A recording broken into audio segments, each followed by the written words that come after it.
The silver medieval city rang with the shouts of merchants, the clatter of hooves, and aristocrats' offers of potions and cigars. Powerful horses with shiny croups pulled the wagon along the cobblestone road, their metal harnesses gleaming in the sun. A line of soldiers in blue uniforms and silver helmets accompanied the horses, pulling a strange gray van through town. The prison van was attracting curious looks, and the soldiers wouldn't let anyone near it. Rumor had it that a werewolf was being brought in. The girl hugged her beau tightly as she whispered in his ear about how scared she was. Werewolves even tear steel. The man pointed to a monument in the center of the square, saying there was nothing to fear as the town had a large silver mine. And the second thing that protects, the Rose Prison rose on a rocky hill among the mountains and protective barriers above Silver City in the sunlight. Rose's prison is engraved with a spell that seals magic, and Lord Aiden Garrod, who is its warden, robs those caught of any hope of escape. In the night, someone's hand suddenly appeared from the ground, and then the girl in shorts, who burst out screaming, leaving a hole in the ground behind her. The red-eyed vampiress screams for freedom on the chilly street, letting out clouds of steam from her mouth after her long-awaited breakthrough. Opilia, Princess of Blood, taunts Aiden the Overlord, calling him a lunatic for trying to hold her back, assuring him that 3 guards can't handle her. She's been digging for 2 whole years, not expecting a silver foundation reinforcement, and now she's contemplating her dirty fingers with burning nails. Enjoying the full moon and freedom, Opilia suddenly meets Aiden, the warden himself, who suggests she return on her own. She turns sharply and asks apprehensively if it's Warden Aiden who has come for her. A man in a hat and raincoat shines a bright flashlight on her, protruding from the darkness. A warden with a camera in his hand reminds her of the 98 years ahead and hints at an increase in her sentence. The angry girl calls him a freak and asks him how he knew about her escape. The guy logically explains that vampires don't need a restroom, but she's been in there twice a day, clearly digging a tunnel, which surprises her with her powers of observation. She screams, demanding an explanation as to why she wasn't caught sooner. He shows the photo he just took and says he wanted to catch her off guard, adding that the other prisoners will find out about the Princess of Blood secretly digging her way to freedom. Enraged, she declares that only one of them will walk away alive, recognizing her past mistake, which she will not repeat. Suddenly, Opilia was patted on the back of the head with the barrel of a cannon, interrupting her threats. Turning around, she wonders in surprise if it's Evans standing behind her. Bloody Killer Evans with a shotgun confirms that the warden ordered the capture of this vampiress. The elder witch Dolly appears, stroking the beak of her huge bird, and complains that she was tired of waiting while Opilia dug so slowly. Vampire Girl reaches out to the powerful women of the continent, calling them to action. Asena, a great necromancer with a book of black magic, asks with a smile if she can keep a vampire's ashes after she dies. The vampiress suggests they team up against the warden, confident that together they can kill him. She screams, asking why they are so wimpy and don't crave freedom like she does. The all-powerful girls do not react to her proposal in any way, showing complete indifference. The warden standing nearby explains that they signed a contract with him to improve conditions in exchange for help with supervision. The guy's eyes glow blue as he slowly warns that she'll either return voluntarily or she'll be beaten and dragged into a cage. She is indignant, asking if he thinks she, like the others, has no pride. Her hair flutters in fury, fangs bared, and she warns not to underestimate the blood princess who yearns for freedom. The warden threatens that if she resists, she will be tied to a cross, gagged with garlic, and dried in the sun. Upon hearing this, the Princess of Blood is frightened, realizing that a horrible death may await her. She decides to play dumb, flirtatiously saying she just went out to admire the moon. The warden points to the hole and orders her to climb back in, threatening her with holy water, and the vampiress realizes she's trapped. Aiden, the warden, is known for his strength across the continent. His name invokes fear. He is a celebrated marksman, an efficient fighter, and a true genius of great merit. His name alone is enough to make one shiver, even though the real Aiden is long dead. The narrator has been summoned from his world into Aiden's body, and with his experience as a guard, easily pretends to be a warden in a prison with the continent's most dangerous women. Various crazy, half-human cat girls capable of gnawing in a second are imprisoned here. There are demons among them, one of whom threatens to suck every last drop of soul out of the warden with a whip. The prison also contains zombies and other indescribable creatures dangerous to all. Walking down the prison corridor, the warden ordered the guardsmen to turn out the lights, his face tense. He realizes that the situation is deteriorating and his name alone is no longer enough to keep the prisoners under control. As the guy passed by, snakes pounced on him, and the girl screamed that his name no longer made the mountains shudder. The real Gorgon scoffed, asking if the poison she had poisoned him with 3 years ago had worked after all. Noticing his limp, the criminals laughed at him as he passed, threatening that if they rioted, he wouldn't survive, and the guardsmen tried to silence them. The animal girl inched her gaze across the cage, provoking the warden to show how much strength he had left. The guy clenched his fist, shouted silence, and a bright yellow light burst out of his hand. By aiming this light at the ceiling, it blinded everyone around him, causing the prisoners to scream for their eyes. They protested, claiming they had rights, and said they were joking, begging not to kill them. And the guy thought about how he had no cheater system or special talents. In 2 sleepless months, he could only learn the most basic spells like Flash, realizing that any prisoner could tear him to shreds. He realizes the need to find a way home and hopes to get a lead from the oddball inhabitants of the prison. To himself, he prays they don't send any more problem prisoners. The big gate opens and a guy walks out of the detention center. As he gets closer, he sees the guardsman fallen to the ground and doesn't realize what's going on. One of the guardsmen reports that a new prisoner sentenced to execution has arrived and warns her of her unfriendliness. A cat-like girl tries to escape the cell, cursing everyone around her. Aiden realizes that his desire to avoid trouble has been ignored by a higher power. Studying documents handed over by the guardsman, he learns that the new prisoner is a werewolf, a former Silver City mounted police officer who shot and killed the bar owner. The doctor offers the warden a sedative for the prisoner, hinting at the complexity of the situation. The warden orders her to be taken to the locker room, to which the guardsman remarks that it will help avoid unnecessary trouble. Captain reports a request for an additional jail cell submitted a month ago that has not been answered. He warns that if the situation does not change, a riot will not be tolerated, demonstrating the growing tension in the prison. The warden asks in bewilderment whether after so many years of service, the captain has never understood the prison system. The captain explains the difficulty of holding over 1,000 prisoners, many of them millennials, and raises concerns about the financial aspect of the issue. He honestly admits that he is not as educated as the urban aristocracy and is willing to speak directly. The captain hints that the accidental deaths of a group of prisoners might improve the overall situation. Talking about the city's protests, he quotes people demanding to get rid of non-humans and stop spending tax dollars to support them. Others objected, recalling the help of the various races in reclaiming the land and calling for mercy. Popular anger is building. People are screaming about outsiders who they believe are only parasitic, demanding a comfortable existence in prison at taxpayers' expense. The captain tells the warden about the growing conflict between the races, where the demolition of the top floor of Rosa Prison is still an issue due to the enormous maintenance costs. The warden is dubious about the suggestion of pacifying the public through killing prisoners. The captain sarcastically suggests an alternative: just quit, waving his hands at the hopelessness of the situation. With a direct look, the captain reminds the warden that it was the crowding of prisoners that caused the current problems. He mentions that there are people at the top of the government who have a vested interest in keeping the prison open, particularly Senator Anthony. The captain cynically suggests killing a few prisoners to reduce social tension, singling out werewolf Veronica as a suitable candidate. Lastly, he remarks that killing a death row inmate shouldn't cause any serious difficulty.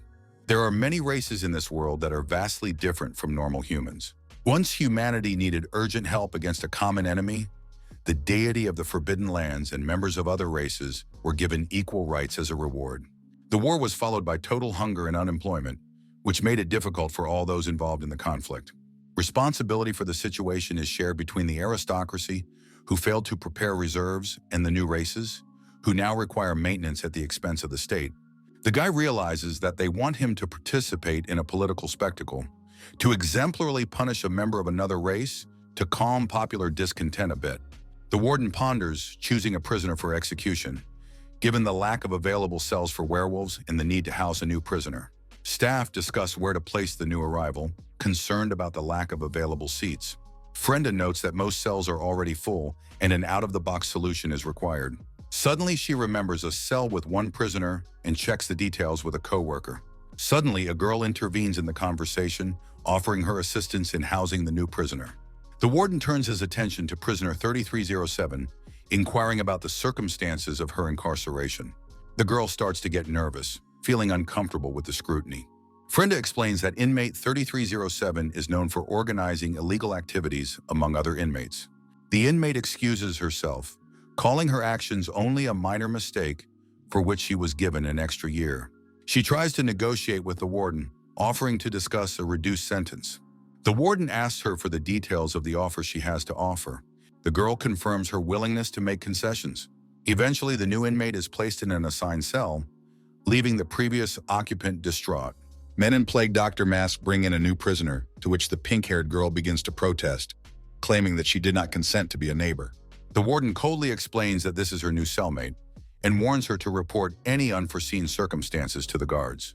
Turning around, he hears the girl's hysterical screams, but not paying attention, only inquires of the doctor about the tranquilizer drug.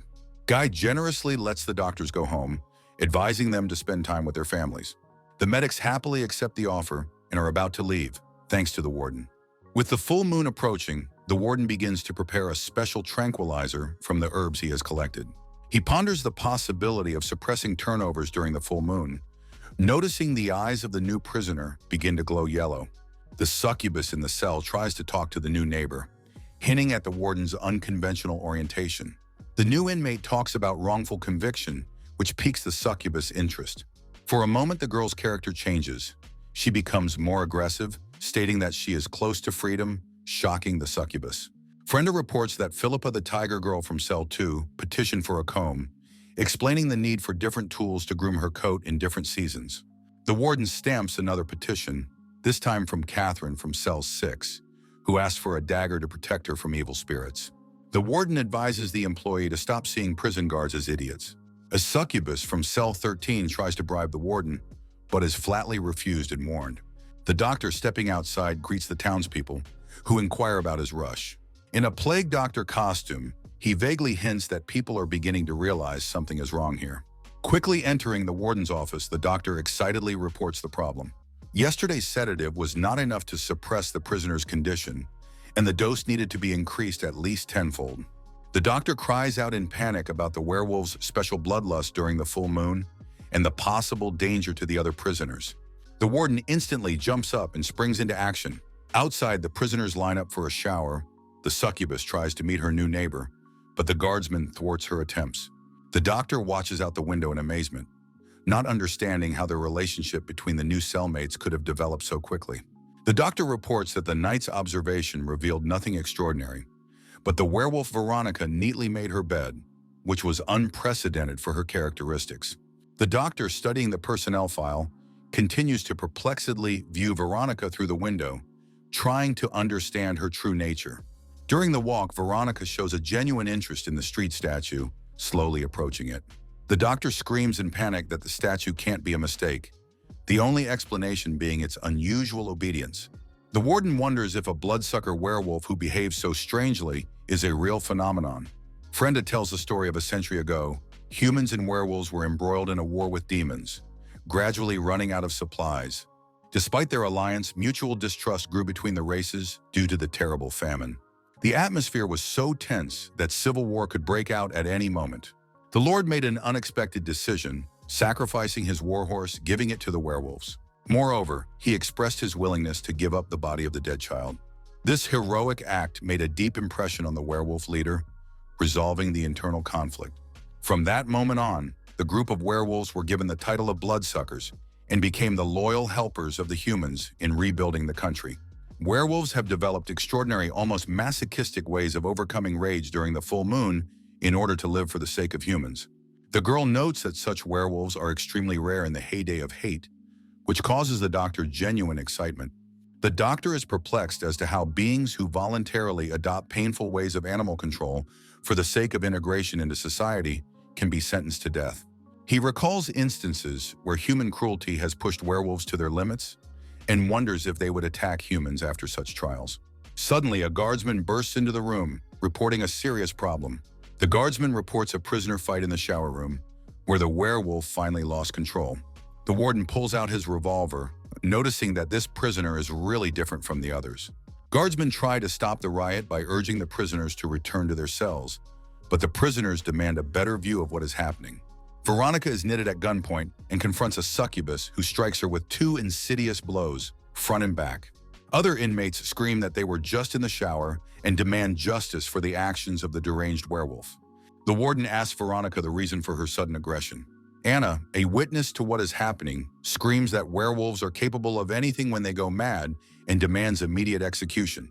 Another prisoner warns the warden of the potential danger, recounting cases of werewolves attacking out of hunger.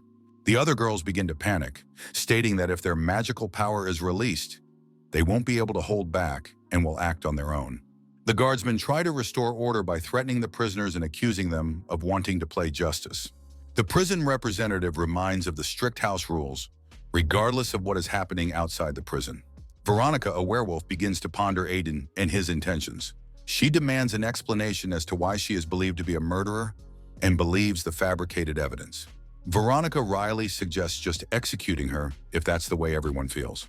Witnesses are screaming for immediate reprisals against her. The warden recalls the captain's words that Veronica is the best candidate for rehabilitation in the community. Holding a gun to the girl's temple, he hears the screams of the people around him, but can't pull the trigger. The doctor's words echoed in his mind, making him hesitate. At the last moment, he abruptly pulls the weapon away from Veronica's head. The warden firmly states that the evidence is insufficient and a death wish alone is not enough, ordering Veronica to be taken to the interrogation room. Veronica explains that a conflict broke out in the shower room, where 2 inmates cornered the succubus and threatened her. When asked about the reasons for the beating, she replies that she stood up for the defenseless girl. The warden records the information, promising to listen to her testimony and make a final judgment, for now ordering her back to her cell. Already at the exit, Veronica shouts that the reason for the conversation is surely different, and she knows that he is not like the others, ready to listen to her. The guy offers to look into all the circumstances of the case if she has any objections, and asks where she was on the day of the accident. The girl recalls conducting an arrest of a trafficker of counterfeit liquor. She says that the detainee's wife came to the station to appeal the decision, but Veronica paid no attention, and in the evening, the woman was found murdered with her back shot through. Veronica categorically denies the murder, claiming she doesn't even know the exact time of death. The warden points out that a cartridge is missing from her service weapon and asks where it went. Veronica says that no one touched her gun because the town doesn't get along with her, and she has no alibi. She was at a friend's grave. Guy summarizes that she has no proof of her own innocence. Veronica fiercely defends herself, recounting her origins from a small village where everyone knew her as an honest and fair girl with an impeccable reputation. She speaks proudly of her service in the mounted police, promoted and respected among the residents, emphasizing her lack of involvement in any crime. A girl tells of fighting a horrible cult that used humans for sacrifice, saving hundreds of lives and battling monstrous creatures. The warden interrupts her, coldly stating that these facts cannot prove her innocence of a particular murder. The guy harshly observes that saving people in the past has nothing to do with the crime committed and cannot be an excuse. He advises her to think hard, hinting meaningfully that there may be some unknown circumstances of the case. Suddenly, Veronica feels sick. Her eyes begin to close and she faintly sways, losing consciousness. In a trembling voice, she confesses that she didn't expect to be saved and that her attempts to protect people won't help her escape punishment herself.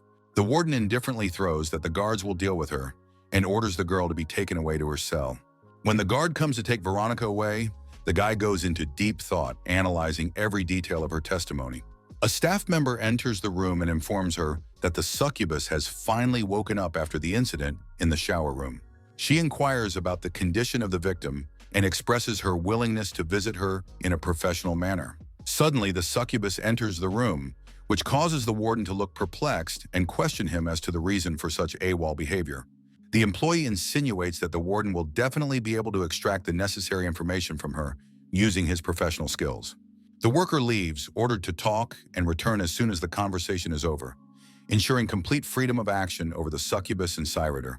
The girl holds up a bag of gold, mockingly noting that the new girl with pink hair is clearly from a wealthy family. The succubus emotionally states that she has come to clarify the situation and asserts Veronica's innocence. She appears to be a well-known entrepreneur and influential Silver City personality.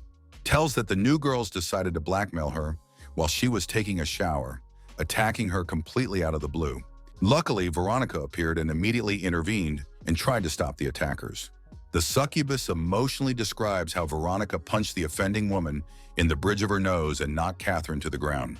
The warden inquires as to the circumstances of her loss of consciousness, to which the girl is confused and finds no answer. She admits that she was inattentive and accidentally stepped on the soap, after which she remembers nothing. Guy concludes that Veronica was probably wrongfully convicted. The succubus reveals her ability to penetrate people's dreams and reveals that she visited Veronica's mind last night. She describes her despair as if there is no more hope of salvation and no one is listening to her.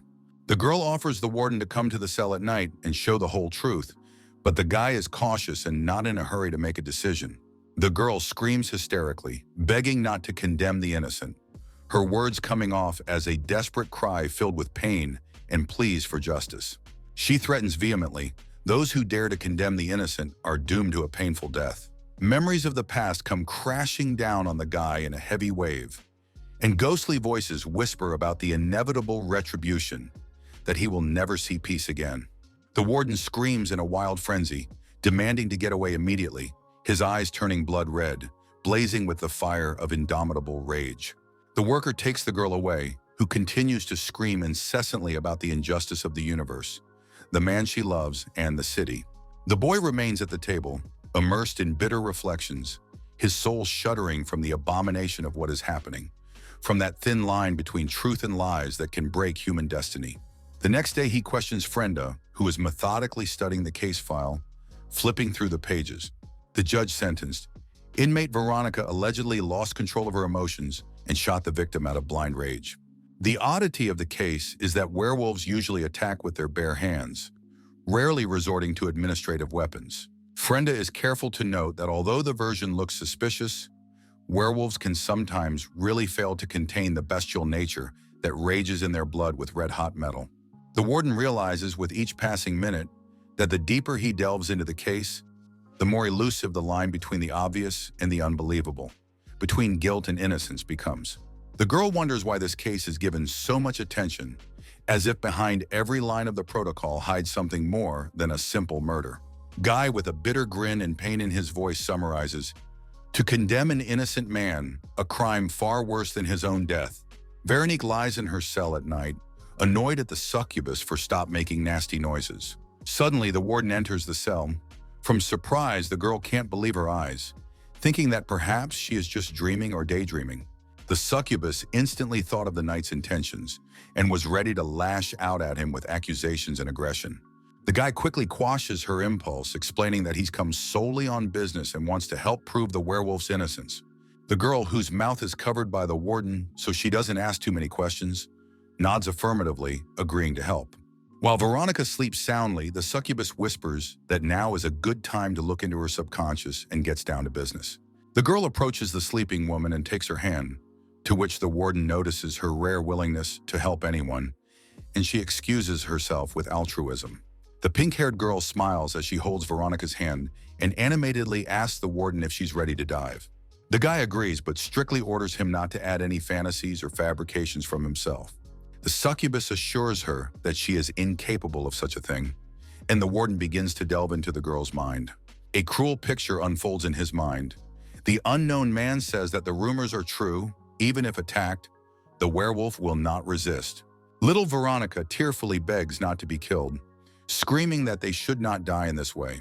Werewolves did not say they would do no harm, and their nature implies the possibility of broken promises, making their existence extremely dangerous and unpredictable. Hearing these words, Veronica runs in panic, screaming frantically for help, her voice ringing with despair and fear, cutting through the space of consciousness. Suddenly, a mysterious doll-like figure takes her hands, reassuring her that someone has started a murder investigation among the werewolves and promises to find the culprit. The girl breaks into more bitter tears, overwhelmed with gratitude for this strange protector. Suddenly, the figure of the judge puppet begins to grow, becoming huge and intimidating in the eyes of the frightened Veronica. With blood-red eyes, the doll judge pronounces that the first thing they will discuss is her crime. The judge asks about the reasons for killing an innocent, to which Veronica vehemently denies guilt, and the judges hints at revenge for the clan. The judges warn that there will be dire consequences if she gets off with a light sentence, but the girl continues to swear her innocence. The sentence and the sound of the judge's gavel echo in Veronica's mind, and she tries to cover her ears so she won't hear the terrible accusations. She screams in desperation, demanding an explanation of what she needs to do to finally be believed. The warden, hearing all of this, begins to slowly return to reality, feeling numbness in his hands and lips. The succubus notices that Veronica's emotional ups and downs are becoming more and more apparent, and she is about to wake up, giving off disturbing subconscious outbursts. The warden admits that the case is much more complex and deeper than it initially seemed, with many non-obvious details hidden in it. The succubus anxiously asks how serious the situation is, to which the guy replies that even a judge would push for an execution without getting into what's going on. Suddenly, an idea flashes through the warden's mind. His eyes light up, and he repeats the phrase, "if the dead could talk," as if finding some improbable way out. He recalls the necromancer Asina, who may well be able to help solve this mysterious story. Guy hears the prison gates open and greets the senator, who has unexpectedly shown up at Rose Prison. The perplexing question swirling in my mind is what Senator Anthony is doing this late in the day. The senator had already made his way to the warden's office, where the fellow who had greeted his guest was waiting. The warden is careful to point out that the senator should not be here at night, as it might cause unwarranted denunciations. Anthony, a grown man with snow-white hair, says he only cares about himself and doesn't want to involve others in his affairs. The senator blatantly hints that if the prisoner is executed, he can persuade the council to keep the prison, and wonders if the warden is aware of his investigation of the condemned. The boy is surprised at the senator's knowledge, to which he casually remarks that he owns a local newspaper and is able to find out any information. The senator holds out a newspaper, pointing to a headline about the apprehension of a violent and bloodthirsty werewolf who had terrified the entire Silver City with his criminal actions. He insists the townspeople expect Lord Aiden to mete out justice and exemplary reprisals to the perpetrator. With his finger pointing to the news column, the senator hints at the hidden meaning of what is happening, demanding understanding from the interlocutor. Suddenly jumping up, the senator begins emotionally shouting about the hero of the past who cut down the devil and the triumph of justice that will make the warden a folk hero. He wryly questions why he even bothered to investigate and decided to challenge the court ruling. Guy objects that the court's sentencing was rushed, and there are many inconsistencies in Veronica's case, to which the senator vehemently declares contempt of justice. The senator hints that friends on the board will take a dislike to the prison and personally to the warden, which will make it much more difficult to maintain. He assures that he will not obstruct justice, but considers the current moment inappropriate. The main goal is to return the warden to the podium. The senator is literally begging to think about the fame, the unprecedented success among the citizens, and the popularity that a show execution can bring. The boy remains silent as the senator continues to convince him that there is no shortage of unjust sentences in Silver City, and it's just important to be a little patient right now. A real thunderstorm rumbles over the city. The guy sits in his office, immersed in deep thoughts about the events of the past day, analyzing every tiny detail. Suddenly, he pushes back his chair and begins to move slowly around the room as if searching for some important decision. Walking over to the bookcase, he carefully opens the safe, carefully hidden between the volumes, acting with extreme caution. In front of him opens a deep staircase going down. Taking a lantern, the guy begins to descend into the mysterious dungeon. One doesn't ask at all if this dangerous plan is being plotted, to which the warden is interested in getting information. A mysterious voice whispers that no one in this world knows him better than an interlocutor who is always ready to support him in difficult decisions. Descending, the guy sees a huge girl chained to the wall. She looks like an angel with snow-white wings and a halo above her head. An unusually beautiful girl leans over to him, asking why he has come again. The warden confesses that he has decided to investigate a fellow inmate, but there is a snag. The girl cautions him, hinting at possible serious consequences. The guy wonders in surprise how she knows all the circumstances. Meliferta, the goddess of conspiracies, offers to play a traditional board game. If he can beat her, he will get answers. The warden agrees and begins to move the pieces around, preparing for a challenging fight. The girl points out that the guy is not concentrating on the game at all. His thoughts are far from the board. The warden is silent, realizing that his inner worries have completely taken over his mind.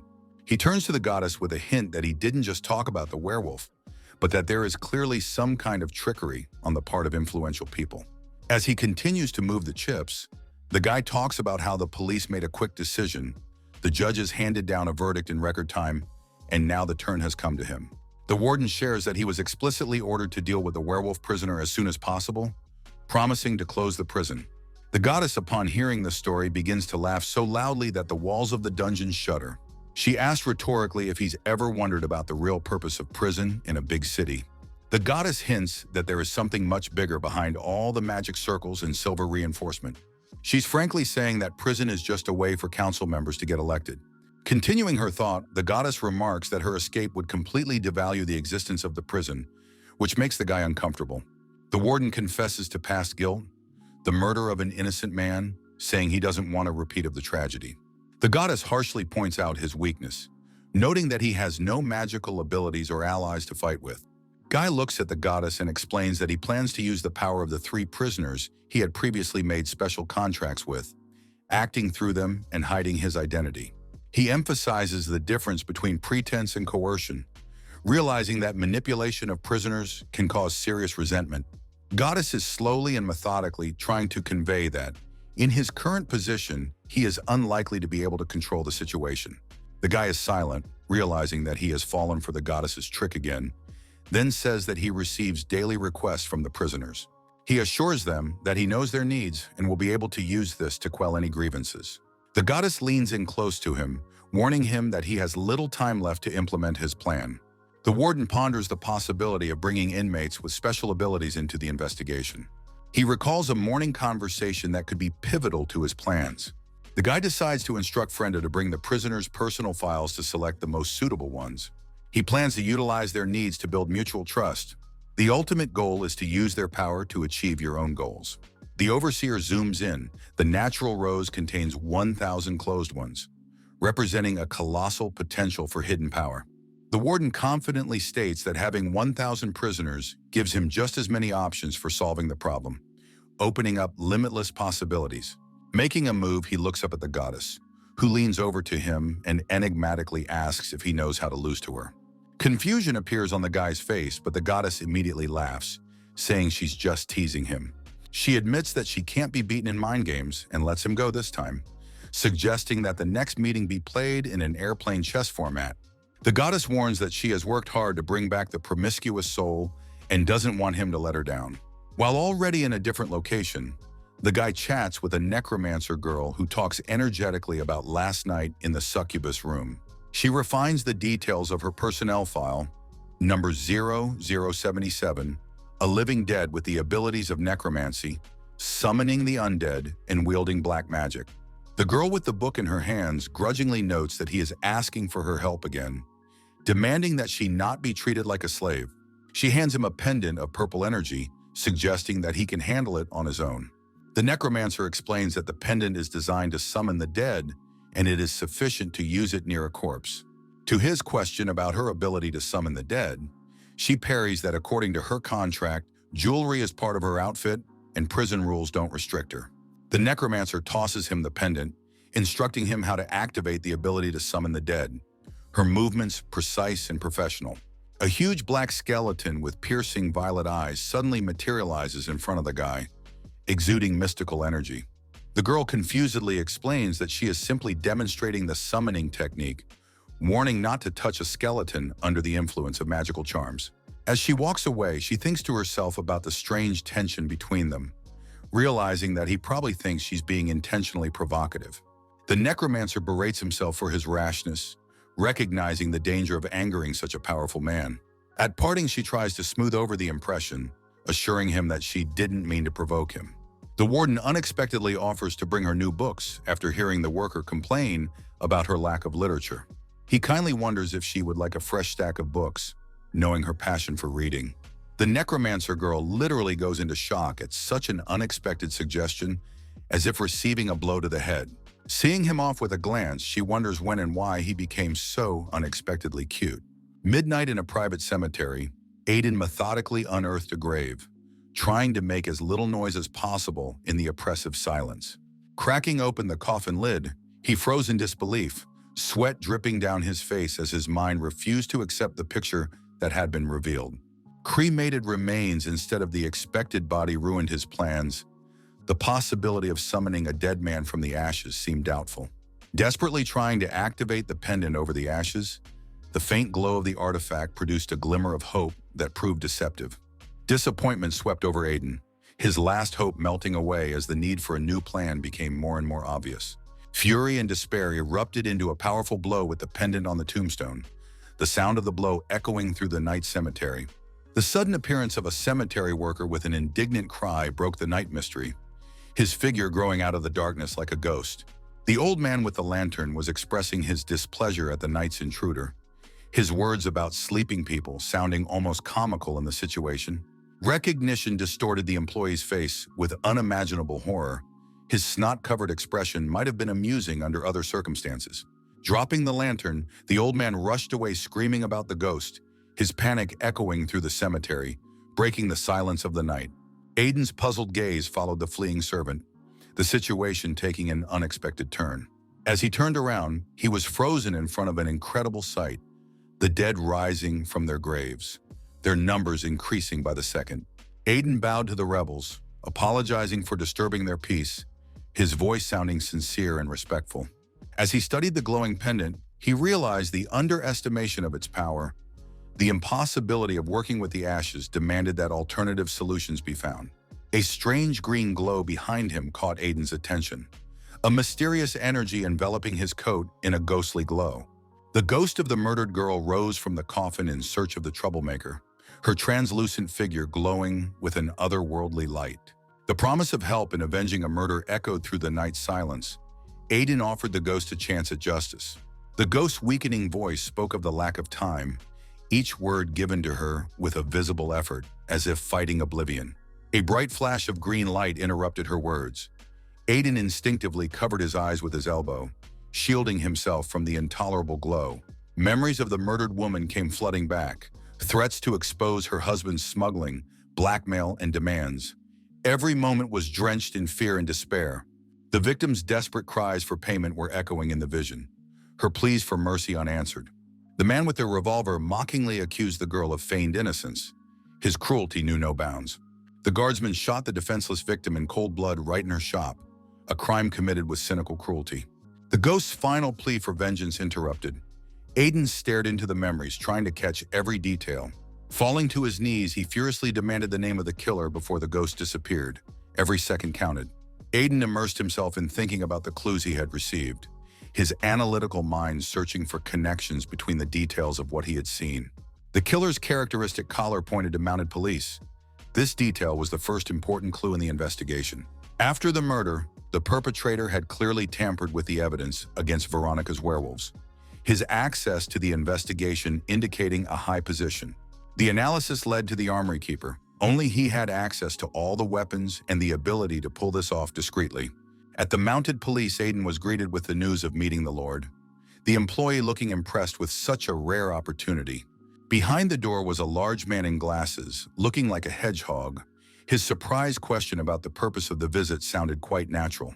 Aiden told a story of a broken favorite revolver, explaining his appearance by casually passing by the station. Bruce, the armory supervisor, took a professional interest in the problem. His curiosity seemed genuine. Describing the malfunctioning drum and lamenting the weapon going missing without bullets, Aiden's words elicited an unexpected reaction from his interlocutor. The lightning strike coincided with Bruce's sudden excitement. The shock of the Lord's words reflected all too clearly on his face. Trying to put off work for a few days due to workload looked suspicious. Bruce's nervousness was becoming more and more obvious. Aiden thanked with a smile for agreeing to help, his politeness hiding his growing suspicions. Comparing Bruce's physique to his memories of the killer, Aiden noted the inconsistencies. This man was clearly not the man he was looking for. Bruce's strange reaction to the words suggested he knew something. Aiden decided not to press so as not to scare off larger prey. In the evening, a colleague tried to get a sad Bruce to talk, reminding him of yesterday's trip to the Emerald Palace, his answering irritation betraying his anxiety. The Lord's words about the bullets kept Bruce on his toes, and he tried to convince himself that the coincidence was coincidental, clinging to the simple explanation of the revolver being repaired. The shouts of an old man in the street caught Bruce's attention, someone's excited voice trying to convey a strange story to the listeners. A cemetery worker told of a mysterious man at the innkeeper's grave, ghosts bowing their heads before him, scaring the eyewitness to the point of shivering. Interested in the conversation, Bruce overheard the story of the frightened witness, each word increasing his anxiety. Hearing about the ghost asking for revenge, Bruce felt reality swim before his eyes, the picture becoming frighteningly clear. His panicked flight home was accompanied by scraps of conversation about the ghost of his landlady, thoughts of madness haunting him all the way. At home, Bruce wrapped himself in a blanket, shivering on the bed, fear of imminent retribution gripping his mind. Aiden observed Bruce's condition through the magic orb, his suspicious behavior and reclusive nature confirming his hunch. While discussing with the girl the plan to use ravens to track her through the crystal ball, Aiden learned of her awareness of his assignment to Bruce. Talking to the Elder Witch of Doli, an enchanting atmosphere enveloped their conversation. Her question about the reason for the visit demanded an honest answer. The witch's tense question about the Lord's plans hung in the air, her voice betraying a carefully concealed fear of the unknown. Aiden grinned, suggesting she draw her own conclusions, his calmness contrasting with her nervousness. The witch's attempt to justify herself by denying the hint of a deal was met with only silence, the accusation hitting its target, making her wary. The realization of her forgetfulness of her prisoner status before the Lord made the witch inwardly shudder. The situation needed to be rectified. Nervous laughter accompanied the attempt to reduce it to a joke, the denial of the possibility of a deal with the prisoner sounding almost desperate. Aiden reminded himself of his power over the situation. Help should not be taken for granted. Every favor demanded a special thanks. The relief of avoiding serious trouble made the witch's heart beat more calmly. The dangerous moment seemed to have passed. The sudden, by the way, made her wince. Talking about the problems of prisoner adaptation sounded unexpected in the context of the previous conversation. The plan to diversify the prison diet with desserts sounded like music to her ears. The mention of sweets changed the atmosphere of the conversation. The mention of cream cake from the street piqued the witch's obvious interest, her mouth filling with saliva at the thought of the treat. A wide smile accompanied the assurance of universal approval. The thought of dessert eclipsed all previous fears and excitement. Late at night, Aiden studied the prisoner's case through the magic orb. The lack of movement in the object being observed was irritating. Closing the book, he reminded himself of the need for self-control. Even chutzpah has its limits in certain situations. Bruce's sweet sleep in bed was interrupted by incoherent mumbling. His tranquility was deceptive before the coming nightmare. The sudden sound of the door opening made him jump up screaming. Panic instantly gripped the sleeper's mind. Trying to calm down and rationalize the situation led to the thought of a broken window upstairs, the mind clinging to logical explanations. Putting on his glasses, Bruce tried to pull himself together. The self-complacency of being overly frightened sounded unconvincing even to himself. The sudden realization of a roof over his head shattered the broken window theory. The fear began to return with renewed vigor. The strange black and blue energy on the ceiling made his eyes widen with horror. The screams of no approach drowned in the thickening darkness. A desperate attempt to hide under the covers was accompanied by the mantra of sleep, the reality of what was happening shattering all attempts at self-deception. The ghost of a murdered girl with glowing blue eyes grabbed his face, her words of mortal offense sounding like a sentence. Panicked, running down the street, pleading to be rescued from visions, random passers-by witnessed his complete breakdown.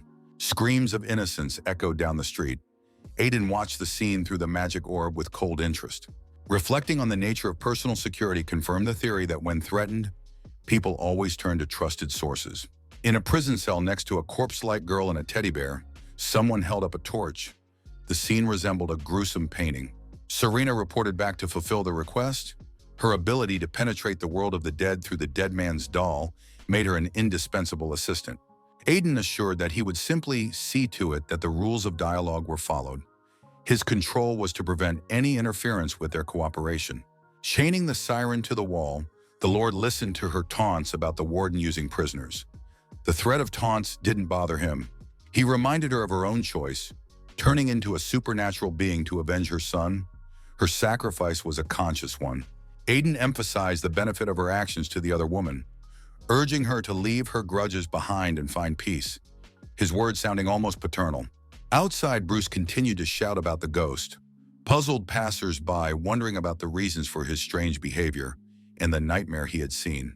The strength was leaving the fleeing Bruce, his cries for help, and the ghost of his mistress growing fainter and fainter, his breath hitching with fear and fatigue.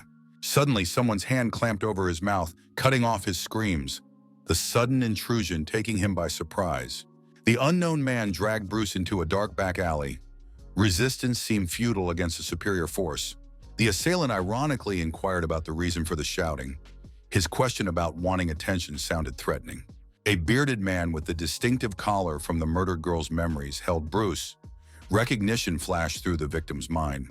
Adjusting his glasses, Bruce suddenly smiled, stating his intention to find this particular man, his reaction surprising his attacker. Jalan, realizing the crowdedness of the place, suggested a change of location, his suggestion leaving no choice to his interlocutor. Along the way, Ja demanded confirmation of the accuracy of what he had seen, Bruce emotionally describing the ghost's touch on his face. Bruce hypothesized a connection between the events and the mysterious visitor to the cemetery. An irritated Ja abruptly cut short his panic, writing it all off as the shenanigans of a novice romance spellcaster, his anger only adding to the tension. As they approached, Ja recalled the many people involved. Veronica's possible revenge upon release threatened to ruin everyone involved. Bruce's trembling voice gave away his fear of another encounter with the ghost. His heart wouldn't stand for a second trial. Ja rudely ordered silence, reminding him of the punishment that had been Bruce's acquaintance from the beginning, his contempt obvious. In the palace, Ja offered a defense of the magical ground against necromancers. Any foul creature that crossed the border was doomed to destruction. The professional approach to defense impressed Bruce. The foresight in anticipating revenge from the tavern owner's ghost seemed prudent. Ja, pulling off his hood, carelessly mentioned the multitude of stalkers. The ghost was just one of many, causing little concern. Ja's brown hair and blue eyes opened to the view. His words about the road to power being paved with corpses sounded ominous. Bruce's confusion was interrupted by the sight of a color energy raven on the fence, the unusual phenomenon catching the attention of both of them. Veronica said Jalan's name thoughtfully, clearly recognizing the man mentioned, her reaction not escaping the warden's attention. Aiden asked directly about Veronica's connection to Jalan.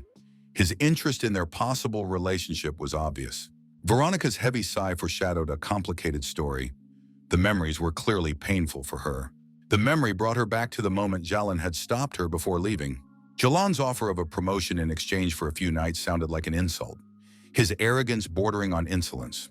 Veronica's sharp grip on his arm made Jalan grimace in pain. Her reaction was unexpectedly strong and decisive. The refusal sounded polite but firm, the apology for rudeness only emphasizing her contempt for such suggestions.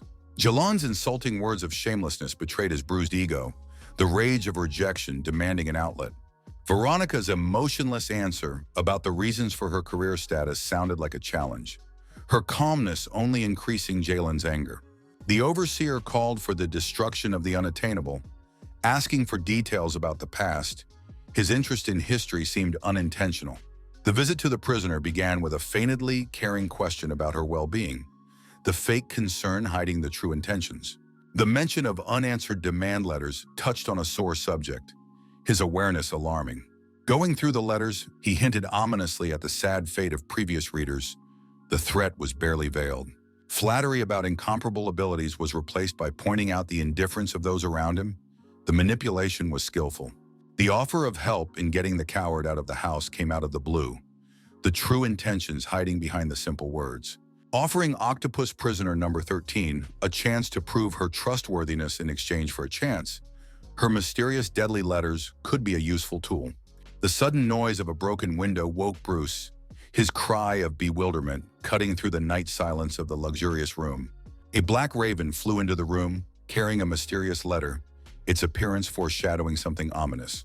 The letter fell at Bruce's feet. The incomprehension of what was happening reflected on his face as he picked up the strange envelope. Opening the letter, Bruce let out a heartbreaking scream. What he saw inside made him lose his composure. The incomprehensible symbols and the octopus print on the paper caused inexplicable horror. The letter seemed the spawn of a nightmare, Terror gripped Bruce as he tried to understand the origin of the message, the mystery of the sender only adding to his fear. The letter began to crumble into ashes, slowly settling to the floor, the tangible proof of the nightmare disappearing before my eyes. A strong dizziness made Bruce grab his head. The reality around him began to distort, losing clarity. A glance at the broken window where the bird had come from brought no relief, the hole gaping like a portal into a nightmare. Bruce's screams reached Ja's ears, causing bewilderment, the suddenness of the incident alarming. Desperately running around the estate in search of Ja, meeting the owner only added to the drama of the situation. Bruce's red eyes and cries of the end of the world were frightening in their sincerity. His terror seemed genuine. An irritated Ja demanded explanations for the nonsensical nonsense. His patience was coming to an end. Ordering the butler to stop and question Bruce, a respectful bow accompanied the promise to fulfill the errand. The abrupt opening of the doors led to an unexpected revelation. The reality beyond the threshold surpassed all fears. Hallucinations distorted the sky with green tentacles. The nightmarish vision darkened the entire firmament, plunging the world into chaos. Bruce's trembling voice questioned into the void for the presence of living beings, the fear of loneliness clutching his heart in the grip of panic. Desperately screaming into the distorted sky to find other survivors, the thought of being alone in this nightmare world seemed unbearable. The creak of an opening door made him turn around, a tense question about the alien's identity hanging in the air. The ghost of the murdered tavern owner materialized outside the door, her scream piercing Bruce's consciousness like an icy dagger. Tears streamed down Bruce's face as he recognized the ghost as the tavern owner. The question of her revenge seemed rhetorical. The uncomprehending butler observed the strange behavior of his guest. Addressing him as a ghost seemed a sign of insanity. The butler's attempt to remove the unwell guest met with fierce resistance, cries of innocence of murder echoing down the street. The accusations against Jalen lashed out, Bruce screaming about the real killer, begging the ghost to leave him alone. Jalan's appearance coincided with the accusations against him. The situation was escalating by the second. The revolver in Jalan's hand spoke of his readiness for decisive action. The tension had reached a critical point. Hallucinations turned the butler into the ghost of the murdered woman. Bruce collapsed to his knees, begging for mercy. Pleas for mercy replaced by an offer to punish the true culprit. Bruce's despair reached a fever pitch. Jalan's bullet shattered Bruce's glasses, catching his ear, the nearness of death making him freeze in horror. The realization of a miraculous rescue from a fatal shot mingled with bewilderment at the reason for the miss.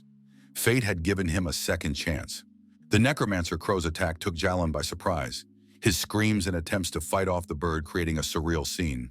Jalan lowered the bloody revolver, looking at the kneeling Bruce, who was questioning the reason for the attempted murder in shock, while the butler rushed to his master's aid. Chasing away the hapless crow, Jalan aimed his weapon again, hissing threateningly, warning him that he was seeking his own doom. Suddenly, a flock of ravens descended upon the master, an incredible number of them, and the butler was desperately trying to save his master from the bird attack. Bruce, choking on his tears, rushed to escape, not realizing what was happening and gripped by the fear of an unknown threat. The boy rushed into the darkness, screaming desperately, begging for someone to respond and help him. Suddenly slipping, Bruce collapsed into a grave pit, with no idea how to get out of this nightmare. When he looked up, the unfortunate man found himself at the grave of Veronica, a respected member of the mounted police. A graveyard populated by ghosts spread out before my eyes, and alien tentacles still loomed in the sky. Bruce screamed exhaustedly at the ghosts, begging them not to come any closer, but the incorporeal entities were inexorably advancing. People around him thought he was crazy and resented him for scaring children, but Bruce was immersed in his own reality. The young man kept thrashing around, begging for an explanation of where he had gotten to and demanding to be rescued from the incomprehensible nightmare. At one of the graves with a cracked stone, he suddenly noticed an inscription with his name on it. Bruce went cold with horror, unable to realize the obvious, that the grave with his name on it actually existed. Jaws suddenly remembered his earlier words about the road to power paved with corpses, which he had once addressed to Bruce as a warning about the brutal reality. Bruce, trying to control himself, suddenly realized the deep meaning of that ominous phrase, to the end of comprehending its true significance. Turning to the ghostly entities, the boy asked in despair if the souls of the slain demanded retribution, and he would suffer the same fate. The blue-eyed ghosts stared silently at Bruce, their mute presence filling the space with an unbearable tension. After a moment, the vision vanished. The hazy outlines of the ghosts dissolved, and the heavenly clouds dispersed in different directions. Bruce found himself in the town square, where people watched his strange behavior with bewilderment, discussing him as a madman. The young man was completely indifferent to those around him, his eyes filled with tears of despair, his body constantly shuddering from the shock he had experienced. With his decision made, Bruce went to the Lord to tell him about the wrongfully convicted prisoners and his willingness to witness their innocence. With trembling hands, Bruce revealed the truth about Jan's criminal scheme to bribe him to illegally put Veronica behind bars. In the warden's office, the young man cried out his willingness to be a witness, his voice trembling with accumulated fear and deep remorse. The interlocutor listened attentively to the guy's confession, promising to conduct a thorough investigation and get to the heart of what was going on. Friend gestured for Bruce to follow, his gaze cold and impenetrable, as if hiding many secrets. Suddenly, a crow flew in through the window, beating furiously at the glass and dwarfing the space with wild, chilling cawing. Ja shot into the air with lightning speed, sharply ordering the butler to deliver Bruce immediately and forget all unnecessary questions. The second butler, pale as death, hastened to warn the gentleman of the discovery of the crime, pointing out the danger with trembling hands. The servant hastily pointed to a carriage stashed nearby, begging his master in a pleading voice to leave the dangerous place at once. The flock of crows continued to watch, their gazes fixed on the criminal's every movement with incredible persistence. Ja turned oddly to the crow outside the window, his voice sounding either admiring or threatening, creating an air of mystery. The moderator Lightning quickly ordered all receptions and meetings terminated, postponing them until his return without any explanation. The fellow was rushing on horseback, his movements so swift that all that was left behind was the swirling dust and wind. Suddenly, a small hamster jumped off the horse, whose appearance seemed more than strange and unexpected to all present.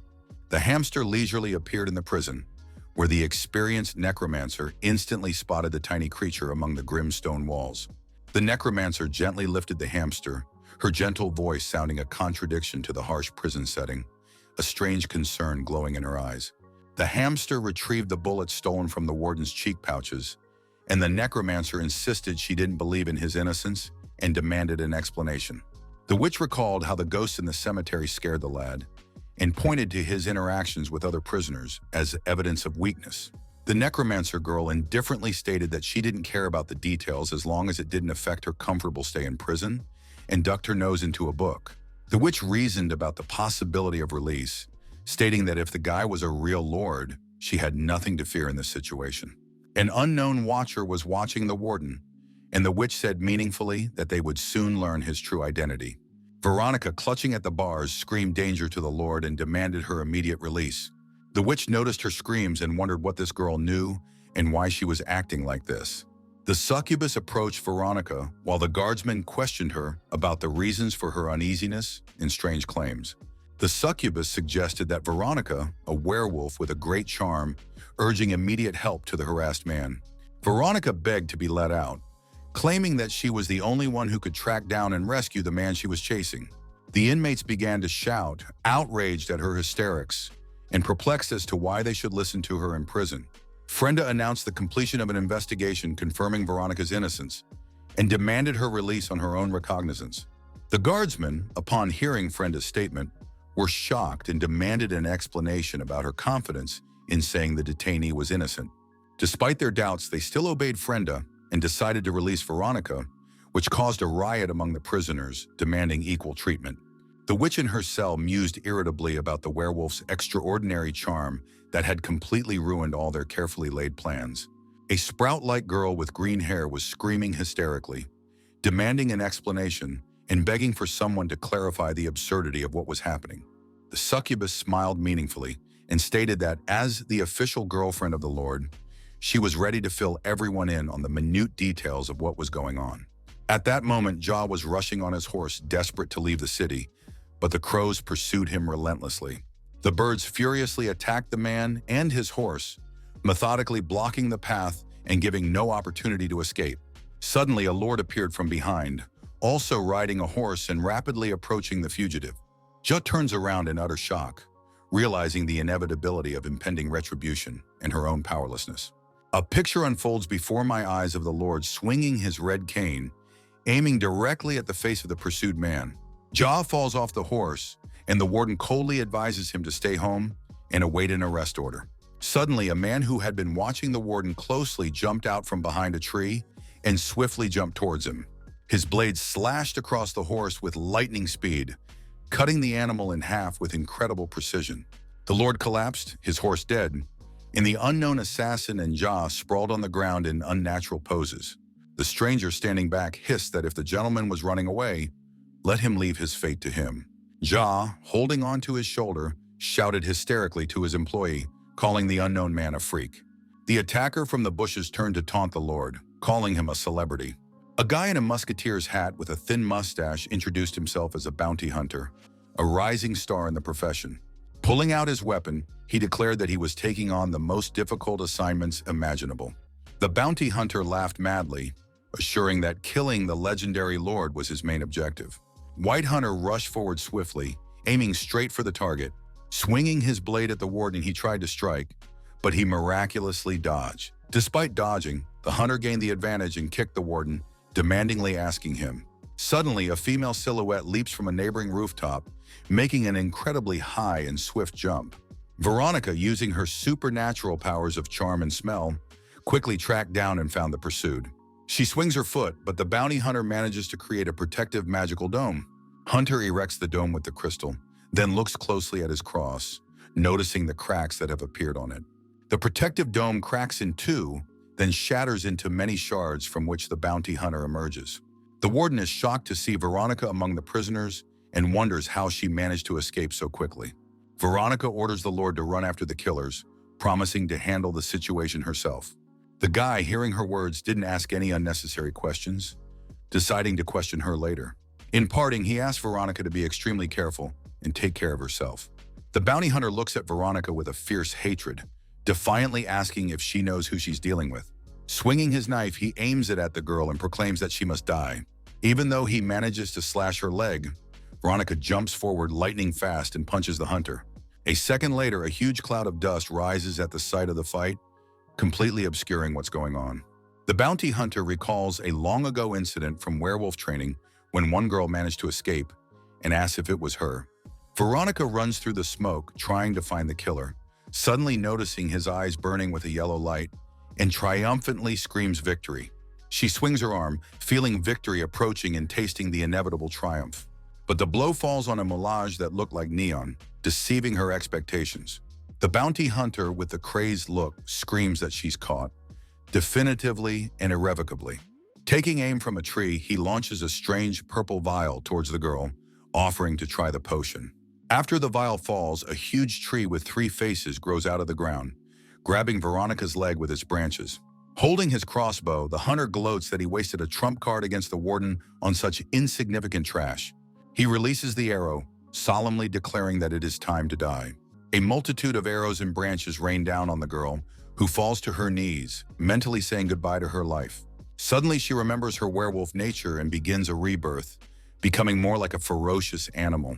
Ja at this point was finally tired of running and being in constant fear in the city. Ja suddenly heard a strange sound and turned around, seeing a shadow that looked painfully similar to the silhouette of the warden. The overseer was rapidly approaching Ja, moving swiftly toward him after losing his horse.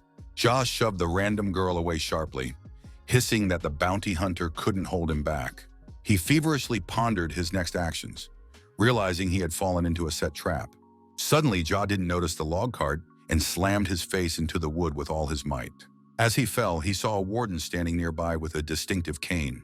The warden muttered that Ja was now implicated in the murder and attempted murder, demanding that he obediently follow him. Random passers-by watched the scene with bewilderment, questioning the Lord about what had happened. Lord pointed the gun at the kneeling Ja, demanding an explanation for his behavior. Ja began to laugh hysterically, thinking he had trapped the Lord himself. The warden was shocked to find no cartridges in his revolver, which was fully loaded. At that moment, Ja retrieved a weapon from his inner pocket, stating the Lord's plan to kill him. The guy, realizing the hopelessness of the situation, decided to use the only potion spell he knew to blind his opponent and get a chance to escape. The Lord lightning fast extracted a thin blade from his cane, displaying a hidden weapon that had been stashed with incredible skill. He placed the sleek blade directly against the man's throat, creating a menacing picture of instant possible murder. Ja, sobbing, begged for mercy, claiming complete non-involvement in the murder, and wondering why he was being dragged into the case. The unknown watcher, hidden around the corner, thought with horror of the fate of his master, captured by the powerful lord. The crowd of gawkers couldn't believe their eyes seeing a famous lord from prison attacking a man in broad daylight. Ja desperately called for help from bystanders, begging for intervention while the lord coldly stated the inevitability of punishment. The man began to attract the attention of those around him, shouting loudly that the lord was going to kill him in broad daylight. The lord increased the pressure on his neck, warning that the slightest word would bring far more dire consequences. Ja pondered feverishly on the fact that he was being forced to act now, planning an emergency way out of the situation. He slowly pulled his hand to his sleeve, intending to retrieve the stashed dagger as a final argument. Pulling out his weapon and clutching it in his hands, Ja smiled wickedly, promising to show who would be in a more difficult position. Suddenly, a bullet lands in Ja's head, instantly plunging him to the ground and forcing him to say goodbye to his life in his final moments. Aiden stares dumbfounded at what is happening, not realizing who exactly fired the fatal shot. He notices a rich man in a black jacket who, after being shot, promptly disappears in a commotion of people's screams. The guy turns to the killer, mutely asking if he really committed this murder. Veronica's words about the MP's arrogant, illegitimate son, who fears his father's authority, come to mind. The man begins to address the people around him loudly, drawing attention to Officer Veronica's case. He publicly admits that he is the real culprit who framed Veronica and unjustly sent her to prison. A parliamentarian is claiming a criminal son, saying that as the people's elected representative, he cannot let him get away with it. A man approaches the lords asking permission to speak to his son alone and deal with the situation. Holding back tears, he admits to being too soft and raising his son wrong all these years. People surround the man who has fallen to his knees, comforting him and admiring his obvious nobility and willingness to admit his son's guilt. Suddenly, people noticed a flock of crows and heard a strange sound, thinking that perhaps an earthquake was starting or something unnatural was happening. The Lord instantly realized that the sound was coming from the side where Veronica was, and that was a serious concern. He swiftly rushed to run to help the girl who just a moment ago had saved him. The parliamentarian noticed the Lord's flight and called out that they were not yet finished with their conversation.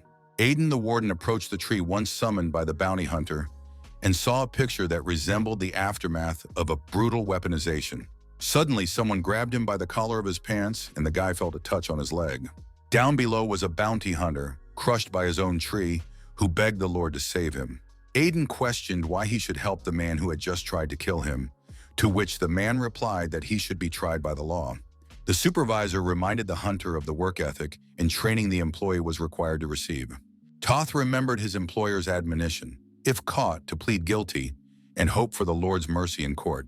The assassin remarked with a bitter chuckle that heroes like the Lord would never spare a simple guy like him. The Lord, hearing the hunter's pleas, took a deep breath and called him an idiot with disdain.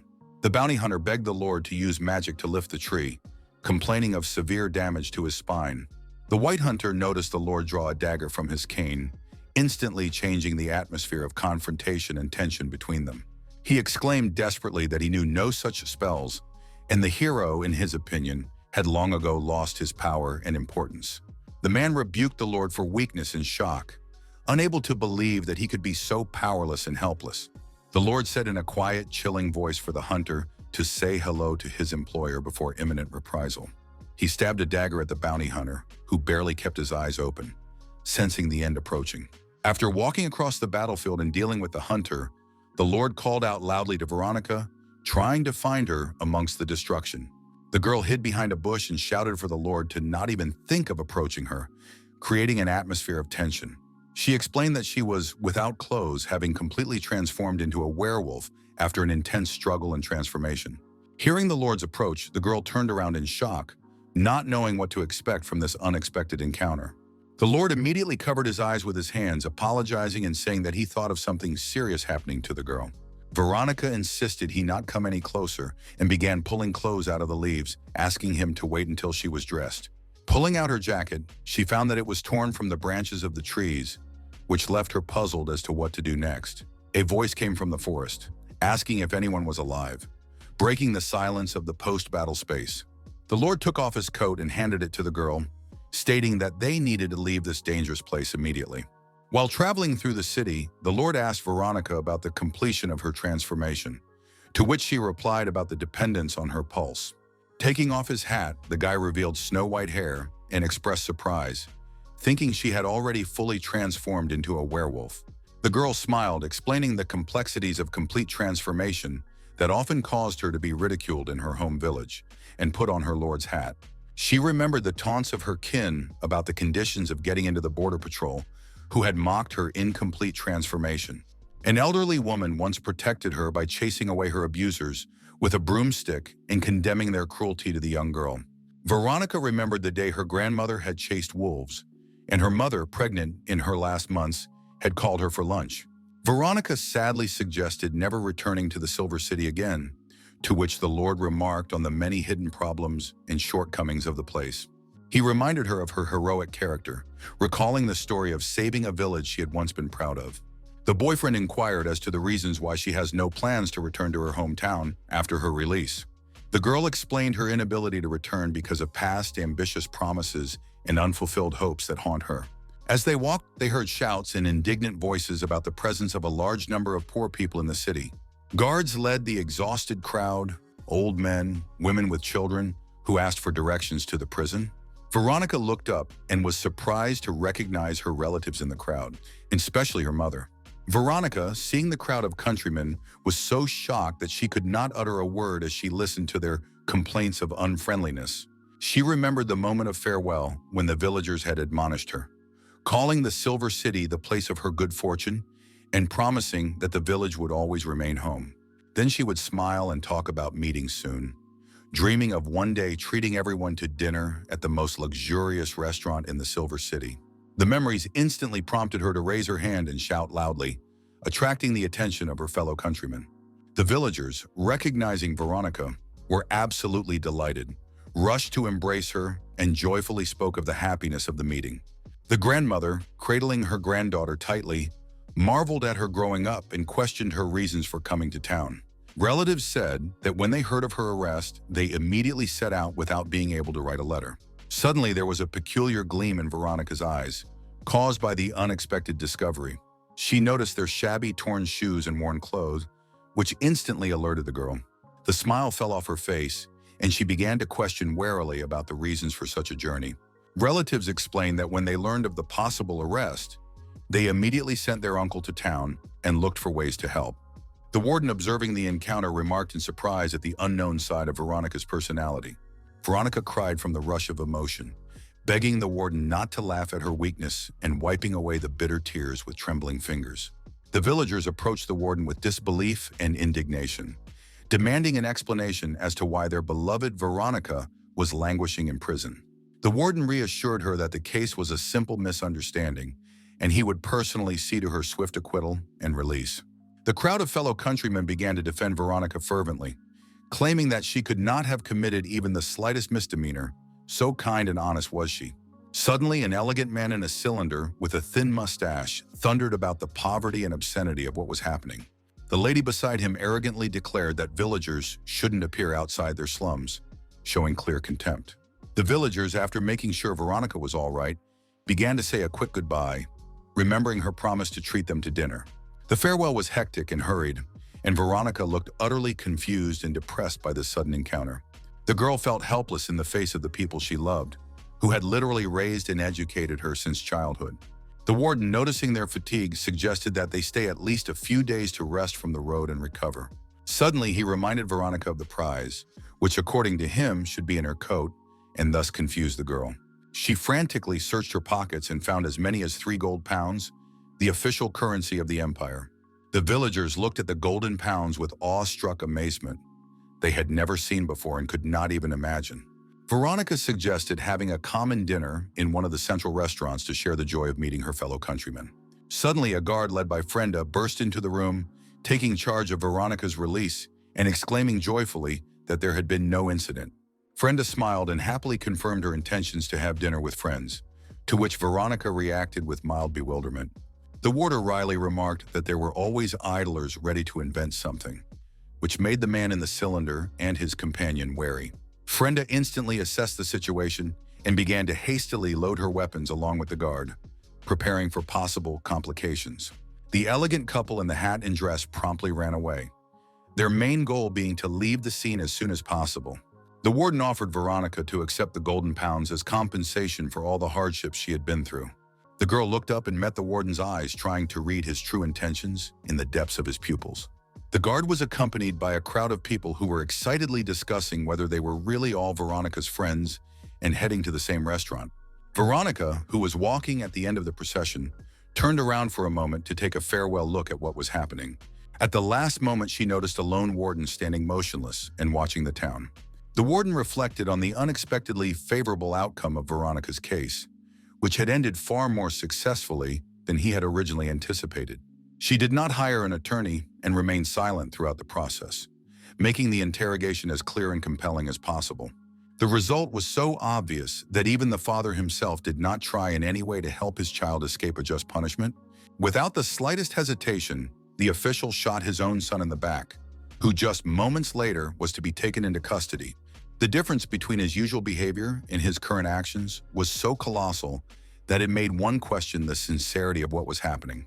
The overseer pondered whether the official was frightened by the publicity of the incident, which could destroy his reputation, or whether he feared far worse revelations. After the court session, Veronica solemnly said goodbye to everyone and went home surrounded by loving fellow villagers. Staying away from the city for a person like her seemed like the only thing that could protect her. Someone around asked the warden if the prisoners who had helped Veronica had received the reward they deserved. The overseer, grinning, replied that the goddess was once again playing her age-old game with him, promising to deliver the lists of those involved soon. The goddess countered that it wasn't about caring for the prisoners at all, but something much bigger, something she understood perfectly well. To admit defeat now or to tolerate it, the difference is great, and this is not the final end of their confrontation. The goddess said that effective use of the prisoners was the only real way for him to defend himself in this complex game. Her phrase that the brighter the light, the darker its shadow emphasized the growing intrigue and unpredictability of what was happening. In the prison canteen, a worker pouring soup loudly shouted out the next person on, triggering the monotonous ritual of table time. The prisoners noticed the witch with interest, whispering and calling her no other than the warden's dog, discussing her appearance wryly. In whispers, they speculated about her sudden awakening, wondering why she had suddenly decided to eat breakfast at such a strange time. The witch smiled enigmatically, explaining that her stomach had been bothering her lately and she was completely unable to eat salty food. The guys in line sharply yanked her back, reminding her that she was in prison and shouldn't have a special position. The cook announced meaningfully that something special was prepared for her today, hinting at a surprise. She ceremoniously handed over a beautiful piece of cake, announcing that the warden had personally taken care to improve the prisoner's diet. The other prisoners erupted into cries of injustice, but the witch seemed completely oblivious to their clamor. A girl came into the library inquiring about the availability of new books from the librarian. The girl with pink hair categorically told the necromancer that she had already searched everything and there was only junk here. The guard librarian suddenly whispered from under the table a new book he had not yet had time to bind on the shelves. The intrigue instantly heated up. The pink-haired girl literally lit up from the inside out, feeling that this was the very book she was so desperately looking for. Grabbing the book, she promptly ran away while the other girls screamed exhaustedly, promising to wash her socks in exchange for the return of the precious find. The fugitive pondered feverishly over the nature of a book so valuable that one could take such a risky gamble. When she opened the volume, she realized that she was holding a legendary publication about which there were incredible rumors among the prisoners. Immersing herself in reading, the girl literally began to feel exotic, huge, and intimidating animals materializing around her. Creature number 13 turned to a little girl with green hair who introduced herself as a wood elf named Jela. The dead man began to say strange things, to which Gala calmly explained that forest elves perfectly read the emotional language of interlocutors. Creature 13 delicately asked the wood elf to let him go, hinting at some intrusiveness and stickiness of the interlocutor. The showering succubus listened to the other prisoners' comments about her risky decision to come and take the war alone. The two girls who had once attacked her were menacingly interested in her willingness to confront her, hinting at possible consequences. Behind are people with bright voices, unequivocally stating that this money is not justified to those in attendance. Camilla and the tigress Philippa turned to the succubus with ravenous curiosity, wondering how hard to hit the unwanted. The succubus, without turning around, broke into a mysterious, chilling laugh that echoed through the prison corridors. She remembered the conversation with the warden where she had hinted at her help in getting into consciousness and demanded the due payment. With a meaningful smile, the succubus offered her cooperation, hinting at the fate of those yet to be executed and demanding a monetary reward. The warden was silent at first, but realizing the hopelessness of the situation, warned her not to go overboard with her demands. After receiving the money, she turned to her bodyguards with orders of brutality to punish the wrongdoers. The frightened girls began to beg for mercy, vowing never to commit such misdeeds again. At that moment, the official in his office listened to the butler asking for consent to some mysterious action. Looking at the photo, the man told him to give the Ant Queen information about his daughter in prison. Butler shuddered, remembering the gruesome stories of the Ant Queen, known for her monstrous experiments on humans. The official, with a crazed look and clenched teeth, swore revenge on the warden for all he had done to his son. The little girl introduced herself as Jayla, a wood elf who fancies herself a wise, elegant, swift, and deadly creature. Her claims of her own exceptionalism looked utterly ridiculous against the tiny figure with green hair. Outwardly, she seemed so harmless that any assertion of her formidable nature elicited only a condescending smile from those around her. Once, by a fateful coincidence, she caused a terrible fire in the poppy fields, resulting in enormous economic losses. It was this incident that was the main reason for her imprisonment in Rosa Prison, where she was now serving her sentence for what she had done. Despite the circumstances, the girl found time quite comfortably, noticing the special treatment of the prison guards and the warmth from many of the inmates. As she walked past the rows of prisoners, she heard admiring whispers of remarks about her cuteness, and her ability to read emotions instantly made her the perfect interpreter. Prisoners with an incomprehensible language were a great mystery to her, especially creatures like the enigmatic creature number 13. Gala claimed that her work resembles that of a lifeguard because of her ability to understand the underlying emotions of other beings. Immersed in her professional musings, she suddenly noticed a warden approaching and inquired about the completion of her work. The girl shrieked in surprise, startled by the appearance of the warden and instantly losing her composure. The warden reassuringly stated that he wanted to direct her to other prisoners, though he wasn't entirely sure of his intentions. Gela assured with childlike directness that it is not a problem for her. She is confident in her own professional abilities. Gela was led to the prisoner, and as she approached, she was overcome with such shock that she could not utter a word. The supervisor immediately began to ask if she was up to the task, to which Gela began to explain her doubts and professional difficulties. From the point of view of the Wood Elves, the world is filled with emotional energy. Even mountains, rivers, and inanimate objects emit special energy vibrations. In front of her stood the Evans girl, from whom absolutely no emotional impulses emanated. Despite the prisoner's outward cuteness, the Wood Elf seriously pondered whether this creature was alive in principle. Gela tried to explain her observations. It was like a piece of flesh in front of her, capable only of absorbing and digesting food, without the slightest sign of thought activity. The overseer listened carefully to the young elf and realized that the learning process would take much longer than he had originally anticipated. As the warden headed to open the doors, Gela noticed a bandaged finger and inquired curiously about the cause of the injury. The warden waved it off carelessly, explaining that it was just a scratch that didn't deserve serious attention. Standing in front of the mysterious prisoner, he announced that today's class would be devoted to the fairy tale of Cinderella, much to the surprise of those present. Gela was utterly bewildered, wondering if the warden was seriously trying to teach this strange subject how to be a normal child. In the mid-sized city, a witch thundered to passers-by, offering miracle elixirs for wrinkles, hair growth, and a host of other problems. Moving down the street, she literally crashed into passers-by, insistently offering her mysterious potions to every person she met. The Lord stopped her, inquiring with cold curiosity as to the purpose of her wanderings. The man invited the witch into the room, where impenetrable darkness swirled around them. The interlocutor frankly stated that he was aware of her desire to free her daughter from prison and was willing to help in this difficult endeavor. The witch was incredulous at the offer of help. The official proposed a plan to arrange for her incarceration in Rosa prison so that she could release her daughter on her own. Just then, the witch sarcastically wondered if he was bored with his life after hearing such a suggestion. Suddenly, an official Joe bursts into the room, claiming they have a superior rescue and defense plan. The witch wryly recalled the lawsuit the Lord had once filed against him, alluding to their uneasy relationship. The man replied that he didn't need an introduction as they were united by a common enemy named Aiden. He provided documents detailing the structure and patrol routes of Rosa prison, advising that they should be studied carefully before entering. The official promised to reduce the number of prison guards and guardsmen, easing the release process. He assured that their agents inside the prison would help pull off the operation as frictionless as possible. The man asked the mother of the ants with cold calculation about her interest in furthering the plan, watching carefully the reaction of the mysterious interlocutor.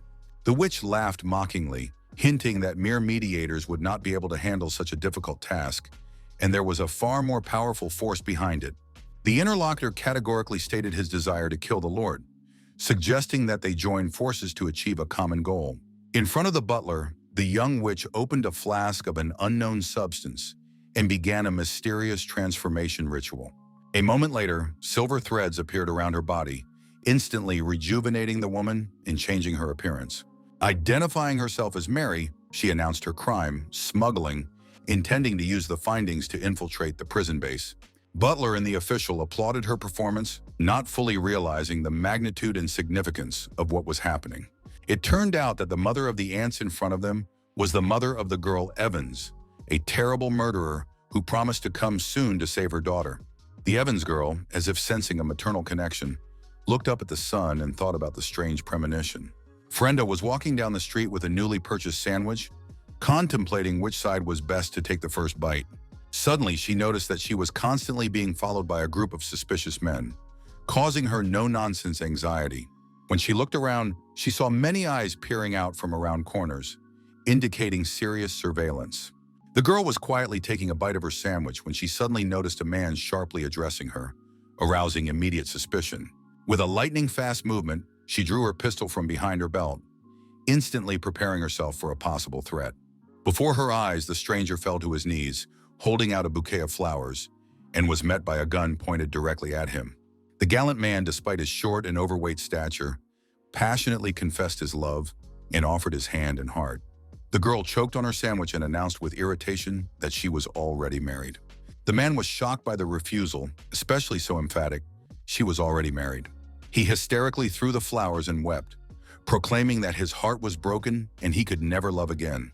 Frenda was in the back office talking about a journalist who wrote a scandalous article about the prison after her arrest. The content of the article covered information about the professional qualities of the prison warden and the physical fitness of the female guards.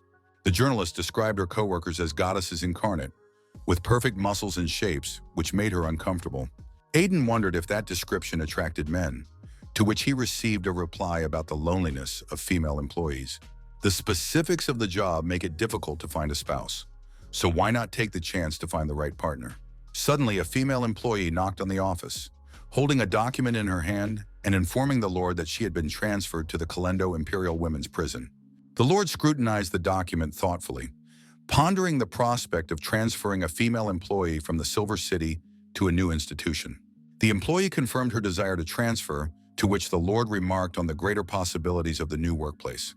Lord kindly agreed to start the dismissal procedure, which caused the employee dreaming of a change to be genuinely grateful. The doctor rushed into the office holding a document and clearly agitated. In the same way, the physician reported a letter received from a scientific institute that seemed likely to change his life. The Lord wondered with surprise if even the doctor was about to resign and leave the prison.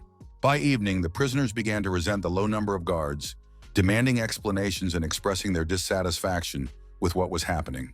Frenda stood beside the Lord, barely containing her excitement and inner worry about the fate of the prison. It turned out that a whole line of employees received offers of transfer. Someone was invited to be a personal bodyguard, someone to be a guard of honor. Frenda watched anxiously, realizing that mass layoffs could lead to a complete collapse of the security system. Unable to bear the strain, she dared to speak out and warned her colleagues of the disastrous consequences of a mass transfer of employees. Frenda pleaded with the staff to hold off for at least a month so that she could find a decent replacement in time to avoid disrupting the prison system. The employees began to whisper, considering a month too long and insisting on immediate dismissal. The rioting staff made many claims: intolerable conditions of confinement, the depressing effect of isolation on the psyche, and the disgusting food in the canteen.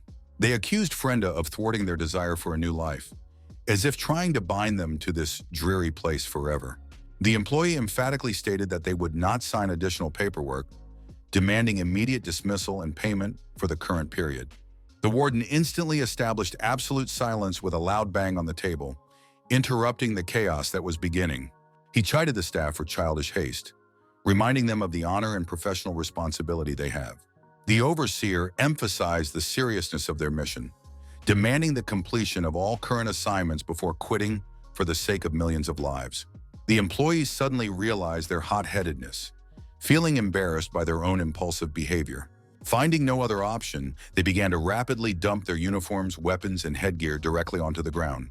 The Lord pondered the scandalous newspaper article and the mass firing of guards, which could have been someone's carefully planned revenge. A rhetorical question echoed in his mind. Was this really the revenge plan they had discussed for so long? The Lord's study was literally filled with the abandoned uniforms of the guardsmen, which chaotically covered the entire floor. The prisoners were hysterically breaking through the bars, demanding breakfast, and resenting the incomprehensible prolonged confinement. The guardsmen questioned in confusion as to why their colleagues had disappeared, while the guardsmen tried to calm them down by insisting on complete silence. The Lord coldly stated that the situation no longer made sense, and the dismissed guards would never return. Frenda was in a panic, realizing the criticality of the understaffed situation and the possible disaster that could begin at the slightest news of the prisoners. Suddenly, her attention was caught by something unexpected that made her wary. Veronica appeared from around the corner, offering her services as a prison guard and clearly thrilled at her own audacity. Frenda was shocked, perplexed as to why Veronica had not returned to her home village after her release. Veronica explained that despite the residents' request to return, she had decided to stay and learn a lot from the Lord. She noted with surprise the unusual emptiness of the prison, as if she had fallen into a strange, undefined time. One of the guards rushes in a panic, shouting to the Lord of impending danger and warning him of the critical situation about to unfold in the prison. The prisoners, noticing the drastic reduction in guards, realized that this was the perfect moment for a mass escape and immediate decisive action. They demanded that the cells be opened immediately, threatening to carry out the release themselves if their demands were not met. The prisoners watched the confused guards with triumphant laughter. Gala, who was reading emotions, sensed the impending atmosphere of rebellion and realized that something more than the usual mutiny was going on. Hiding under the bed, she thought about the unfairness of what was happening and how suddenly things could turn against the Lord. The warden enters the room where a guard is hysterically screaming about the prisoners being completely out of control and impending disaster. The succubus panics and begs the Lord to protect her, screaming about the unbearable horror of what is happening in her own fear. Suddenly, she notices a familiar figure and recognizes her old friend Veronica, who appears quite unexpectedly. The succubus begs Veronica to return home, warning her of the nightmare going on in the prison and the impending danger. Veronica, on the other hand, is completely unresponsive to the warnings and begins to quickly don her guard uniform. The succubus is in complete shock, with narrowed eyes trying to comprehend what is happening and understand the true nature of the unfolding events. The guard pointed to the tiger girl as the instigator of the riot, to which the girl contemptuously began to mock the Lord, calling his guards a pathetic semblance of real protectors. Veronica, hearing the barbs against her, did not even move. Frenda warned Veronica that as a newcomer, she needed to gain authority among the prisoners immediately. Otherwise, further work would become unbearable. Veronica realized that she had no choice but to immediately demonstrate her true strength and determination. She pointed her finger upwards meaningfully, summoning the three most aggressive prisoners to confront her. The prisoners began to jeer, comparing her timid gesture to the guards' earlier threats and mocking her weakness. One of the girls smugly declared that she was capable of tearing Veronica apart single-handedly, leaving no chance for resistance. Suddenly, the girl received a lightning strike that made her eyes literally ready to pop out of her orbits. Veronica slapped with a force that she never seemed to have used before.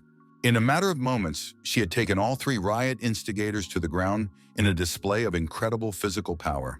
Turning to the other prisoners, she defiantly offered a taste of her fist, after which there was a sepulchral silence in the cell. The guards watched in admiration, unable to believe that such a fragile girl could have so much incredible strength in her. Lord noted with satisfaction that Veronica, a graduate of the police academy, where they teach you to prove your strength to even the most dangerous creatures.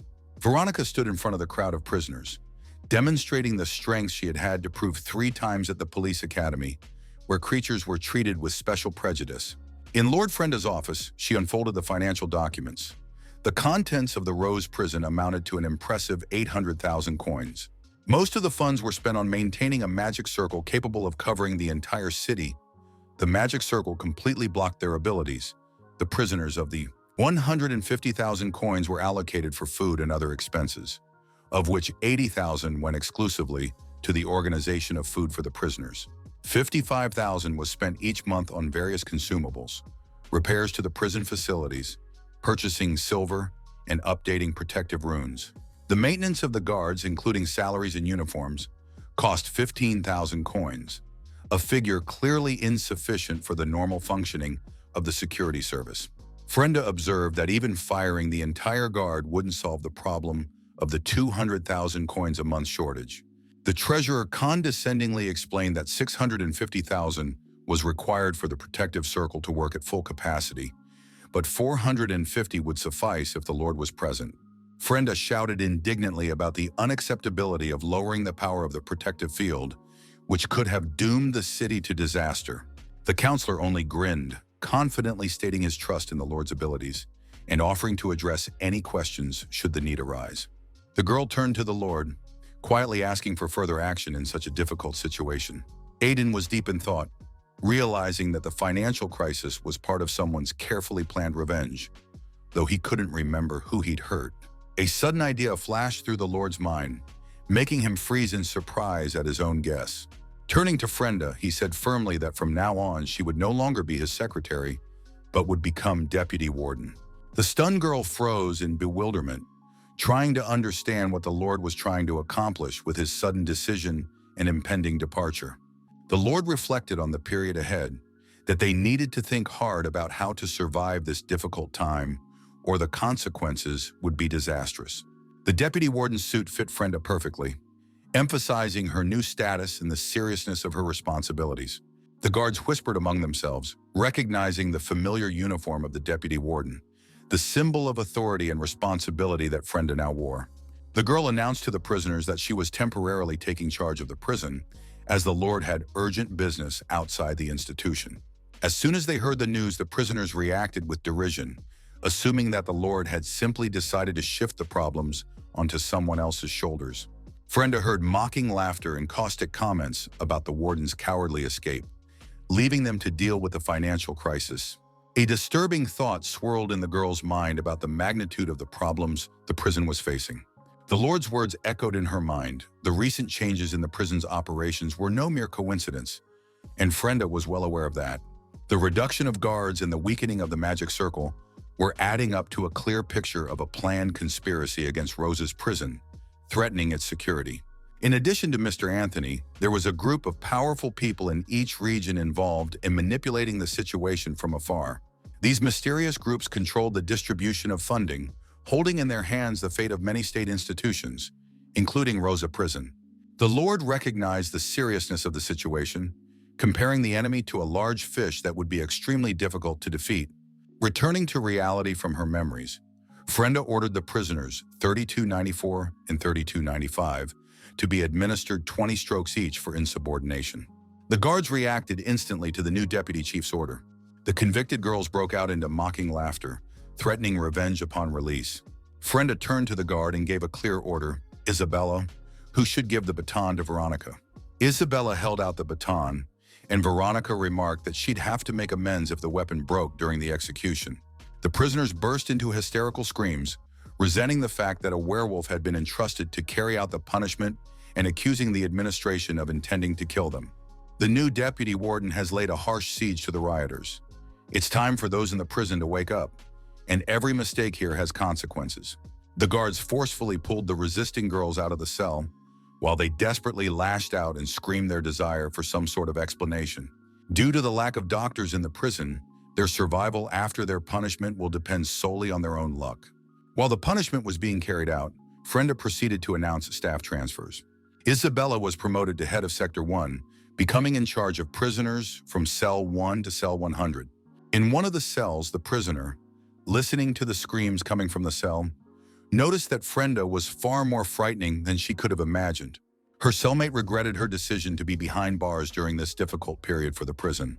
The massive prisoner grumbled irritably that her ears were already hurting from the incessant screaming. Her tame hamster ran up to the witch, and she took the pet gently in her arms and thought about the news she had recently heard about the prison's financial problems. Looking at her little friend, the witch pondered how long the Lord would be able to hold his influence in the prison under the current circumstances. The necromancer girl, without taking a break from her book, coldly remarked to her cellmate that her escape plans did not require anyone else's approval or discussion. The necromancer girl calmly spoke the words of the contract, confidently stating that she would leave the prison walls before the others once the Lord lost his power. The prisoner in the prison yard glanced back cautiously, trying not to attract attention with sudden movements of his head. Frenda's angry shout warned the prisoner of the consequences of disobedience and forbade any attempt to look away. New meal rules limited groups of prisoners to 10, demonstrating the tightening of the prison regime. Veronica's gaze noted how the prisoners trembled at Frenda's appearance, fearful of causing the slightest displeasure to the new deputy warden.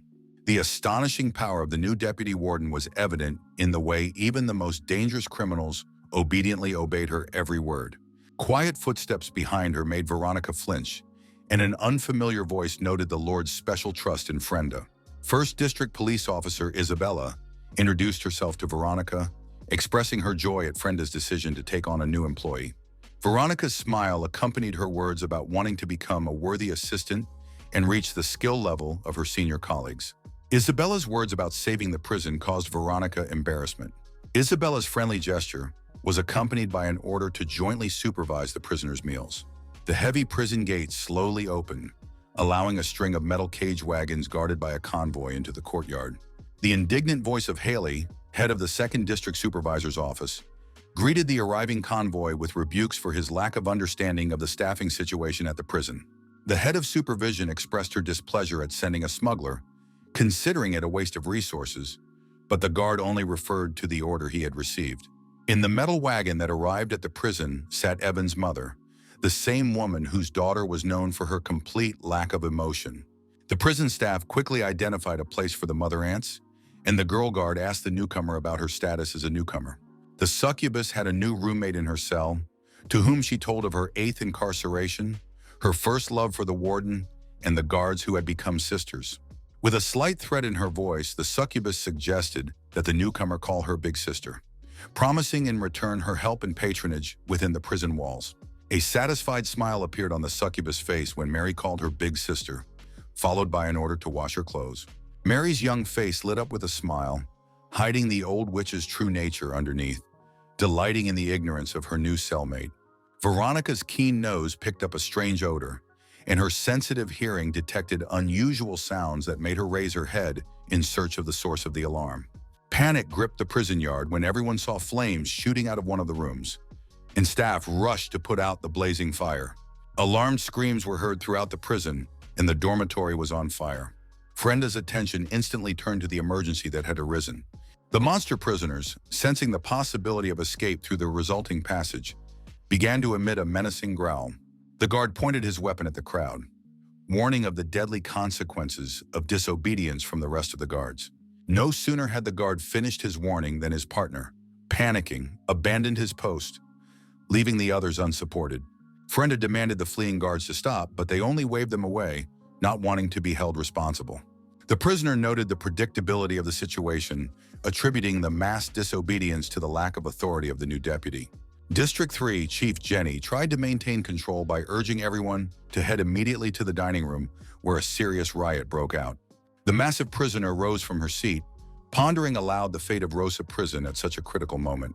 The girl's calm voice assessed the situation as temporary, suggesting we wait for the true instigator of the riot to appear.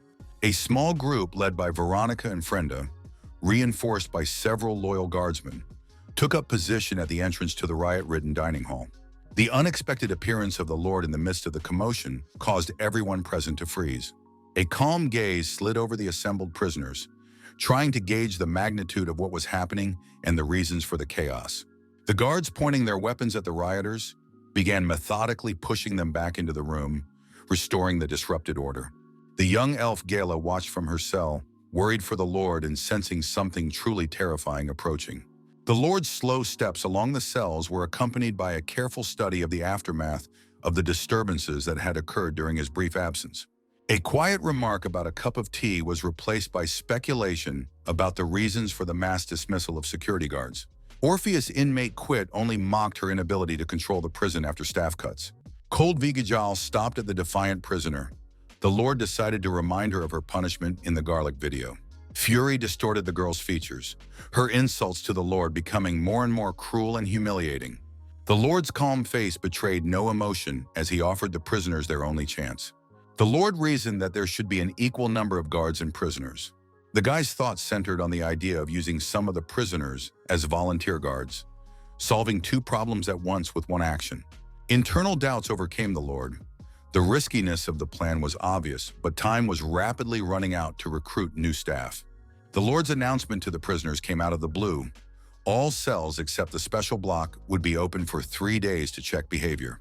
The Lord's words about the possibility of escape and the hope of justifying his trust hung in the air. A distrustful whisper ran among the prisoners, discussing the Lord's strange decision, believing it to be a sign of weakness or overconfidence. The Lord's brief gesture called for Frenda and Veronica to follow him, leaving the others confused at what was happening.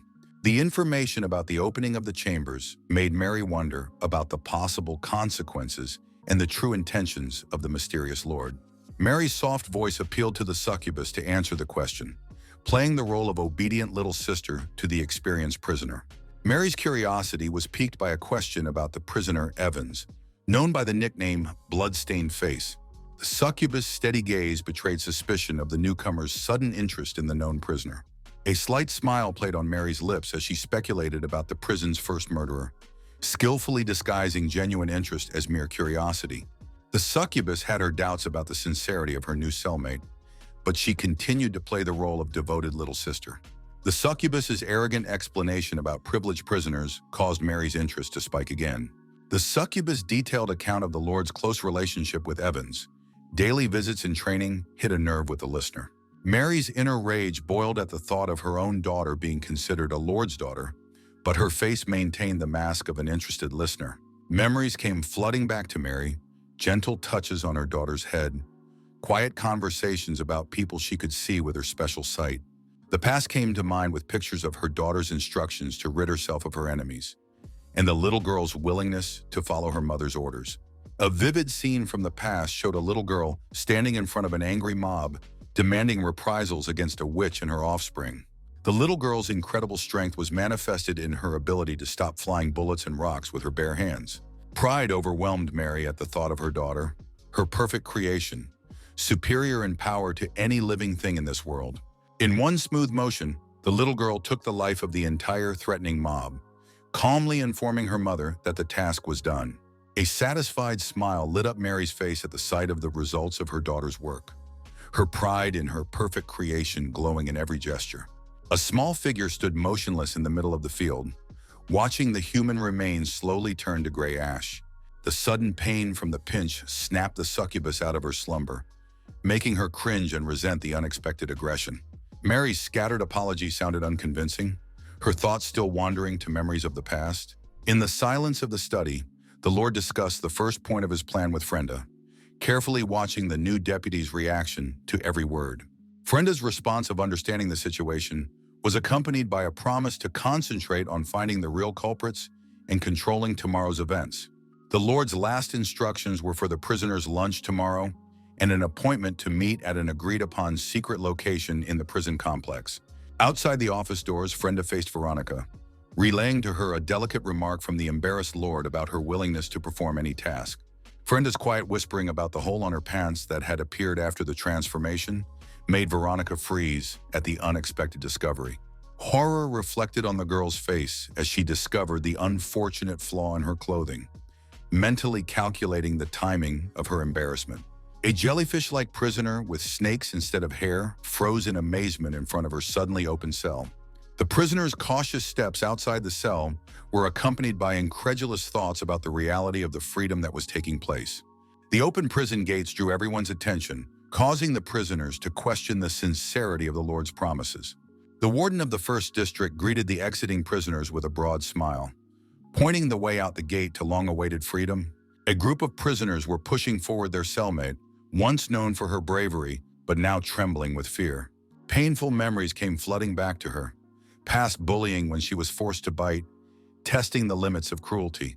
Scenes of the past surfaced in her mind, of biting, hurting people, and promises to let her go if she held out until dawn. The trembling figure of the prisoner stepped back, the fear of the Lord's punishment and the memory of the pain in her back trumping the desire for freedom. The sudden appearance of a strange chicken with eyes scattering in different directions attracted the general attention of the inmates.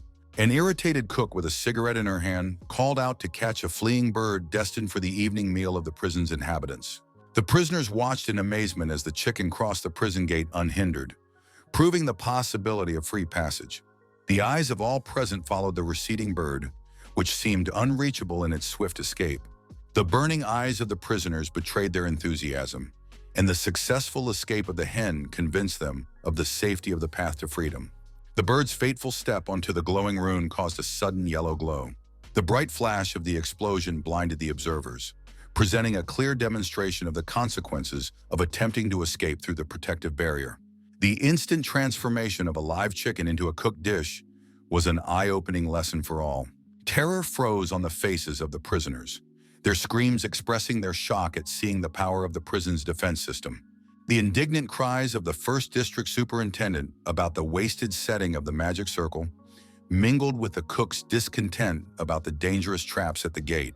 The superintendent's calm explanation of the availability of guinea pigs to test the defenses was followed by a remark about helping the Lord weed out the undesirable elements. A wave of anger swept through the prisoners when they learned of Isabella's involvement in setting up the deadly magic circles. The sudden attack on the little forest elf Gela took everyone by surprise when one of the prisoners grabbed her by the shirt. The cruel suggestion to use the elf as a sandbag to test the defense circles rang out in the prison yard. Fear gripped the other prisoners at the sight of the impending massacre of the innocent elf, their protest expressed in quiet pleas to stop. A dispute broke out among the prisoners as to methods of overcoming the defenses, some suggesting a mass breakout, others pointing out the insanity of such ideas. The wood elf's desperate cries for help echoed around the courtyard as the aggressive prisoner threatened to massacre the Lord's loyal assistant. A deft shot on the wings of the attacking prisoner interrupted the impending violence, saving the little elf from imminent doom. A sharp pain caused her attacker to collapse to her knees, her grip loosening, allowing the terrified elf to break free of the cruel grasp. Jenny's stern remarks sounded a warning. The uninvolved prisoners involved in the escape should stay out of the ongoing conflict.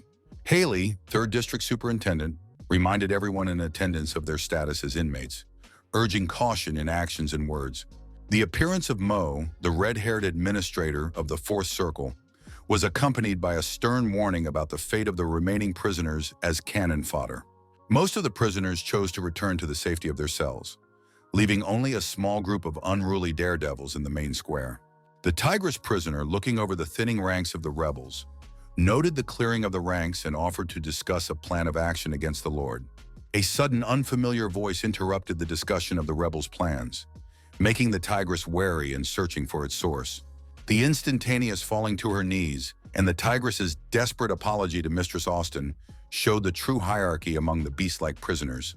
A whisper ran among the prisoners at the recognition of the princess of the House of Beastmen, whose authority made even the strongest fall. Austen's appeal to the Tigress carried judgment, rejecting the possibility of atonement for past mistakes. Austen's majestic beauty was emphasized by the tattoo on her arm, and her presence was a reminder of the shame of weakness in front of ordinary people. The tigress approached her ruler to ask about her intentions regarding escape and her willingness to risk her life against the magical circles. Austen's answer of mere amusement was accompanied by a grim warning of the inevitability of war in the event of a mass escape. Mary's attentive gaze studied the ghastly seals on the beastmen's bodies, pondering their connection to the ancient demon and its power. Memories of the teacher telling of the blessing of ancient gods and demons surfaced in his mind, explaining the origin of their power. Thinking about the incredible power of the blessed beings, capable of destroying entire cities, caused awe and admiration for their capabilities. Mary's secret thoughts revolved around the idea of using this power to eliminate the Lord by other people's hands, avoiding direct conflict. The voice of the cook echoed down the prison corridor, greeting the prisoners who had decided to stay and not participate in the escape attempts. The cook's offer to help in the kitchen piqued the interest of several inmates. The bitterness about the mass firing of security guards sounded, allegedly unhappy with the quality of her cooking. A lively whisper went around among the prisoners discussing the appeal of the offer to work in the prison kitchen instead of sitting in their cells. Here the elder witch stepped forward, promising protection from any problems to all who would join in the kitchen. The necromancer girl's disdainful look at the sight of the older witch's ostentatious piety in front of the rest of the prisoners. The argument between Asena and the older witch revolved around the primacy of gaining an audience. The deputy warden materialized like a ghost next to the necromancer, causing whispers and leering looks among the other prisoners. Frenda hinted meaningfully at the vacant librarian position, as if throwing sweet bait in front of a hungry beast. The necromancer's face transformed instantly, revealing an unconcealed desire to break out of the cage to the cherished folios and ancient texts. Mary watched in disbelief at the metamorphosis of the former prideful girl from a deadly witch to a boastful girl with a new toy. A picture was forming in Mary's mind of the Lord's ingenious plan to tame deadly creatures with the help of trivial human weaknesses. Prison fear of the mystical gate worked more effectively than any guard, paralyzing even thoughts of escape. The secret map in Mary's hands revealed a secret no one had guessed, an inconspicuous passageway near the pleasure grounds. Mary's gaze slid around the perimeter, picking out weak spots in the boasted magical defenses, which turned out to be not so impenetrable. A mother's thoughts of soon meeting her daughter among the golden prisoners filled her heart with warmth and hope. The nonchalance of Evans cradling a tattered pink rabbit, the warden closing the study book, informed the little prisoner that the lesson was over and set the next class for tomorrow morning. The habitual absence of emotion on the girl's face accompanied her mechanical farewell, utterly failing to betray her inner feelings. The sudden appearance of running people in the corridor was accompanied by excited exclamations of the success of the training conducted. A massive prisoner with heavy chains on her arms, who introduced herself as Tira, was loudly inquiring about the availability of alcohol in the prison stocks. The warden noted to himself the prisoner's good nose for the hidden barrel, which was his personal reward for the extra work hours. The warden's lengthy explanation included plans to grow vegetables for the canteen and the need for additional guards to maintain order. Jessica, a former mercenary, offered to help organize the work, reminding the warden of her past leadership experience. Jessie's offer of cooperation was accompanied by a modest request for a reward of good wine. The offer of cost savings interested the warden, making him agree to the deal, although Jessica immediately raised the issue of the timing of the cultivation of the land. A sly smile accompanied the assurance of enough wine, but the question of Jessica's ability to handle the plot alone hung in the air. The girl's discerning eye caught the Lord's true intent, instantly realizing the hidden meaning behind the offer of a job on the ground. The Lord's approving nod confirmed his understanding of the situation, whereupon Jessica turned sharply to her friend, demanding an immediate decision to participate. Anxious thoughts of becoming traitors in the eyes of the rebellious prisoners weighed heavily on the shoulders of the prisoners who doubted their choice. Mary's attentive gaze studied the very area Anthony had mentioned, trying to find confirmation of the information she had received about a possible escape route. Memories of the bloody glory of Jessica's unstoppable butchery, slaying 1,000 vampire knights at the head of a mercenary squad, flashed through his mind.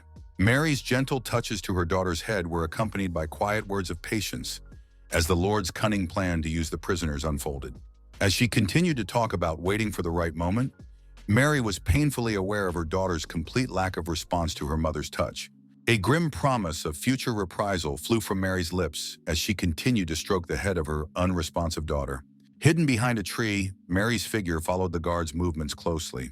The lifted t-shirt exposed the creepy creature at the sight of Mary's belly. The sudden appearance of a guard in a dark corner of the prison yard caused Mary to freeze in place. With a quick movement to adjust her shirt, Mary stepped out from behind the tree, keeping a nonchalant expression on her face as she approached the guard for more information. Mary's interest in the disposition of special prisoners was satisfied by information about Princess Orpheus. The account of the princess's recent failed escape and her subsequent humiliation by the Lord was accompanied by a hint of the possibility of redemption. The Blood Princess's indignant screams echoed down the hallway, her indignation at being fed pig's blood accompanied by the aggressive shaking of a bottle. A passing guard reminded him of the leniency of the punishment by threatening to give him garlic juice next time, which prompted furious threats against the Lord.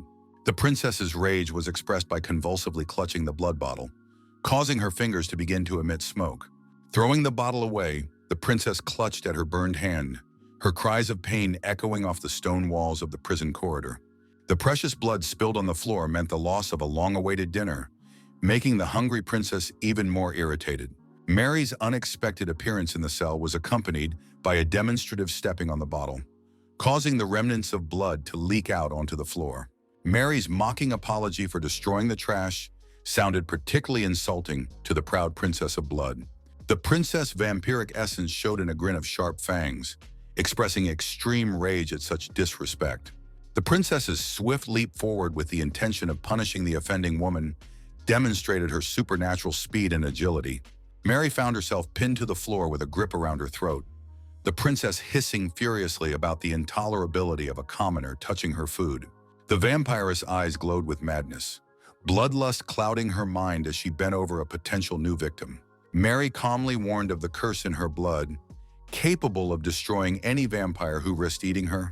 Something with needle-like outgrowths was crawling out of Mary's belly, reaching for the blood princess, frozen in amazement. Closing the princess's mouth, Mary reminded her of the long-awaited dinner, her eyes glowing with dark anticipation of what was to come. A surge of power swept over Orphea's body, demonic vampire wings unfolding behind her back, a sign of true power returning. Smiling, Mary explained the ability to manipulate the prisoner's seals, inviting the princess to join the conspiracy.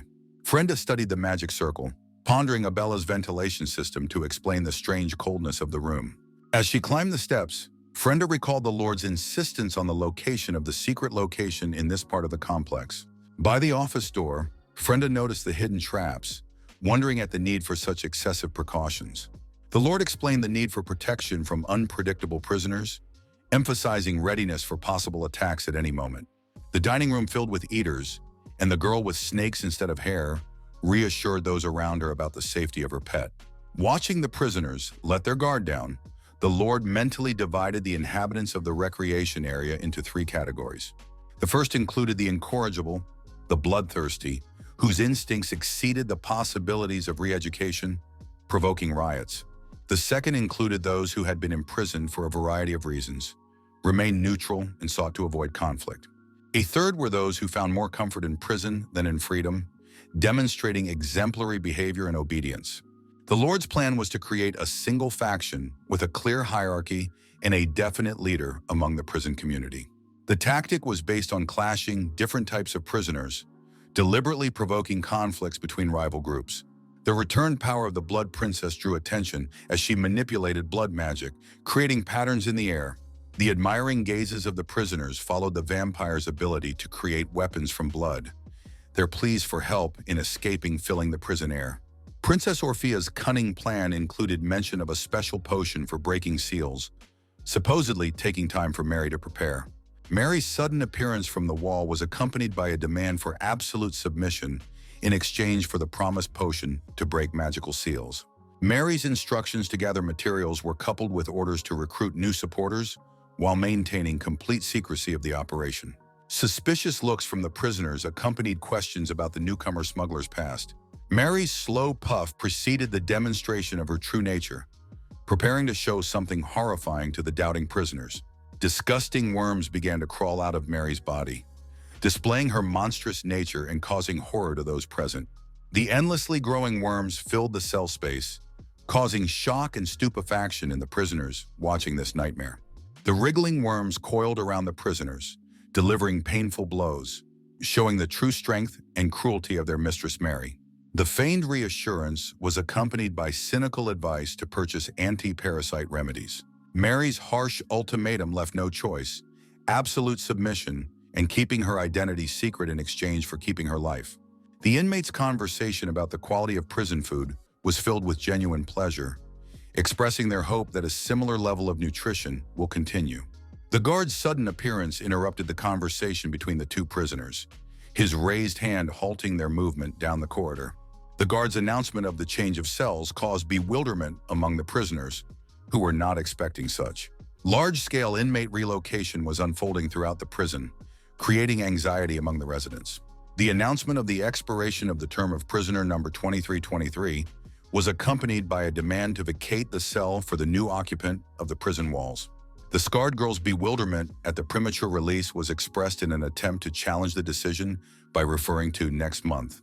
The guard's indifferent response on parole was accompanied by a reference to his superiors for any questions that arose. Frenda's strategy of settling obedient prisoners was complicated by the rioters' active recruitment of new supporters. The guard's evening rounds were accompanied by a demand for prisoners to return to their cells, observing the established regime. The prisoners' outrage was based on the Lord's words of 3 days freedom, contradicting the guard's demand that they return. Veronica turned to the prisoners, balking at the need for rest for the guards and warning of possible trouble. Quiet whisperings between the prisoners led to a decision to submit to the demands, avoiding undue attention to themselves. Veronica Frenda's report on the unexpectedly smooth process of prisoner re-entry demonstrated the success of the chosen control strategy. The sudden appearance of a female pig shouting about an occupied cell triggered a wave of similar sightings among the other inmates. Sisters Haley and Jenny loudly explained the reason for the cell change to disgruntled inmates, citing their previous inappropriate behavior. The guards' determined confrontation of the would-be rioters was accompanied by a clear order to disperse to their assigned cells. The growing irritation of the prisoners' words was in open defiance and questioning the validity of the orders given by the guards. The unexpected intervention of an imprisoned gargoyle in a tense situation brings a new perspective on the changes taking place. A quiet whisper about the benefits of the new formation for recruiting supporters was interrupted by Orphea's warning about the dangers of eavesdropping by the guards. The Tiger Girl's satisfied smile at the sight of the new camera was accompanied by a defiantly calm removal from the scene of the conflict. Mary's close observation of what was happening was puzzling as to the logic of gathering the rioters in one place. His gaze stopped on a strange camera painted black, raising questions about the reason for such an unusual design. The conversation with Anthony resurfaced in Mary's mind. The special cell for dangerous prisoners turned out to be a soundproof place to hold the insane. The loud shouts of the prisoners in the soundproof cell created chaos, their excited voices blending into a cacophony of invitations and demands. Orphea's irritated cries of inability to sleep mingled with the general noise as Mary realized the Lord's true purpose in this bullying. Pretend talk of the good life in prison and safety from hunters revealed to Mary the existence of a significant group of like-minded people. Frenda's explanation to Veronica revealed the Lord's model prisoners, the neutral group, and the riot instigators made up the 3 tiers. The central cells, set apart in a special way, were reserved for prisoners chosen by the Lord and occupying a special position in the hierarchy. Among the chosen prisoners, 2 figures stood out in particular: the cunning counselor Aya and the former mercenary commander Jessica. Frenda's business question to Jessica concerned the list of inmates for outdoor exercise expected in the Lord's office.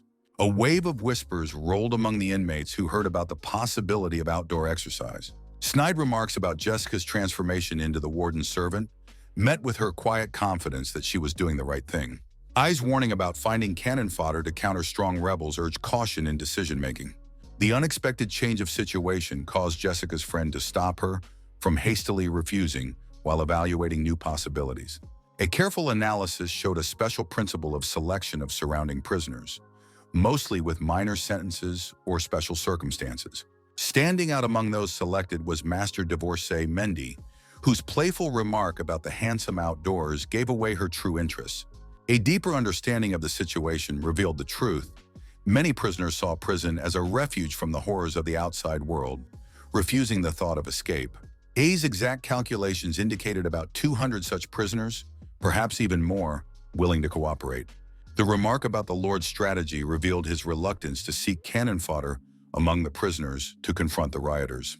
The real goal was to select candidates on the basis of mutual benefit, forming a force capable of effectively confronting the organizers of the riots.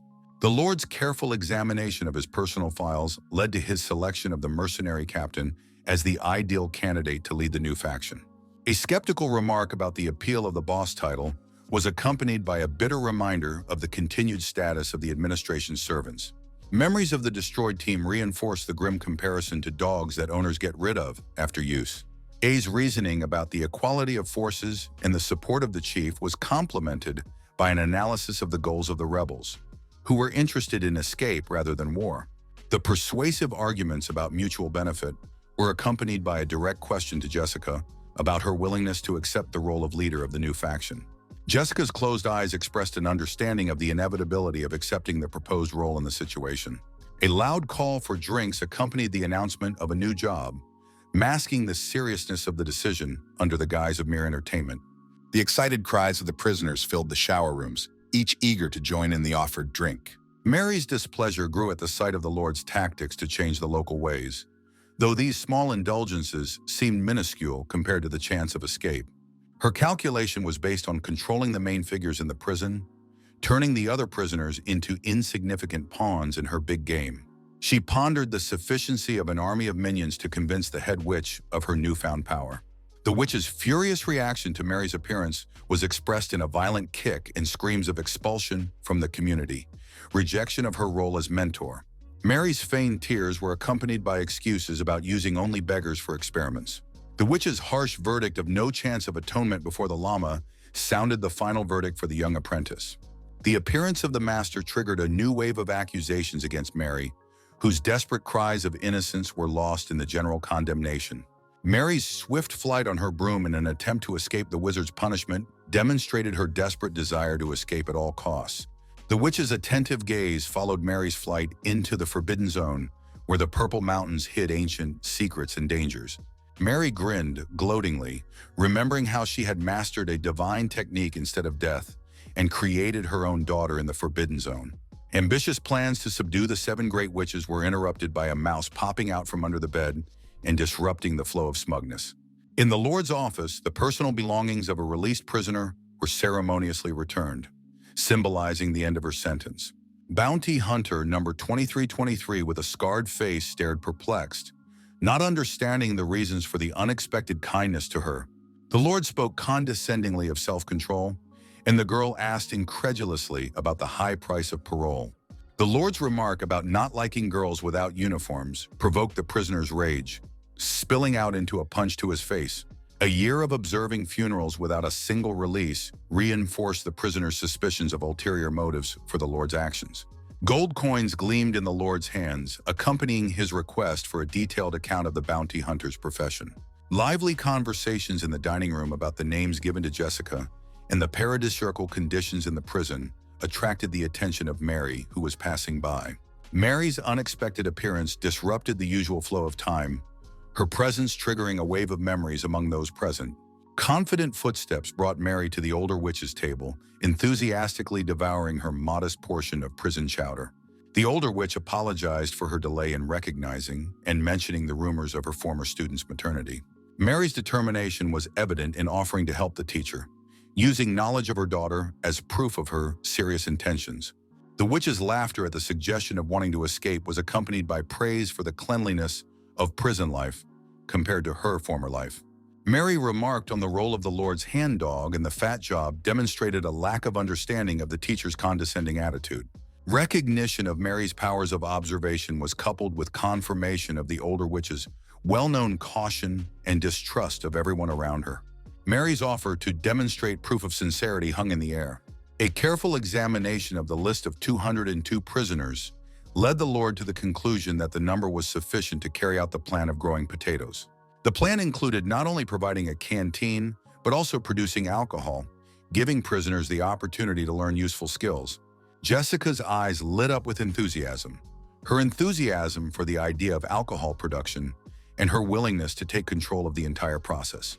The Lord's practical remark about the problem of seed procurement brought an element of reality to the rainbow plans for organizing production. The Lord's unexpected errand to purchase potatoes on his own outside the prison caused a shocked reaction from I and the others. The incredulous questions about the possibility of going outside and potential escape reflected the prisoners' doubts about the sincerity of the Lord's offer. The Lord's smile accompanied his words of complete trust, emphasizing his understanding of the chosen prisoner's lack of reason to escape. The appearance of a guard announcing the arrival of prisoner number 0233 brought a new element to the planning of the upcoming operation. The Wood Elf's expert knowledge of plants made her the perfect consultant on potato selection, surprising the selected prisoners. Isabella's warning to return early because of the danger of the magic circle sounded a caring admonition to those leaving. An overwhelming sense of freedom gripped the prisoners at the sight of the city streets, making them question the reality of what was happening. Mary's solemn revelation of the secret art of prosperity created an air of mystery around her unusual abilities. A demonstration of the power gained in the Forbidden Zone was accompanied by a description of the incredible acceleration of growth of everything Mary touched. Details of the effect on the magic circle revealed a plan to create structural damage leading to its uncontrolled expansion. Boasting about the popularity of the magic potion on the black market demonstrated Mary's confidence in the efficacy of her new product. The astute remark about the elder witch's concern about the contract with the Lord showed a deep understanding of the situation. The promise of solving the death contract problem with the power of prosperity sounded like a tempting proposition to any bound servant. A detailed explanation of the separation process when a critical growth point was reached revealed the true capabilities of this force. A practical demonstration on a chicken divided into two identical creatures served as convincing proof of the efficacy of the method. The artful suggestion of a new body to counter the spell was accompanied by a respectful reference to the former mentor. The elder witch's categorical refusal, disguised as a joke about teacher-student relations, sounded the final verdict. Mary's sincere astonishment at the unexpected refusal betrayed her self-confidence in the irresistibility of her proposal. Cynically, Mary reasoned about the impossibility of teacher-student friendship, masking her frustration. The last attempt at persuasion was replaced by surprise at her former mentor's praise. Mary's sarcastic remark about surviving in a restricted area was interrupted by the appearance of three prisoners known for their rebellious intentions. A sepulchral silence descended upon the dining room at the appearance of the unwelcome guests.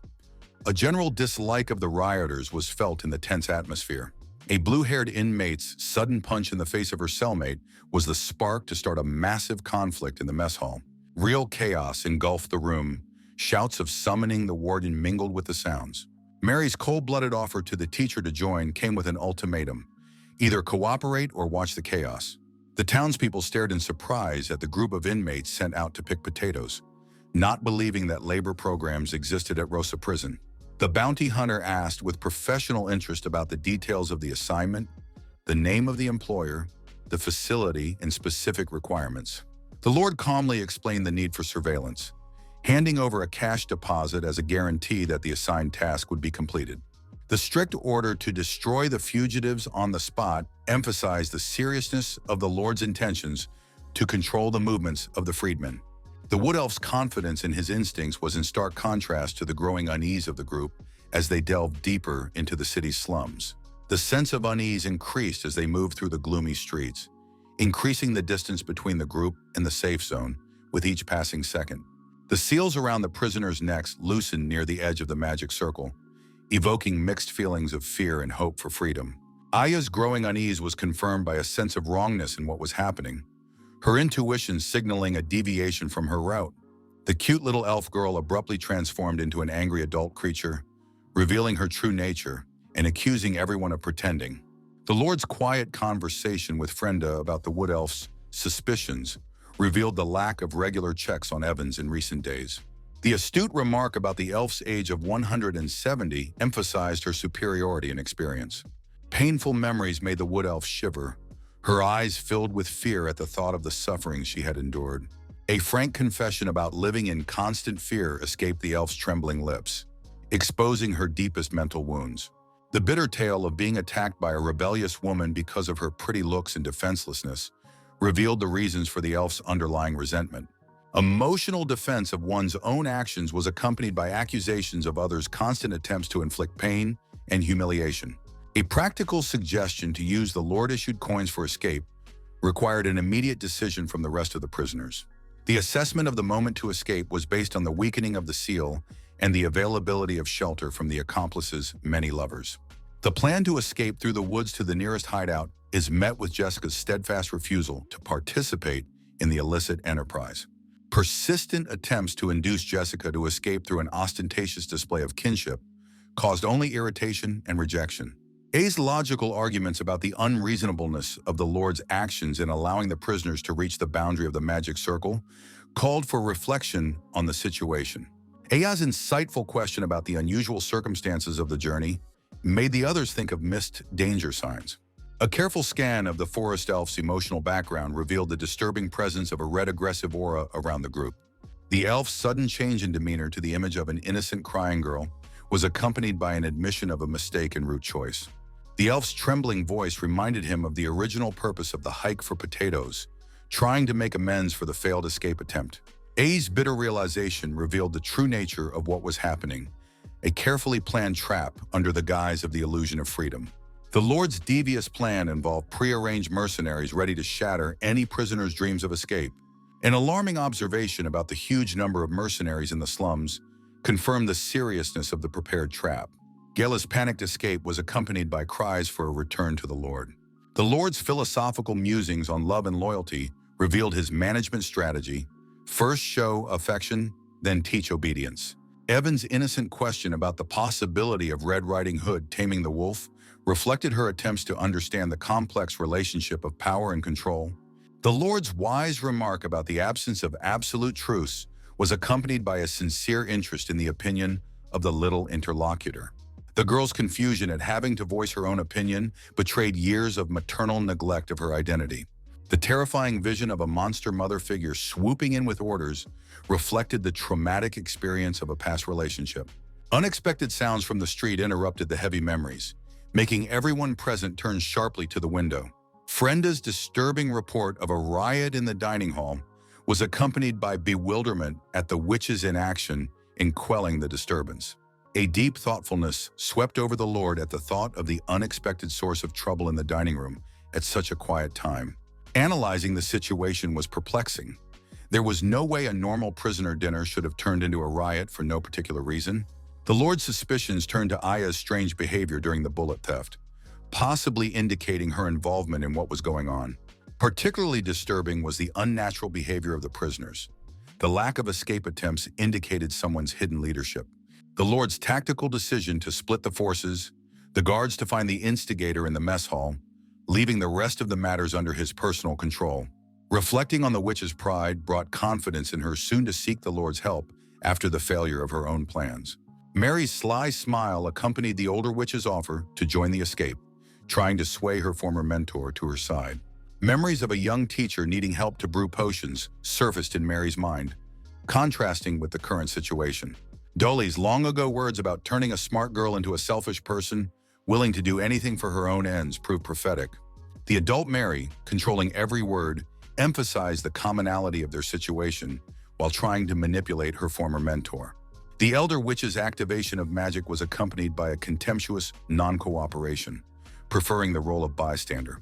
The prisoners, observing the bright glow of magic, decided to refrain from interfering, mindful of the contract's restrictions on mana use. Mary's shocked reaction to the revelation of repeated searches in the restricted area.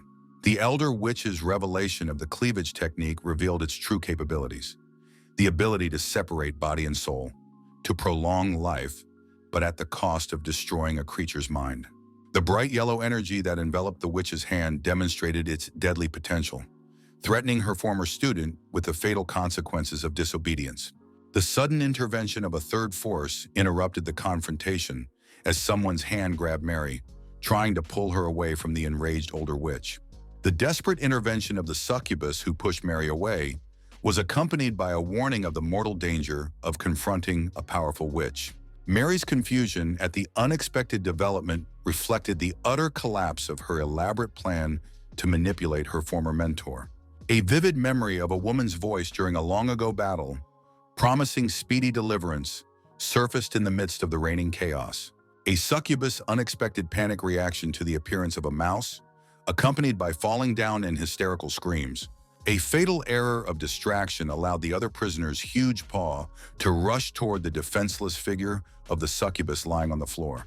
The succubus's eyes, ajar in anticipation of death, witnessed an unexpected rescue that changed the fated ending.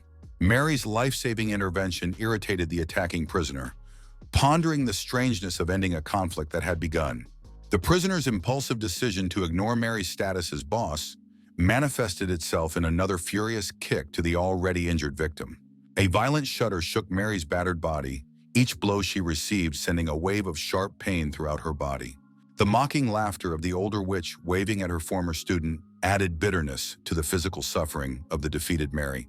The rapid approach of a squad of guards to the mess hall was accompanied by loud demands for the prisoners to return to their cells. The panicked realization of the approaching guards triggered a wave of anxious shouts among the prisoners, calling for an immediate retreat. The prisoner protested indignantly at the constant retreat, expressing her accumulated discontent and weariness of endless submission. 4 of the craziest prisoners lined up in front of the guards with aggressive looks, ready for an immediate attack.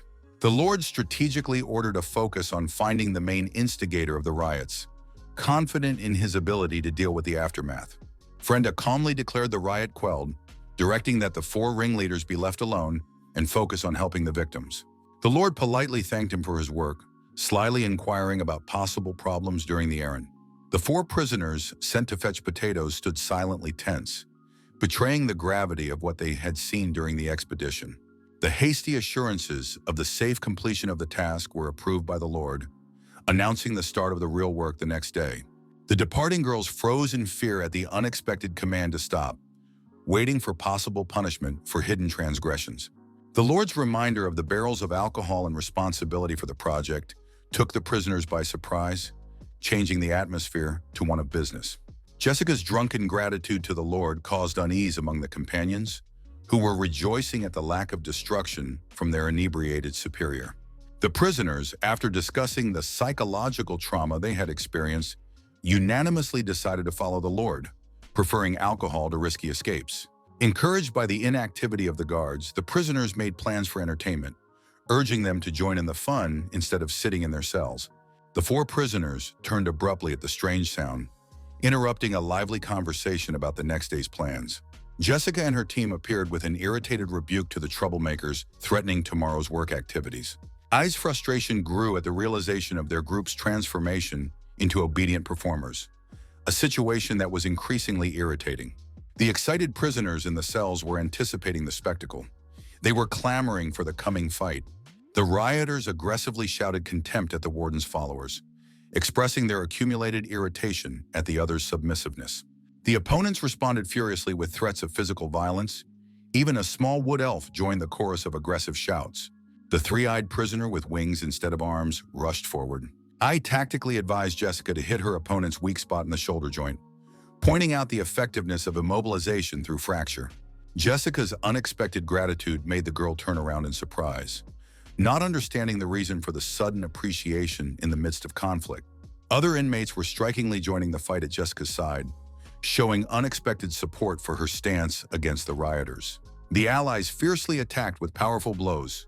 The rebels cringed at the sight of Camilla the Dragonborn, disbelieving her sudden decision to support the other side. Camilla pragmatically explained the financial motivation and the desire to stretch herself. The succubus confidently declared a variety of ways to protect and eliminate the unwanted, showing her readiness for decisive action. Mary, with her plastered arm, was sincerely thankful for the unexpected rescue, her horror gradually replaced by relief and gratitude. The Kaban prisoner transformed impressively, multiplying in size and displaying the frightening power of her true form. The crushing attack on the cage left a trail of red energy, clearly showing the incredible power of the transformed creature. The horned prisoner swiftly reached through the ceiling of the alien cell, intending to attack the defenseless victim in a moment of danger. The victim, lightning fast, created a protective barrier of dense fur, blocking the attack, and the mother's scream expressed furious indignation. The horned attacker froze in an unnatural pose, immobilized by the yellow energy that appeared, robbing her of her ability to move. Angelica surprisingly held back the 3-ton boar's beastly form, causing even the attacker herself to marvel at her incredible strength. The magic rune tattoo on his back glowed, emitting powerful yellow energy and giving him extra strength at the critical moment. The boar's horns broke with a snap under Jessica's energy, accompanied by a dismissive remark about her opponent's weakness. I called out to help the others, and the boss confidently reaffirmed her loyalty to her men and her willingness to support everyone in a brutal battle. The prisoner, capable of absorbing physical force, was demonstrating the depletion of her body's last energy reserves. The full girl was amazingly transformed into a muscular fighter, suddenly turning fat mass into powerful muscle tissue. The transformed prisoner slammed crushingly to the ground, reminding her of the giant's blood flowing in her veins and demanding proper respect. The Lord's supporters cheered after the victory, complaining of severe hunger after using the energy-consuming body transformation trick. The Lord suddenly appeared accompanied by numerous guards, his imperious order to silence instantly changing the atmosphere of conflict. The realization of the seriousness of the situation came to the prisoners at the sight of the guards surrounding them, making them realize the scale of the violations committed. The Lord looked sternly at the bloody marks of battle, asking a single question about the abuse of the freedom granted. The Lord rebuked turning freedom into a fight club, perplexed at the need for control because of such foolish behaviors. The announcement of the abolition of the indulgences sparked protests from prisoners begging to be allowed to determine the winner tomorrow, clinging to privileges. Althea bitterly realized the collapse of tomorrow's attack plans, realizing that returning to the hated cells would destroy all hopes of success. Frenda importantly announced a prison labor project involving 200 prisoners who retained the right to move freely around the grounds. The reaction of the prisoners was mixed. The joy of the project participants contrasted with the rioters' outrage at the unfair distribution of privileges. A recognized the end of hope, deeply understanding the hopelessness of the situation and the complete collapse of all plans to resist the administration. The insightful analysis revealed Lord's strategy to create a controlled situation to selectively release certain prisoners. The Lord masterfully played out the situation by re-imprisoning and isolating certain groups, demonstrating his ability to manipulate the situation. The rebels suffered serious losses, which contrasted with the triumph of the Lord and his followers, ruining all plans for rebellion. The succubus ostentatiously approved of the status of the labor prisoners, masking his true feelings with feigned relief at the elimination of the dangerous rebels. The feigned joy and ostentatious approval of the decision not to lock them up concealed the true intentions of the insidious adversary lurking. The angry look and thoughts of more portions in the dining room gave away the true emotions behind the mask of ostentatious satisfaction. Pondering the possibility of poaching the Lord's loyal lapdog showed the ongoing planning of subversion against the regime. The warden warned Frenda to remain vigilant, realizing the intellectual potential of his opponents for another riot. The guard girl's report of the new inmate's close association with the older witch, Dolly, drew particular attention to the situation at hand. Mary explained that she'd been talking to the older witch about the lack of prison uniforms when they'd been interrupted by a riot and she'd been injured by Garby. Insistent questions to Dolly demanded an explanation for her inaction during the riot, raising doubts about the older witch's passive stance. Dolly feigned flippancy as she excused herself with the large number of rioters, but her words sounded unconvincing even for self-defense. Frenda questioned the reasons for the conflict with the new girl, and Dolly explained it was a show of force to scare off a weak defense seeker. The Lord scrutinized the list of new prisoners, finding an unusual number of former criminals among the prison guards.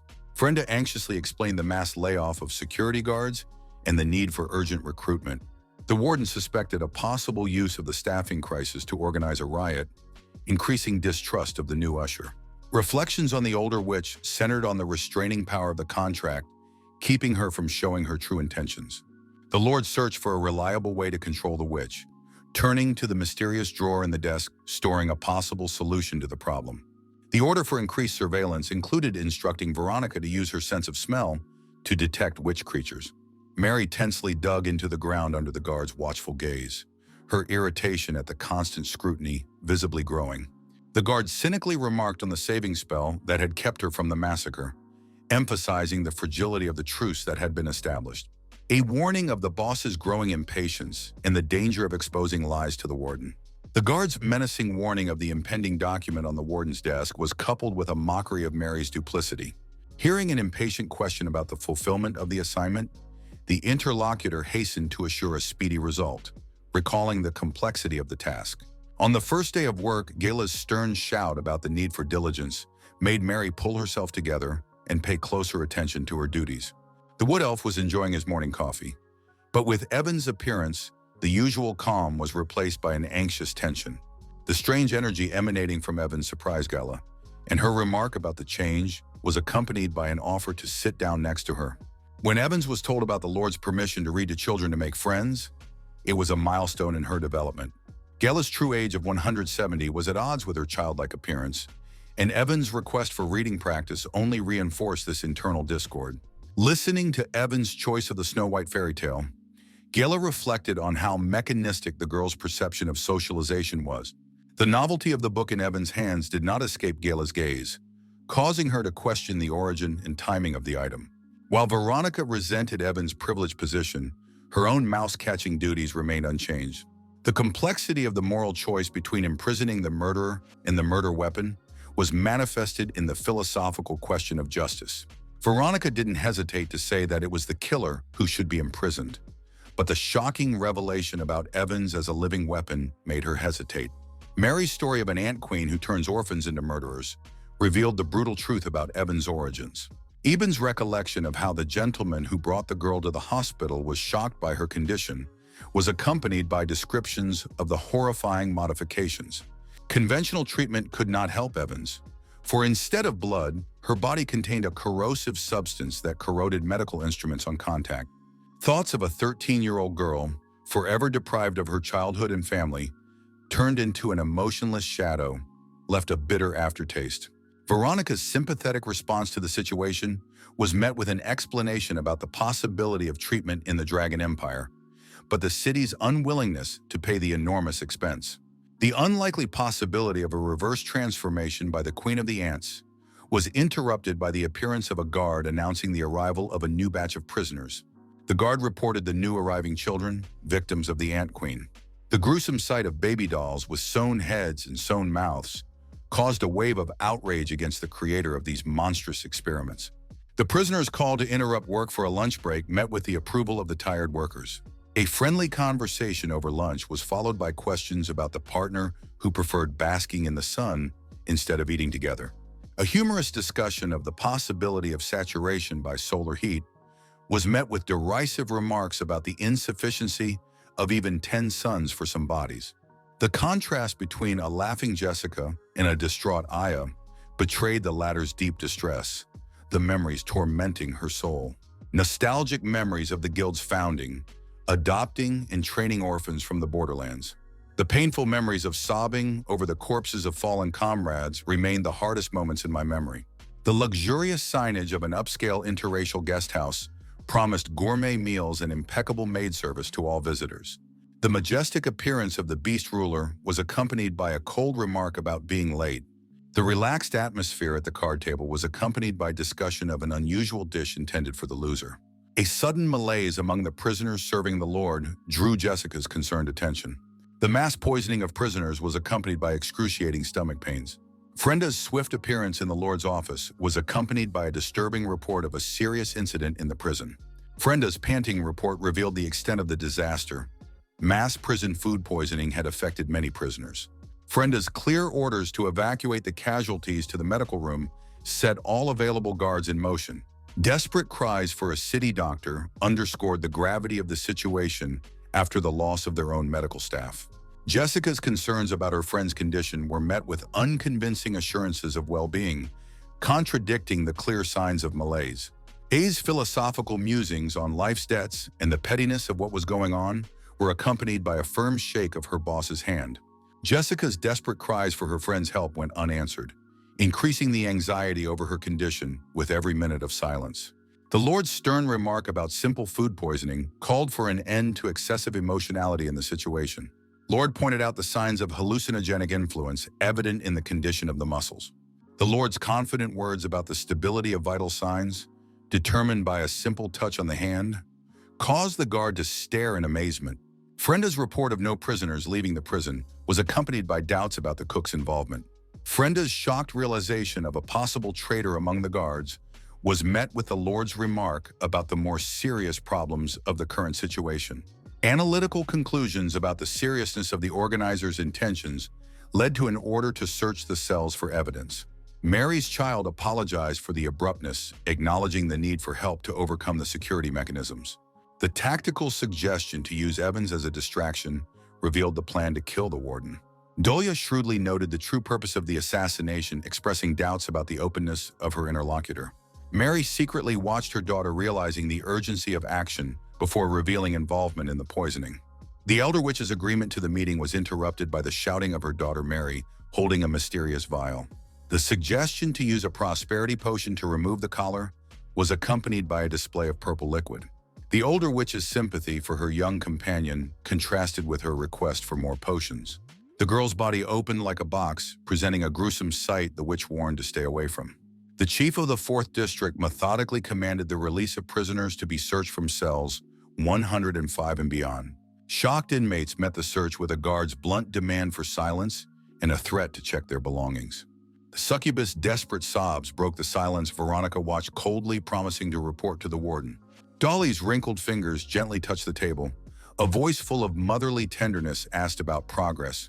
Tension hung in the air. The witch flashed her eyes, asking the necromancer girl for unexpected help. The old witch was tormented by thoughts of the warden's soul preserving his essence and mercy to break the contract. The poisonous taunt about eyeliner and brain remnants dissolved into the semi-darkness of the chamber, hiding behind a secret knowledge of unnamed truths. Ominous silhouettes of mousetraps appeared in the most unexpected places in the prison, like harbingers of coming change. The breathless bodies of the pets were multiplying day by day, an accident or a grim warning from the Lord. This question tormented the tormented mind. The bitter truth of the warden's inquisitorial past echoed off the walls, the church rituals forever changing who he was. The only loophole to the warden's soul lurked in his eyes. His true nature remained a mystery, but the necromancer was confident in her abilities. The witch did not immediately grasp the meaning of the remark about the warden's inability to run fast. The keen eye of her interlocutor noticed the warden's limp, which had appeared 2 months ago. His right leg had become treacherously stiff. The witch's intermittent sigh gave away her fear. It was not escape that worried her, but a deadly spell that could cut off her life with a single word. The violet liquid in the vial shimmered mysteriously as the witch explained its purpose: to melt the collar at the cost of the inevitable noise. The mysterious offer of shelter in the coven sounded seductive, promising protection from imminent chaos. Veronica, collapsing to her knees before the Lord, realized the bitter truth. Her inexperience was robbing them all of hope of salvation. Veronica's sharp cry broke the tense silence, and her sensitive werewolf nose picked up something disturbing. Long ago, lessons in the mounted police came to mind, the mentor demanding to memorize that special scent familiar only to a select few. The sinister truth about a flower growing from the bones of the dead, imbued with the divine power of forbidden lands.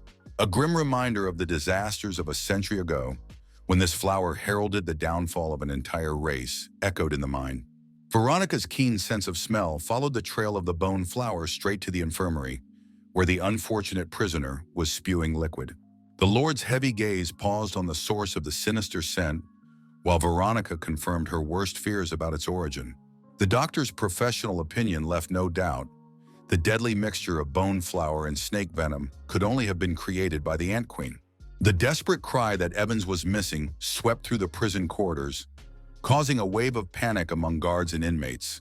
Powerless attempts to stop the possessed girl calling for her mother were shattered by her inhuman strength, throwing off anyone in her path. The instant realization of the Ant Queen's appearance triggered an immediate order to move to the highest level of alert. The shrill howl of a prison siren tore through the city's silence, instilling terror in the hearts of the townspeople, wondering what was happening behind the impregnable walls. The protective dome around the prison erupted with renewed vigor, becoming several times more powerful than before, preparing for the coming chaos. The guards' frantic orders for cell lockdowns and total isolation were mixed with the growing panic among the prisoners. Alarm sirens ripped through the air as guards, their voices booming, demanded that inmates huddle against the walls with their hands up. The first level of danger enveloped the prison. A sudden metallic scraping sound caught the attention of one of the prisoners, causing him to turn around in search of the source of the strange sound. A gruesome sight appeared before her eyes. The small hands of Mary's child poured purple liquid over the castle, which began to melt. The muzzles of the weapons were instantly aimed at the fragile figure of the child, threats to open fire echoing down the corridor, reverberating off the cold walls. The purple threads, wriggling like living tentacles, suddenly attacked the guards from the back, leaving them no chance to resist. The monstrous transformation of the Ant Queen revealed her true appearance. Her lower body transformed into a ghastly creature surrounded by an army of her sinister children. The air was filled with the anticipation of freedom, and the long-awaited chance of escape finally presented itself to the exhausted prisoners. The heavy office door swung open under the pressure of a panting guard, whose report of a mass prisoner escape broke the silence. Details of the attack were revealed one by one. Mary attacked the guards while the young criminal destroyed the cell locks. Horror contorted Isabella's face as she realized the extent of the conspiracy. The creatures of the Ant Queen had infiltrated the heart of the prison system. The Lord's calm voice cut through the panic, urging focus on individual tasks. The fugitives were not destined to leave the prison walls. Haley and Jenny's clear orders allowed them to open fire, avoiding close combat. Their mission was to deter criminals. Frenda was given a key assignment to infiltrate the Magic Circle Control Center, on which the security of the entire prison depended. Veronica has a special role to play, to protect the prison center, keeping Frenda and the Lord himself safe in the midst of the chaos. Reflections on the regulated 15-minute support of the city's army were shattered by the reality of betrayal about the official. The metallic gleam of the firecracker reflected in the Lord's eyes as his fingers, trembling slightly, brought the burning match to the fuse. The mysterious gift passed from the bounty hunter's hands to the prisoner, accompanied by a cryptic hint of use in a time of trouble. The quiet restroom witnessed the sudden insight of the blue-haired girl. The timeliness of the gift seemed almost prophetic. The Lord's anxious thoughts swirled around danger. Chaos could be the perfect opportunity for betrayal by someone he trusted. The character of the enigmatic adversary was revealed. She never acted without absolute confidence in her trump cards. The Lord's short shout stopped Frenda at the very exit of the study, making her turn around in anticipation of something important. The tattered note passed along with the book was accompanied by the Lord's meaningful wink and a hint of the importance of the notes. Frenda's surprise at the familiar text was interrupted by a warning of secrecy. The witch's rat might not be a welcome witness. The rat's attentive eyes relayed the contents of the note to Dolly, causing the witch to consider a thorough investigation before confrontation. The succubus' desperate pleas for mercy, wrapped in a blanket, echoed off the walls, reaching the ears of the Ant Queen. Mary's unexpected offer of protection met with a touching refusal. Gratitude for past help mingled with a determination to stay. A thoughtful reflection on the rare readiness for defense ended with a philosophical remark on the vagaries of fate and possible encounters. The flames devoured the secret documents while the Watcher pondered the Lord's ability to withstand the riot. A monstrous spectacle unfolded before the eyes of the prisoners, wriggling worms crawling out of the palms of the Queen's children. The pulsing energy recovered jerkily, as if the magic circle was desperately resisting. Their gazes went to the massive gate, whose unwavering strength forced the rioters to shift their attention to the more vulnerable walls. Radiance burst from the bowels of the Ant Queen, raining down on the barrier in a concentrated stream, causing the stone to crumble. The rapturous cries of the prisoners merged into a single rumble, extolling the might of their queen, whose efforts were bringing them closer to their long-awaited freedom. The guards' desperate attempt to remind the rules of leniency for preventing a riot sounded pathetic amidst the destruction. Haley's ringing voice carried the news of the possibility of the deadline being cut in half, clinging to the last hope of stopping the imminent chaos. Jessie's furious response, eager to avenge her poisoned friend, shattered any attempt to appease the angry prisoner. The widening crack in the wall marked the approach of triumph, uniting the efforts of the prisoners in a single rush to freedom. A disturbing reminder of the comrades locked in their cells interrupted the general rejoicing, making us wonder about their fate. Mary's dismissive U-turn was accompanied by a cold question about the need to save the trash, exposing her true nature. Outraged voices condemned the callous treatment of human lives, refusing to accept such a cruel philosophy. Mary's unexpected concession to offer a healing potion that could not only release but also heal caused a wave of incredulous joy. A deafening explosion shook the prison walls, turning the massive doors into splinters, opening the way to coveted freedom. The furious cry of fleeing prisoners hung in the air, the smashed doors marking the beginning of the carnage. Frenda's focused gaze darted across the video camera screens, capturing the prisoner's breakout while her voice gave orders to follow the outlined plan. The sudden appearance of a giant lion and magical puppet guards turned the prison corridor into confrontations. The metallic clanking of weapons merged with the determined movements of the guards taking up fighting positions to repel the attack. Warning cries of freezing rays rang out among the rioters, forcing them to move more cautiously in a deadly dance of escape. Jenny's playful suggestion to check the magic circle's operation was accompanied by a flattering remark about Haley's fighting skills. Jessica's harsh words about personal accounts were met with a warning about impulsiveness from the prisoner running after her. The troubling issue of prison guard leadership hangs in the air, a reminder of the importance of adhering to the command hierarchy at a critical time. Jenny's confident words about the guards' high training sounded reassuring, though the situation was becoming increasingly tense. The bounty hunter's sarcastic remark about rats and reasonable prices brought a note of cynical humor to the seriousness of the situation. The Lord's stern voice cut off the flow of sarcasm, urging him to focus on the current situation and move on to concrete action.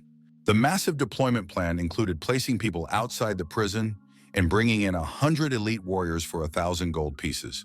The discussion of the terms of employment was accompanied by a reference to the risks of prison service, defining the cost of each fighter as a significant sum. The Lord's unwavering confidence in the need to hire all available warriors contrasted with the obvious financial constraints. The bounty hunter's shrewd smile betrayed her awareness of the prison's tight financial situation, adding intrigue to the negotiations. The Lord's curt reply was accompanied by the presentation of a check and mention of a special commission, brushing aside any questions about the prison's financial situation. The bounty hunter's eyes lit up with a predatory glint at the mention of Anthony. She knew of his son's fate. Jessica's heavy breathing mixed with the unfamiliar scent, making her intuition scream danger in the thickening air. The disturbing realization of the lack of leaders among the rioting prisoners flashed through Jessica's mind as the ring of encirclement slowly tightened. Multicolored flashes of magical attacks rained down on Jessica, causing her body to flatten against the cold floor in an attempt to dodge. Electric shocks began to dance around Jessica's clenched fists, while her thoughts were immersed on the benefits of being alone.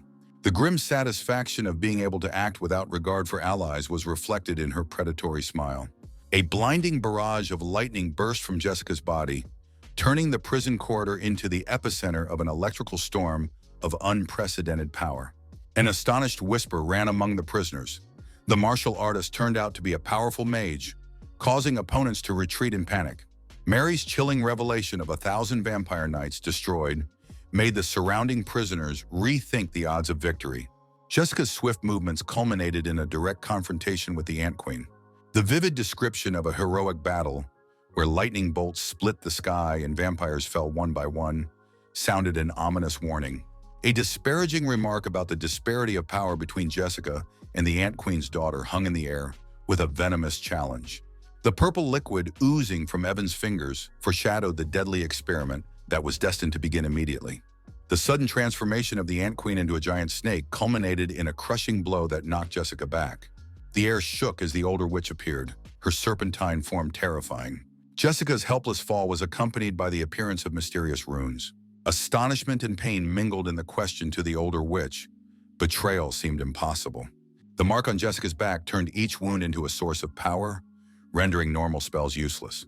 The older witch's wrinkled face contorted with a malevolent grimace as her fingers clutched the mysterious rope with unnatural strength. Bound Gala, a wood elf, repeated her words about the Lord's unseen emotions. Prisoner number 13's shrill scream accusing Gala of lying echoed off the cold prison walls. Jessica's desperate attempts to rise were accompanied by furious calls for cowardly opponents to test the power of her spells. Painful memories flashed through his mind. Small children listening to instructions on how to kill vampires. The solemn promise of salvation made to the children rang in her memory. Her word always remained unbreakable, requiring only patience in return. The bitter irony of fate was reflected in the bartender's words about the rescue of the children by an unknown woman who left him starving in the deserted village. A shocking revelation about the identity of a girl who turned out to be one of the Queen Ant's children tied together the disparate threads of the past. In Jessica's mind, the mosaic came together. the Ant Queen, the kidnapped children, the experiments, all the pieces of the puzzle falling into place.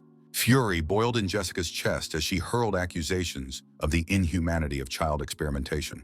Through the chaos of the escape towered the figure of a giant lion, the prison's secret weapon blocking the path to freedom, sweeping away all in its path. "I won't be able to run for long," the thought pulsed in the prisoner's head as the massive figure of the lion stalked her through the endless corridors. Bodies collided in the semi-darkness, and the fugitive recoiled, sensing a strange purple substance blocking the path to escape. Three figures froze against the wall, the Ant Queen with a plea for help, her daughter Evans, and the older witch whose presence changed the balance of power. The seal with the bird appeared in the air. The ancient art of the falcon awakened under the elder witch's fingers, filling the space with power. Yellow energy rushed in, filling the corridors of the prison, the air tingling with concentrated magical power, ready for destruction. Under the onslaught of the mighty falcon, the robot guards crumbled like houses of cards, unable to withstand the clash with ancient magic. Astonishment froze on the faces of the prisoners, their opponents disappearing before their eyes, leaving only emptiness where a second ago the battle had been raging. Even the formidable lion dissolved into thin air. The elder witch's dispelling magic was stronger than any of the mechanical creatures in the prison. The witch led the wood elf on a rope, revealing the secret of her power. Her hidden eyes held the oldest spells of summoning powerful beings. Hope flared among the prisoners.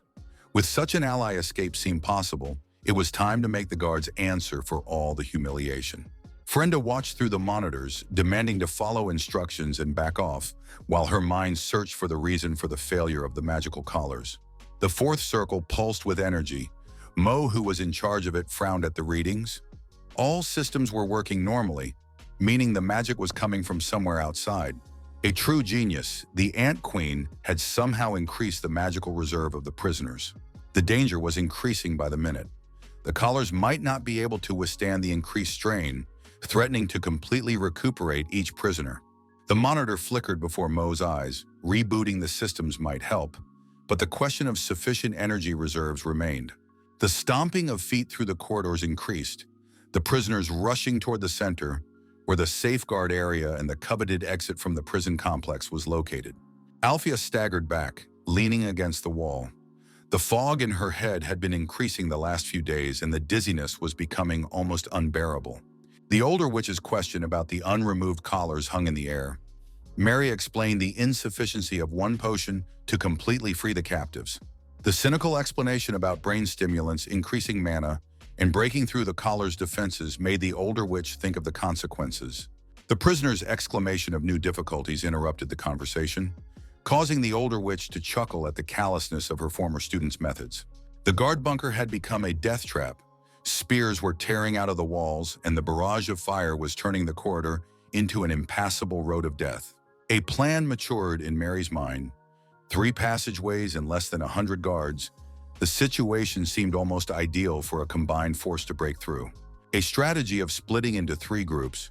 Numerical advantage allowed them to surround the guards and reunite at the center gate. The commands rang out loud and clear as the older witch listened intently to the details of the plan, preparing for her role in the upcoming operation.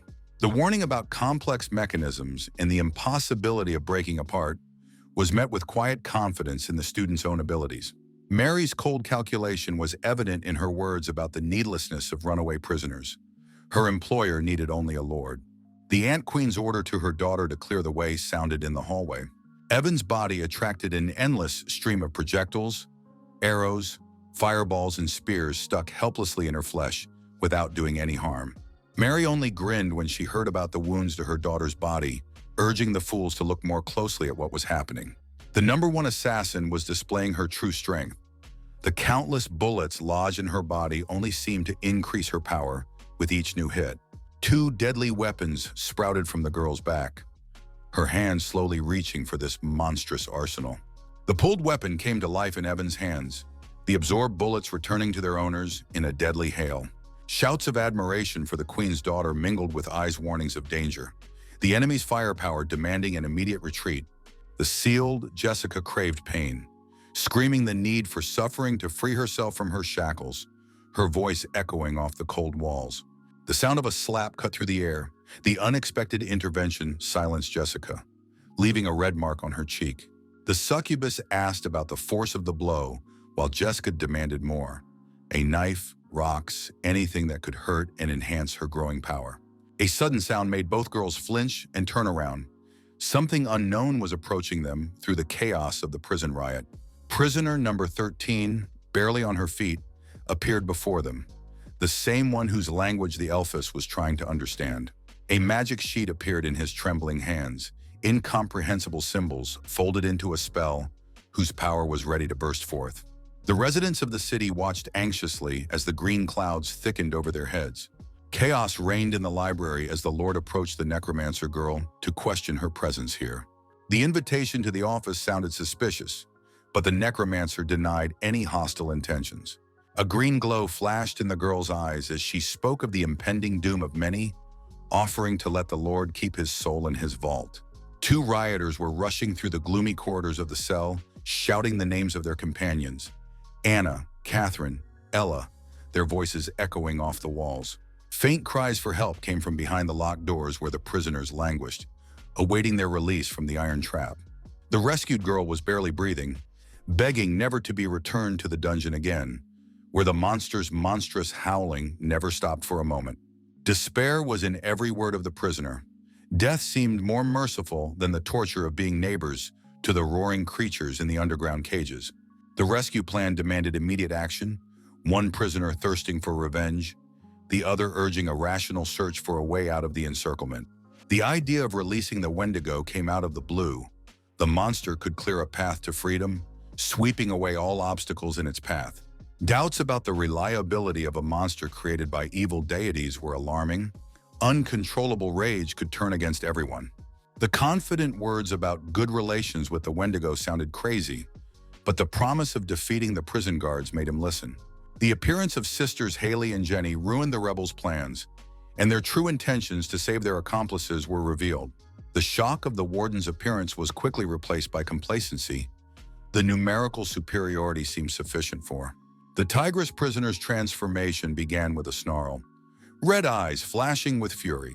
Nature has endowed animals with a unique gift. Animal intuition, like an internal compass, warns of danger long before it appears in sight. Ancient wisdom says that by combining lightning-fast reactions with unmistakable survival instincts, one can achieve invincibility in a fight with any opponent. Anxiety gripped the tigress, her heightened senses picking up the ripples of a strange red energy around Haley and Jenny. The instinct of self-preservation made the tigress tuck her tail. The situation had changed. The realization of the need for immediate surrender resounded in her voice. The boar prisoner's growl broke the silence. Her self-assurance of an easy victory over her two opponents met with desperate calls to stop. A blast of red energy behind the sisters' backs turned the corridor into an epicenter of inexplicable power, whose presence was felt with every cell of the body. Terror gripped the prisoners at the sight of the dismembered body. Even the Wendigo seemed powerless against their opponents. The desperate idea of feeding the Wendigo, the queen's enhancing potion, seemed the only chance of victory. Attempts to shove the potion into the Wendigo's mouth were accompanied by arguments over dosage in the chaos of the approaching fight.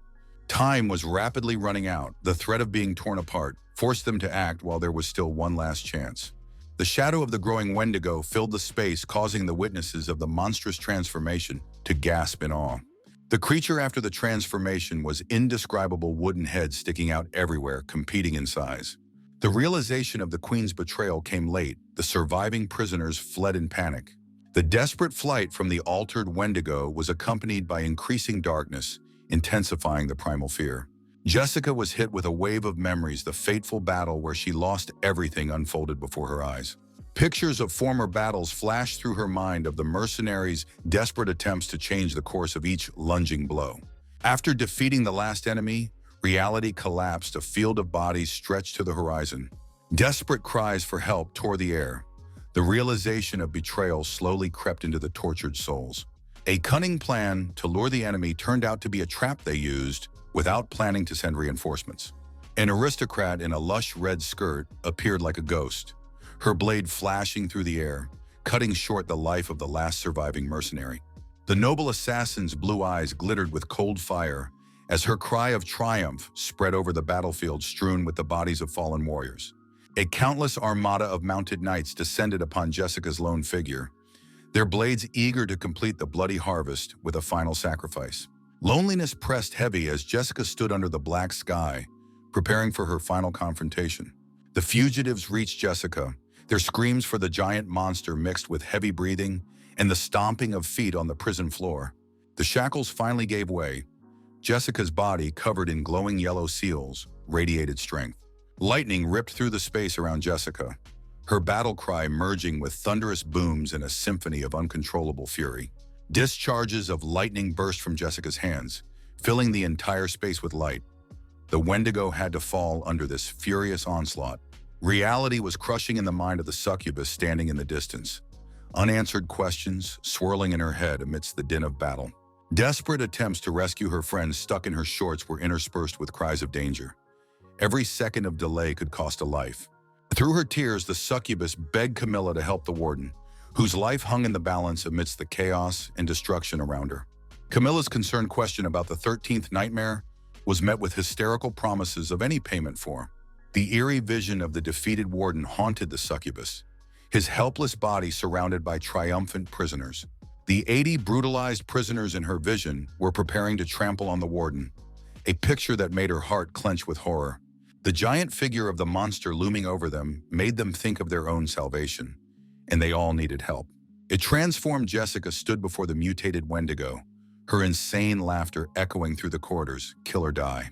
Lightning bolts illuminated the prison, while the desperate cries for help from the prisoners came from the burning cells, begging for rescue from the oncoming flames. The silhouette of an unknown savior appeared at the cell of prisoner number 13. The bars yielded under a powerful blow, giving freedom. Panic gripped the prisoners. Mere shelter could not protect against. It was necessary to leave the danger zone immediately. The air vibrated with Evan's power, her blows turning opponents into splinters, and her incredible speed making her look like a deadly shadow. Violet energy enveloped the swiftly moving figure of the assassin girl as she jumped between the enemies. Hope flashed in the eyes of the fleeing prisoners. The way seemed clear, and the coveted exit loomed ahead, promising long-awaited freedom. The Queen of the Ants approached the Elder Witch with her long-pestered question about banning human modification while the chaos of battle raged around her. Dreams of creating an army of modified creatures like her daughter painted pictures of absolute power over the continent in her inflamed imagination.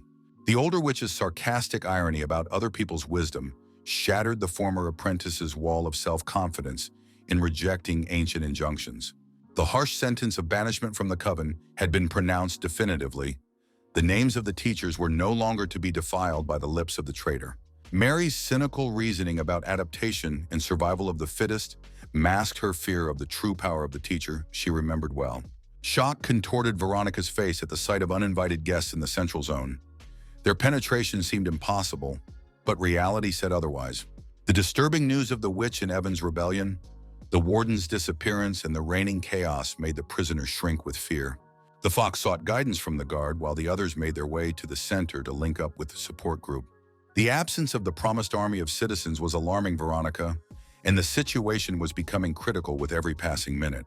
Anthony's generous gesture was accompanied by an invitation to the army for a meal. The promise to pay all expenses sounded suspiciously generous. The soldiers' bewilderment at the strange encounter in the tavern was dispelled by Anthony's explanation of the Lord's self-sufficiency. The plan was revealed as a slick staging. The recent notes on the prison guards, the deliberately switched-on siren, all pointing to the staging of a non-existent riot. Understanding smiles lit up the faces of the soldiers. The wisdom of the Lord's plan was admirable, and the lesson in manipulation from Anthony seemed priceless. The creaking wheels of an unexpectedly arriving carriage caught Anthony's attention, making him wonder about the identity of the mysterious visitor. The load of energy stones in the carriage caused surprise. An order from the prison seemed out of place in the midst of a supposed riot. The driver, alarmed by the news of the riots, faced the confidence of the delivery men. The third phase required these very stones. The prison's reduced funding contradicted the possibility of such an expensive purchase. The source of the Lord's money was questionable. The driver's abrupt toss to the side did not escape the attentive eyes of the scarred bounty hunter, absorbing every moment of the conversation. The necromancer's alarming report of the breached gate was met with a strange calmness by the Lord, whose reluctance to hurry seemed inexplicable. The cryptic words about verifying the results of the exercise added to the mystery of what was going on, hinting at a deeper meaning to the events. The speed of the gate breach exceeded all calculations, introducing an element of unpredictability into the carefully thought-out plan. The possible failure of the operation loomed on the horizon. Failure to stop the prisoners threatened to overwhelm the effort. Anxious thoughts crowded into his head. The need to adjust the plan faced the danger of exposure. We could only hope for flawless execution of further stages. Every mistake could be fatal.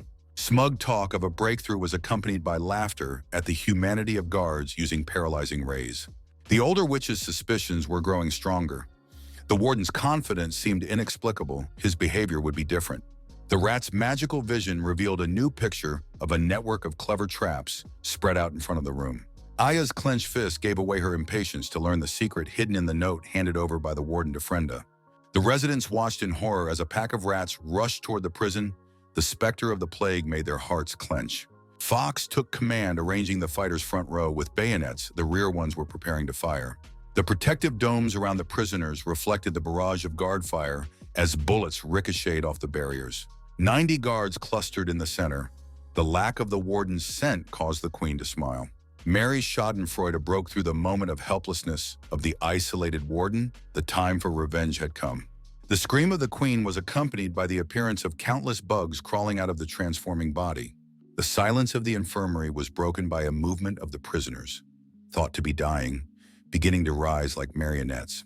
A violet glow flooded the eye sockets of the rebels, their bodies becoming obedient tools of an invisible puppeteer. Mary's devious plan was unfolding. No one suspected danger in the patient's unprotected infirmary became the point of attack. The transformed prisoners, who had turned into monsters, rushed towards their queen, leaving a trail of destruction and chaos behind them. Veronica's keen sense of smell picked up a disturbing change, her anxious gaze darting toward the infirmary where the new threat was coming from. The horror of realizing he was unprepared for this turn of events gripped his heart. The golden corridor led straight to the warden's office. A lone figure in the midst of the growing chaos realized the inevitability of a tragic ending. Today threatened to be the last day for many. Frenda's special assignment to Veronica was perplexing. The protection of the all-powerful Lord seemed unnecessary. The revelation of the Lord's memory loss 2 months ago and his transformation into an ordinary man made Veronica rethink the situation. Frenda explained the need for secrecy, the lack of trusted confidants, and the uncertainty of circle bosses. Doubts about the loyalty of the staff during the riots demanded an immediate choice. Everyone had to determine their position in the coming chaos. The reminder of the reasons for being imprisoned and rescued by the Lord sounded like the final argument in the conversation with Veronica. Memories of the kindness of the Lord who had given his cloak came flooding back to Veronica, strengthening her resolve to protect her savior. Veronica's quick steps down the corridor were interrupted by a surprised question from the Fox prisoner, but there was no time for explanations. Frenda's order echoed down the hallway. A side door should open for Veronica, whose strength was needed to bring order to the infirmary.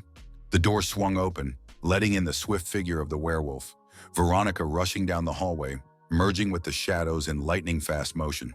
A crowd of zombified prisoners turned into Willis puppets of death by an ant queen. Veronica's lightning-fast attacks brought results, her claws finding vulnerable points in her opponent's throat. A deadly fist cut through the air, rushing towards Veronica's head. Time seemed to slow down as the distance between them shrank to a minimum. The zombified prisoner managed to overcome the lightning-fast reaction of the werewolf, putting inhuman strength into the attack. Desperation gripped the Fox prisoner as her subordinates began to fall one by one, turning the tactical plan into bloody chaos. The guard's bitter rebuke of the commander's experience met the Fox's cynical admission. Her strategy demanded. Memories came in a wave, the first lessons of command at large when the Lord allowed him to watch the elite warriors train. The fury of the guard clawing at his clothes spewed out accusations of incompetence. Comparing prisoners to thugs seemed sacrilegious. A sudden insight dilated the Fox's pupils. A new idea was forming in her mind, promising to change the course of the battle. Bewilderment reflected on the faces of the rioters. The retreat of the guards seemed inexplicable, making their victory seem suspiciously easy. The Ant Queen's orders spread through the corridors. Destroying the enemy became the priority before the enemy had time to regroup. The retreating guards faced a wave of fanatical prisoners. The fox's powers awakened in all their glory, violet energy enveloping her body as the ancient magic of the corvids prepared to change the course of the battle. Passion and desire materialized as purple waves of energy emanated from the fox in concentric circles, filling the entire space around it. The room was bathed in a gentle violet glow, whose nature remained a mystery to all present, creating an atmosphere of mysterious expectation. The smug smiles of the prisoners at the sight of the seemingly harmless fog, the insidious trap was beginning to show its true nature. A sudden attack of nausea came over the prisoners in a wave, their bodies reacting treacherously to the mysterious effects of the purple mist. Excruciating spasms shook everyone within the range of the mysterious fog, both prisoners and guards squirming with unbearable nausea. The perplexed guards searched for an explanation for the fox's unbearable odor, causing not only discomfort, but also strange emotions.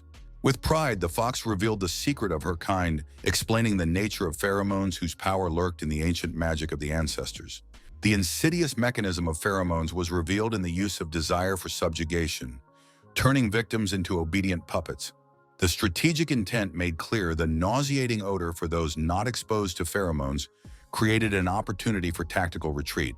Fox's sober assessment showed the limitations of her abilities. The numerous inhabitants demanded a large-scale solution. The astute remark about the possible presence of those attracted to women added a new level of complexity to the situation. Gorgon, under the influence of pheromones, showed signs of exposure embarrassment mixed with attraction to the source of the scent. The fox's triumphant announcement that the improved spell could be used marked the beginning of a new phase of the game. The Gorgon's desperate pleas for an end to the torture were drowned out by the intensifying influence of turning consciousness into a tool. The romantic scene unfolded amidst the chaos. The vixen approached the Gorgon, clutching her hand with feigned passion. Whispers of a wedding dance sounded. Sweet poison Gorgon, drugged by pheromones, balanced on the edge of reality and dream. The Gorgon's clouded mind didn't resist the illusion. A happy smile lit up her face. Consciousness was sinking into a fog of deception. The violet glow in the vixen's eyes intensified. She whispered about the wedding, clutching her victim tighter in a deadly embrace. A puppet in the hands of the vixen became a weapon. Gorgon, completely subordinate to the will of others, turned power against former allies. The older witch and Mary watched the performance. Doubts about the need for intervention hung in the air. Mary's calculated answer about conserving strength was accompanied by a dark hint of an insect awakening inside the Gorgon. A sudden shout of the approach of the decisive battle made Mary turn around. The appearance of the 13 heralded a new turn. A mysterious scroll with a seal appeared before Mary, covered with writing in an unknown language. The prisoner's last gift. The tentacles crawling out of the scroll were inexorably reaching for the victim. Grim memories flooded the mind of the lonely cave, of the fading strength of the mistress and the desperate pleas of the little girl. False promises of protection could not soothe a trembling child with a rope around his neck, waiting to return. Little Mary's despair as she begged the woman to stay was shattered by the cold indifference of the departing figure, which vanished into the darkness. The eerie screams of the pig echoed in my mind, making me shudder with the horror of reliving childhood memories. The monstrous statue appeared before her in all its glory, two heads entangled with ropes and seals slowly coming into motion. Memories of a creepy voice offering food to a hungry child made Mary shudder as the child's cries echoed in her mind. The little girl's hopeless attempts to escape were accompanied by pleas for rescue addressed to the vanished mistress. Each step was difficult as she ran from the horrors of the past, too much strength it took to escape from hell. Desperate cries of a given promise dissolved into a void. Little feet could not keep up with the ghost of hope. A sudden fall led to an encounter with a beautiful stranger, whose question about the world beyond the forbidden zone changed everything. The semi-consciousness didn't prevent hearing talk of traveling through the mountains, while the promise of pickup sounded comforting. The elder witch Dolly discussed the child's unusual fate, noting her difference. The skills of the little Duma were special. Little Mary's trembling body barely held on, her twisted arm giving away her suffering. Her strength was leaving the child. The older witch's discerning gaze noted the resilience. Even with the head injury, the girl never stopped talking about her mother. Memories of life among the pigs in the stable surfaced. In Mary's delirium, she clung to her mother's admonitions. A mother's advice about survival sounded simple and cruel: to call any man a father, a woman a mother's chance to survive. The little girl's only prayer resounded in the room where the older witch stood before the coffin, offering supplications. The older witch's gentle hands bandaged Mary's wounds, warning of the difficulties. The girl expressed full readiness. The eldest witch's anger descended on the weeping Mary. Human experimentation caused outrage, tears increased contempt. A simple confession in fear of pain burst through the tears, exposing the reason for choosing other victims over herself. Furious cries for a need to rethink behavior were met only with childish apologies and promises to relinquish primacy.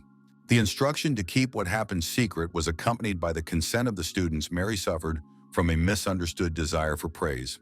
The award ceremony for the best student culminated with another student receiving the coveted teacher's praise and admonishment. The atmosphere of general jubilation only intensified Mary's inner pain. The joy of the other students turned into sharp needles. A sense of injustice overwhelmed his soul, the realization of his own potential mixed with the bitterness of unrecognition turning into anger. A desperate attempt to get some warmth was expressed in a simple request for a hug addressed to the teacher. Tears flowed down her cheeks as she admitted to understanding her role as a replacement daughter, begging to be allowed to prove worth. A tight hug was accompanied by a bitter confession of ordinariness and the need for modifications due to lack of magical gift. The cruel reality revealed in full. Instead of a teacher, she was hugging a doll, planning appearance changes for her mother. At the edge of the precipice, past and present merged, little Mary saw the elder witch, Dolly, questioning the care for others. The sensation of falling was accompanied by the thought of the only shelter beside the teacher, where the abyss seemed distant. The horror was temporary. The nightmare reached its climax at the bottom of the chasm. A creepy woman with a hook and lantern welcomed the piglet's return.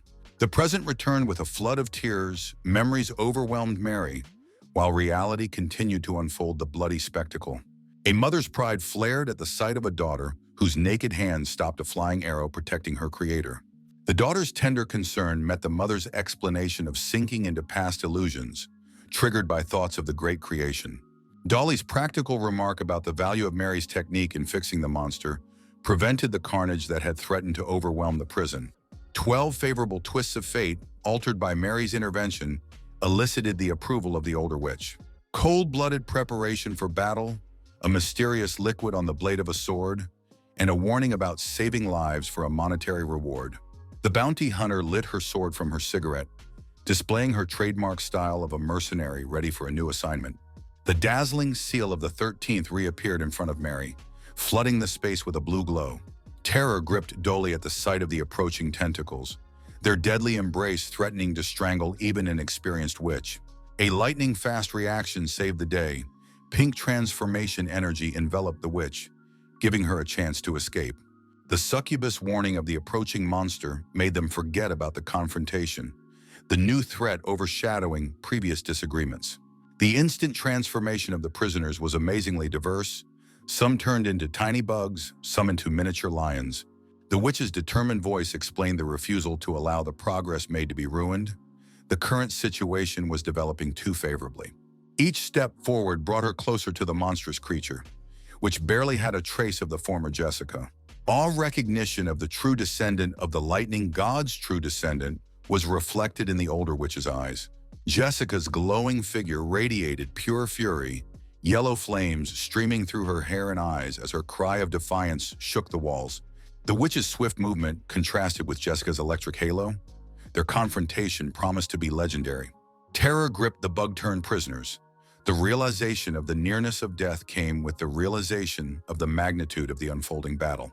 The cryptic mention of the word of the gods hung in the air, heralding the unveiling of ancient secrets and incredible abilities. The witch's transformation was astounding.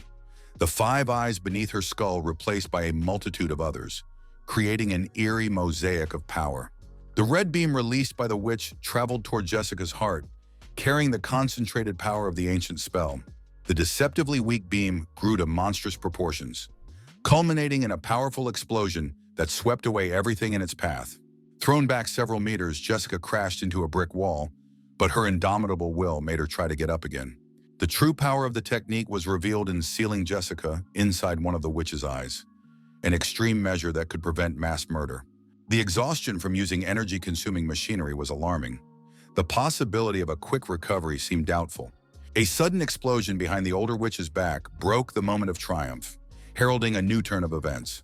The space filled with a red glow, while the astonished screams of the prisoners noted the incredible increase in power with each new spell. The guard brought breaking news. The restraints have been lifted, allowing the prisoners to use magic to its fullest. A stern order to preserve the lives of her opponents was met with an uncertain promise from the Gorgon, doubting the sufficiency of her forces. The Gorgon's consciousness, clouded by the fox's charms, drew pictures of the first wedding night. The fox's playful impatience met the Gorgon's feigned resistance. An intimate scene unfolded in my imagination. The fox's foot on the bed, soothing words creating an atmosphere of trust and relaxation. The fox's promises of massage prowess sounded convincing, plunging the Gorgon deeper and deeper into the skillfully crafted illusion of intimacy. The effect of the illusionary massage exceeded all expectations, mana recovery reaching an incredible 1,000%. The Gorgon's fireball turned into a deadly cloud, chasing the retreating prisoners. Princess Orphea's vampiric grace was evident in her acrobatic leaps, allowing her to dodge fiery attacks with incredible agility. The rush to the Gorgon was accompanied by a bloody ritual, life force oozing from the wounds, transforming into a deadly weapon. A menacing swing of the dagger was accompanied by the appearance of a serpent's tongue, the lust for murder distorting the beautiful features of the vampire princess. An unexpected attack changed the course of events. 3 arrows pierced Orphea's arm, catching the vampires off guard in a moment of triumph. The instant transformation into a bat saved Orphea from further attacks from the mercenaries, whose marksmanship caused her fierce resentment. The guard's warnings echoed throughout the area as she tried to educate the mercenaries about the dangers of magic circles.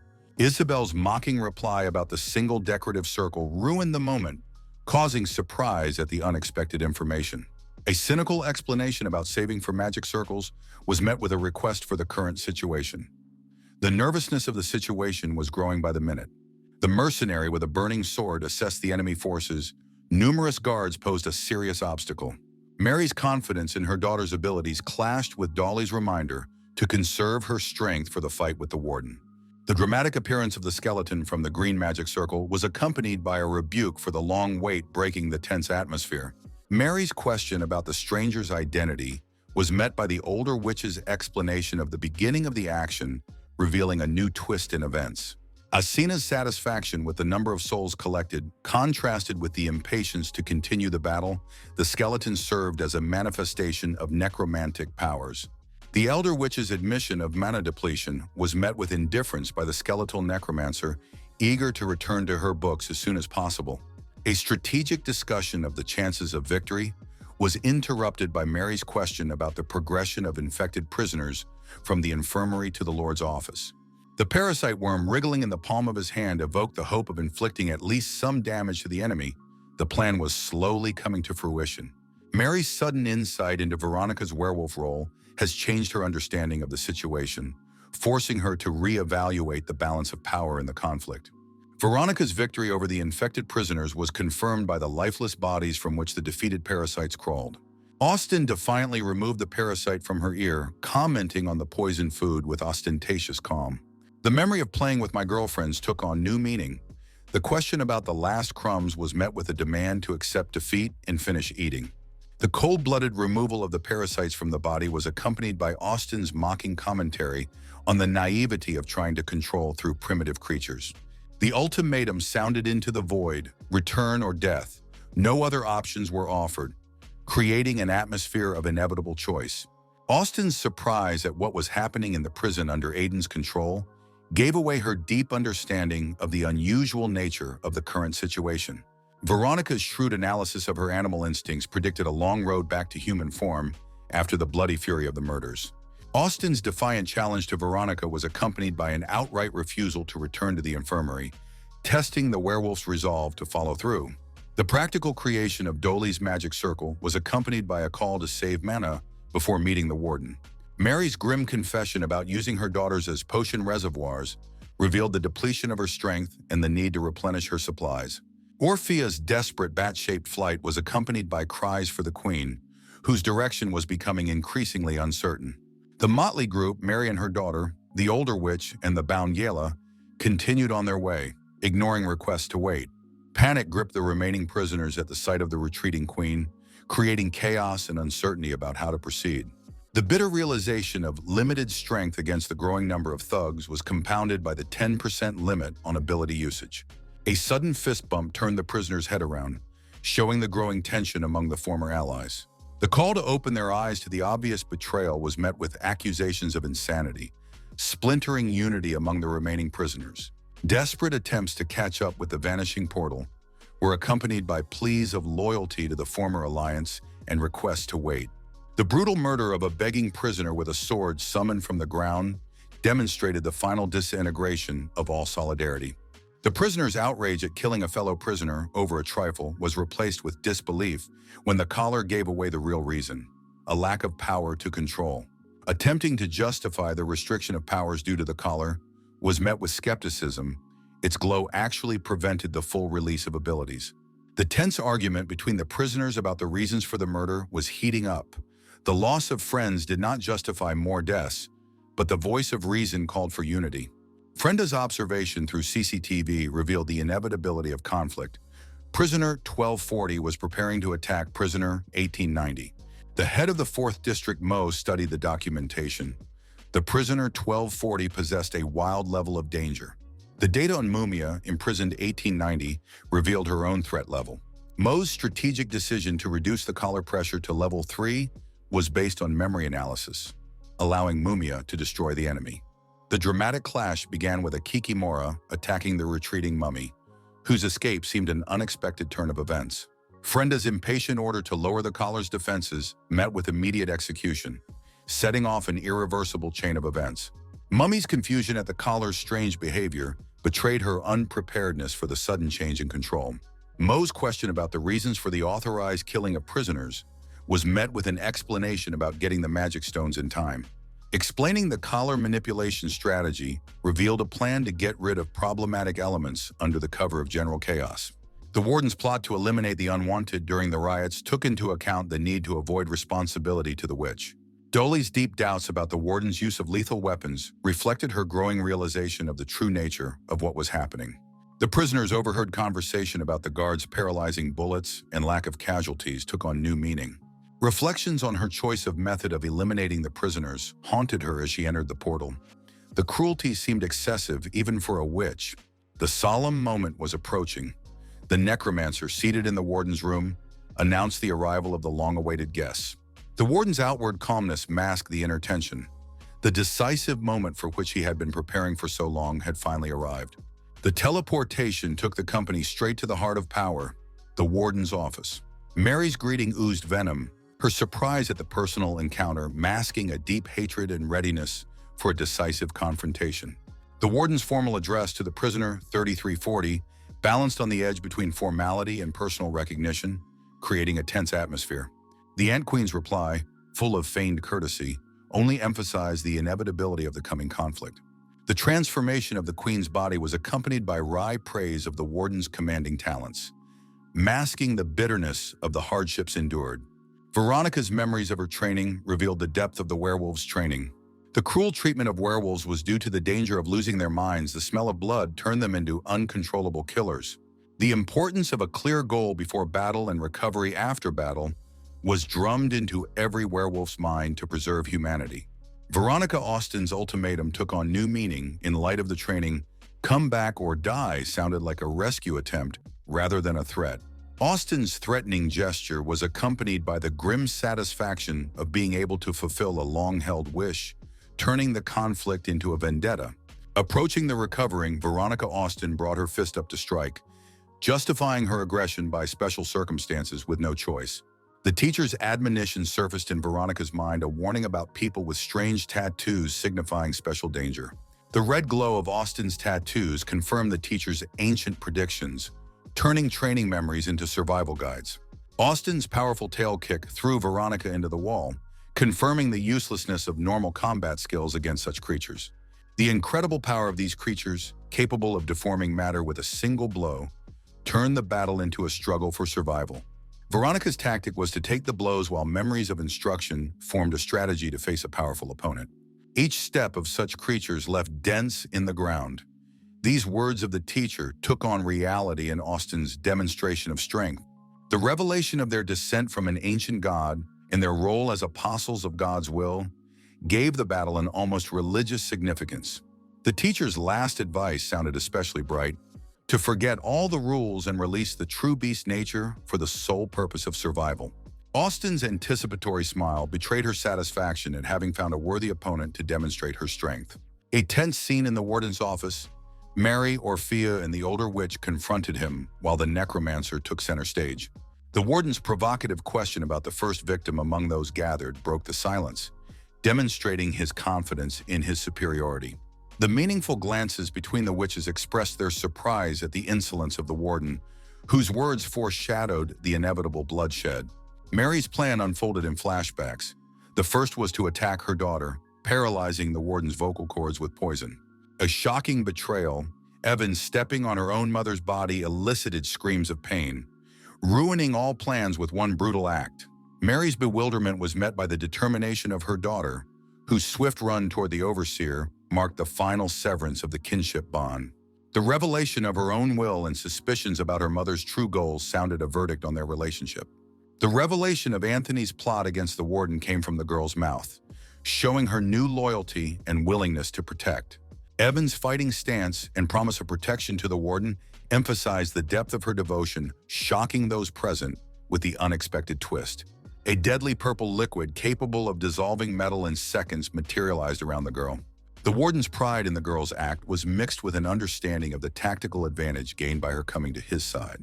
A sudden question about homework broke the tense atmosphere, causing the girl to freeze in confusion at the change of topic.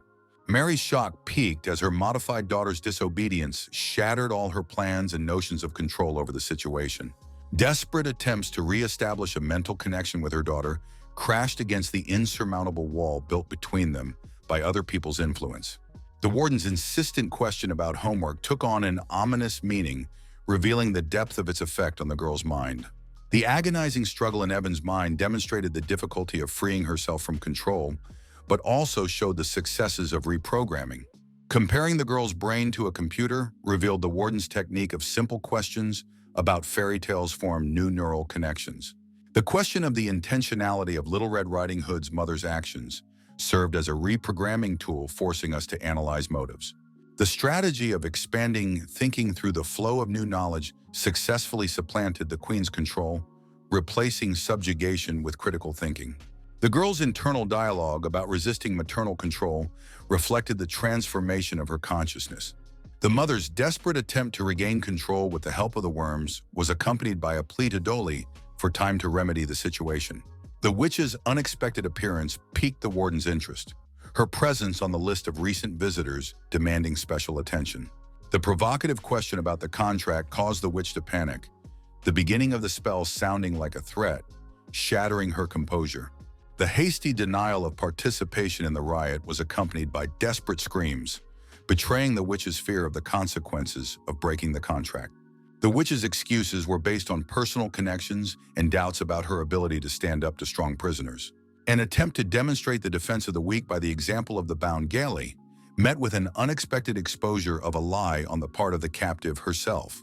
Galee's lightning-fast slip into slumber prevented further revelations, demonstrating the witch's readiness for decisive action. The warden's calm reaction to what was happening masked his strategic plans. An internal monologue revealed the warden's limited knowledge of the contract spell. Only the first words were known to him. The original plan to use the situation to capture the Ant Queen required adjustment in light of the unexpected circumstances. The witch's reaction confirmed her unawareness of the notebook's contents, creating an additional tactical advantage. Internal analysis of past failures to exert psychological pressure took on new meaning. Lack of information proved to be a key factor. The current situation was favorable. The witch's retreat and the girl's release from control created a tactical advantage. The necromancer's demonstrative indifference to the unfolding drama covered up deeper motives, boredom serving as a convenient excuse for retreat. Careful observation of the Queen Ant's reaction betrayed the warden's strategic interest in his opponent's psychological state. The calculation was based on isolating the Queen. The loss of key allies and the betrayal of her own creation was bound to undermine her morale. The sudden transformation of her body, the bubbling blood and loss of control signaled the beginning of irreversible changes in Mary's body. A monstrous sight, Countless worms were bursting out of her body, showing the true nature of the parasitic control of the Ant Queen. Ostentatious disregard for a talkative opponent masked preparation for a serious fight, where true strength was to show itself.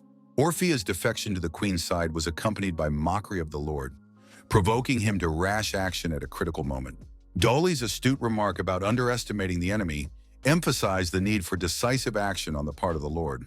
A reminder of the prisoner's status required an immediate response. Delay could lead to a loss of control over the situation. The strategic decision to make it harder by expending mana masked a deeper plan to prevent exposure. The concentration of yellow energy around the clenched fist was accompanied by an inner monologue expressing hope for the success of the plan. The girl's skeptical assessment of the light spell as a useless waste of spiritual power demonstrated their lack of understanding of the true intent. The light spell was meant to blind not only the caster, but also the opponents. But the vampire's superior hearing made this tactic pointless. The Overlord focused on the need to muster all his strength to deceive his opponents. A direct confrontation would immediately reveal his true nature. An understanding of the nature of vampires, relying more on hearing than sight, mixed with memories of fighting for the right to be reborn. A simple phrase about his mother's habitat held a deep meaning, linking past to present in a single thread of destiny. Memories of the real world pierced the mind, a voice recalling the last visit to her dying mother in the hospital. The moment of plunging into absolute darkness remained burned into his memory, marking the point of no return between his last life and his new existence. Images of resentful souls from the other world, zombie-like and dead, surfaced in his mind, reminding him of the path that had brought him to his current situation. The goddess's words about being able to see the longing for remorse in hearts took on new meaning in the context of the current confrontation. The memory of Mia hidden in prison merged with her promise of a new life to those who would travel hundreds of thousands of kilometers along the river. The zombies' desire for rebirth, their movement toward the voice of the goddess reflected a universal desire for second chances, new life, and redemption. The goddess's cryptic words about the presence of someone else by the river took on new meaning in light of current events. Memories of his past existence as a zombie and the goddess' words merged together as the blinding voice continued to echo in his mind. The experience of moving around in total darkness was becoming a key skill as the warden tuned in to perceive the slightest sounds around him. The decisive moment was approaching. Preparations to strike Princess Opilia were accompanied by a plunge into the gruesome memories of the past. The blinding glow made it difficult for those present to see. Even the slightest attempt to open their eyes caused intolerable pain and disorientation in space. Ophilia's self-confidence was based on her ability to regenerate limbs. A damaged arm seemed a minor hindrance to a vampire of her level. Desperate desire to regain control of her daughter was mixed with contempt for an opponent who had wasted mana, though the situation was becoming less and less clear. The voice of the goddess intertwined with memories of the monstrous past as the warden balanced between past and present. The goddess's call to gather all available power resonated in his mind, reminding him of the critical moment. The prophetic words about the only victor and the consuming darkness were taking on new meaning. His escape, then, was just the beginning of the journey to true power. Honed skills allowed her to reach the vampiress. Despite being blinded, years of training in the dark had turned into a decisive advantage. Multiple cuts pierced the vampiress's body, the masterful swordsmanship demonstrating the warden's unexpected level of skill. The vampiress's smug laugh about the uselessness of a non-silver sword demonstrated a fatal misunderstanding of her opponent's true nature. The condescending gesture of touching his cheek was meant to demonstrate superiority, but turned fatal. Mary's triumphant exclamation of the Lord's weakness froze in the air as the situation rapidly changed in an unexpected direction. The burning pain in the vampiress' hand from touching the warden's cheek sent shock through her. The necromancer's epiphany revealed the truth, a vampire's confrontation with a human soaked in holy water. The shock of discovering the truth about the holy water paralyzed the vampiress's mind, the impossible becoming a reality, destroying all plans. The overseer prepared to strike again, his fist soaked in holy water becoming a deadly weapon against his opponent's vampiric essence. The powerful blow threw the vampiress several meters away, the blood from her nose testifying to the severity of the damage from contact with the holy water. The older witch's imperceptible movement toward Gala was accompanied by the application of awakening magic, returning consciousness to the wood elf. Gelly's disorientation was manifested by complaints of blinding. The instantaneous transformation of the wood elf into a toad demonstrated the witch's mastery of the art of transformation. The spell allowed the toad-turned Jella to be used as a tool for observing events. The confirmation of Gelly's ability to see the true nature of creatures revealed the vampire essence, but the warden's emotions remained inaccessible. The determination to uncover the warden's secret was accompanied by the swift movement of the scout rat toward the source of the information. The memory of the overheard conversation between the warden and the deputy was taking on new significance. The rats were approaching the cherished book containing the key to the warden's secret, the threat of extinction upon disobedience, lending a special urgency to the action. The necromancer's remark about the warden's limp and use of a cane for the past 2 months was adding up to an important element of the overall picture. Mary's sudden insight into the significance of the warden's right foot was turning into a potential weakness that could be exploited. Control over the vampiress's body allowed her to aim a precise kick at the warden's right leg, exploiting the vulnerability she had discovered. Teeth clenched in pain gave away the force of the blow. The right leg was indeed the weak point in the warden's defense. Orphea's mocking challenge of Orphea's inability to fight after being kicked in the leg was met with an unexpected tactical response from the warden. The warden's swift movement ended with a throw of his cloak, an attempt to blind Orphea.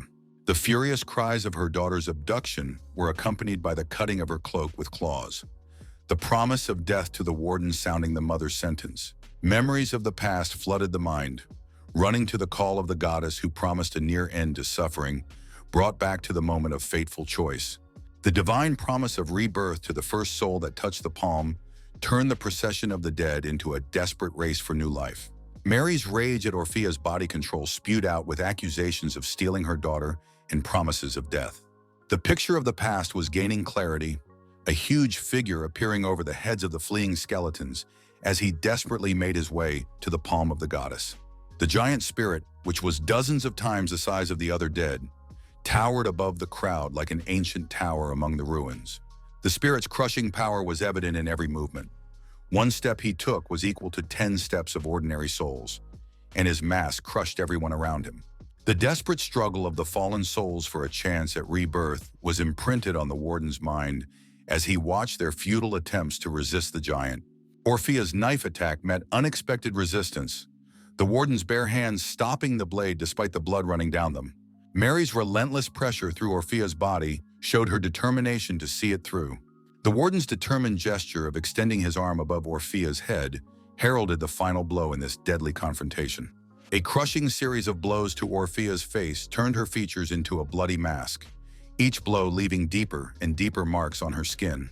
Mary, who was in Orphea's body, was in unbearable pain, being completely blinded by the eye-slashing bright light.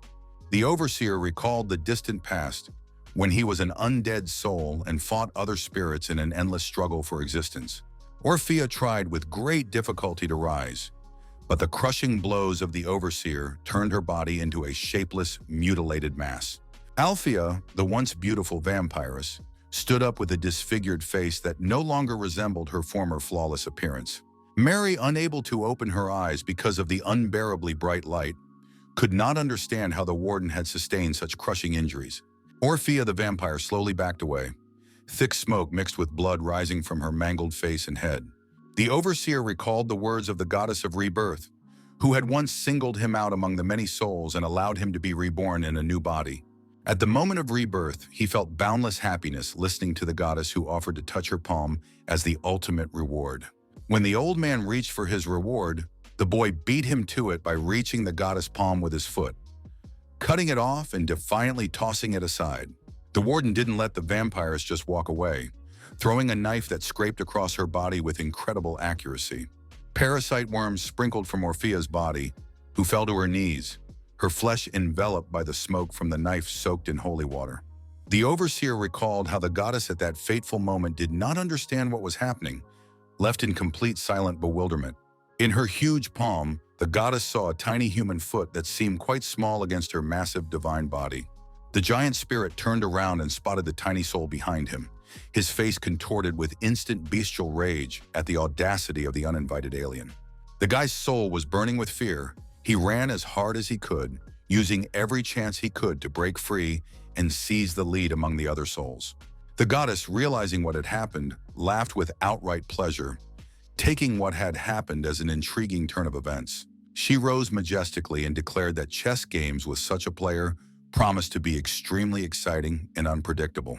The overseer bandaged his arm, reflecting on how much effort it had taken to break through Orphea's defenses. Mary cautiously opened her eyes, but the blinding light continued to cause complete disorientation, turning the space into a white fog. The warden loomed before Mary's eyes, ready to deliver a crushing blow, and she understood why he was so feared by those around him. Evans desperately resisted the internal intrusion, her thoughts flitting about in feverish resistance to another's will. The witch and necromancer begged for 3 minutes, assuring her that her daughter was practically regaining consciousness.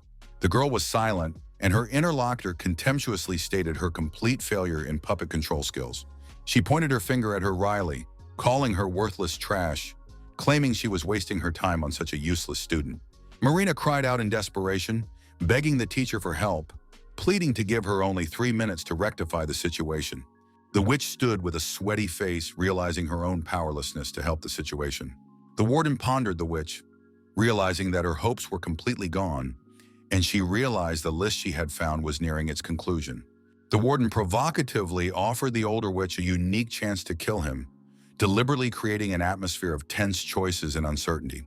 From the beginning, the number of participants didn't matter. The guards could retreat, and a protected structure can dramatically change the course of events at any moment. On the first day of his new life, the warden realized the true hierarchy of the powers of this world. High-ranking prisoners were true weapons of mass destruction. Evans was in a state of paralysis. The necromancer remained neutral, and the older witch was slow. The warden recalled the strategy of confronting smart people. The only way to win, make you believe you are smarter than your opponent. The witch discovered a shot list left behind by the warden, which was becoming the key to understanding what was happening. The list demonstrated a lenient form of prison management. Prisoners who made mistakes were to be destroyed, with the most problematic elements to be executed. The list included the heart snatcher, the perpetrators of the beating in the dining hall, the rioters and other trespassers. Mary cried out for lack of magical power. The witch remembered the deliberately left name at the end of the list as a clever way of navigating between prisoners. Prisoners who made 3 serious mistakes were to be silently exterminated with special weapons in the midst of general chaos. The warden pondered that replacing paralyzing bullets with live bullets would not stop the rioters, but would create a finale with no loss of life. He was sure the older witch would believe his willingness to destroy the intruders, while Mary desperately begged the teacher to explain something. The witch arose in shock, found herself on the list stealing bullets, allowing an inmate to put up a fight, and participating in a bot. She was tormented by thoughts of her own name on the list, and puzzled as to how the warden could know about the theft of bullets that she considered top secret. The warden cynically stated that he had lost a lot of blood and was now extremely weak, hinting at his vulnerability and provoking the witch to take decisive action. The witch wondered why, if she had made 3 mistakes, the warden had not taken action sooner and was now waiting for her first move. An inner voice told her that she should guess the warden's intentions on her own. She reflected that the warden had been in his office since the riot began and could not have known of her actions during the riot. The witch was certain that the warden had no evidence against her and suspected some elaborate trap. She was tormented by doubts. Perhaps she had managed to save some mana, and breaking the contract wouldn't mean instant death. The warden felt that the heat of the battle had almost subsided, and the moment had come for the decisive battle. He shouted the challenge provocatively, accusing the witch of cowardice and calling the coven a disgrace, showing utter contempt. The necromancer whispered to Mary that the warden had spoken those words on purpose to anger her, plunging her into an abyss of nightmare. The warden philosophically pondered that one who once dead stops worrying about his own life, gaining true freedom. The warden mentally challenged the witch, provoking her into decisive action and watching closely for the slightest sign of her hesitation. Mary desperately cried out for the teacher's honor, claiming that inaction would ruin the reputation of one of the coven's greatest masters. The witch remained silent as she sighed heavily, showing her internal struggle and deep confusion in the face of the situation. She blatantly demanded the warden's destruction, wryly alluding to the severe lack of male attention among the coven members. The witch mockingly compared Rose's prison to an ideal place where the Lord delighted in daily attention and exquisite desserts. Suddenly, she announced her personal plans, admitting the possibility of having a child with the warden, which threw him into complete bewilderment. To herself, the witch thought about her hidden intentions for revenge, finding a way to get the warden to execute her by her own hand. The overseer alluded to a long, complicated relationship, accusing the witch of trying to break the bond with the host and provoking her. Turning menacingly to Mary, the witch began conjuring a magic circle, demonstrating her readiness to move to decisive action. The necromancer girl declared her support for the Lord and warned patience, threatening unpredictable consequences. Unexpectedly, Mary was confronted by the teacher and the necromancer, leaving her utterly confused and robbed of her last hope. Mary remained in a daze, feverishly pondering her options for dealing with the critical situation at hand. Finally realizing the hopelessness of the situation, she declared her total surrender to the warden with pain in her eyes. The boy defiantly turns around, tossing the older witch and necromancer carelessly, telling them to deal with her themselves. The older witch turns to the necromancer, allowing her to leave and lamenting the lost time, frustrated that her child has not yet fully regained her fighting ability. Once again, she realized her utter loneliness, realizing that she could only count on herself, as she had many times in the past. The warden caught the strange sound behind him and stopped, instantly going on alert. Mary decided to attack, throwing out a huge amount of aggressive purple liquid that moved swiftly towards the warden. The elder witch reacted lightning fast, creating a wall that completely absorbed and neutralized the dangerous substance. Mary hysterically orders her daughter, pointing her finger at the warden, "Kill him," regaining control of the girl. The girl, in complete obedience to her mother, retrieves her weapon from behind her back and runs swiftly towards the warden with the express intention of attacking. A moment from the past comes to mind when the witch offered little Mary a chance to enter the outside world. Then the girl, not understanding the essence of what was happening, tearfully asked about the meaning of the phrase, "Get you out." Now she stands before the Lord and is in desperate need of a savior, which only a loved one can be. This savior becomes her daughter, fully recovered and once again subject to her mother's will. The girl decisively retrieves two weapons from behind her back and rushes straight at the warden, ready to deliver the fatal blow. The necromancer activated magic, creating a green magic circle, and shouted imperiously, "Enough," showing impatience with what was happening. She applied the forbidden curse of the dead, from which the girl turned around with an expression of genuine amazement on her face. A copy of the divine assassin was sent to her, a long weapon shrouded in the ominous green aura of skeletal spirits. The girl managed to dodge the spear, deciding to take cover and call for reinforcements of her own. It summoned skeleton warriors on dead horses, surrounded by an ominous green aura, ready to destroy the enemy. As the skeletons raced to kill the girl, a huge purple snake suddenly appeared in front of Mary, pinning her against the wall. Dolly pressed Mary with a snide, sarcastic comment about her behavior, to which Mary defiantly responded by comparing herself to a discarded dog. The older witch made excuses for her upbringing from childhood, doubting her creation's ability to stand up to the powerful necromancer. Mary, clearly bloodied, laughed, remembering forgotten details of her strict agreement with the witch. She painfully remembered the constant punishments for always being considered wrong and not talented enough. Mary was aware of herself as an ordinary person among mages who was constantly chastised for mediocrity and lack of genius. Memories of escaping the forbidden zone surfaced in her mind, reminding her of her past ordeals. Purple liquids squirted from the chopped-up body of the girl, who had been cut into many pieces by the executioners.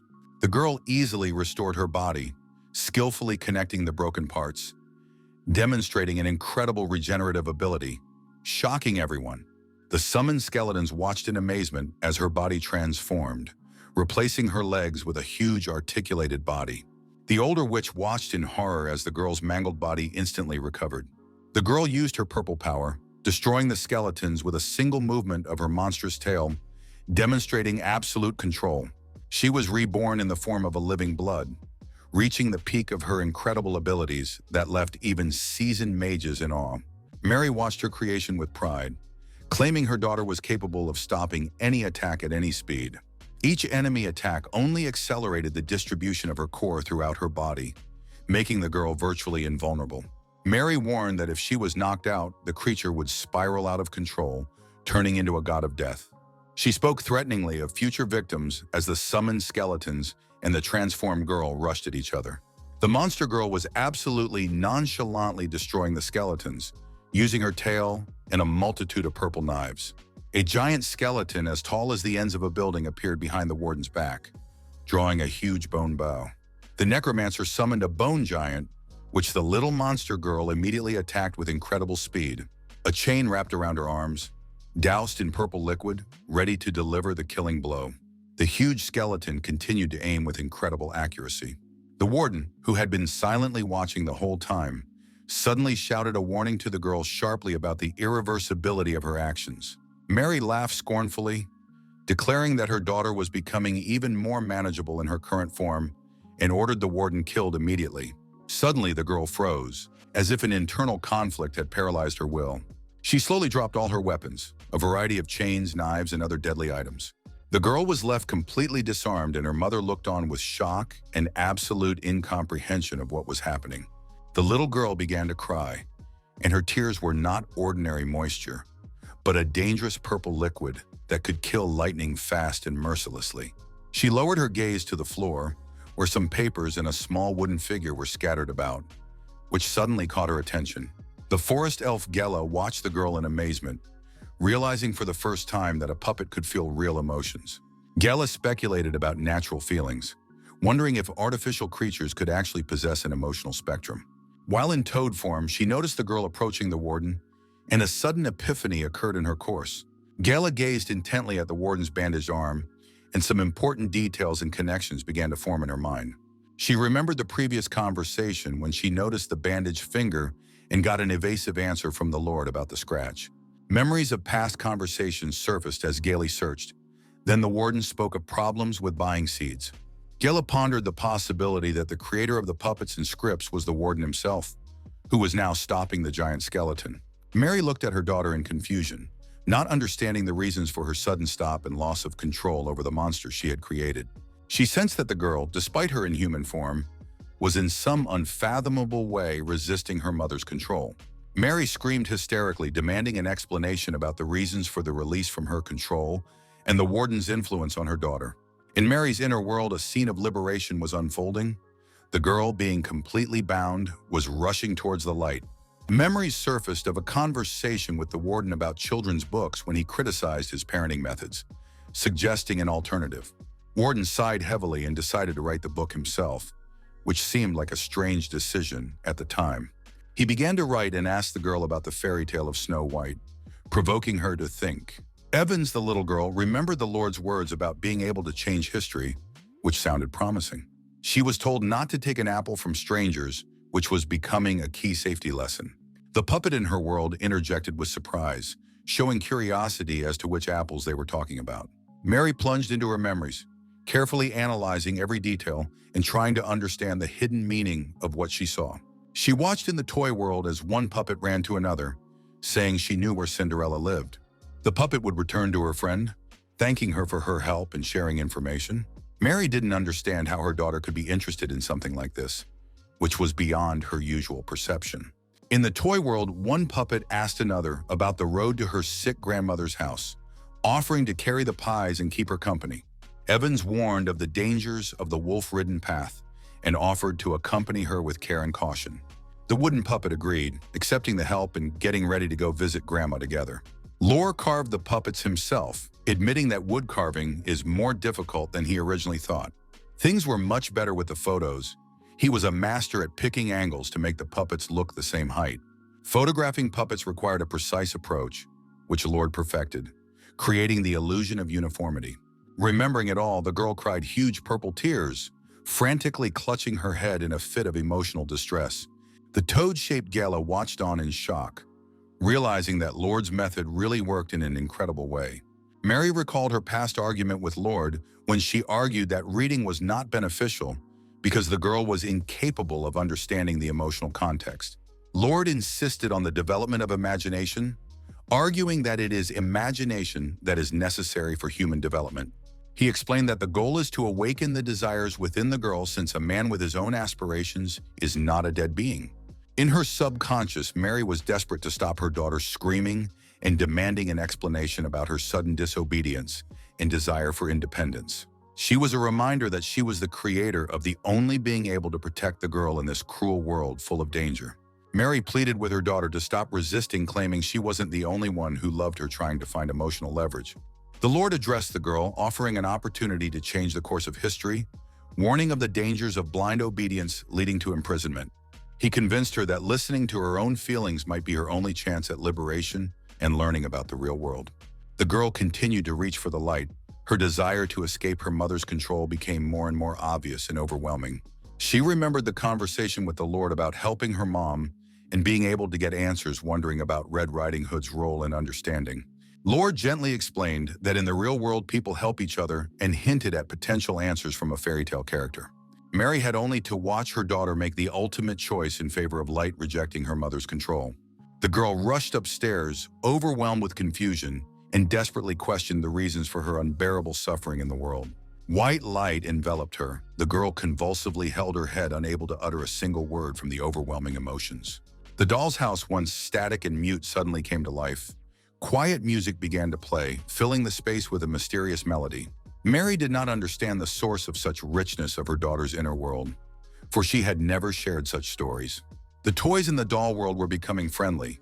They pulled the girl's hand, offering a way out to the outside world and freedom. Mary was in absolute shock, realizing for the first time that her creation could cause problems for independent feelings and desires. Memories of the past with the witch about being able to enter the outside world suddenly take on new meaning. The daughter desperately reached for the doll, seeing it as her only chance for freedom from her mother's suffocating control.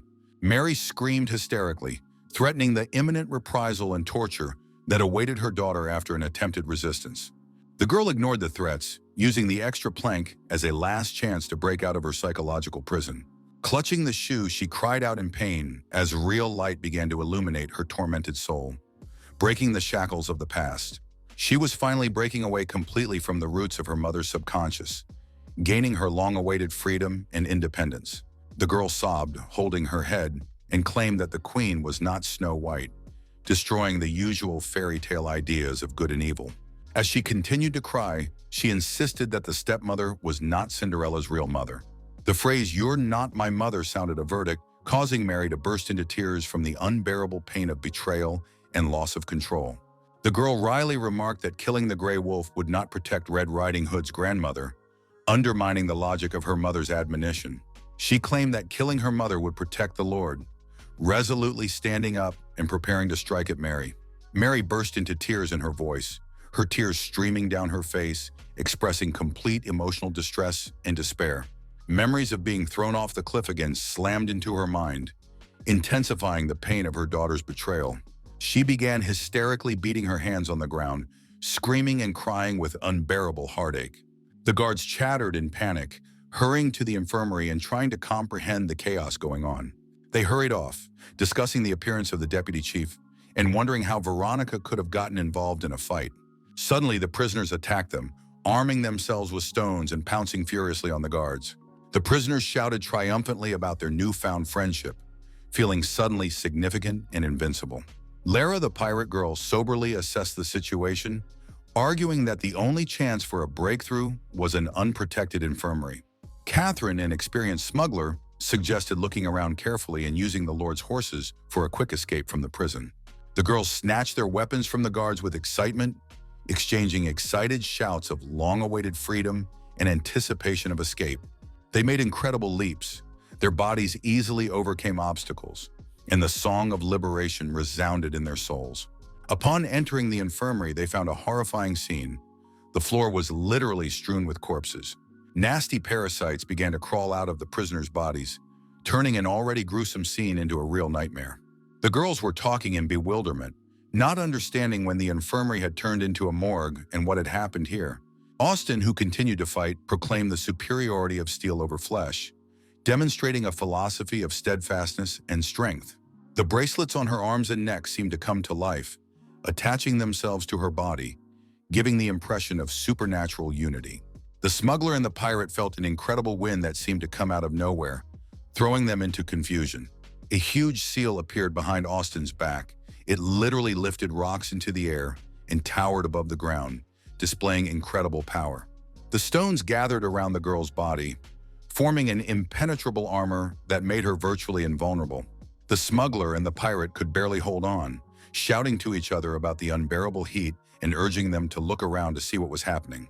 Veronica, standing off to the side, displayed the true power of a werewolf. A bloody seal materialized around her, and the spirits of her ancestors literally surrounded her. Her face expressed the absolute calmness of a predator, her eyes blazing with orange flames.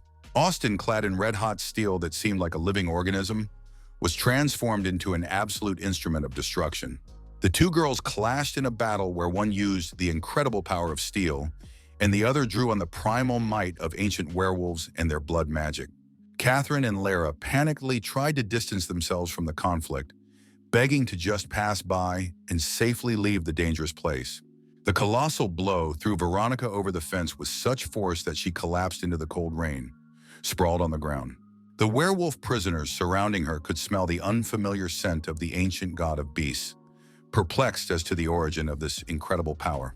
Austin commented coolly on her encounter with her unexpected foe, deciding to immediately inform her father of this werewolf's existence. The guards began to study what was happening, trying to comprehend the cause of the sudden hole in space in the scale that had occurred. When they saw Veronica outstretched, they pounced on Isabel, screaming for an explanation as she slowly drew her gun. Suddenly, a mysterious man appeared on the street and suggested that they take their time to report to the Emperor and think about the situation.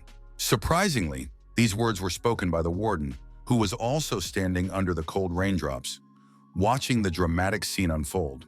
Austin tried to justify herself to the warden, claiming that Veronica had lost her mind and she was only trying to calm her down by showing ostensible concern. Everyone looked curiously at Veronica, who was lying motionless, and wondered how long she would stay like that. The Lord approached the prostrate Veronica, urging her to wake up and say something, showing alarm and impatience.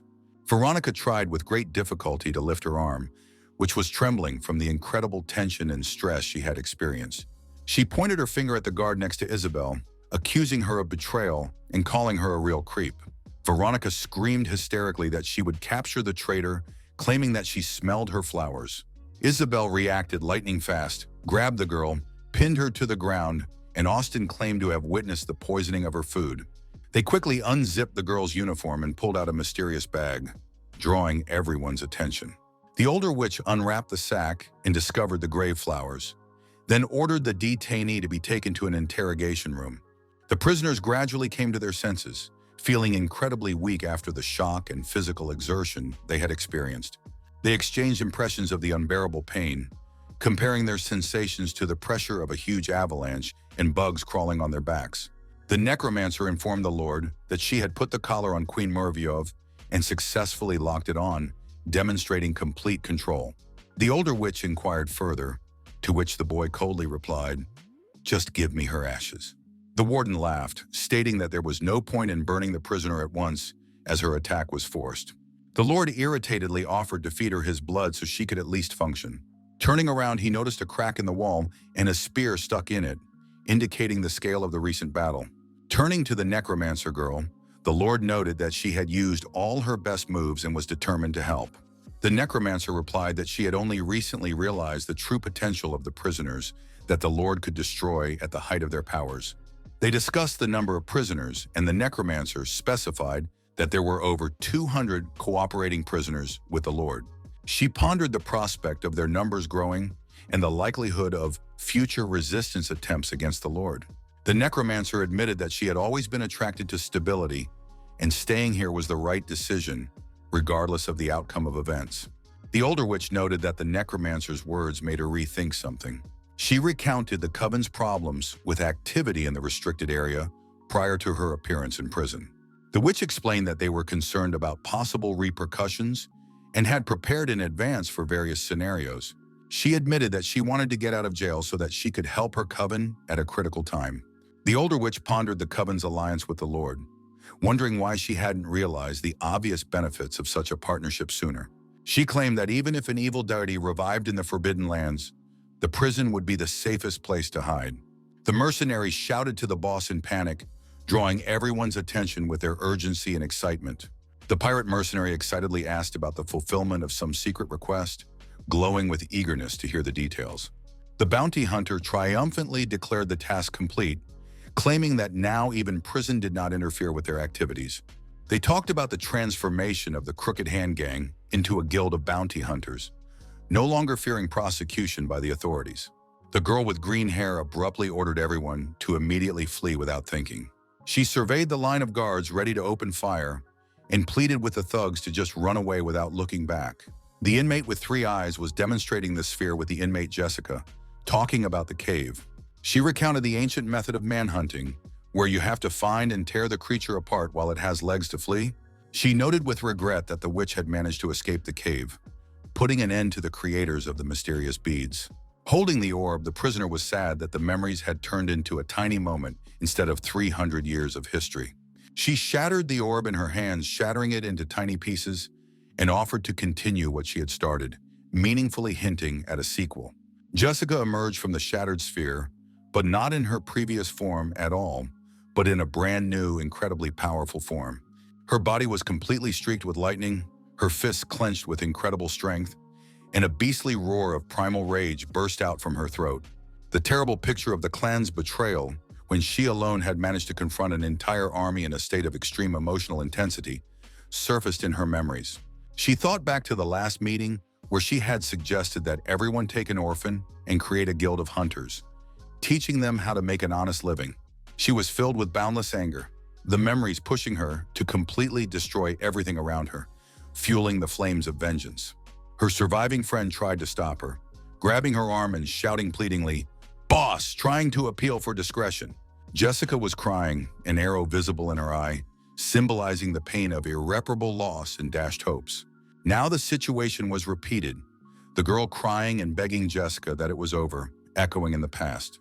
Jessica slowly transformed back into a human. The lightning bolts enveloping her body began to melt and disappear. Her friend hugged her tightly, helping her to fully recover and return to her human state. She wondered about the fate of the orphans, once gathered by groups of mercenaries who were their common pain and hope. Frenda reported that the Lord had completely quelled the riot, demonstrating absolute control over the situation. The succubus, upon seeing the Lord, stuck her tongue out and ran joyfully towards him, exclaiming, "Lord alive, I'm so glad." The succubus noticed the Lord's bandaged arm and anxiously inquired about the incident.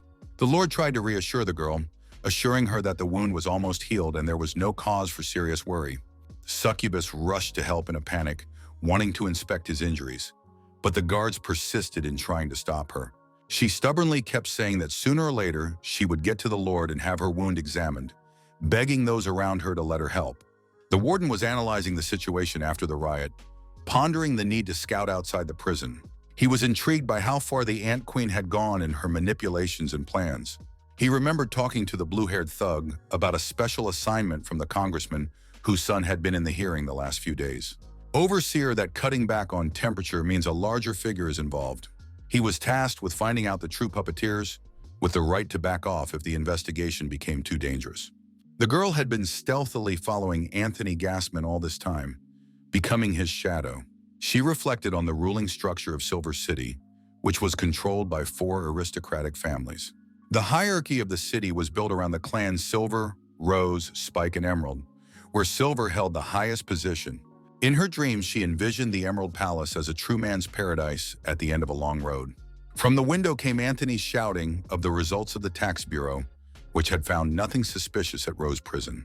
He was shocked not only at the extraction of energy stones at a cartridge price, but also at the possibility of hiring so many bounty hunters, perplexed as to the source of so much funding.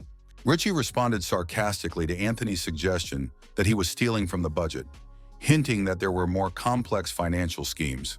Richie's smoking alluded provocatively to the availability of alternative sources of income that may not be obvious at first glance. Richie handed Anthony a document offering the wine merchants cooperation with Rosa Prison, showing an unexpected financial twist.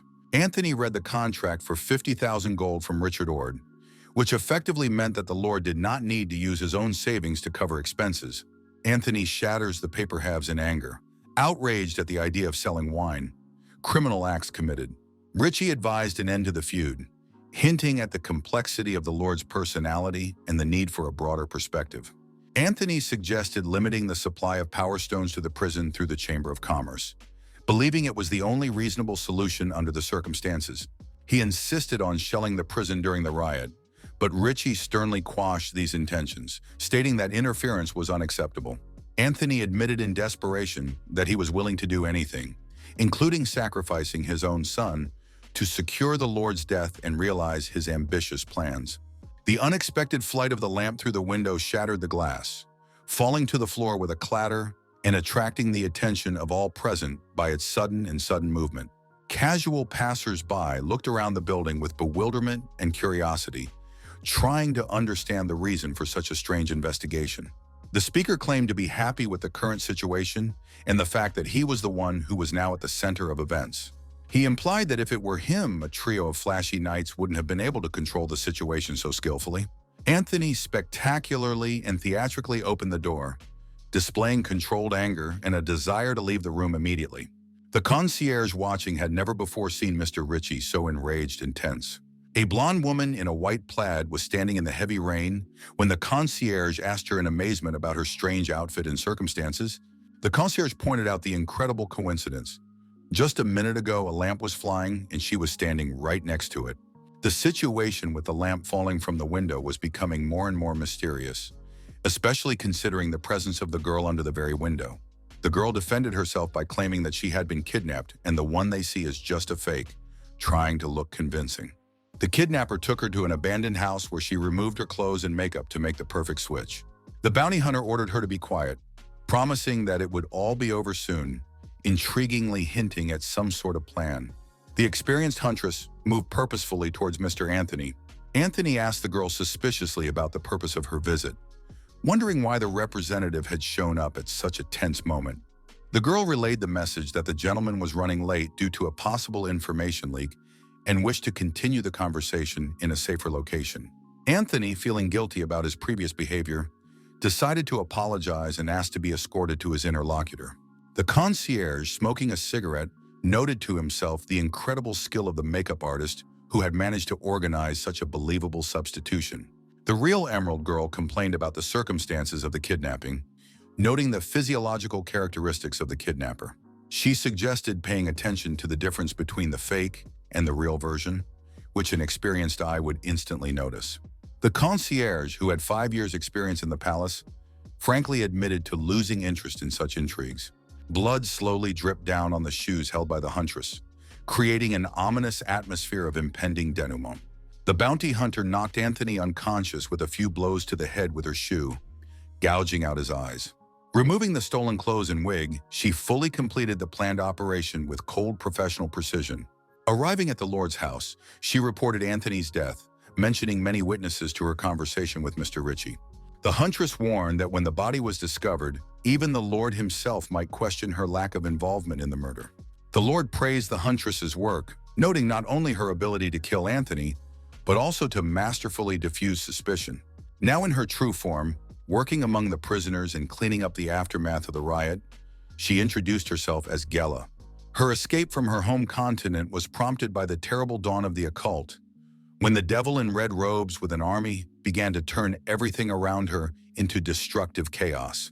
Memories freaked her the moment she became a water spirit and had to flee urgently to save her life from impending disaster. She remembered the long days of drifting in the ocean on a piece of driftwood until she accidentally stumbled upon a new uncharted continent. Gela was guided on a survivor's mission to tell the truth about what was happening in her homeland and to warn everyone of the impending deadly danger. The Red Devil, she was convinced, would not stop until she had leveled everything. But arriving in the new lands showed the difficulty of realizing her plans. The locals seemed serene, far more interested in power, money, and gossip than in external threats. Even the children showed incredible hostility towards her, which she felt especially keenly when every possible thing was stolen from her. The last straw of disappointment was the nobleman who agreed to take her in, but was not at all motivated by compassion. The nobleman wanted to use her unique reading skills to control her own countrymen. Gela resented the cynical desire to use abilities to the detriment of those around her, instead of using them constructively and honestly. The question of continuing her miserable life or trying to change has long been a question that has kept Gela on her toes, forcing her to constantly analyze her own existence and the possibilities of transformation. The accident with the nobleman was the last straw of patience, finally shattering the illusions about the possibility of peace. She was sent to Rose Prison so she could rethink her behavior and find the right path under the circumstances. Here she met the famous warden, who at first aroused no interest or respect in her. He was not a nobleman, had no authority among the prisoners, and was attacked daily, resembling a punching bag. The riot that took place changed her impression dramatically. She didn't even notice how a group of prisoners had formed around the warden to oppose the rioters. What was particularly striking was that the rioters had numerical superiority, but were literally defeated, which seemed unbelievable. Even the strongest of them were forced to admit defeat and capitulate to the warden. The older witch then addressed Gela with a meaningful warning to remain silent about her kidnapping. The witch suggested using the emotion reading ability to make sure they were serious about not opposing the Lord and willing to help run the prison. The necromancer emphasized the need to expand the number of prisoners loyal to the Lord, arguing that 200 was too few. At that moment, Gela realized her misjudgment of the Lord. Realizing that if 1,000 prisoners sided with him, she admired his patience, which had helped many prisoners, and in comparison with others, he seemed the epitome of kindness. Gela fully realized that it was not at all a pity to give her powers to such a person who was able to use them truly for good. Standing near the beds where the potatoes would be planted, she began to use her magic power. Butterflies flew from her hands, choosing helpers. Green butterfly spirits swarmed along the beds to help the plants sprout and get stronger, showing incredible magical power. Literally 5 seconds later, the first butterfly sprouts appeared, continued flying. Gela was sure the Lord would appreciate her abilities. She said warningly that we should be on guard before the devil in red got to this place, hinting at danger. To herself, she pondered the wooden figures that had fallen out of the Lord's inner pocket and wondered why she would carry them around. Especially so close to the body, it seemed uncomfortable and strange, which led to various speculations about the figurine's purpose. Gela conceded that the Lord may have prepared these figures in advance, knowing of the girl's unstable condition, indicating cunning. Standing near the dust, she heard the order to stop working and go to her cell, but thought she was used to seeing the bad in people.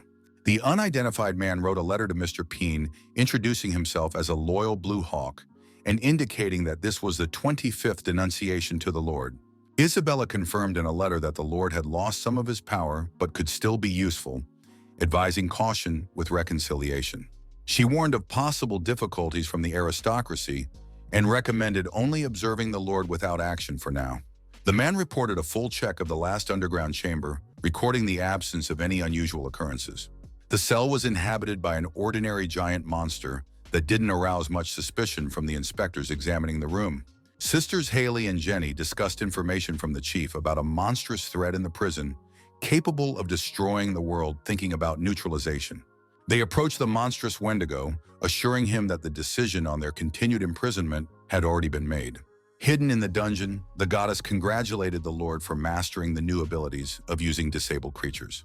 The Lord admitted that he had not felt hunger or fatigue since his first day in this world, spending his nights in a daze.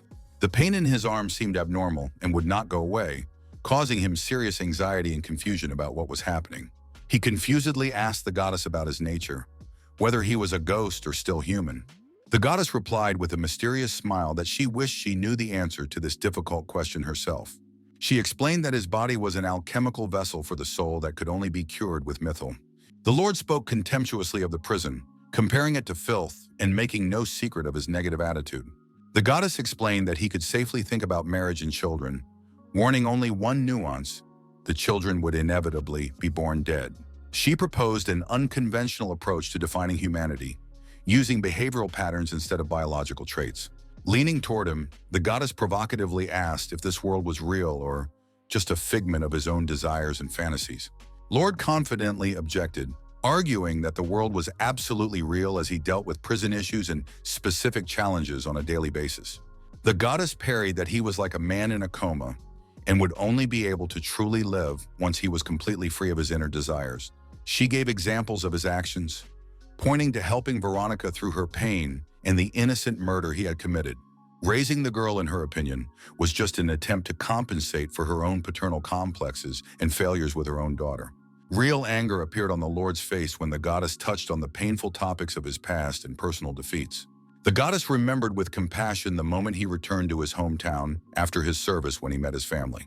She questioned about the terrible moment when he learned of his father's involvement with some scum and his subsequent funeral. Lord decided to take a job at the prison where the perpetrator was being held in order to exact a personal act of revenge. The man he believed to be the murderer was but a younger twin brother, and the Lord himself, seeking justice, had become a prisoner. The goddess bitterly stated that his wife and daughter didn't even communicate with him, and his relatives couldn't even look him in the eye, which completely destroyed his family ties. All he had to do was cower in a corner, trying to hide from reality until he decided he needed a fresh start. Finding that the case was practically eaten from the inside and living out its last days, he realized it was too late to change anything drastically. The boy asked the goddess bewilderedly if she had seen his memories, trying to realize his true capabilities. She replied that she could not only see his memories, but could open her eyes and see the memory of everyone in her field of vision. The goddess could judge life experiences by facial expressions, looks, and even the slightest marks on her skin, demonstrating an incredible capacity for perception. She argued that the world functioned through the amalgamation of the experiences of all living, and could not imagine the level of development humanity would reach. Guy challengingly asked why, being so strong, she was stuck in prison, intriguing the goddess with her remark. The goddess laughed, pointing out the absurdity of trying to explain the divine essence with earthly concepts and language. She compared the planet to an aquarium where people are like fish existing in a confined space. The goddess explained that the prison was one of the windows of observation of the world, specially created for him. To the guy's joke about the ant farm, she agreed that surveillance gets boring sooner or later. Leaning over, the goddess hinted that the real fun was immersing herself in the world of predator ants, where each insect was unique. Goddess observed that new bugs always behave the same way when they hit the box. When they enter an unknown environment, they begin to act extremely cautiously in an effort to adapt and not attract unnecessary attention. The insects try to distance themselves from other ants or simply stand idly by, showing their safety and peacefulness. Their behavior is aimed at showing harmlessness. They do not want to get involved in conflicts and trifling confrontations. Over time, they become fully acclimated to their new environment, after which time the surrounding insects become seriously endangered. The goddess explained that it usually took insects about 3 months to fully adapt, hinting that his time had come. The boy frustratedly admitted his own weakness, considering himself a useless insect, unable to do any good. She objected, arguing that an insect's value is determined not only by the number of ants killed, but also by its ability to survive. What matters is whether it can survive the attacks and find time to attack back, realizing that first attempts may not be effective. The goddess emphasized that the power of the soul does not matter. The true power of the gods is approaching the new owner. To him, there was only one question: in what form he would return to this world, with a soul full of resentment and bitterness. The boy recalled the guard's conversation about protecting his own parents, who lived at the foot of the mountain, in the fear of losing his job. He overheard a conversation about hiding problems, realizing that his boss might fire him, which would mean losing his only source of income. The family had spent all their life savings to get him here, and he was willing to do anything for their well-being and his own dreams. The girl in the interrogation cell cried out her frustrations. With the Lord's appearance, she had hoped for improvement, but instead conditions only worsened. The financier has announced additional fees. Each guard will receive £5 on top of their basic salary from taxes, sponsors, and other income. Frenda approached the Lord with an important message about the Emerald Palace owner's desire to meet. She warned that once the riot organizer is recognized, the meeting becomes imperative, but requires the utmost caution. Guy emphasized the dangers of speaking out against the Lord, comparing such actions to hitting a rock with an egg, which could cost the lives of staff members. The girl was concerned about safety and offered to handle the settlement of medical bills for the guard. Lord rejected her proposal, claiming that the main thing is to be a qualified specialist with the right approach to work. He explained the need to understand others, integrate into the group, and become part of the system for it to work effectively. Frenda, upon hearing his reasoning, was shocked, but gradually began to understand what this management philosophy was all about. Guy argued that by becoming a knight, she would get the treatment she deserved, moving towards her intended goal step by step. He proclaimed that even an omnipotent God could not cope with absolute death, emphasizing the complexity of the universe. The Lord spoke of the need to give the dead rest, to let them close their eyes and put them out of their endless suffering. The inhabitants of the city looked with horror at the strange cloud above the prison, whose form inspired a real primal fear. The goddess noted with excitement that the chess game with him was becoming more and more interesting, each move bringing her closer to the solution of her mysterious plan. A huge skeleton-shaped cloud did indeed loom over the city, plunging the inhabitants into primal terror with its intimidating outline. The prisoners watched in shock as the potatoes grew incredibly fast, puzzled about the nature of the metamorphosis taking place in the agricultural fields. One of the ones they offered he put off thinking and ate first, recognizing that his head was incapable of comprehending what was happening without proper nourishment. In the mess hall, the prisoners were excited to report that the cook had woken up and prepared a new dish, potatoes with beef tenderloin. The prisoner curiously questioned the succubus about her strange attachment to the warden, not understanding the nature of her long infatuation. The succubus tried to justify herself by the beauty of the warden, but her interlocutors pointed out that beauty alone was not enough for such a strong attachment. They hinted at the abnormality of her relationship, wondering what it was that fascinated her so much about this man. The succubus admitted that her story has been going on for 4 years and originated in the distant past. She remembered herself as a 14-year-old girl helping her mother look after the family business. That day, a stranger questioned her about her mother's whereabouts, taking a persistent interest. The girl reported that her mother was playing a board game and was not receiving visitors, exercising caution. Then a uniformed warden with beautiful eyes showed up, declaring a crackdown on illegal establishments. Behind the girl's back, knights from the Bureau of Unclean Forces Investigation appeared, demanding complete immobility. Bursting inside, they found an unconscious man from whom absolutely everything seemed to have been squeezed out. The Lord coldly stated that what was happening exceeded all acceptable boundaries and demanded to follow him for clarification. The succubus broke into bitter sobs but obediently agreed to comply, realizing the gravity of the situation. One of the knights alerted the Lord to the influence of the detainee's family. Eager to soothe the crying girl, the knight held out her lollipop, seeking to soothe the traumatic situation at least a little. He literally shoved the lollipop into her mouth, hoping to stop the steady stream of tears and tantrums. Grabbing the girl on his shoulder, the knight ordered her to follow him, ignoring her threats and attempts at resistance. The girl was utterly helpless, and the knight, disregarding her protests, simply carried her out of the room. The succubus recalled the incredible feelings that overwhelmed her at that moment: courage, resilience, and overwhelming inner strength. She realized that no words could describe what she had experienced. It was pure revelation. For the first time in her life, she felt a real light she had never known before, sinking into an extraordinary state. She first truly realized what holiness was when she was carried by the very Lord who had changed her entire life. The Lord gently lowered her to the ground, opened the carriage door, and offered her a seat, at that moment transforming into a completely otherworldly being. She felt suddenly illuminated from within, as if an invisible light was penetrating the most secret corners of her being. From a simple, vicious girl, she transformed into a guarded divine being that accompanied the truest knight with fortitude.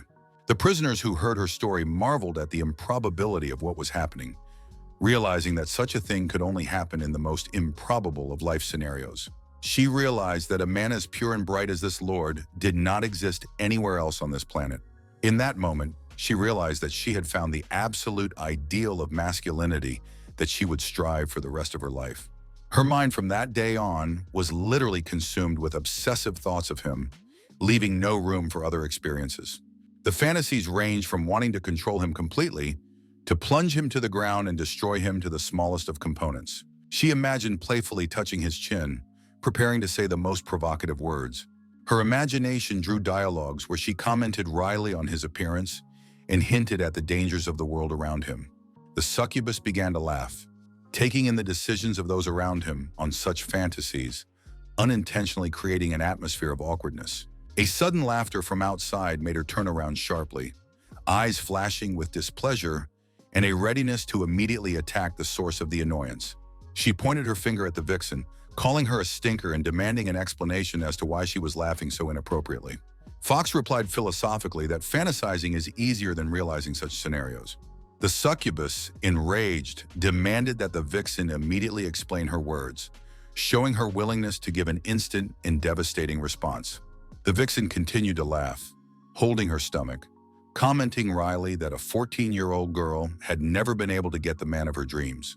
She wryly pointed out the succubus' lack of experience, predicting that she'd never get anywhere by the time she was old. The succubus was furious and demanded the vixen tell her about her own number of men she had seduced, provoking her into a frank conversation. The succubus comrade tried to calm her down, hinting at the obscurity of the vixen's past and the need for restraint. He noted that she was a very famous person in the empire, with a reputation far beyond normal perceptions. She was able to manipulate the hearts of many warlords by successfully extracting huge amounts of organic matter from them. Her intrigues led to open confrontation within the imperial family, including conflict between the princes. Using her incredible abilities, she plunged an entire empire into a state of chaos, making the lives of the people unbearable. For her deeds, she earned the nickname of the Great Destroyer, the enemy of all women in the empire. She was considered the craziest among the inmates, a conniving queen of seducing rich and powerful men. The vixen cried, begging the succubus to teach her such devastating and successful manipulation. Fox voiced the cost of the training at 1,000 golden pounds, emphasizing that the entire amount includes accommodation, guaranteed training, and a full range of training. The warden arrived at the Emerald Palace, elegantly changed into a black jacket. The concierge greeted the lord with fidgety deference, apologizing for his inattention and hastening to inform him that Mr. Ritchie was already waiting for him in a specially prepared room. Apologizing, the concierge explained that he had to remain on duty and offered another staff member to escort the warden around the Emerald Palace building. The vixen had demanded at the beginning of the interrogation that the succubus realize her true position and understand who was the main rival in the fight for Ron's attention. The succubus smugly stated that many had their eyes on the Lord, but in terms of unity of souls, she simply had no competition. Fox reminded her of Veronica, intriguingly asking why she had returned to the prison and become a guard. The succubus waved it away carelessly, claiming that Veronica was just a wooden girl who couldn't even theoretically compare to her. The vixen warned that regardless of the depth of her relationship with the Lord, the succubus would absolutely lose out in the event of a marriage.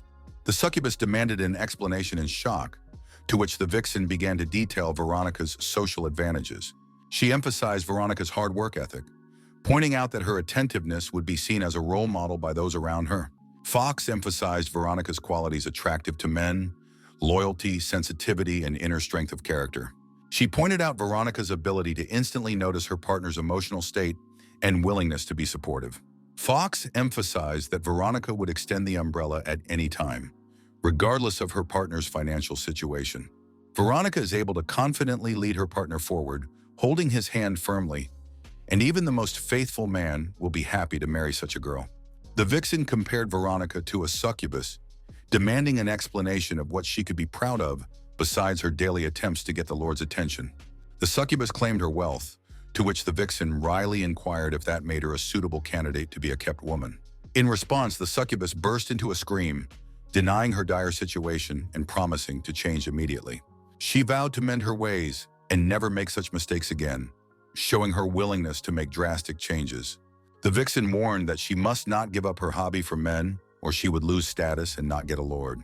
She pointed out that Veronica has good cards, but she doesn't know how to play, doesn't know how to ignite the Lord's interest. The vixen cynically advised using the pregnancy as a way to bind the Lord, claiming that once the child was born, he would be forced to accept it. She insisted on the need to win the Lord's heart by any means necessary, promising to help the succubus do so. The vixen assured me that this was the only chance to get the Lord, and was willing to help with the right timing. The suddenly appeared harpy angrily interrupted their conversation, creating a tense atmosphere. The prisoners watched in amazement, noting the strange behavior of Garby, who for some reason was chasing the fox. The succubus, startled by the sudden appearance of the harpy, suggested that the conversation be postponed for another time. The fox, seeing Harpy, stopped and asked what she needed, inwardly preparing for possible conflict and expecting a provocative answer. With a mysterious smile, Harpy reported an extraordinary find in the warehouse, a cat capable of doing backflips, and offered to jointly examine it. The fox was in complete shock at the unexpected suggestion, expecting a more intriguing development than talking about some acrobatic cat. Lord suddenly found the girl leaping toward him, screaming hysterically, about a rainforest tiger that had supposedly gone mad. In front of him was indeed the creation of a country that arose from the love of an ordinary tiger. The stranger sobbed, begging to be saved from the monster, her voice trembling with fear and tears streaming down her frightened face. The Lord suddenly and lightning quickly delivered an elbow strike to the girl's nose, showing lightning-fast reaction and cold-bloodedness. He pulled a gun from his inside pocket, causing the girl to panic, who asked in confusion to wait. The tiger suddenly rose to his paws and appeared to be a man in a suit, explaining that he was an actor who needed a punch. The Lord asked the meaning of what was happening, to which the reply followed that it was the property of the Emerald Palace and part of the performance. Palace representatives talked about realistic games that allow guests to become the heroes of various exciting stories. They claimed that among the 300 scenarios, there is sure to be a suitable one for any guest. The boy sighed heavily, wondering the whereabouts of Sir Richie, to whom he had been invited. The actors assured that Sir Richie was busy checking the room and shouldn't have gotten far, offering to wait. The actors, left alone, began to discuss the intricacies of the Lord's fate, claiming that the beauties of the Emerald Palace could finally confuse any man. The Lord opened the next doors and a magical space filled with soft, sparkling snow appeared before him. In the middle of the snowy kingdom lay a princess of incredible beauty, surrounded by legends of a 3-year dream. Some enthusiastic man with burning eyes provocatively exclaimed that before them was a heaven-sent hero who had awakened the divine beauty. The Lord, without losing his composure, sharply threw the old man aside and sarcastically commented on the situation, calling it hopeless and absurd. Beyond the next door opened a desert landscape where 2 girls with predatory looks greeted him like prey, immediately surrounding him. The robber girls offered to join their gang, hinting at adventure and opportunity for a real man. In this room, a divine fairy-like creature has appeared, offering to reveal hidden, forbidden desires. The demoness, with frightening beauty and a meaningful smile, offered punishment for sins, balancing between temptation and punishment, a form of payback. The Lord methodically continued on his way, without allowing himself to be drawn into the theatrics until he opened the doors with an unexpected sight. The little girl seemed an odd element in this world of seduction and intrigue. John squinted, trying to understand the reason for her presence. With slight irony and bewilderment, he asked the child if she worked here just like all the other characters in this incredible palace. Suddenly, a woman ran out from backstage shouting Lola's name and expressing surprise that the girl had reappeared in this place all alone. The little girl explained that she was bored at home, and the woman who ran out apologized, claiming it was a restaurant and not a performance room. The Lord inquired as to the location of the desired room, receiving a vague reply to wait in the restaurant while Sir checked the rooms. He walked over to the table and carefully pulled back his chair in preparation to sit down and survey the room with the keen eye of an experienced observer. Lord overhears a mother tell her daughter she has to earn money for toys and asks her to go play in the kitchen, hinting at submission. At that moment, he saw his own past, a picture of his wife and daughter who had once left him, causing a sudden emotional shock. Some man brought him a cup of drink and commented meaningfully on his interest in such women. Suddenly, it turned out to be Lord Richie himself, which made the guy completely confused. Sir Riley pointed out that a lot of girls didn't dignify his attention, but this woman with a baby somehow caught his interest. The Lord ironically asked why he had been invited to the Emerald Palace, to which Richie laughed and assured him that he had a specific business to attend to. Richie offered to settle things amicably, explaining that he had helped Anthony during the prison riots out of necessity. As he poured coffee, he mused on the need to keep his balance in the city, comparing himself to a mere commuter. The Lord parried, hinting at the difficulty of explaining to the people of the Silver City the true intentions of their boatmen. Richie cynically remarked that sincerity was long forgotten, and they could now consider their accounts mutually settled. Lord recalled how he had once taken his beloved Frenda away without permission, without thinking of the consequences and considering the impulse a sincere display of feeling and passion. 3 months ago, he stood in the town square, addressing people with a piercing cry about the uncertainty of reality. He shouted hysterically, demanding the name of the present year and country, begging for some explanation of what was happening and to dispel his total bewilderment. The men watched in consternation as the horses approached him and begged the Lord to move away. Sensing the impending threat, the surrounding people warned that it was a wagon from the Emerald Palace and strictly forbade even approaching or looking in its direction. The Lord puzzled over the nature of the Emerald Palace, scrutinizing the mysterious wagon and trying to understand its significance. People whispered that the Emerald Palace was an elite brothel, a shrine that every man worshipped regardless of social status. They were discussing the large number of new girls, regretting that ordinary people were only allowed to observe what was going on. The Lord was shocked at what he heard, realizing the monstrous treatment of women that prevailed in society. He grabbed the rope holding the horse and began pulling as hard as he could, causing the animal to resist. The Lord stated that since he had been named Lord, he demanded the immediate release of all the girls from the wagon. The chaser was shocked at his words, claiming that the Emerald Palace girls were not subject to outsiders and their fate was nobody's business. Lord grabbed the gun and he got out, while the driver was panicked and now impossible to get up without an entrusted load. The girl on the wagon begged for a job that would allow her to escape the blacklisting of companies and give her access to the Emerald Palace. The Lord unexpectedly offered her a job as a jailer, provocatively testing her readiness for radical change and constitutional stability. Upon hearing the offer, the girl immediately opened the wagon door and stepped firmly onto the ground, showing determination and willingness to change. She knelt before the Lord, solemnly swearing to serve faithfully, showing absolute submission and loyalty. Frenda, chief economist at the Imperial Academy, had unique professional skills that could have served the emperor, but family misfortunes and intrigue ruined her career. Richie noted her strong character, claiming that no amount of subterfuge and manipulation could break her dignity and independence. Lord admitted to the joke regarding Frenda's kidnapping, apologizing for his actions 3 months ago and citing temporary insanity. He spoke about the financial difficulties of the Rose Jail, suggesting that we discuss potential cooperation and opportunities for mutually beneficial solutions to the problems. Sir Richie lit a match, listening to the Lord's suggestions of potential help for the prison and indirectly hinting at the financial difficulties at hand. Richie spoke candidly about the decline in funding, pointing to the Lord's personal income from prison and his place among the 10 richest in the Silver City. He alluded to the need for help from the mayor's office, given the city's connivance with enrichment, to which the Lord replied that the project barely covered emergency needs. Richie spoke threateningly about gray customs fraud, provoking the Lord and hinting at the presence of compromising information. The Lord inquired with genuine surprise about the details of the alleged machinations and the identity of the customs prosecutor. The Lord made a deep assurance with a provocative smile, asking if his facial expression seemed too cloying and pithy. The guy showed genuine bewilderment, claiming that he absolutely did not understand the essence of the conversation and the reasons for the sudden accusations. Sir Richie defiantly wondered if Ron was honestly receiving his salary without any additional illegal allowances or deeds. He pointed out the improbability of quelling a riot in the face of funding cuts and mass layoffs of guards. The Lord inquired with contrived calmness as to what exactly might be wrong with his actions and management of the prison. Richie slapped the desk in anger, demanding that Customs Attorney Jaden from room 51 be brought in immediately. The prosecutor was literally dragged out of the restroom and thrown to the floor, showing complete disregard for his status. Sir began the questioning by inquiring about the prosecutor's sources of income and his financial machinations in the customs system. He accused the prosecutor of using the overcrowded Rosa prison as a cover for smuggling prisoners across the border. Richie announced the rates.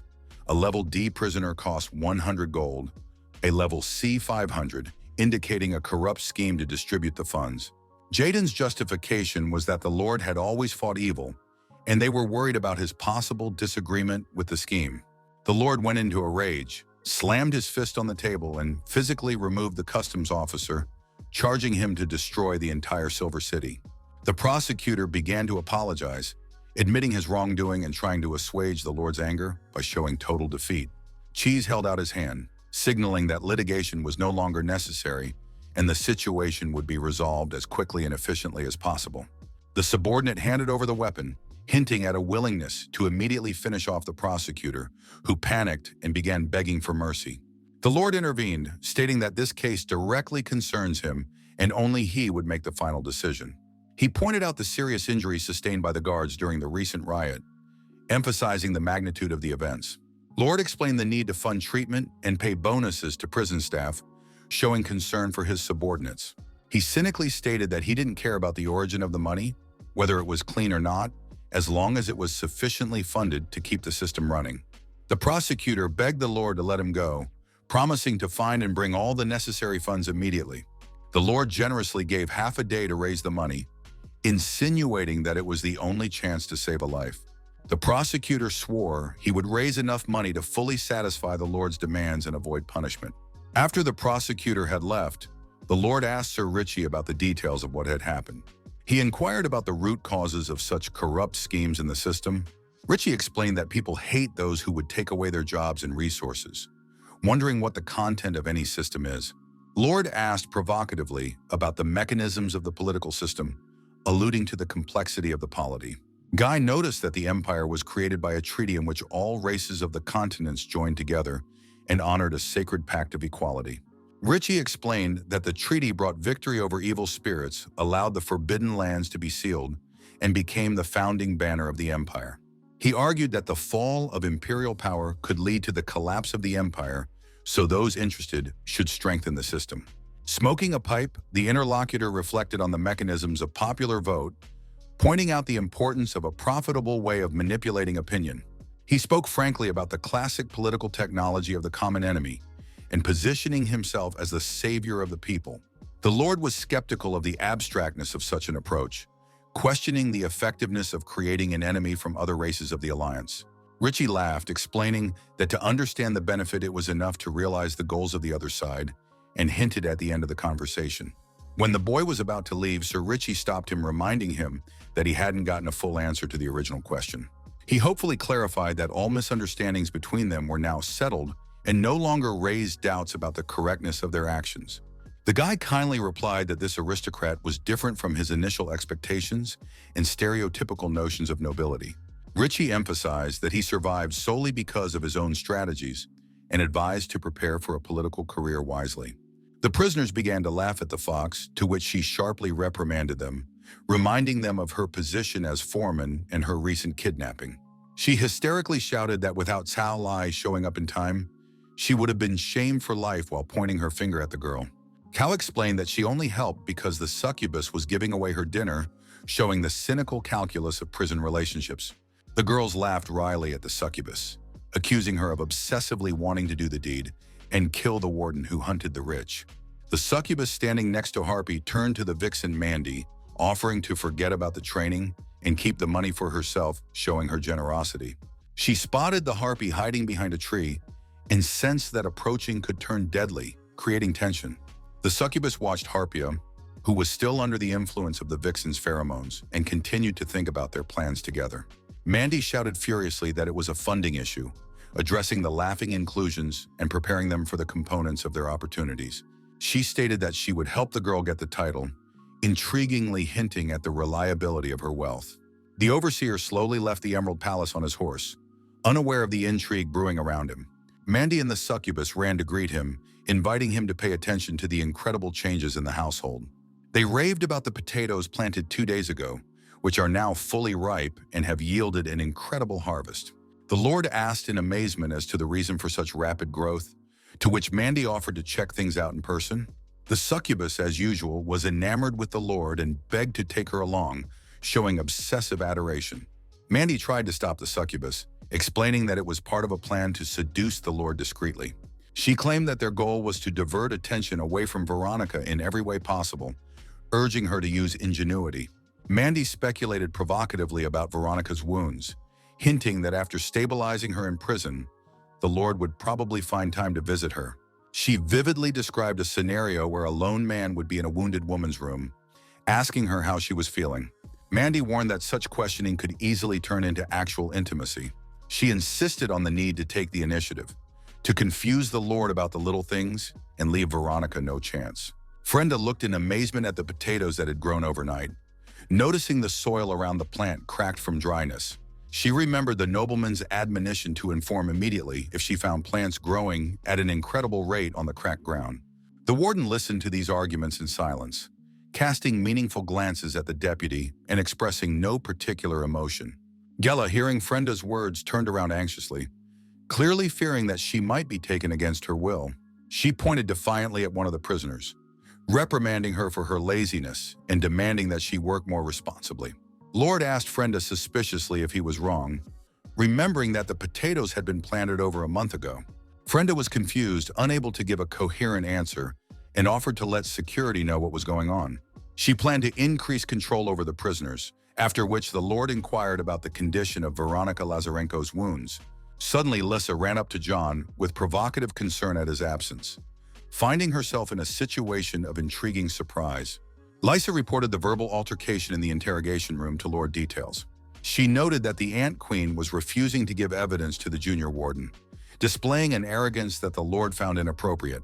The Lord instructed Frenda to set up a compost pit, distracting himself from the situation, much to the delight of the fox who had successfully distracted him from Veronica. In the interrogation room, the warden met with Mo, inquiring about the current situation and the reasons for the Ant Queen's displeasure. Mo reported that Ant's mother categorically refused to cooperate and ignored all attempts at interrogation. The Ant Queen snorted defiantly and turned away, crossing her arms, to which the Lord demanded that he waste no time and record the offense. He explicitly stated that regardless of the new circumstances of the riot, she could not escape the death penalty, demanding a speedy conclusion to the case. Mother Ants indignantly declared that the Little Silver City had no right to judge her and insisted that she be tried by the Supreme Court of Unclean Power. The Lord replied stiffly that even the Supreme Court of the Empire would sentence her to death, and he would not allow any outside interference. He ordered that the execution be prepared without delay and that a notice be immediately sent to the Supreme Court of Unclean Power after its execution. The Ant Queen threatened that she had children left outside the prison who would avenge her murder, reminding her of her royal status. News of the imprisonment of the Ant Queen Rose spread quickly, portraying her as a great villain. The Ant Queen warned of the consequences of her imprisonment, claiming that the entire Silver City would be punished for mishandling such a famous criminal. She claimed that the aristocracy of the empire was eager for her death, and the emperor himself personally wanted to organize a show execution to win the love of the people. The queen pointed out that her actions were intended to glorify the emperor and that the Lord would pay severely for such treatment. She threateningly asserted that his life would never get better in the future if he didn't understand the obvious things and acted without proper thought. Queen Moravyova alluded to the decline of imperial power, suggesting that the emperor's lack of a chance at execution might seriously offend him. The Lord Queen really thought about it, realizing that there might be some truth and logic in Moravyov's words. She offered to move the trial to the capital, but promised to help the prison authorities during her incarceration. Queen claimed she could help prisoners under the side effects of her drugs and improve their condition. She recalled the Lord's daughter, offering to heal her and return her to normalcy, including the ability to go to school. The queen promised to remove the weapons from her daughter's body, replace the poisonous blood, and make her a normal child, pointing out the costliness of the treatment.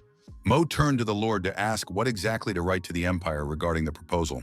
The Lord ordered a senior witch to be summoned and see to the treatment of the prisoners, whereupon the guards proceeded to carry out the order. Mo began drafting the official document with professional dexterity, preparing to write an appeal to the highest judicial body. She was formulating an appeal to the Supreme Court of Unclean Power to arrest the mother of the ants, emphasizing her royal status. The Lord began to dictate the text furiously, demanding the harshest possible wording of the accusation and rejecting the overly polite tone. He described the arrested woman as a monstrous creature who had committed atrocities that incurred the wrath of the gods and all men. Lord insisted on stating the reasons for further detention, the presence of accomplices at large, and the danger of transportation. After completing the interrogation, the Lord exited the cell, where he was immediately met by Mandy and the succubus, curious about his future plans. Mandy approached the Lord about the lack of guards at the prison, offering her help and informing him. She reminded us of a zombie that crumbles into ashes every 3 months and is reborn with more mana, pointing out that there are 10 days until the next decay. Mandy warned of the danger to the prisoners next to this zombie who screams threats of revenge. Camilla demanded that the zombies die and turn to dust immediately, showing impatience and irritation. The guard reported that the morning inspection was fine, but now the cell was as cold as a freezer. The chill-inducing zombie shouted threats at Camilla, accusing her of thwarting her intentions. The zombie, while tied to the wall, continued to resist violently, threatening Camilla with death and showing incredible willpower and hatred. When the Lord appeared before her, the zombie asked the reason for his presence, to which he coldly replied that he understood her dead state. The Lord sternly pointed out the unacceptability of her behavior in prison, warning that if she did not restrain herself, she would have to die permanently. Zombie began her emotional monologue, rebuking the Lord for being able to help a prisoner, but unable to sympathize with a mother who had lost her child. She told the story of the murder of her 15-year-old son by Camilla, explaining that she was a simple peasant woman who had no other choice. Zombie claims she resorted to necromancy to become dead and get revenge, emphasizing that she didn't want to touch other people. The Lord pondered the suspicious circumstances of her case, analyzing every detail with professional thoroughness. He noted that Camilla came from the slums and was unlikely to find patrons, especially after such a short sentence for murder. The Lord promised to look into the situation when he had time and ordered a necromancer to be summoned to perform a penance ritual. Asina arrived and confessed that despite her reluctance, she felt genuine sympathy for the unfortunate woman. The warden asked skeptically if it was good to leave the dead in the world of the living, hinting at the unnaturalness of what was happening. The girl replied philosophically that the worlds of the dead and the living need not be completely separate, hinting at a deeper meaning of existence. The necromancer girl explained that the lady had sacrificed the path of rebirth and become a zombie, so she did not wish to interfere with the ethical considerations of her choice. The Lord asked about the term rebirth, to which the girl explained that it was not a religious concept, but a fundamental rule of the structure of this world after death. She argued that the consciousness of the deceased cannot simply disappear, and therefore inevitably take some alternative form. The girl described the mechanism of the endless cycle of accidents that determines the posthumous existence of the soul. She explained that a zombie is an accident where the soul has abandoned its natural path of rebirth, leaving it vulnerable. The Lord summarized that if the woman chose the path of utter pain, he had no choice but to try to comfort her. The girl asked why he honors generals and heroes who destroy cities, but picks on a woman who refused to be reborn for her son. She resolutely refused to commit unethical acts, hinting that a doll holding a grudge might bring the matter to an end. Suddenly, Frenda bursts in with the news that Jason, the customs prosecutor, is visiting, creating an air of surprise. The treasurer, the head of the guard, and the prosecutor want to meet with the Lord about some problems in the prison. Lord reassures those around him, suggesting that perhaps they brought money to deal with current issues. Frenda intriguingly asks about money, to which the Lord orders a blanket to be spread out next to the zombie first, and promises to deal with everything after the current affairs are completed. The guard insists on absolute sincerity when meeting the Lord, hinting that they have come for a reason and their visit has deep subtext. He recalls past events when he personally brought security to the scene to deal with the body and circumstances that seem suspicious. The customs attorney and two other executives confirm that they are key players in the prisoner case. All three synchronously confirm their involvement, creating an atmosphere of tense anticipation. They demand that the Lord explain why every plan he has made to rebuild the prison has been invariably rejected. Lord recalls his past applications for prison expansion being ignored because of the risk of riots. The Guardian has previously explained the budget problems and the need to get into their position by hinting at hidden decision-making mechanisms. Lord hints that their visit is related to some shady operations, to which the three visitors begin to make excuses. Frenda watches their unexpected behavior with surprise, noting the abrupt change from their previous hostile stance. The Lord smiles and boldly asks when they became so fluffy, hinting at their sudden civility. The treasurer starts pulling out money, claiming that they have kept more than half of the profits from the project and are willing to share. He insists that the Lord accept their share and asks Frenda to assist in the transfer of funds, creating an atmosphere of a suspicious transaction. The girl scrutinized the documents carefully and found a check for an impressive sum of 100,000 gold pieces, which caused surprise and wariness. V explained that they had obtained the rank of captain through financial contributions from a dubious business for fear of losing the support of subordinates. The Lord thoughtfully suggested that they not stop there, suggesting that if they had already made money, why not continue? He hinted at the possibility of expanding the business by suggesting that we should not limit ourselves to incarceration, but find ways to monetize the inmates. The visitors clarified that it was about forcing prisoners to work, waiting for the Lord's reaction to such a direct proposal. Lord smiled and explained a more sophisticated plan to create a bill allowing businesses to hire prisoners for prison fees. He detailed a security system involving multi-level screening of prisoners, with an emphasis on a silver city with a magical barrier. Lord presented a scheme to hire prisoner instructors with arms, offering the army the benefit of their skills for a guarantee fee.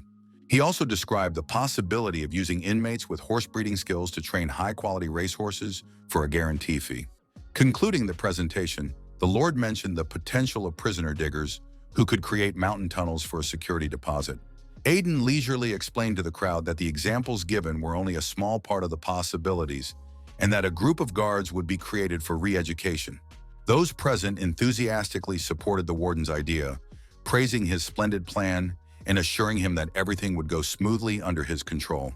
Frenda, watching this suspiciously harmonious business meeting, felt a vague uneasiness and suspicion growing inside.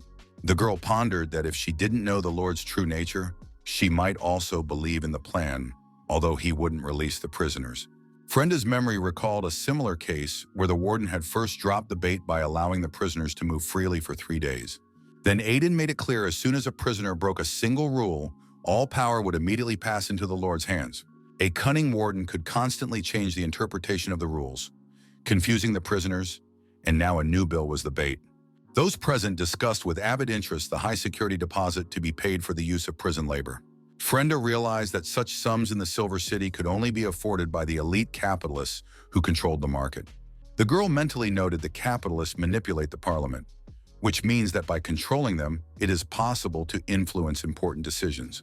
The assistant warden looked carefully at her superior, finally realizing the cunning way he had chosen to achieve his goal. The 3 visitors leaning over the table suggested that the wording in the document be made more vague to leave room for maneuvering. The treasurer, carefully holding the papers, asked the Lord's opinion on the absence of possible omissions in preparation to advance his version of the bill. Aiden calmly noted there were no questions but suggested that there was no rush to move the bill forward, announcing the intention to hold a meeting. The surprised visitors glanced around, puzzled as to why they were in the meeting, while Frenda, having been instructed to do so, hurried to gather all the guards. The guards, intrigued by the sudden gathering, lined up in front of the Lord and the 3 officials, and the warden thanked everyone for their prompt response to the important gathering.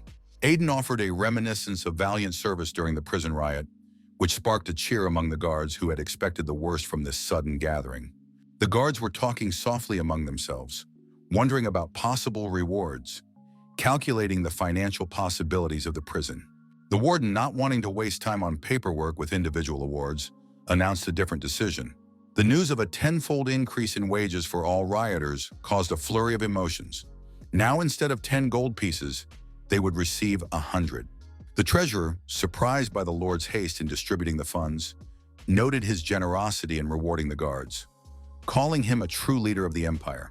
The excited guards shouted words of gratitude, calculating that even a month of such wages was comparable to their annual income in the old days. The Lord solemnly announced the permanent nature of the promotion, guaranteeing that the new rates would remain in place for the duration of his leadership and their service in the prison. Pointing to the 3 officials, he explained that the funding of the salaries would not come from the government, but through their personal initiative. The shocked visitors tried to object, denying their involvement, considering the demands excessive for their budget. The warden stiffly reminded them that without the brave guards who had quelled the riot, the city would have drowned in blood because of their machinations. The 3 officials froze in shock as the Lord calmly reminded them that for 90 guards, such expenses shouldn't be an impossible burden. The bewildered prosecutor recalled the former 1,000 guards, and the captain hastened to explain the reduction in staff by the consequences of Anthony's actions.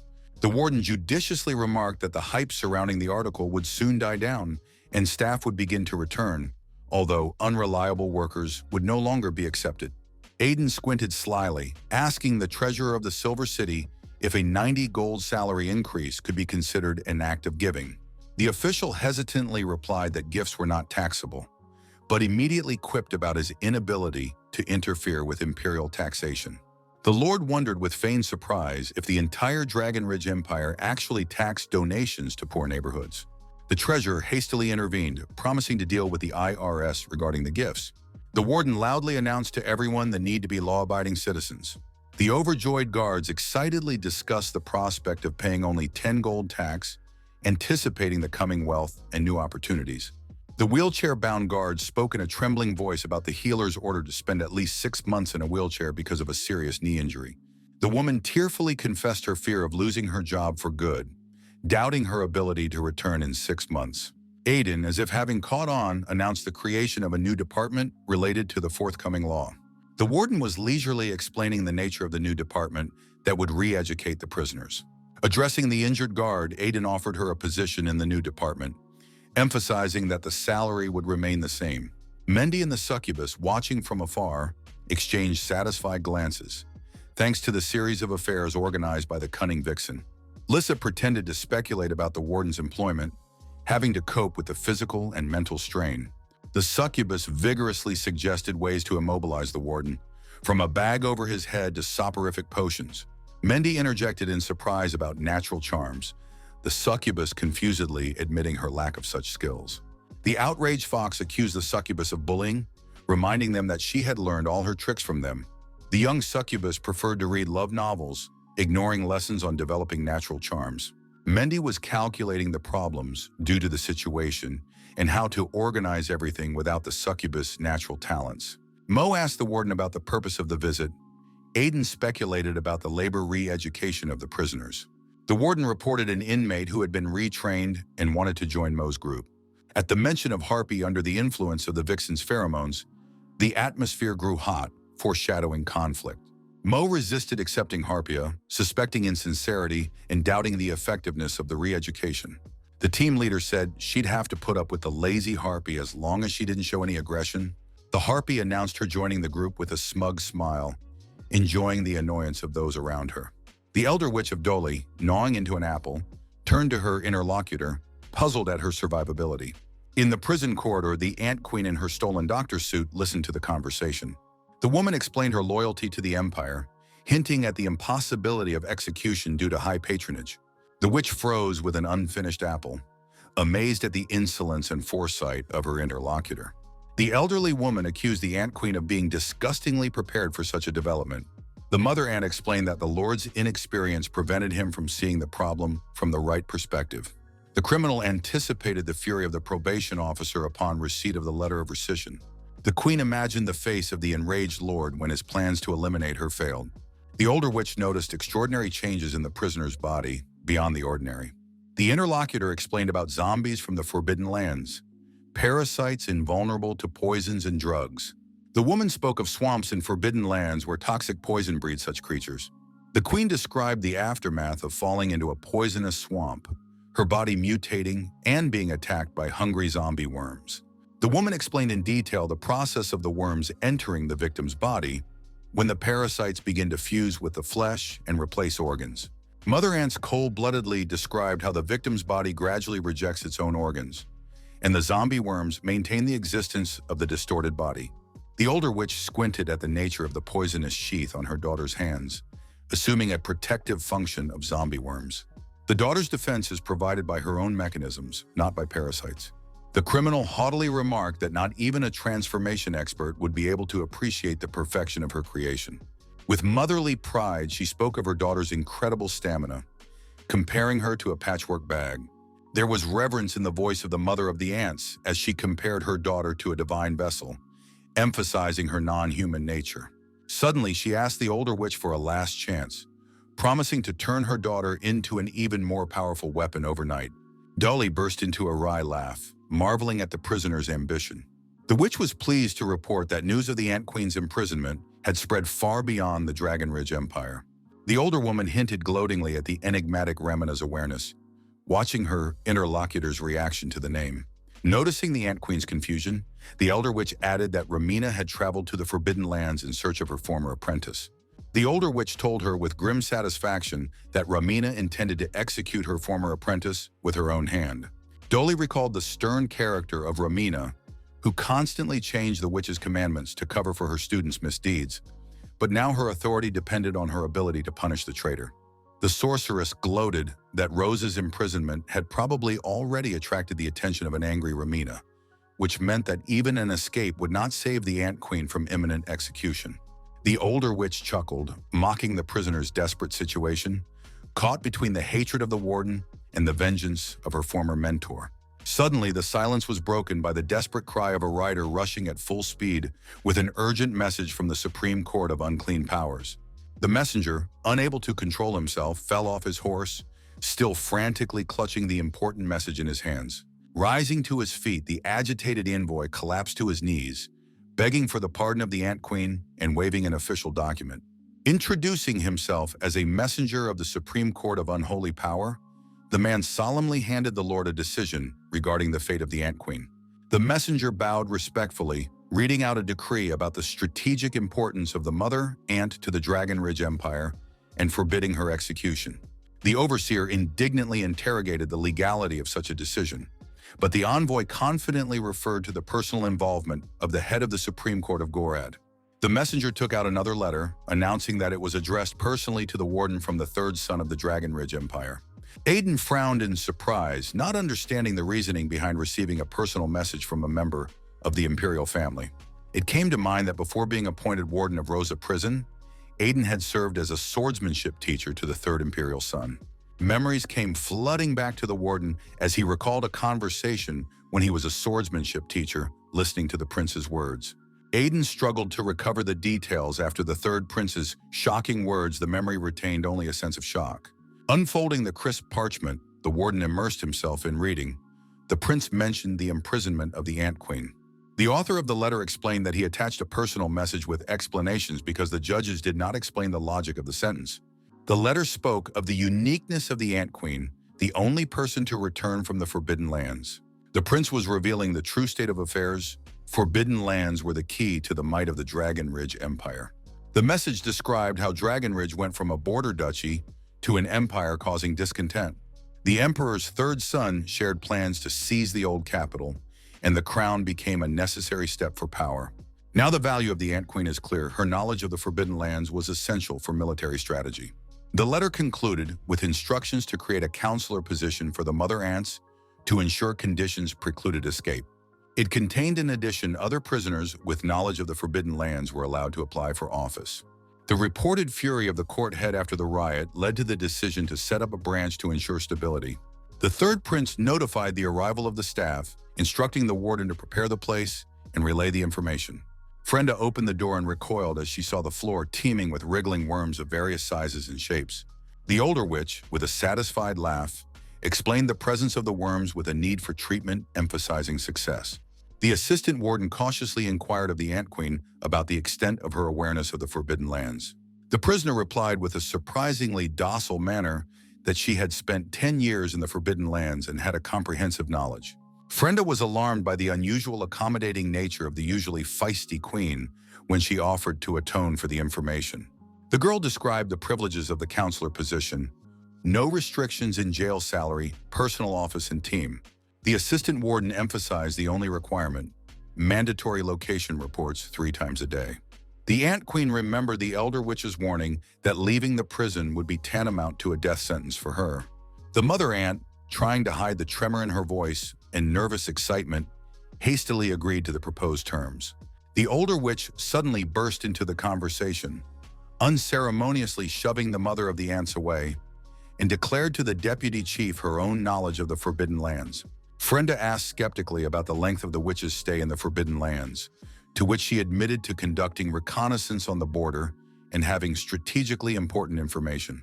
The Queen of the Ants, trying to appear as convincing as possible, began to assure Frenda of her trustworthiness and readiness to fulfill her duties faithfully. The woman mentally reasoned about the necessity of staying in jail without being seen and finding a patron among those she had offended during the recent riot. The chamberlain persisted in seeking a meeting with the Lord, hinting to the captain that he needed to have an important conversation with the warden. The old man was opened the door to a room filled with dense, cold smoke, creating an oppressive atmosphere.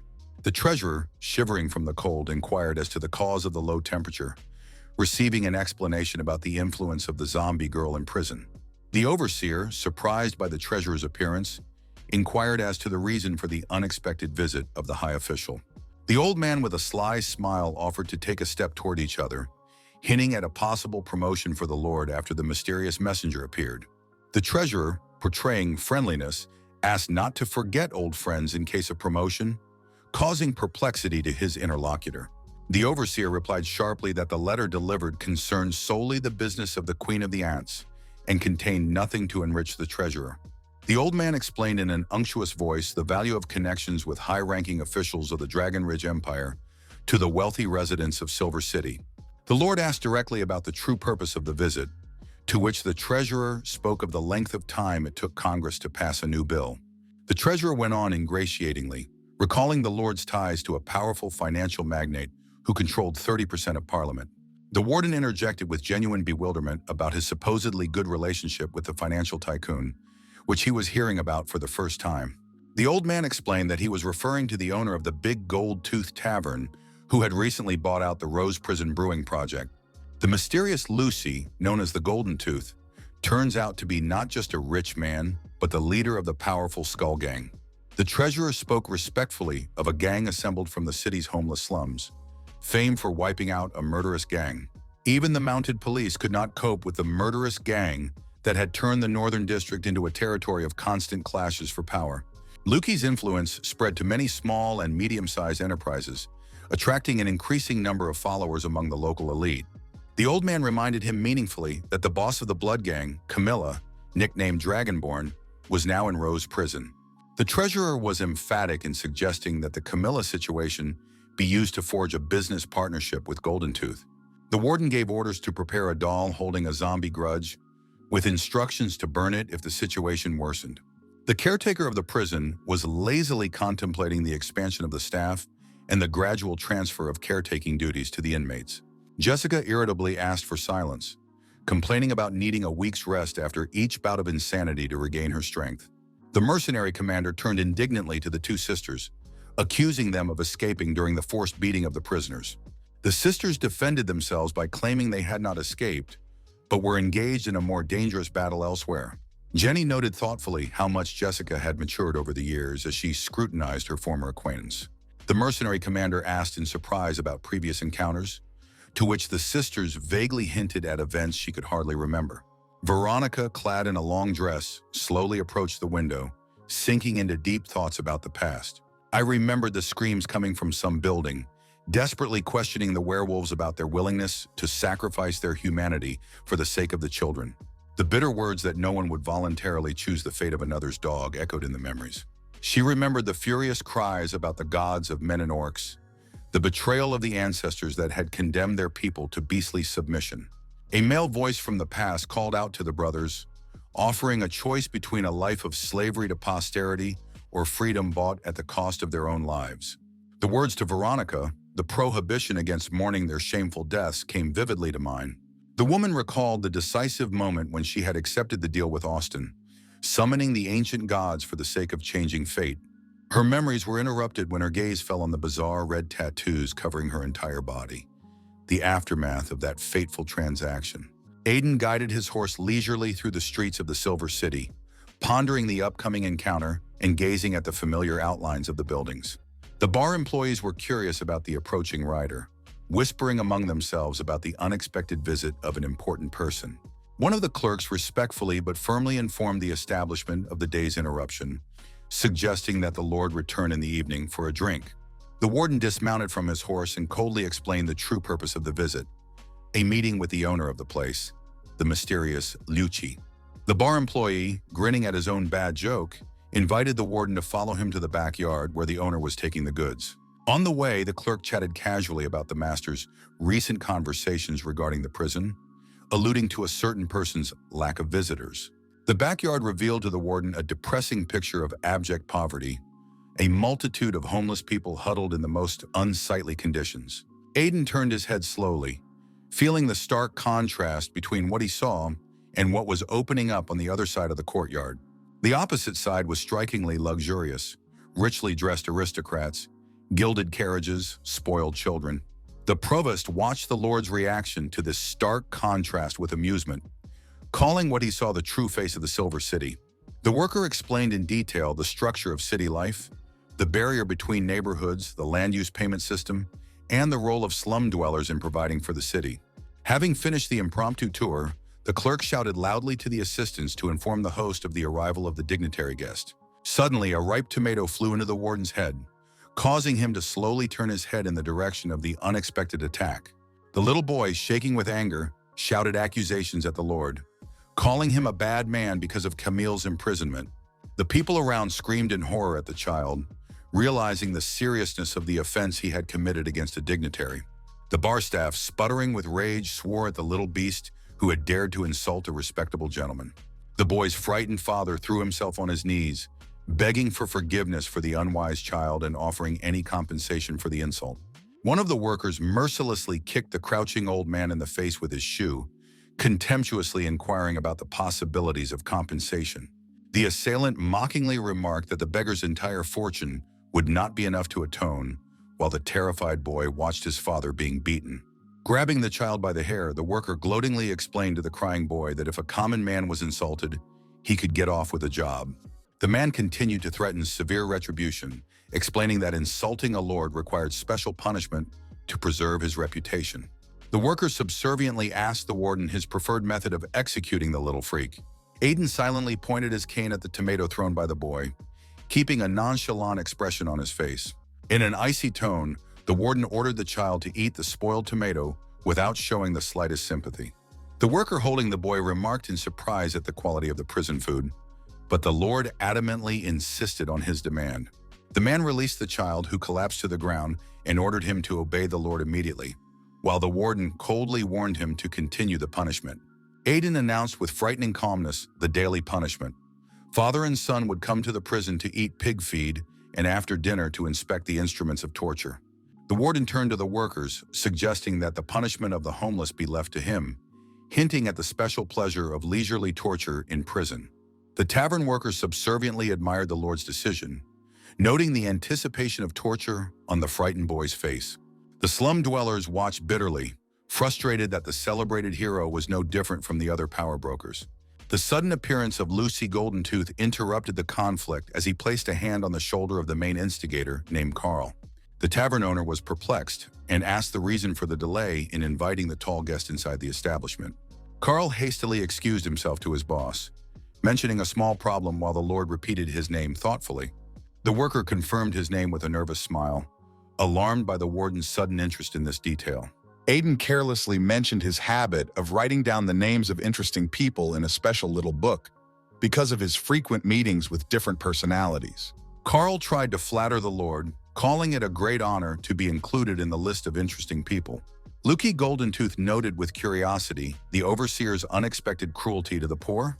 The overseer mockingly asked his interlocutor whether, after many years in the business, he had not learned how to create the right impression and play the right performance.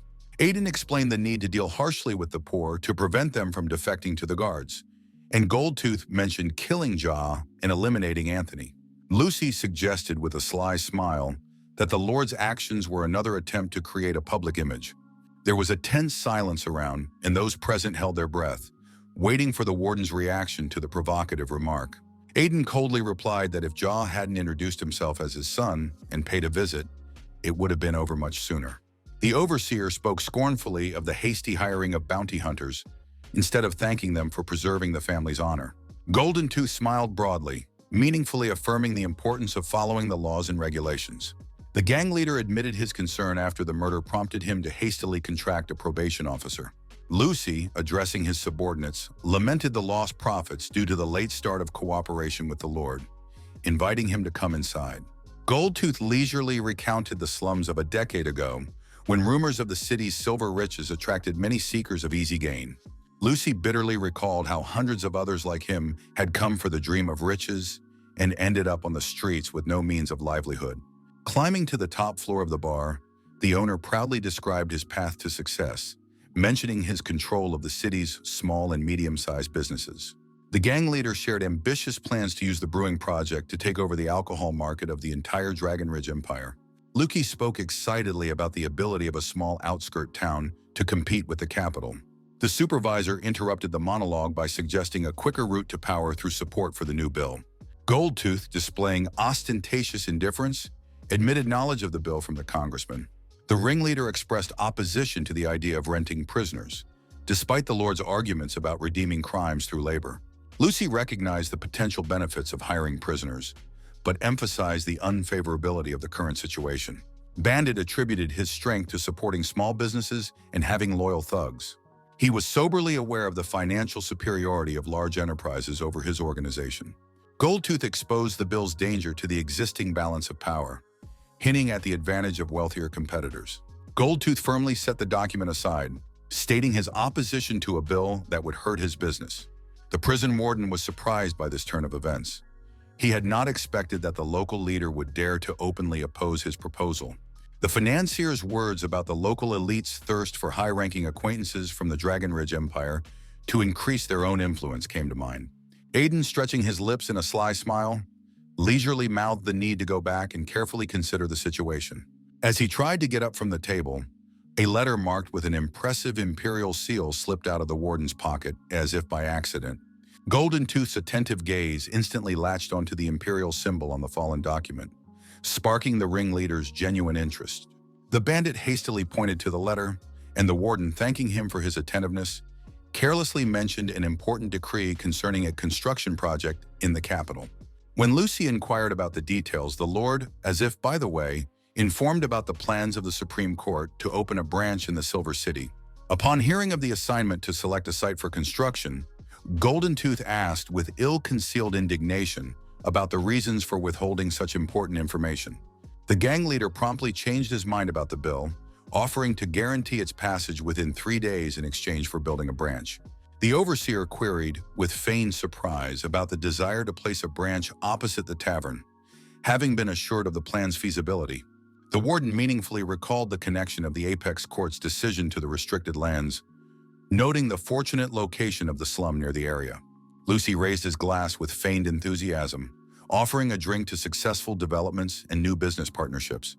Aiden politely declined the offer to share a drink, citing an allergic reaction to alcohol, keeping his distance. The bounty hunter was surprised to note the Lord's unusual absence from the prison, receiving a brief explanation about his business occupation. The girl complained with feigned disappointment about the unfortunate timing of the visit, and then she smoothly moved on to the real purpose of her appearance, the meeting with the prisoner. Returning home, the warden accidentally bumped shoulders with a passerby who admonished him, receiving a hurried apology in return. Staring intently at the familiar features of a random passerby, Aiden tried to reconstruct in his mind where he might have seen this man. Sudden recognition struck the warden, and Bruce stood before him, changed beyond recognition, whom he called with undisguised surprise. The Lord inquired suspiciously as to the reasons for Bruce's strange attire and his stay in the slums instead of a prison cell. The interlocutor attributed his early release to his cooperation with the investigation and his assistance in catching the real killer, receiving a lenient sentence. Bruce shared his concern about the growing insanity in the community that he has noticed even in his short time in prison. A former prisoner bitterly described the contrast between the permissiveness of some and the ant-like submissiveness of other members of society. Bruce argued about the injustice of a system where some people benefit from knowledge of the laws and others suffer from not understanding them. The former prisoner bitterly noted the gradual division of society into classes, despite the apparent natural equality of all human beings. He shared his prison reflections that led to the realization of how society has forgotten the true purposes of creating laws. Bruce remembered the prison statue of a man who had managed to remove barriers between different social groups and unite them against a common enemy. The man wondered why such a humane act had not been honored with sainthood and left no meaningful legacy. With sudden clarity, he realized the futility of staying in prison to change the situation and the need for active action. Bruce told of spending all his savings on bribing prison officials and going through the formalities for release. He excitedly recounted the creation of a sect dedicated to Bayerism, preaching justice and brotherhood as the foundations of world harmony. The sect's founder complained of financial constraints limiting the spread of the doctrine to the confines of slums. The warden, after listening to the story, wished him good luck and asked if the sect followers knew anything about the body of the dragon-born Camille. During this time, the bounty hunter visited Camille in prison, reminding her of the almost fulfilled agreement between them. The scarred girl spoke of exchanging help to a member of the blood gang for the treasure left by Camille's father, a pure-blood dragon. Her companion eagerly mentioned one of the 12 artifacts of power and order, House's Feather, anticipating the long-awaited moment. A story from 20 years ago shook the slums of the Silver City with a case long discussed in every dark alley. A young mother, desperate to find another way to earn a living, sent her 8-year-old daughter to serve customers at a local brothel. A little girl, barely old enough for children just starting school, was forced to face the harsh reality of the adult world. However, it was not the maternal cruelty itself that drew public attention, but the events that followed that changed slum life forever. Screams for help tore through the silence of the night, drawing the attention of random passers-by to the house from which these heartbreaking sounds were coming. When the mother burst into the room, she saw her daughter drenched in blood, exuding a murderous aura next to the client's torn-apart body. Witnesses watched in horror as the quiet girl's dragon eyes manifested, and the story of her incredible power spread lightning fast through the slums. The huntress confirmed that it was Camille's story that had caught the attention of even the imperial representatives of the Dragon Range. The authorities' interest quickly waned when it became clear that the girl could not become a flying dragon, but her act inspired many slum children. In a slum where children were traditionally used as a means of making a living, many young souls found refuge under Camille's wing. Gradually, the Dragonborn became a true queen for the underprivileged children of the slums, giving them hope for a better life. Under her leadership, the children settled in the East Dump, turning the garbage heaps into a veritable orphanage for rejected orphans. The bandits at first ignored the orphans, for there was nothing to be taken from the poor children, allowing the little inhabitants of the dump to exist in peace. The war between the Sini Empire and the vampires has forced many people to seek refuge. The slums have become a haven for refugees. Rumors from refugees about a rich lady willing to pay for the orphans excited the bandits. The sale of the children promised a trouble-free life. The slum dwellers shudderingly recall the events of a fateful night 5 years ago that changed the balance of power in their world forever.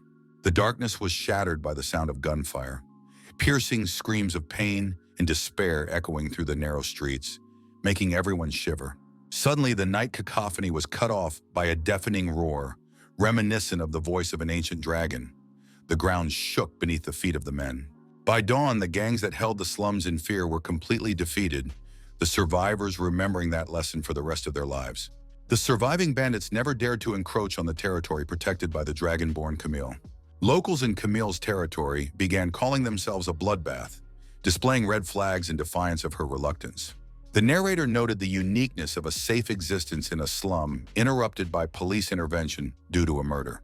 The warden asked the reason for the late sentence for murder, given that Camille's hands had been covered in blood since childhood. The interlocutor explained the fundamental difference of the last case. The victim was not an ordinary vagrant, but a full-fledged citizen of the city. The slums sheltered a variety of personalities: deserters, fugitives, bandits. The death of a local was of no interest to the authorities. The murdered boy turned out to be a full citizen of the Silver City with all the rights that made his death significant. The city guards, realizing the danger of the operation, deployed considerable forces to apprehend Camille, preparing to resist. The guards commented mockingly on her supposed attack on the defenseless boy, deliberately provoking tension in the slum. The narrator objected vehemently, emphasizing that the slum dwellers knew of Camille's innocence and the true nature of the murderous orphan gang. After Camille's arrest, the slums went back to their old ways, gang power and grain tax collections, losing their period of safety. When asked about the inaction, the locals justified their inactivity by the presence of weapons on the police force, although they were outnumbered by a squad of guards. Aiden recalled the city's population, noting that most of the 240,000 inhabitants enjoyed the protection of the murderous gang. The question about the crowd's indifference at the arrest of the defender silenced the interlocutor. Realizing the bitter truth of universal betrayal, a picture of the arrest came to mind: Camille walking calmly surrounded by guards, while silent witnesses to her fall stood around her. The warden disdainfully concluded that the residents treated Camille like a free bodyguard, having gotten the information they needed. The men began shouting about the frame-up, begging for Camilla's release, but the Lord replied that he was only questioning them out of boredom. In her prison cell, Camille confirmed her willingness to give up the dragon treasure in exchange for training her charges in the craft of hunting. Huntress noted the difficulty of the task skeptically, explaining the financial investment required to become an assassin. The Huntress calculated that magic talismans for 200 people would amount to an exorbitant sum, unattainable even with sacrifices. Camille spoke confidently of her price awareness, asking for her savings back, much to the surprise of the Huntress. The prisoner explained the source of her income, working as a bodyguard for a wealthy female prisoner, which allowed her to save up the amount. The huntress noted skeptically that the amount required was over 100,000 gold, doubting she could save up that much. The appearance of a massive chest of gold coins silenced the huntress, shocked by the prisoner's unexpected wealth. Looking closely at the coins, the woman determined their high denomination and rarity, noting their circulation only in the elite circles of the empire. The huntress suspiciously clarified the origin of the money, assuming the rich prisoner's involvement with these unusual coins. Camille simply explained that her employer didn't pay much attention to amounts, handing out money purely on a mood basis. After calculating the contents of the chest at 50,000 gold, the huntress pointed out the need to find as much more to train first-class assassins. After listening to Camille's response about her sponsor's willingness, the huntress ironically noted the similarity of their paths when prison becomes a source of income. The hall was suddenly silenced by a loud call to stop the ongoing action, interrupting the prisoner's conversation. Gela cried out about the lack of nutrients in the soil, demanding the immediate transfer of organic waste from the tanks to the prepared pit. The inmates turned to the foreman in bewilderment, noting the excessive size of the dug compost pit.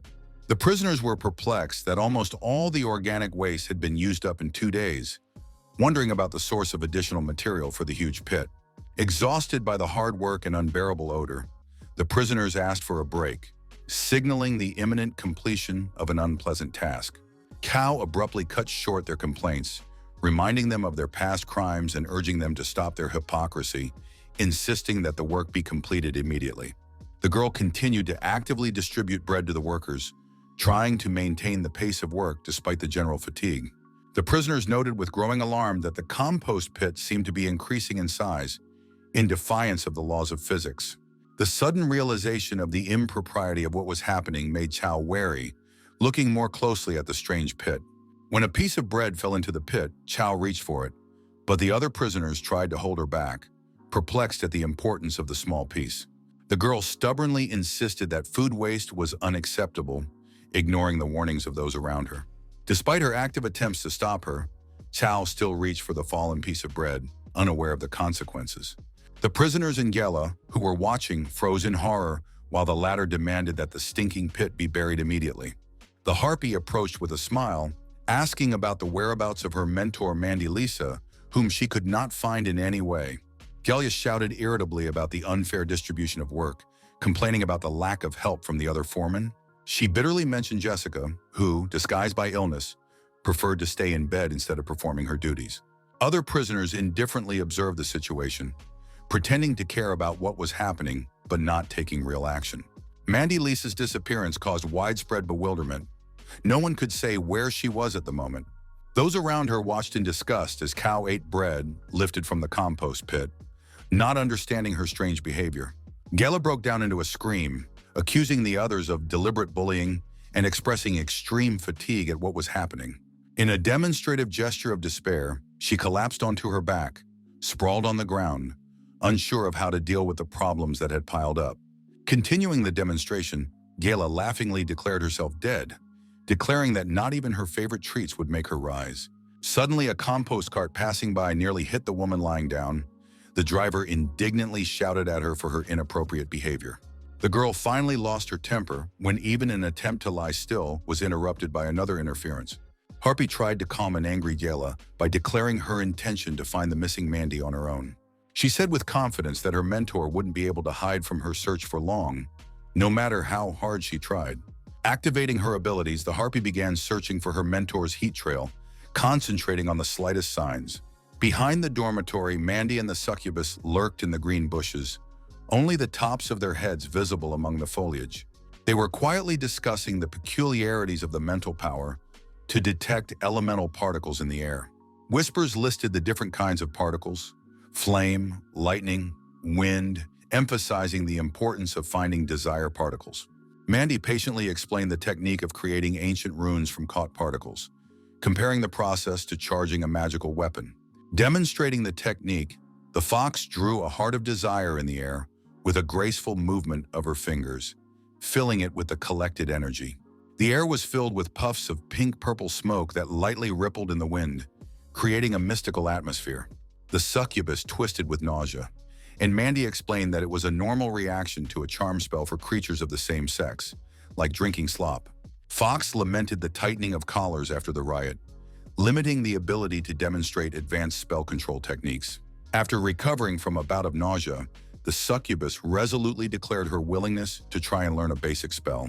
Concentrating, she began to gather particles of desire, forming a faintly flickering heart in the air. After activating the spell, pink smoke appeared, much fainter than the mentor's.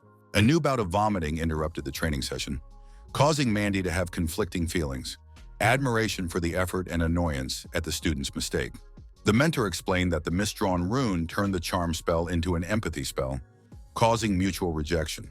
The fox offered an alternative plan of action against the Lord. Despite the unpleasant side effects of the inept succubus proximity, the student, wiping away the traces of the failed experiment, expressed her gratitude to her mentor for her patience and support. Suddenly, they noticed Harpy approaching, still under the influence of the fox's pheromones, which made things more difficult. The succubus froze in horror, realizing the impending danger from the pheromone-addled Harpy, ready for unpredictable action. The Harpy pounced on the girl, clutching her throat with her hands and shouting threats of immediate retribution, not in control of her actions under the influence of the enchantment. In a desperate attempt to defend herself, the succubus tried to use a charm spell despite her attacker's fingers squeezing her throat. With trembling hands, she gathered the particles and drew the rune, as instructed by Mandy, who watched carefully to make sure it was done correctly. The spell didn't work. Instead of protecting the succubus bent with nausea again, and the Harpy continued to smile a mad smile as she looked at the fox. Mandy tried to calm the situation with a threat of denunciation, but her words had little effect on the enraged Harpy. The attacker grabbed the fox by the hair and pinned it to the ground, eliciting a painful scream from the victim. The Harpy, completely out of control, persisted in kissing the resisting fox, ignoring her desperate attempts to break free. The succubus, propped up on trembling legs, looked at what was happening with eyes full of genuine tears of fear and helplessness. Panic-stricken, she rushed to escape, sobbing from the surviving horror of the recent attack and strangulation. The Harpy, not giving up trying, continued to lick the fox's cheek, insistently professing her love and ignoring her obvious disgust. Mandy thought bitterly of her attempts to teach the succubus charm spells for the sake of getting closer to the Lord, now turned to disaster. Lissa remembered how she had risked her dignity by helping an inept student, enduring the ridicule of others for the sake of her success. The succubus' sudden flight felt like a betrayal that hurt Mandy more than all her previous failures and disappointments. The fox's mind was ripening with the decision to punish the fugitive for her cowardice and failure to protect her mentor at a critical moment. Seizing the moment of the attempted kiss, Mandy gritted through her teeth that even the simplest object could be a deadly weapon in skillful hands. Mandy directed the power of the charm at the succubus trying to escape, determined to teach her a lesson for her betrayal and cowardice. The succubus, flooding with tears from a new wave of nausea, realized that the situation was rapidly deteriorating out of control. The Harpy shifted her attention momentarily and rushed towards the new target of her obsession, admiring the scent of the enchanted succubus. The fox, fighting back a bout of nausea, grimly remarked that it was a fair price to pay for betrayal, urging her apprentice to enjoy the consequences. The terrified succubus tried desperately to escape the mad Harpy chasing her, but there were fewer and fewer avenues of escape. She rushed to Mandy with reproaches for not helping during the attack, not realizing the cruelty of her mentor. Unexpectedly to the fox, the succubus concentrated and applied a charm spell, shouting the cherished words. Mandy turned around startled, marveling at the boldness of a fledgling just about to break her wrist in a panic. Both used charms while suffering from mutual nausea, constantly redirecting the Harpy's attention to each other. The air was filled with purple flashes and shouts of enchantment, spell effects flitting between opponents. Realizing the infinity of this cycle, the fox used a special power, temporarily blocking the succubus's magical abilities. Mandy grinned smugly, reminding her student of the difference in their skill levels and experience. At a crucial moment, the fox accidentally stepped her bare foot on a sharp rock, breaking her concentration. The sharp pain made her jump up and scream, momentarily loosening her grip on the situation. The succubus, realizing that her opponent's control had weakened, seized the moment to launch a decisive counterattack. The fox instantly assumed its true form with a long, fluffy tail, with which it pinned the girl to the ground, reminding her of the prematurity of her joy. Mandy mockingly remarked that even with her limited powers, She was capable of defeating the inexperienced student, comparing her to a helpless chicken. She announced the start of a special lesson in her secret garden, surrounding the space with a tight ring of tails. The succubus was trapped in thick fur, trying unsuccessfully to break free of her captivity where the air was becoming increasingly thin. With every movement, the strength left the captive, and the stifling heat and dryness of the atmosphere increased her helplessness. The fox warned of the futility of trying to hide as her hair began to slowly approach her victim. She explained the special nature of her hair, able to sense the slightest changes in the human body. Mandy proudly declared that even the most resilient could not withstand such an attack, hinting at her student's inexperience. Millions of hairs clutched around the girl, eliciting desperate screams as the fox bragged about their incredible number. The tutor warned of the lesson continuing, hinting at the effects of prolonged exposure to a special atmosphere in a confined space. A pink mist enveloped the captive as the fox speculated on the possibilities of traveling and meeting worthy men. Mandy urged her student to free herself from the restraining shackles of virtue accumulated over 17 years and embrace her true nature. The fox announced the end of their mutual commitment, considering the current punishment part of the tuition, while the harpy, maddened by the pheromones, tried to kiss the succubus. Mandy shared her plans to go to the palace of the king of the snowy mountains of the Dragon Ridge Empire, where no one would know what had happened while the harpy snakes clutched the victim's throat. Memories took them back 4 months when Empress Lilith was discoursing on the 365 beautiful men she had collected, intended to be sacrificed to enhance the magic of love. The courtiers were careful to remind Queen Phil of the engagement, hinting at the inappropriateness of such rituals before the wedding for fear of the Empress's wrath. The Queen abruptly cut the counselors short, regretting her late understanding of the nature of political marriages and missed opportunities before marriage. Phil, a young succubus, was painfully aware that her mother had sacrificed not only men, but her own heart for power and might. The Empress bitterly remarked that in 4 years her daughter had not been able to forget him, despite her mother's best efforts to change her feelings. The Queen remembered how, after her meeting with Judge Aiden, her daughter had started showing up regularly at the court bureau as if bewitched.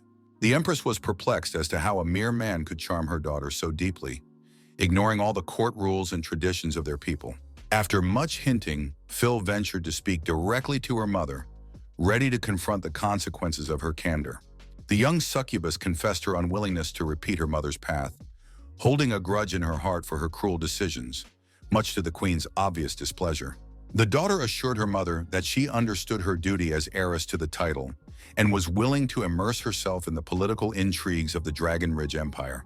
Phil spoke of the need to stand up to the Supreme Court and non-believers by protecting the interests of their tribe, regardless of personal desires and aspirations. She recognized the inevitability of losing personal freedom for the sake of duty, showing full awareness of the responsibility resting on her shoulders. Phil confessed to a constant feeling of emptiness in her heart, wanting to use her remaining freedom to search for true feelings. She was afraid of going crazy without a spark in her heart, foreseeing the inevitable disappointment in the future if she didn't take the last chance. The Queen warned her daughter of the possibility of canceling the engagement if she immediately traveled to the Silver City to seek her fortune. The girl hugged her mother gratefully, worried about the consequences of breaking the engagement, but the Queen assured her willingness to confront the whole world for her daughter's sake. Under the onslaught of the distraught harpy, Phil recalled her mother's words about desire as a weakness that had ruined many practitioners of charm magic. Her mother warned of the danger of giving in to temptation, losing the ability to discern true love among cheap desires. Leaning toward her daughter, the Queen spoke of the only way to preserve precious memories like mortals.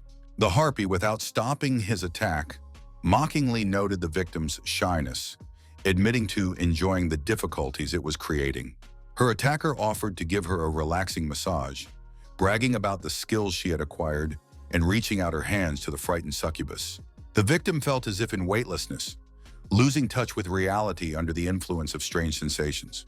The harpy announced a move to advanced massage techniques, intending to achieve complete relaxation of her captive. A multitude of snakes and hands rushed towards the helpless victim, preparing to apply special influence techniques under the control of the possessed harpy. The succubus was experiencing an incredible confusion of feelings, struggling to catch her breath from the intensity of the emotions being experienced under the spell. The harpy smugly inquired about the relaxation effect achieved, confident in the success of her effect. Taking a deep breath, the succubus smiled and asked defiantly if this was the limit of her opponent's abilities. The harpy froze in amazement, unable to believe that the victim retained his composure after such intense exposure. Phil mockingly remarked on the futility of her opponent's attempts, hinting at her special training. She spoke of her quest to achieve perfection for the sake of a future meeting with the Lord, not wanting to miss her chance. The girl mentioned undergoing the most complex demonic training, incomprehensible to the average person. Proudly, she called herself the perfect succubus, having overcome all the innate limitations of her race. Suddenly, Phil unleashed her power, enveloping Harpy with a multitude of sparkling lightning bolts, demonstrating her superiority. Continuing her attack, she added new elements of influence, testing her opponent's resilience. The fox watched with undisguised amazement, amazed at the young succubus's strength and skill. Gorgon flew out of the tail trap, becoming the first to fail in her confrontation with Phil. The girl mentally noted that she had seen a similar move performed by Mandy, but never thought she could replicate it. Phil mentally analyzed the properties of the trap tail, realizing that although it was easy to get tangled up inside, the release of pressure gave room for movement. By following the direction of hair growth inside the trap, she could detect the opponent's physical body, using that knowledge to counterattack.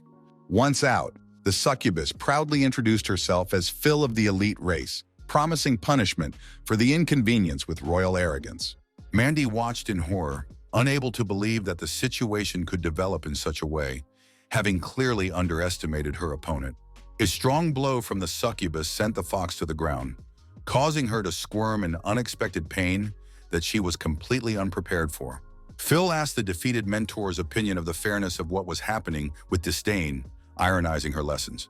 Turning around, the young succubus noticed something frightening that made her regret her self-confidence and bold words. She rushed to escape while Mandy, rising, threateningly reminded her of the incompleteness of their interaction. The fox promised serious punishment, assuring that only a complete purification through pain would make things right. The waking harpy added to the chaos by expressing her desire to repeat her special massage, increasing the panic around her. Meanwhile, in the prison, Gela continued to complain about the foul odor, asking Chow about the need for further cleaning. The sudden announcement called for all the workers to gather, interrupting the usual routine of work in the prison yard. Turning around at the voice, they saw a startling sight, a fox fleeing from a persistent harpy. Upon seeing the other prisoners, the fox instantly came up with a plan to free himself through the use of a charm spell, hoping to use the situation to his advantage. She began diligently tracing a rune in the air with her finger, preparing to cast a spell of enchantment, confident in the success of her plan. Suddenly, her plan was disrupted, her foot slipping into the compost, causing her to lose concentration and awareness for a moment. There was a spray of compost flying everywhere as Commander Mandy, losing her balance, collapsed right into the stinking pit. The outraged vixen loudly expressed her displeasure at the lack of basic safety, marveling at the carelessness in handling the waste. Suddenly, something unusual caught her attention, causing her to interrupt her angry tirade and take a closer look at what was going on. The expression on the harpy's face changed dramatically, and instead of the previous obsession, there was a sincere regret that did not escape the fox's gaze. Mandy triumphantly realized that she had found her opponent's weak spot in her fear of the compost pit, preparing to exploit that advantage. Grabbing a handful of dirt, she hurled it towards the harpy, provoking her opponent to come down and face her. The vixen continued to attack, pelting mud on all the prisoners, trying to provoke Harpy, who was clearly avoiding approaching the pit. One of the clods of dirt accurately hit another prisoner in the face, causing a wave of panic among the other observers. Gripped by fear, the prisoner rushed to escape, trying to protect her face, and in her haste pushed little Gala. The fragile forest elfess couldn't keep up, falling to the ground due to her small stature and lack of stability. The Lord's appearance interrupted the chaos. He demanded explanations from the guards about the unbearable odor, suggesting sewage problems. Frenda loudly commanded everyone involved in the mess to immediately line up and head to the showers in an attempt to restore order. The warden indignantly reprimanded the prisoners for unseemly behavior and playing with dirt, ordering them to clean up immediately. Turning to the Lord, Frenda inquired about the results of his exit into the city, hoping that the incident had not interfered with the main task at hand. Aiden satisfactorily confirmed the successful study of the power structure in Silver City. Having obtained the necessary information, the supervisor noted the expected division of power between two opposing groups of town officials. He described the first group as consisting of small and medium-sized businesses, including merchants and the petty bourgeoisie. The second group, he said, were local industrial giants with considerable influence in the city. With private funding, both groups were able to influence MPs to act in their own interests. This influence extended to passing favorable laws and repealing unfavorable ones, creating a system of dependency among parliamentarians. Aiden shared his ambition to get a vote in parliament to ensure the prison is stable in the long term. Frenda noted the difficulty of finding suitable partners, given the system's long existence and officials' established ties to businesses. The warden agreed, explaining that this was why he was pushing the Prisoner Guarantee Act, seeing it as a tool of influence. He revealed a plan to embed prisoners in city businesses to gather information and then pressure the weak links in the system. The supervisor professed more interest in the presence of the Supreme Court in the city than in promoting the prisoner law. Aiden suggested spreading the news of the construction of a branch of the Supreme Court to the city government to sow confusion among the ranks of the powerful. He planned to take advantage of the situation, allowing the elite to fight for the rights to the plot while watching developments from the sidelines. Frenda expressed admiration for the Lord's tactical thinking, noting his undoubted potential in the political sphere. A woman shared her concerns about the internal problems of the prison, mentioning the forced appointment of suspicious personalities as county superintendents. She asked permission to check the backgrounds of the 4 wardens, receiving approval and instructions to focus on the internal affairs of the prison. When they opened the doors, they froze in amazement. The entire space in front of them was covered in a thick layer of ice, creating a surreal picture. The warden realized with alarm that the cold from the zombies had somehow spread to this part of the prison, creating a dangerous situation. Slipping on the unexpected ice, Frenda instinctively grabbed the shoulder of the Lord, who managed to support her with his strong arm. The embarrassed assistant began apologizing for her clumsiness and tactlessness, trying to regain a professional distance. The bounty hunter, about to leave, noted with annoyance her perpetually bad timing for prison visits. Aiden objected confidently, calling her appearance timely, and invited her to come into the office for an important conversation. In the office, the huntress expressed surprise at the simplicity of the task. Instead of a complex job, it was only necessary to spread certain rumors. The girl playfully inquired about the veracity of the information about the Supreme Court's arrival, being strictly instructed not to ask too many questions and to conceal the source. Huntress assured understanding of the need for anonymity, promising not to link the spreading of rumors to prison officials. Turning to leave with the promise of good news, she was confronted by a suddenly appearing Evans. The little assassin came accompanied by the necromancer and the elder witch, and the huntress, slipping on the ice, collapsed indignantly to the floor. The Lord inquired as to the purpose of their visit, to which the witch asked his opinion of the little girl's condition. After a close inspection of Evans, the warden indefinitely remarked that the condition looked good. The older witch, stretching the girl's cheeks, confirmed full recovery, noting only slight variations in tissue elasticity. While discussing school enrollment, Frenda mentioned changing the girl's name to Aisha to apply to an aristocratic school.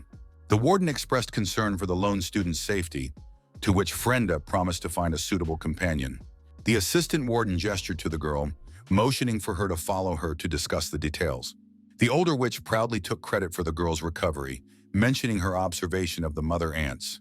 The necromancer turned the conversation to resentment of the mother ant's privileged position, recalling her own efforts. The witch joined in the outrage, listing the prisoner's privileges, freedom of movement, salary, private office. They continued to resent the special conditions of the mother ant's confinement, including the ability to make requests to the warden. The overseer coldly cut short their discontent, reminding them of the Empire's disposition and the futility of shouting. As he tried to leave the room, the warden felt the girls grabbing at his clothes, begging him to stop and listen to their further arguments against the mother ant's privileged position. They expressed concern about the free movement of a dangerous prisoner, pointing to the inability to effectively supervise and the growing coldness of the prison.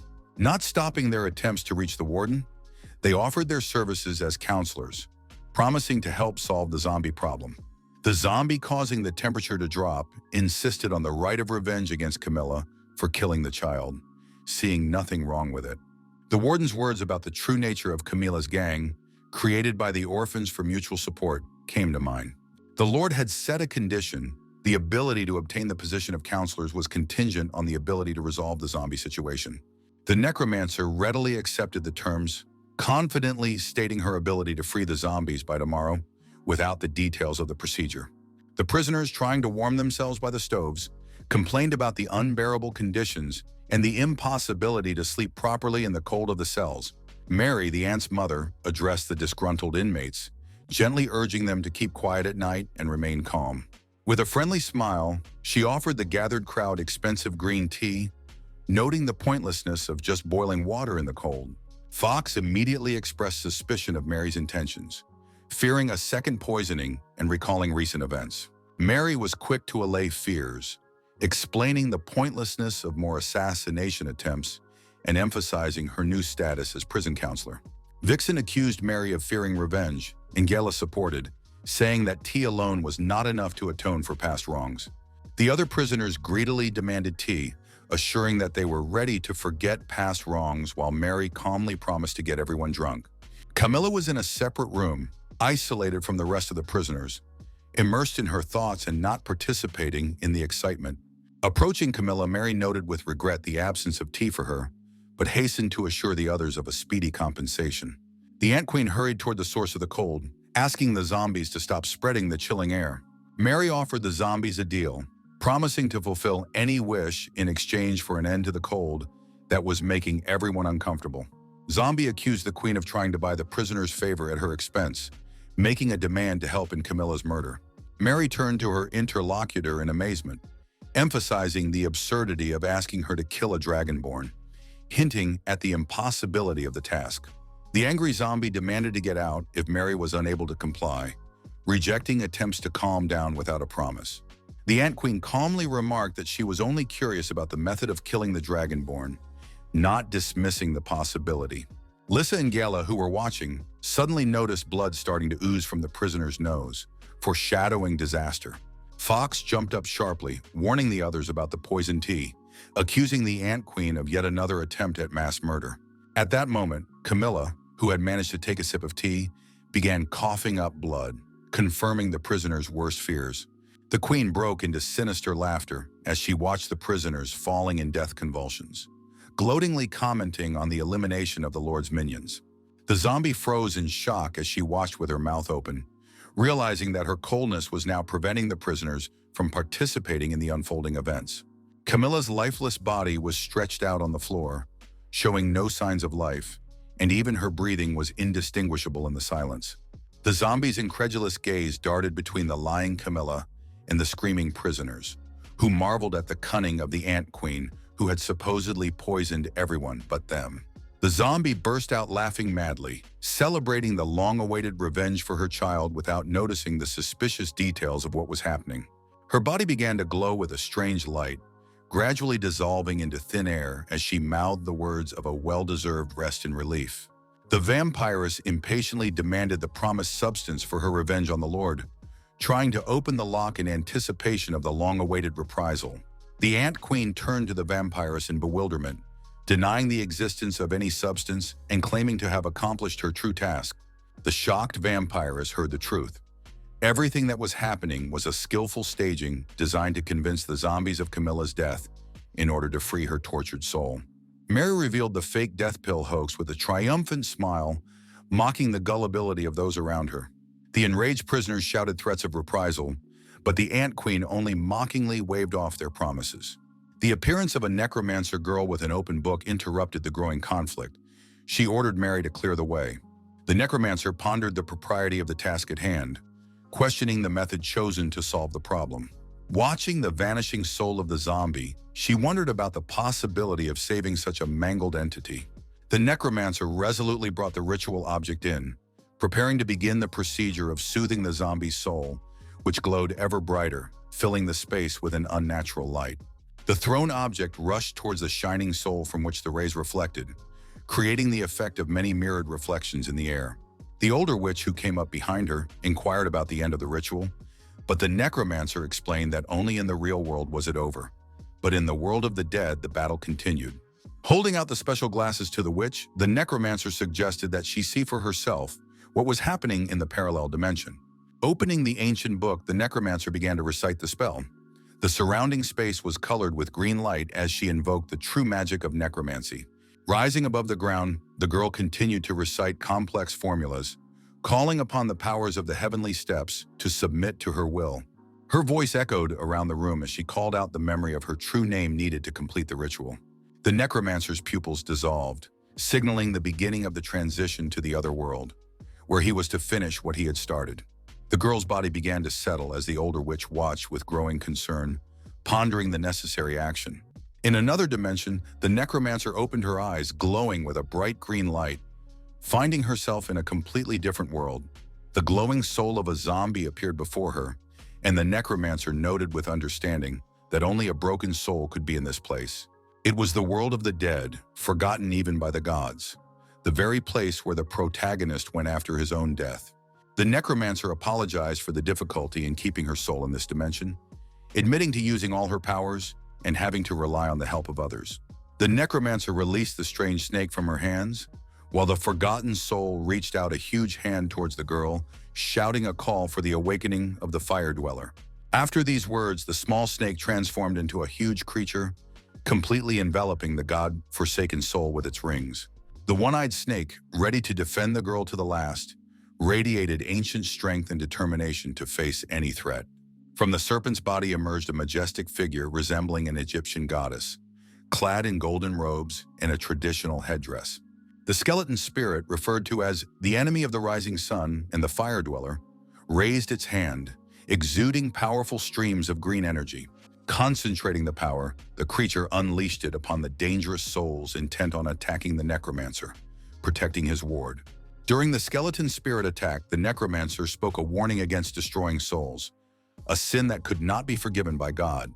Lifting the zombie's soul, the creature turned to threaten the necromancer, reminding him of the consequences of breaking the cycle of life. The return to the real world was accompanied by the witch's questions about the necromancer's condition, seeing for the first time the process of transitioning to the world of the dead. The necromancer explained the temporary separation of the soul from the body, warning of the danger of the physical shell being completely defenseless at that moment. As she turned around, she explained the need for a quiet environment and the importance of getting a counselor position with personal space. Prisoners coming to their senses complained of headaches and nosebleeds, blaming the Ant Queen for another poisoning. The enraged prisoners loomed menacingly over the Ant Queen, promising to tear her to pieces, but Mary calmly parried the accusations. The older witch refused to defend Mary, recalling her betrayal during the riots and declaring her neutrality in the situation.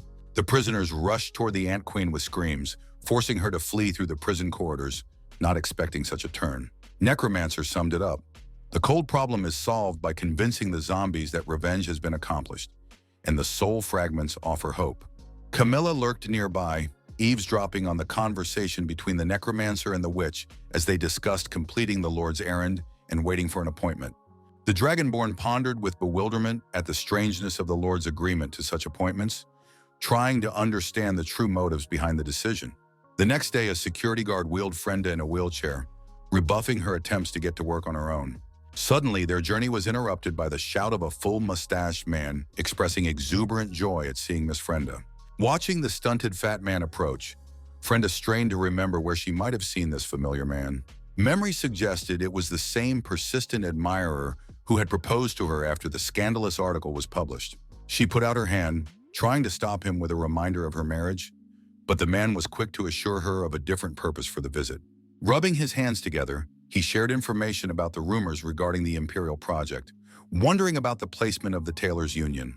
Mark introduced himself as the president of the Tailors Union, clarifying that the true head was one of the great ladies of the Silver City. Despite Frenda's refusal to make a decision, Mark continued to entice with lucrative offers, promising discounts on security clothing.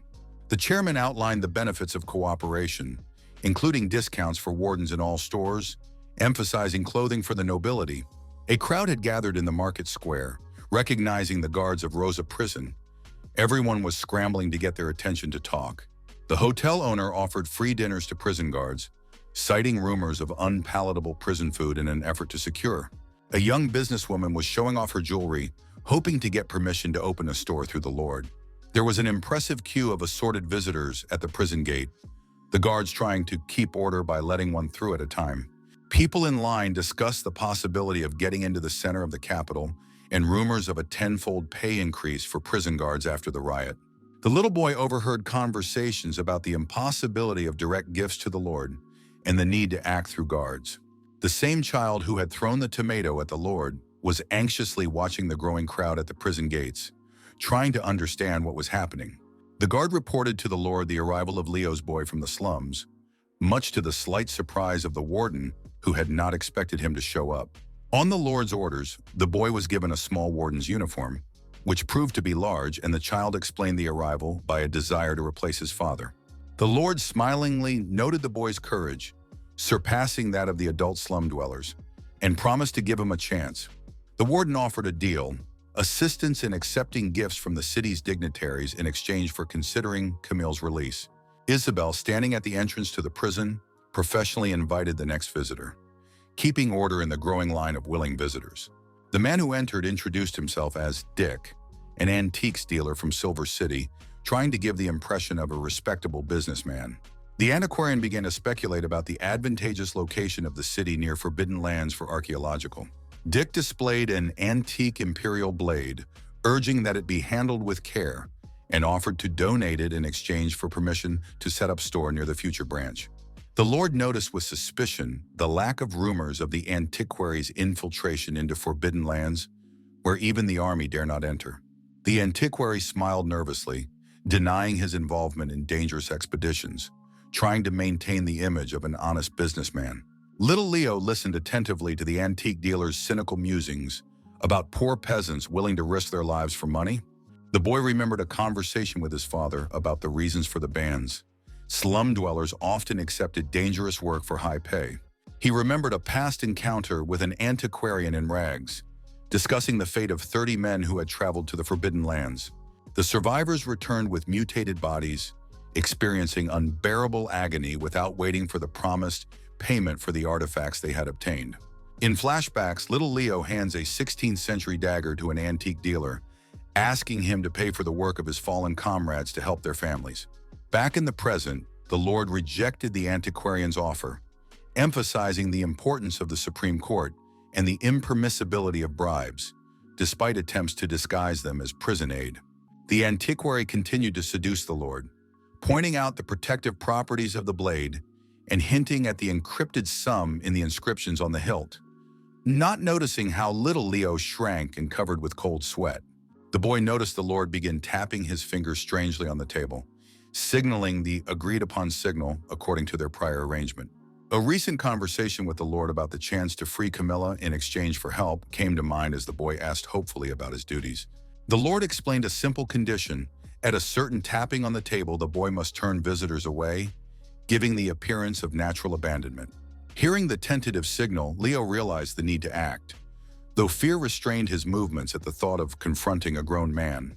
In a trembling voice, barely able to cope with his excitement, the boy tried to ask the antique dealer to leave the room.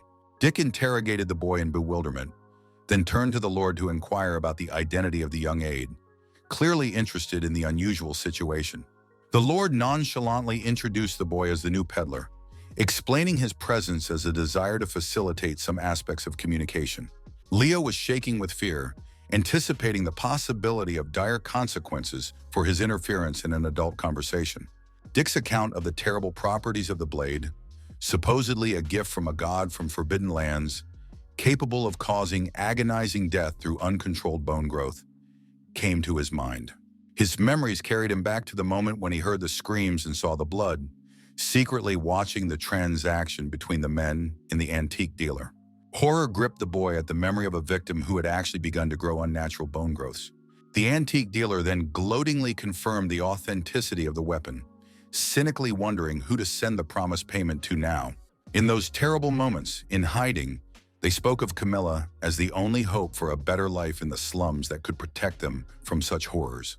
Remembering all the horrors of the past, the boy gathered courage and raised his voice, demanding that the antique dealer leave the premises immediately, categorically rejecting any hint of bribes. Dick, visibly nervous, began to excuse himself by ignorance of the Lord's principled position, bidding a hasty farewell and promising to return the next day. The task was not easy for Leo. He clutched at his heart from the strain, but the praise of the Lord and the hint of the next meeting gave him strength.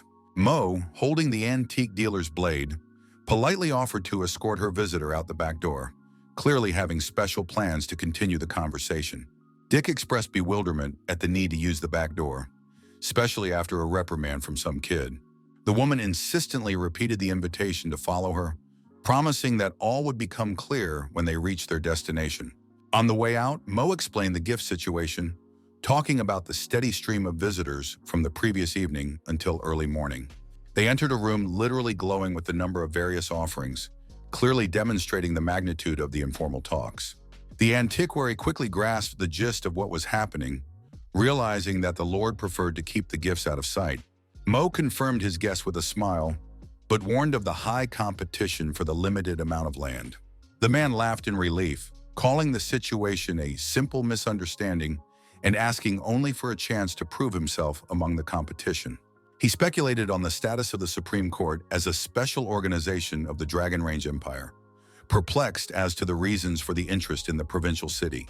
The conversation ended with a reminder of the high standards of an organization that accepts only the best of the best into its ranks. The antiquarian continued to speculate on the benefits of being associated with the Supreme Court, emphasizing the possibility of obtaining honorary citizenship of the empire for the entire family. He emotionally explained that the land near the Supreme Court is not just a territory, but a direct path to success and influence in the empire. The man noted with a chuckle that people do not come here for the sake of simply opening stores, pursuing much more ambitious goals. The true goal was to control the passage and impose tolls, a sure way to real wealth. The antiquarian marveled at the power to control the career advancement of others, noting how all the capitalists in the city felt its appeal. He was confident that any price for the land would pay off 100-fold, given the opportunities that lay ahead. A luxurious carriage slowly approached the prison, its passengers watching the long line of petitioners. Lukey Goldentooth irritably pondered over the information leak, believing that others were trying to snatch a piece of his rightful prey. Carl, who accompanied Goldentooth, explained the situation by the presence of spies from big businessmen willing to do anything for success. The boss scornfully called them soulless rats, suggesting that they put on a special performance for the uninvited guests tonight. At noon, they announced the end of the reception for the day, inviting everyone to come back the next day. The Lord tested Leo's resolve, asking if the boy would have the courage to stay after his first day on the job. The boy admitted that at first he was afraid, because slum dwellers usually avoid direct contact with influential people. Leo shared his discovery.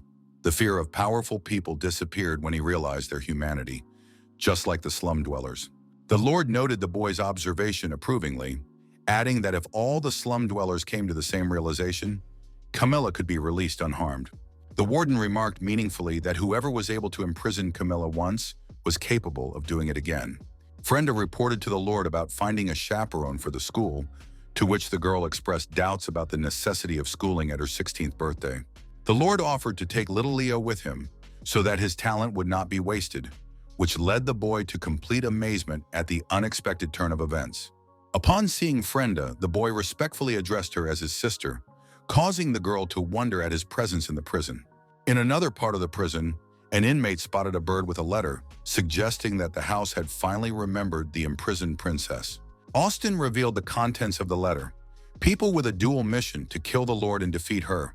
She explained that killing the Lord would be punishment for those holding the princess captive, and her own defeat was necessary for other reasons. Austin spoke bitterly about the laws of her society, where a defeated female becomes the property of the victor unless a stronger rival emerges.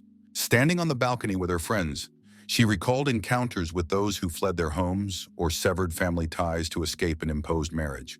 The horny girl ironically noted the uniqueness of the situation. A princess of a major state chose imprisonment over an unwanted marriage. A friend suggested taking advantage of the situation by feigning a fight to regain her princess status. But Austin sharply rejected the idea, confessing her hatred for such family arrangements.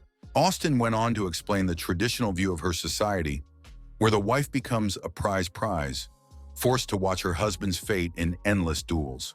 She bitterly described a system where a husband's defeat automatically meant a change of spouse to a stronger winner. The prospect of living among other wives in the event of her husband's victory was particularly repugnant to Austen. She strongly rejected such bloody family values. With defiance, she rejected the very idea of submitting to the strongest, preferring physical confrontation to imposed rules. Austen shared her vision of a perfect marriage, with a complete reversal of traditional roles, where she would be the breadwinner and her husband would take care of the house and children. With her arms around her friend's shoulders, she dreamily described the picture of coming home after a busy day to a caring husband and children. The blonde friend suddenly pointed somewhere in the distance, drawing Austen's attention to an indistinct figure near the carriage. In the distance, a carriage and the silhouette of a man who was hard to see from this distance could be seen. To their surprise, the man turned out to be a lord mentoring 3 children before school, urging them to obey their teachers. Austen froze with her mouth open, shocked by the scene she saw, unable to find the words to express her feelings. She watched the lord carefully seat the children in the carriage, promising to have their favorite dishes ready for them when they returned from school. This scene struck Austen's heart like an arrow, causing her to rethink her ideas about men. An idyllic picture of her future life unfolded in her imagination. A lord preparing dinner and greeting her with a smile after work.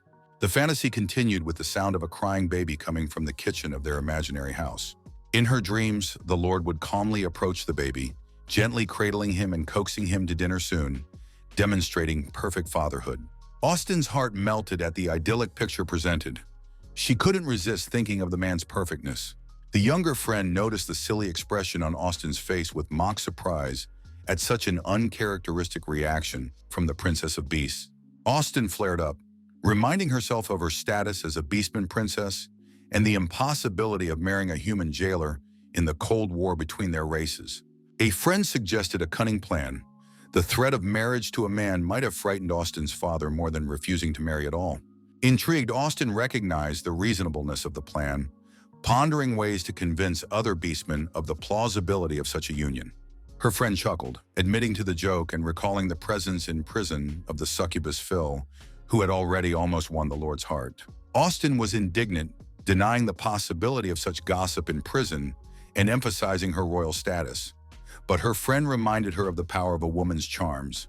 A friend revealed the succubus strategy, the constant presence around the Lord and hints of possible punishment. She explained how cohabitation and light flirting inevitably break down protective barriers, giving rise to real feelings. Phil had a powerful power of enchantment that could overcome any resistance. It just needed the right moment to use it. The friend went on sternly, emphasizing Phil's superiority in the art of seduction and her ability to seize every opportunity. She advised Austen not to complicate matters, enough to let the Lord woo her to spread rumors of a possible marriage. Austen confessed her inexperience in relationships, admitting complete confusion over the need to take initiative in romantic affairs.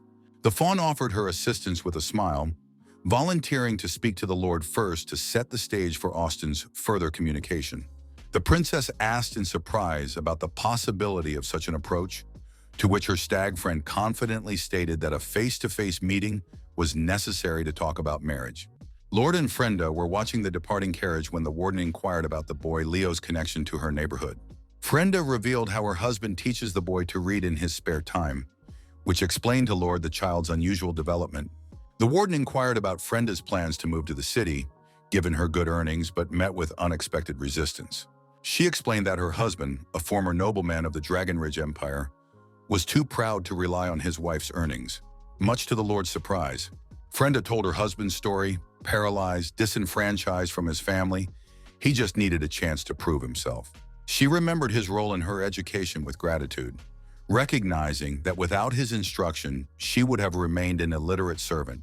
Lord expressed interest in meeting Frenda's talented man, promising to look into possible openings. The sudden appearance of a stag interrupted the conversation, and she demanded a private conversation with the Lord.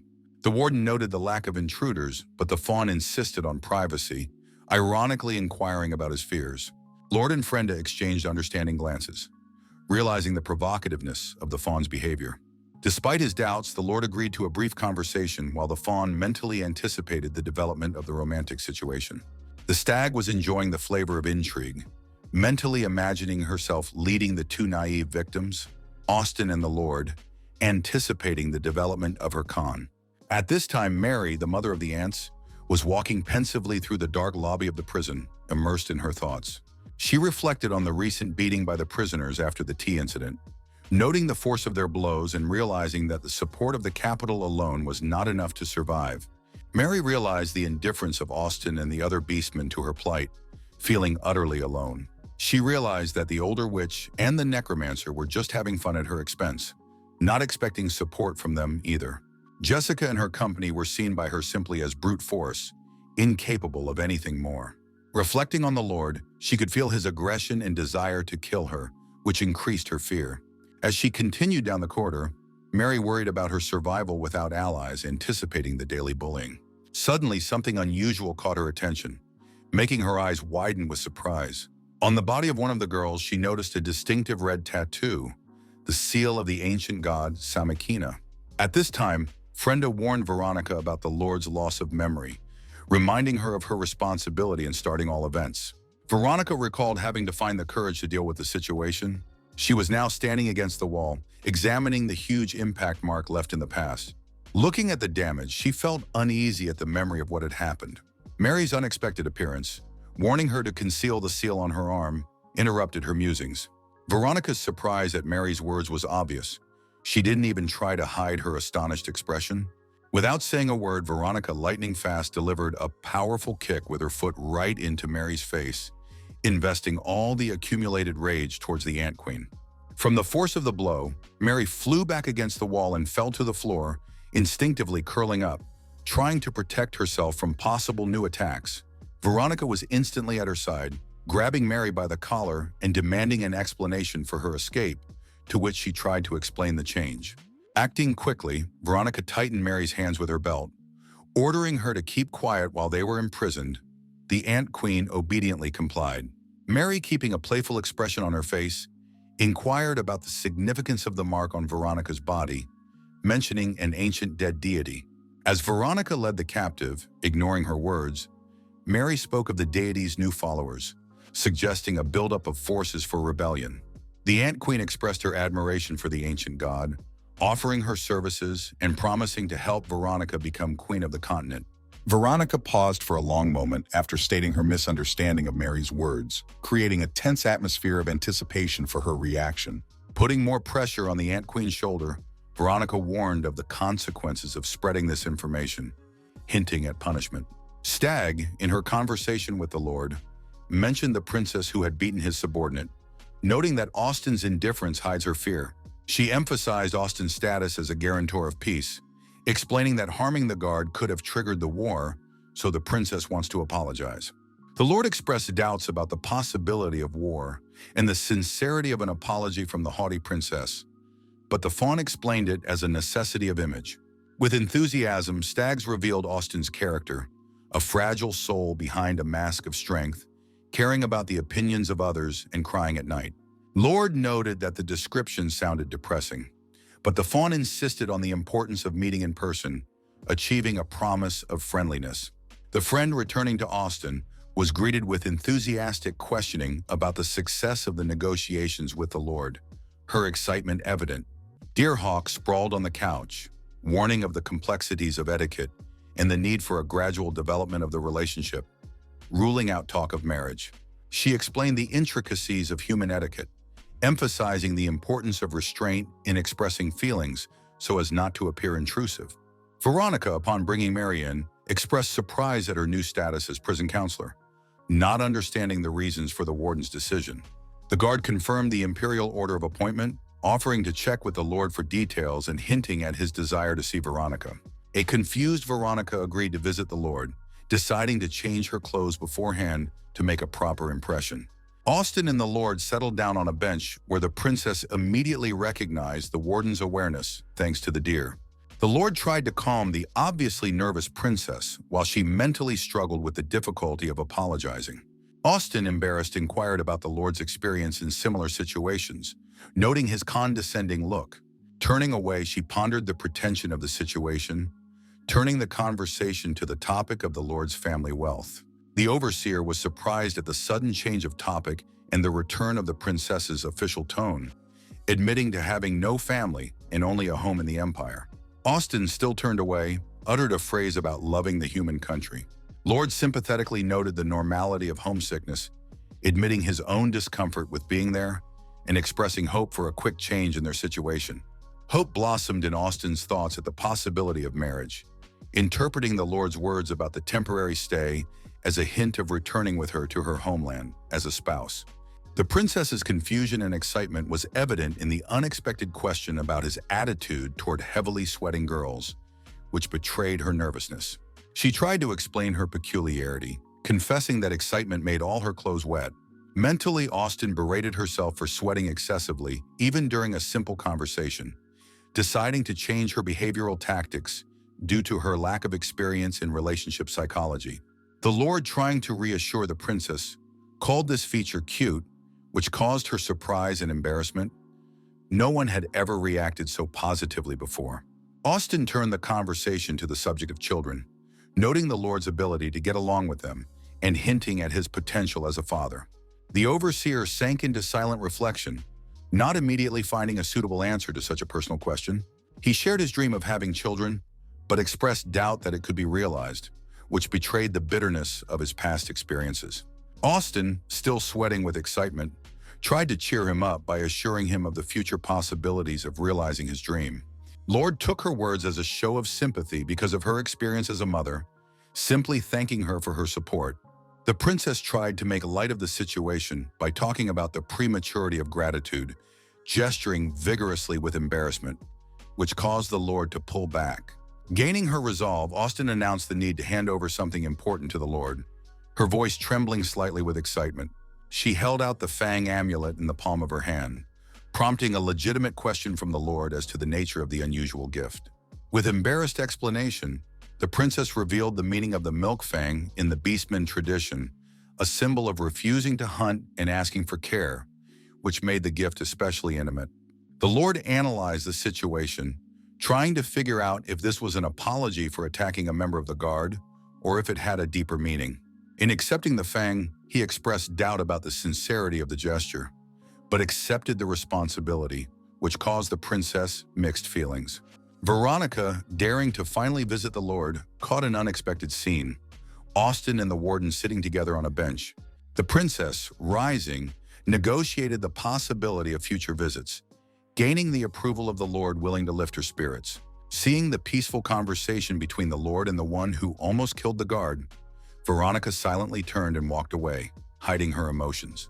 Austin's friend, watching from the sidelines, gloatingly commented on the possibility of manipulating the situation, while another predicted an impending scandal. Mary, standing nearby, watched Veronica's departure carefully, noting the werewolf's obvious weakness and affection for the Lord. With a smile, she decided to join the intrigue, motivated by divine blessing to participate. In the locker room, Veronica slowly put on her work uniform, her movements betraying an inner tension. Her gaze stopped on the fang necklace, her expression betraying deep disappointment and frustration.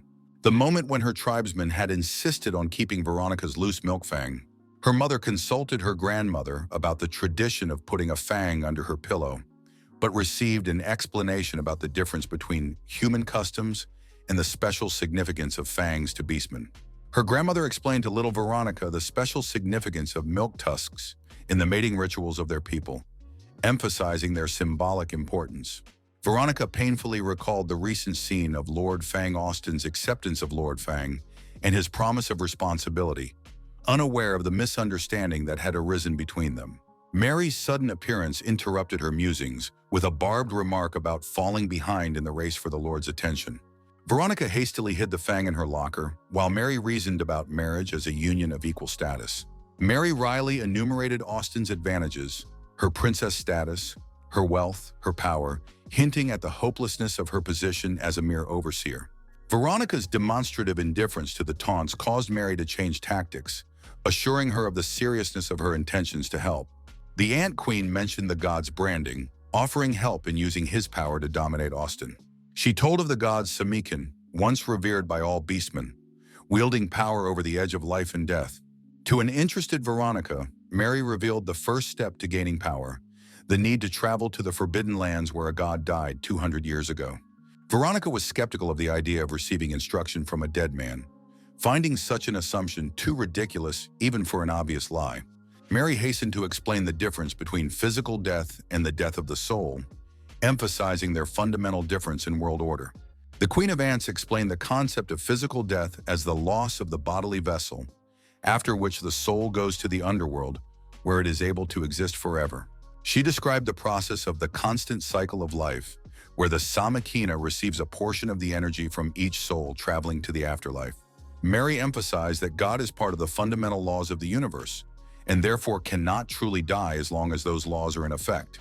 She explained the mark's appearance 200 years later as a sign of the gods' regained power in the underworld, noting the difficulty of transitioning powerful beings into the real world. Pointing to Veronica, Mary revealed the real reason she had been chosen as an apostle. God intended to use her to destroy the Forbidden Lands. When asked about the reasons for the destruction of the Forbidden Lands, Mary explained the conflict between the gods. Samekina valued the integrity of the soul, while the gods of the Forbidden Lands splintered it. Veronica expressed indifference to the situation, but Mary reminded her of her responsibility for the power she had received.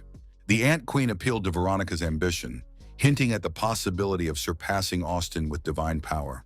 Watching Veronica walk away, Mary decided not to give up trying to manipulate the situation. She remembered many stories about the ancient gods from the library, especially remembering the stories about Samakin.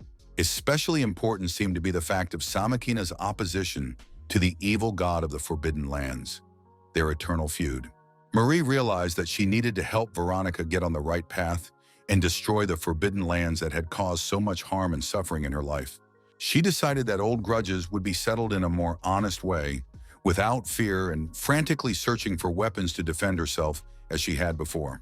Carl, the representative of Lucy of the Golden Tooth, came to the Lord and invited him to meet at the tavern, introducing himself and reminding him of himself as an envoy of his boss. The Lord replied that it was late and he needed to pick up his students, offering to reschedule the meeting for tomorrow, but Carl insisted on meeting immediately. Carl emphasized that the meeting should take place closer to nightfall, as that was the only time to see a true view of the Silver City. In class, a young student, full of pedagogical excitement, raised her glass and asked the teacher when the real lesson was over, to which Apinas smiled. The teacher addressed the student affectionately, calling her darling and recognizing that she was new and understood her hidden meaning of the question about the prophets.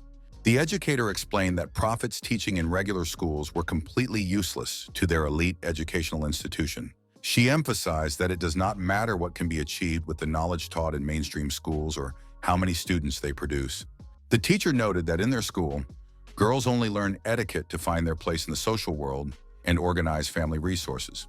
She emphasized that their class belonged to the guardians of the laws, who were above the ordinary people, created by the creators of the laws. The educator contemptuously referred to everyone else as a common herd of sheep, contrasting them with the elite status of the students and pupils at their school. In the men's section of the classroom where Leon sat, there was a parallel conversation continuing the line of social inequality and preparing students for future roles. The teacher explained to the class that they have the right to interpret the current laws without making them responsible for the creation of their emperor and his ministers. Leon watched as the students jumped up in unison, shouting out complex definitions of various concepts. The educator confirmed in a cynical tone that they could sell a man to a sheep at an inflated price, declaring the gift of jewelry to be the mark of a true gentleman. Leon timidly asked if not being able to give jewelry meant that ordinary people were prevented from marrying.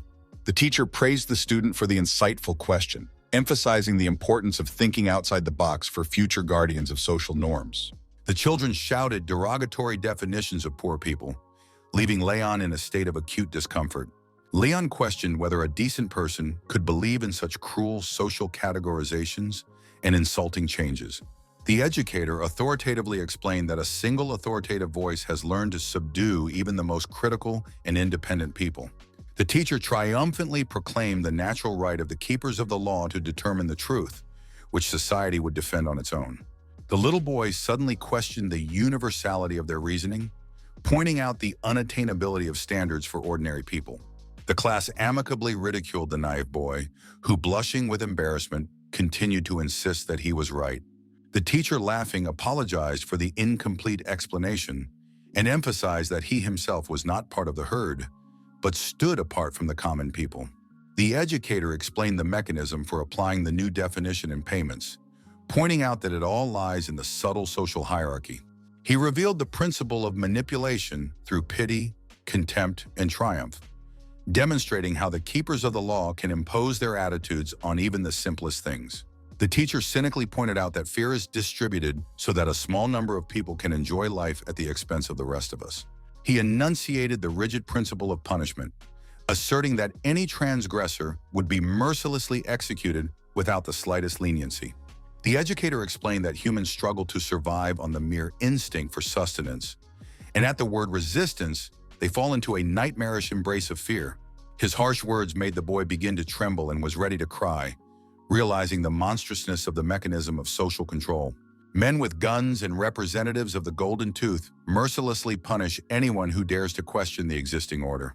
The carriage rushes on and the coachman is informed that the Lord has already arrived at the appointed place. Lord says he was invited to observe the process of eliminating poor people who don't fit into the social system. A Golden Tooth spokesman responds that this is just an appetizer in the big game for land and Supreme Court influence. A Golden Tooth representative threateningly announced his intention to remove workers from the factories, which would be a wake-up call to the slum dwellers. The Lord, who was holding back his emotions, instantly exploded with rage and swung his heavy fist sharply at the insolent interlocutor. Goldtooth lost his composure, his trademark gold teeth sprinkled to the floor with a metallic clang, his gaze filled with fear. The man collapsed to the cold ground, and the Lord put a cane with a built-in dagger to his head with fury, turning it into an instrument of retaliation. The Lord stood majestically in the middle of the room, and armed men with automatic rifles lined up around him in a tight ring. Carl, who was watching what was happening silently, could not stand the tension and turned to the Lord with bewilderment, trying to understand the reasons for the aggression. Goldtooth, being in complete shock, begged to explain the reasons for the inadequate behavior. His voice trembled, and his eyes were dilated. The Lord, exuding rage and contempt, gritted his teeth that he had been more than gracious during his cooperation in the branch. Furiously grabbing his opponent by the suit, the Lord literally growled a demand for an explanation for the rampages and the destruction of the slums. With a lurch in his voice, the Lord shouted about the court officers who would arrive in a month and the impossibility of being held accountable for actions. He demanded explanations about the moral ethics of the heinous iniquities by breaking his voice and showing outrage at the social system. Addressing those around him, the Lord wryly and contemptuously questioned their true goals of wanting to advance in the hierarchy at any cost. The Lord lectured that being decent meant not only dressing properly, but also keeping a clean table. In a fit of rage, the Lord shouted that the interlocutor would not be able to dignify his presence in the judge's office for fear of disgracing his reputation. With despair, he pondered the choice of a partner, lamenting that there was only a month left and no time to teach his uncouth partner the rules of etiquette. In releasing Goldtooth, the Lord warned that the failure of people to change rude habits could discredit the overall enterprise. Goldtooth burst into laughter, admitting that the Lord's blow had brought him back to his senses and reminded him of their long journey to their intended goal. He spoke proudly of his gang that has been fighting for over a decade, having traveled from a village gang to an aristocratic one. The gang leader urged the brothers to recover and impress future patrons by emphasizing that they were almost there. Goldtooth painted a picture of aristocratic life, tuxedo champagne socialites, and proximity to the empire as the highest honor. He insisted on maintaining morale, urging to concentrate energy on the main goal before the Supreme Judge appeared. The leader of the gang challengingly offered the Lord to watch their procession, hinting at the scale of their organization and their readiness for confrontation. He explained that their war with large corporations is a spectacle that can only be seen at night, hinting at the stealthy nature of the operations. The Lord summarized that in the Silver City, there is room for only one force. The coming month will be intense, only the strongest will survive. The long-awaited night came when the gang's employees gathered together, their faces stern and determined. The Lord asked about possible casualties, to which he coldly replied that human loss, inevitable. The interlocutor explained that it is forbidden to use orchestras and create noise during armed actions, and it is categorically unacceptable to kill key persons from both sides of the conflict. With a cynical grin, he pointed to the luxurious carriages, explaining that all the passengers, their people, were wealthy businessmen with powerful connections. Goldtooth stated with blatant arrogance that even with the murder of a citizen, no police officer would dare arrest them and no judge convict them due to their ability to manipulate funded agencies. When asked how it was possible to unite so many people, the interlocutor explained that he was joined by the old guard of capitalists who alone could not have survived the brutal struggle. Joining his alliance guarantees participants incredible benefits from the branch of the Supreme Court being created, opening the way to limitless influence. There was an oppressive silence in the square. The participants of the operation froze in tense anticipation of the signal for the beginning of decisive actions. From a carriage on the opposite side of the street came an ominous warning: "Our enemy is here." Specific names of enemies were called: Pitt of the silver mines, Cato of the real estate, Simon of the stock exchange, old companies long established in the Silver City. The first contestant began pulling his weapon from its sheath, and gradually the others joined him, preparing for the decisive clash.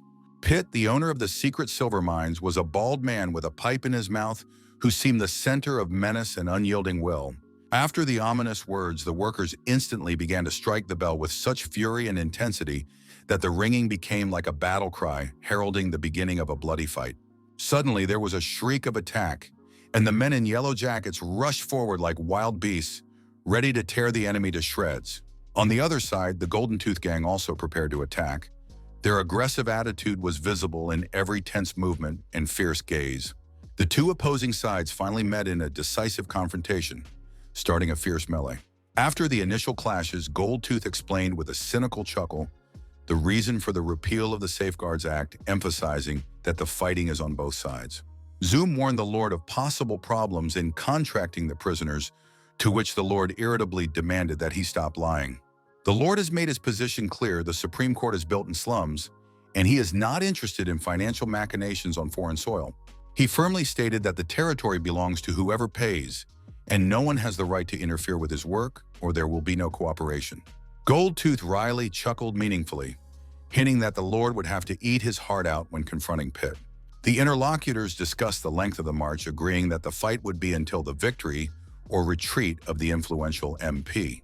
Goldtooth admitted he didn't have enough votes to pass the bill, so today's victory is critical. A subordinate approached Pitt with a hint of magnetic field problems that added intrigue to the tense situation. Holding the compass, the man carefully watched the strange movement of the arrow, warning that the presence of necromancers was being felt nearby. A sinister black and purple energy began to swirl around the subordinates, creating an atmosphere of a mystical and deadly space. The source of this frightening energy was an old necromancer who was methodically releasing thick smoke from an ancient bowl as if performing sorcery. The panicked workers began screaming for help, falling to the ground and suffering blood splattered around them. Suddenly, it turns out that this necromancer is the sibling of the Golden Tooth, who is wanted by the Empire but appears openly. Pitt noted with a cynical chuckle that Lucius is confident in the future, even under the threat of his brother's arrest plans to win and foot the bill. Suddenly, Pitt was approached by a man in a helmet who began tapping insistently on the carriage window to attract the attention of his supervisor. The informant gave the sensational news of the presence of the Lord from Rose Prison in a neighboring carriage, which caused genuine surprise to Pitt, who had never seen the latter engage in affairs outside the prison. A subordinate suggested that the Lord may be acting out of a lack of funds and wants to earn jointly with Lucy by passing a prisoner's bill. After this message, the helmeted worker began to strike the bell again, creating an ominous atmosphere of impending change. All those present were extremely surprised and turned around perplexed, not understanding what this unexpected ringing meant, which clearly did not portend the continuation of the battle. Those sitting on the wagon began discussing that Pitt seemed to be in a completely bad mood today and was leaving the game prematurely. Lord proposed to use the situation to pressure the MPs of the opposite side to vote in his favor. Goldtooth smiled contentedly, commenting that such were the honors of a victor. If the enemy failed to protect his men, then you could do whatever you wanted with them. Goldtooth jumped out of the carriage and thundered to Charles, who nonchalantly replied that he was ready for action and ordered his subordinates to go immediately to the houses of the MPs. Carl and his subordinates laughed happily, making it clear that they had understood their leader's instructions perfectly and were ready to carry out the order. When the Lord also got out of the carriage, Golden Tooth hurriedly introduced his family to him, announcing that everyone was ready and the introduction ceremony could begin. Men emerged from the carriage declaring with ostentatious enthusiasm that they were honored to meet the Lord and work under his leadership. Everyone in attendance tried to impress, emphatically demonstrating their desire to cooperate and be helpful. At this moment, Golden Tooth's subordinate swiftly rushed towards the aristocrat's house with a knife in hand. Bursting into the room, he aggressively demanded explanations from the stunned family, fostering an intimidating atmosphere. Without hesitation, the intruder grabbed the homeowner, forcefully pinned his head to the table, and ordered him to be silent. The terrified aristocrat screamed frantically for help, hoping someone would hear and save him from his attackers. The Lord, noticing what was happening, looked extremely displeased, his eyes darkening at what he saw, and an unsettling silence ringing in his ears.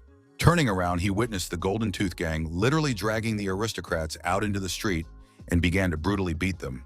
The Lord turned indignantly to Golden Tooth, pointing out that such actions were unacceptable and reminding him that they had come to discuss the bill.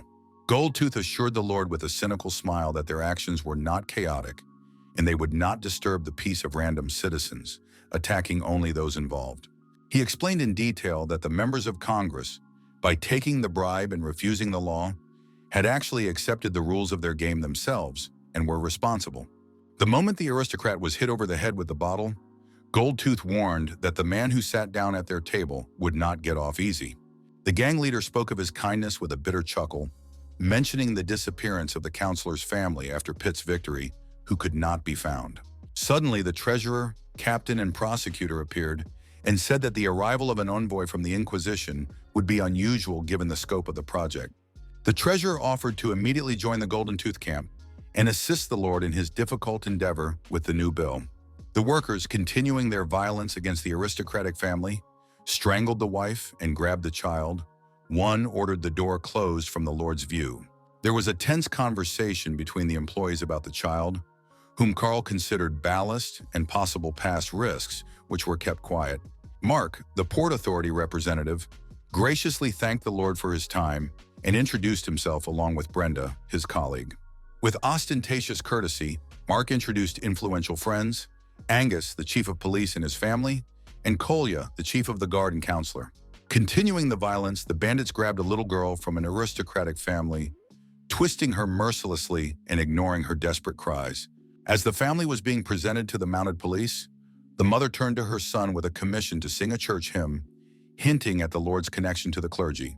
The little boy, clearly worried, began to cough, adjusted his tie, and prepared to sing, addressing the gods and the goddess of joy. While the boy sang a divine song, Golden Tooth employees rampaged outside, throwing Molotov cocktails into the aristocrat's home. The man was being lit by a raised torch, squirming in agony, while the little boy nonchalantly continued to sing, contrasting with the nightmare behind the Lord's back. The little girl, clinging to her father's motionless body, desperately tried to wake him up, not realizing the tragedy of what was happening. Through her tears, she begged for someone to help her dad and mom, her childish voice sounding helpless in the midst of a crumbling world. The Lord watched as if petrified, witnessing a monstrous scene of violence and childish desperation. Those around him enthusiastically applauded the boy, admiring his talent, and his mother proclaimed the Lord henceforth his brother.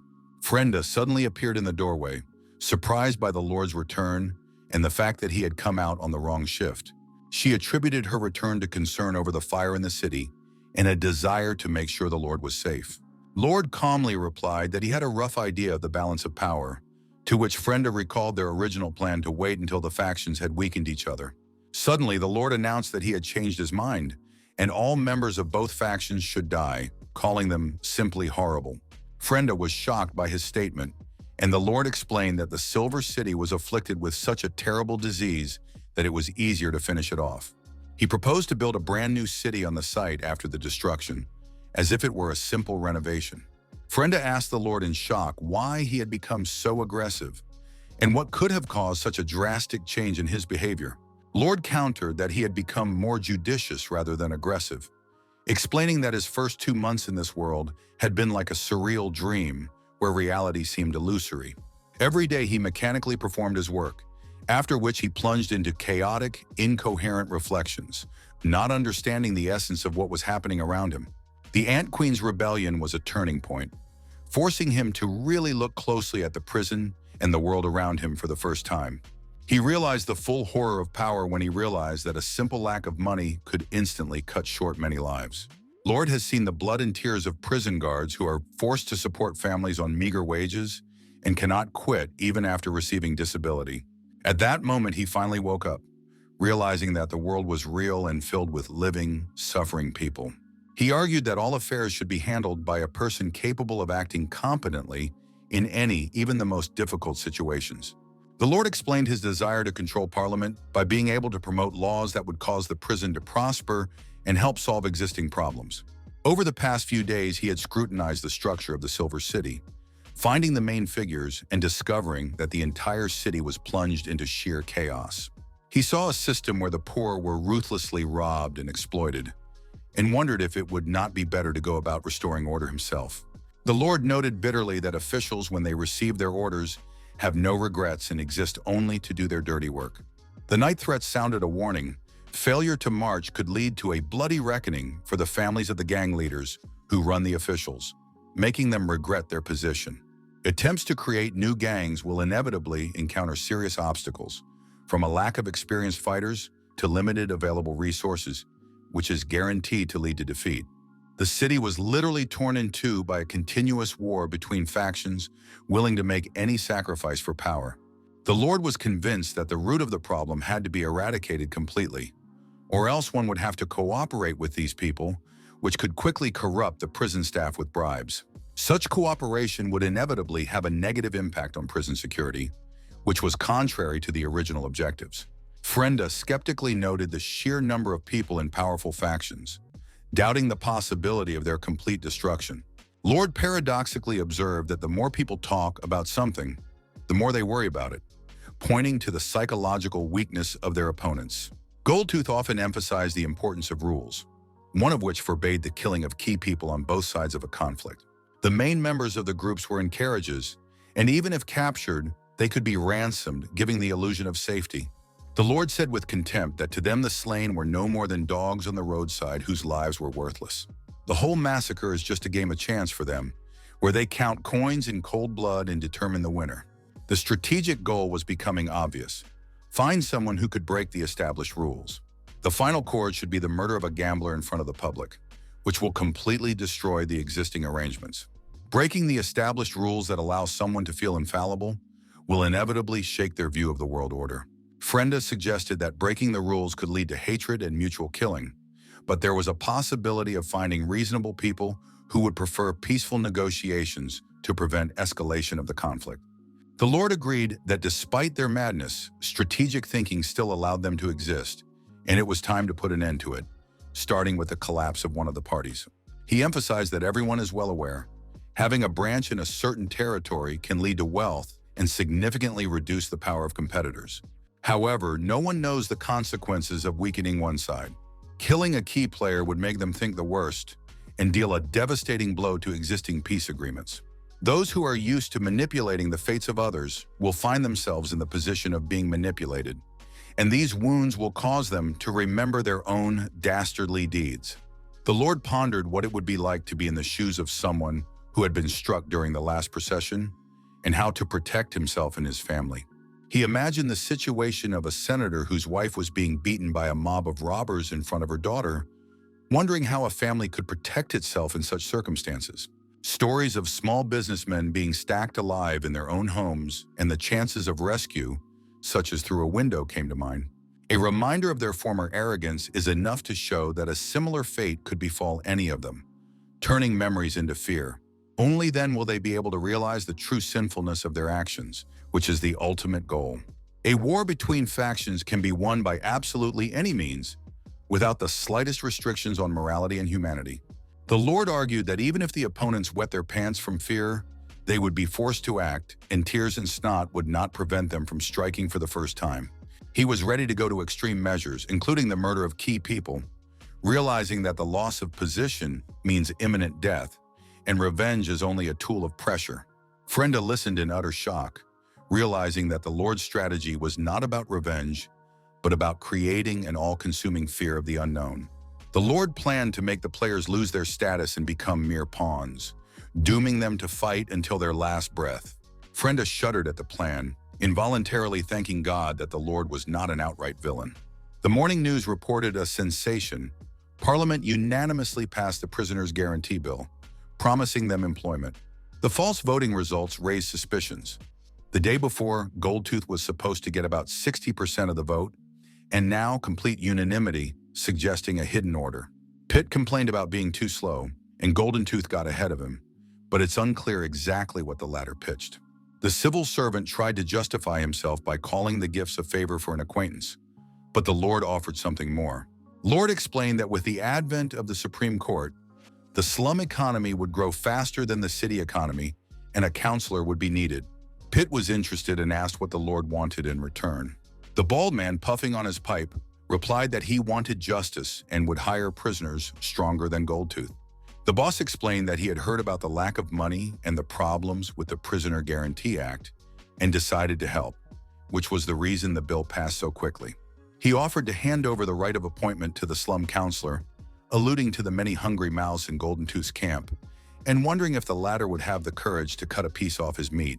The Lord was surprised at the absence of a counselor, to which the bald interlocutor replied that it was the absence of a counselor that prevented the slums from being protected by law. The interlocutor hinted that the introduction of the counselor would effectively make slum dwellers full citizens. Cato noted that this effectively meant incorporating slums into the city limits, but it would be more profitable to evict the poor and sell their land after the Supreme Court raised prices. Simon from the stock exchange saw this as an opportunity to lobby for the Dragon Ridge Empire, get investment, and take Cato's company public. The Lord wryly remarked that his interlocutors had already planned the distribution of profits. Despite yesterday's defeat in the procession, Pitt contemptuously declared that he could have easily defeated Goldtooth, and he didn't care for the one with his gilded teeth. With a horrified look, he explained that he was the one who had knocked out Goldtooth's teeth. Pitt called Goldtooth a low-grade brat who didn't even know who he was, but had the nerve to try to rob and was beaten all day. They answered that, despite the seemingly small tragedy, the Skull Gang is now the most influential, and its success is the result of incredible luck. The last paragraph hinted at the return of a long-lost necromancer brother after years of separation. His brother helped him get rid of all the obstacles in his way and become the leader of the Skull Gang by eliminating his rivals. The mounted police were interested in supporting the Skull Gang, helping to apprehend Camille, overthrow the Bloody Gang, and create a high-profile name for themselves. The dregs of society often act in concert, and in this situation, that's exactly what happened. The Lord asked the first question as to why the necromancer, who should be wanted by the Empire, had not yet been arrested. Pitt replied that the Silver Duke considered this necromancer unattainable and had no objection to his elimination. He warned against spreading the word about the necromancer publicly, lest he incur the wrath of the Duke, who considered the Silver City his land. Lord clarified the second question about the reasons for the support of the Skull Gang by the mounted police. It was explained to him that the members of the mounted police were the children of young city council members who had previously had to play by other people's rules. Over time, they sensed their power and decided to create a counterbalance to the existing forces. At first, they secretly supported the Skull Gang without revealing their true patrons to the merchants. Lord asked about the details of the murder related to Camilla's case. A city kid was playing in the slums when the Skull Gang decided to pick a fight with a Blood Gang.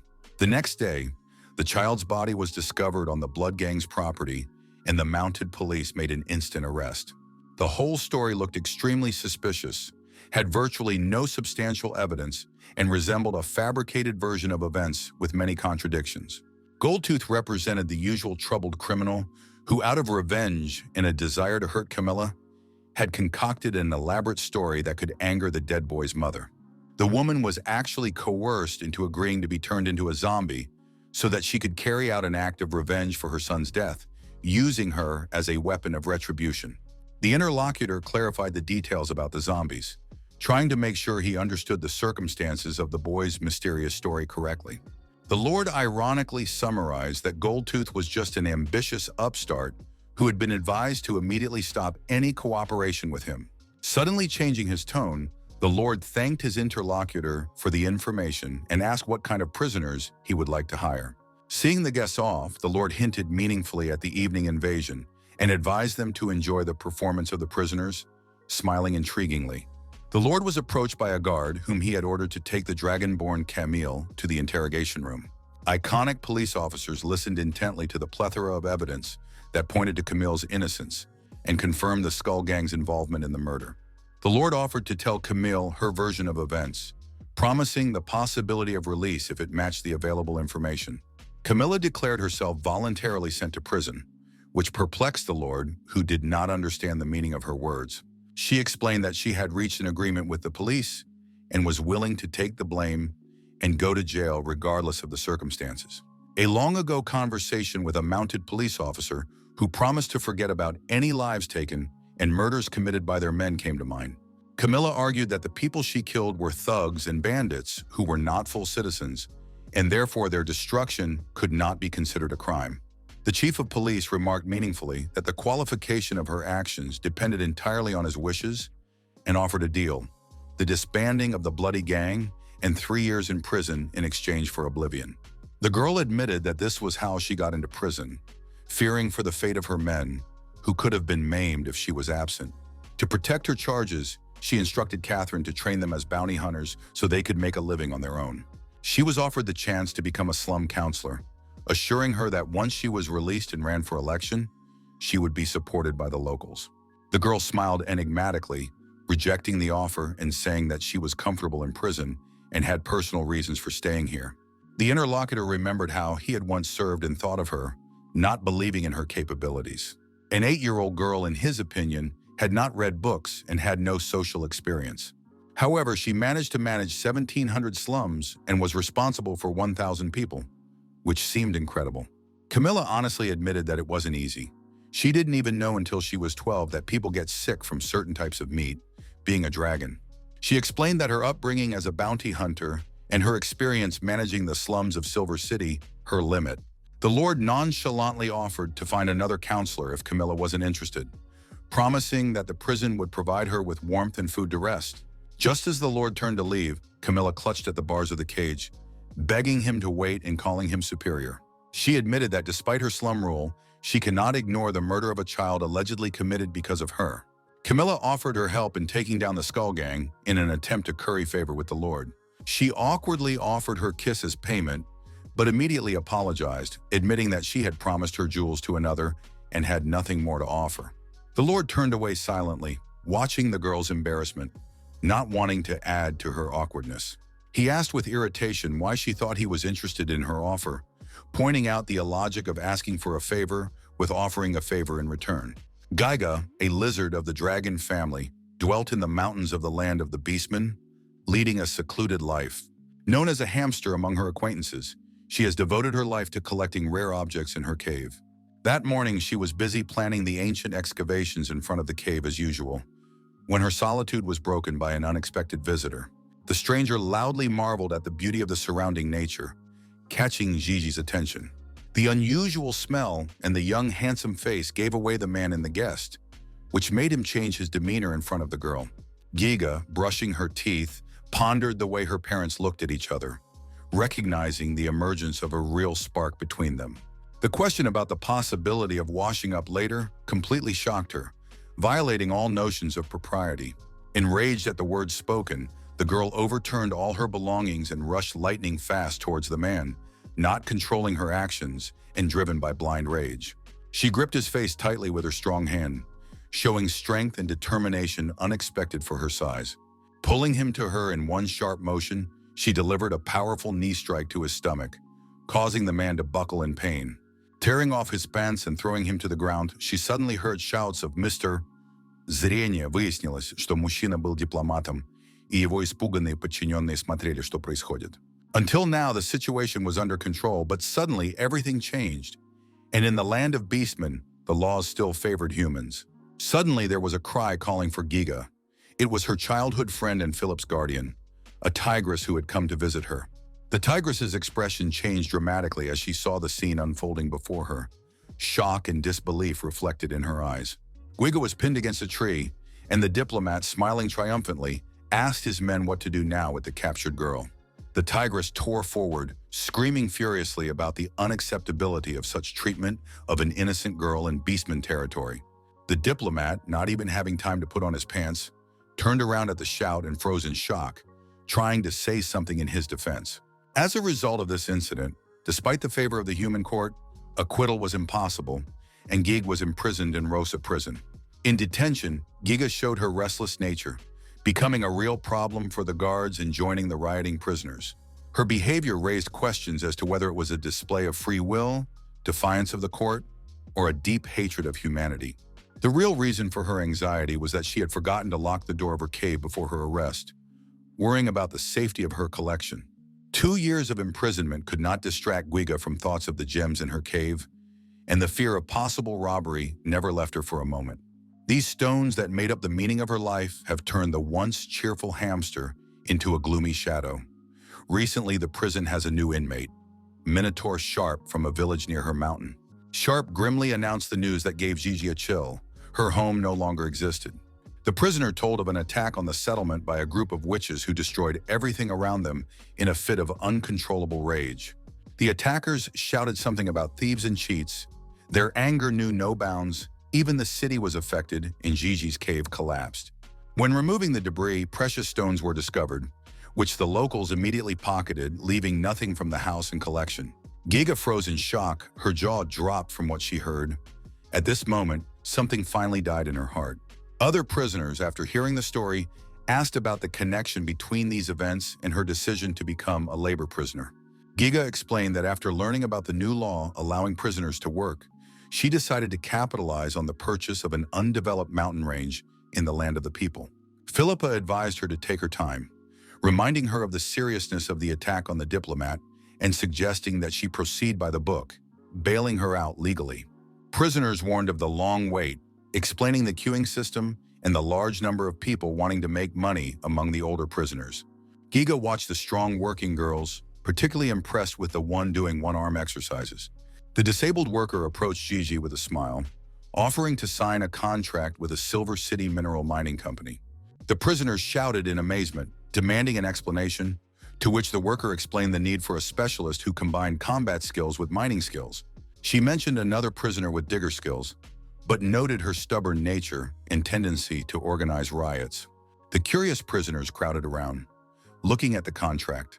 The sum of 30,000 gold pieces a year caused everyone's surprise.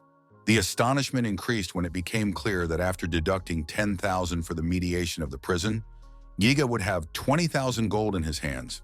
Giga approached her friend, clarifying the cost of the release bond, and the latter decided to also look for a job for their joint release in a year's time. Lord and Frenda, standing next to the children, listened to Aja complain about school, where all day long they had to engage in tedious glass raising. The concerned warden learned that the so-called aristocratic school actually only taught rules for dealing with the rich. Unexpectedly, Leo raised his hand, expressing his desire to continue studying at this school, which caused everyone's surprise. The boy quoted his teacher Arno about the need to overcome fear and the desire to see the world as it is. When asked about the identity of Arno, Frenda embarrassingly admitted that it was her husband for whom a suitable vacancy had been found. The Lord smiled, agreeing to take the time to meet with him, and allowed Leo to return to school. Austin, looking out the window, reflected on the passage of time and the lack of progress with the Lord. The fawn reminded her to put aside her princessy ways and take the initiative if the Lord didn't come himself. Austin expressed doubts about the propriety of a straightforward approach, citing the rules of human sensitivity, but the friend promised to help with the situation. Austin spoke of an overheard conversation among the guards discussing how an infusion of horns could make a person impulsive, deciding to use it on the Lord. The stag laughed at the absurdity of the situation, ironically wondering where in the prison she could get antlers for such a potion. To her surprise, Austin simply walked over and ripped off one of Luca's friend's horns without hesitation, eliciting her piercing cry of pain. At the gate, the Lord turned to Leo, asking about his readiness to handle himself at school, to which the boy nodded confidently. Discussing Evan's education with Frenda, the Lord learned that a normal school would be fine for basic literacy, but serious study would require teachers from the Empire. The overseer approached the little girl, showing genuine interest in her desires and future plans. The girl with childlike directness expressed her desire to build a castle out of the fairy tales he was reading to her. The Lord inquired of Frenda about the presence of city planning experts among the prisoners, having heard of a woman knowledgeable about castles. He offered to let the girl try the activity, leaving the option to change direction when Carl appeared, calling out to the Lord.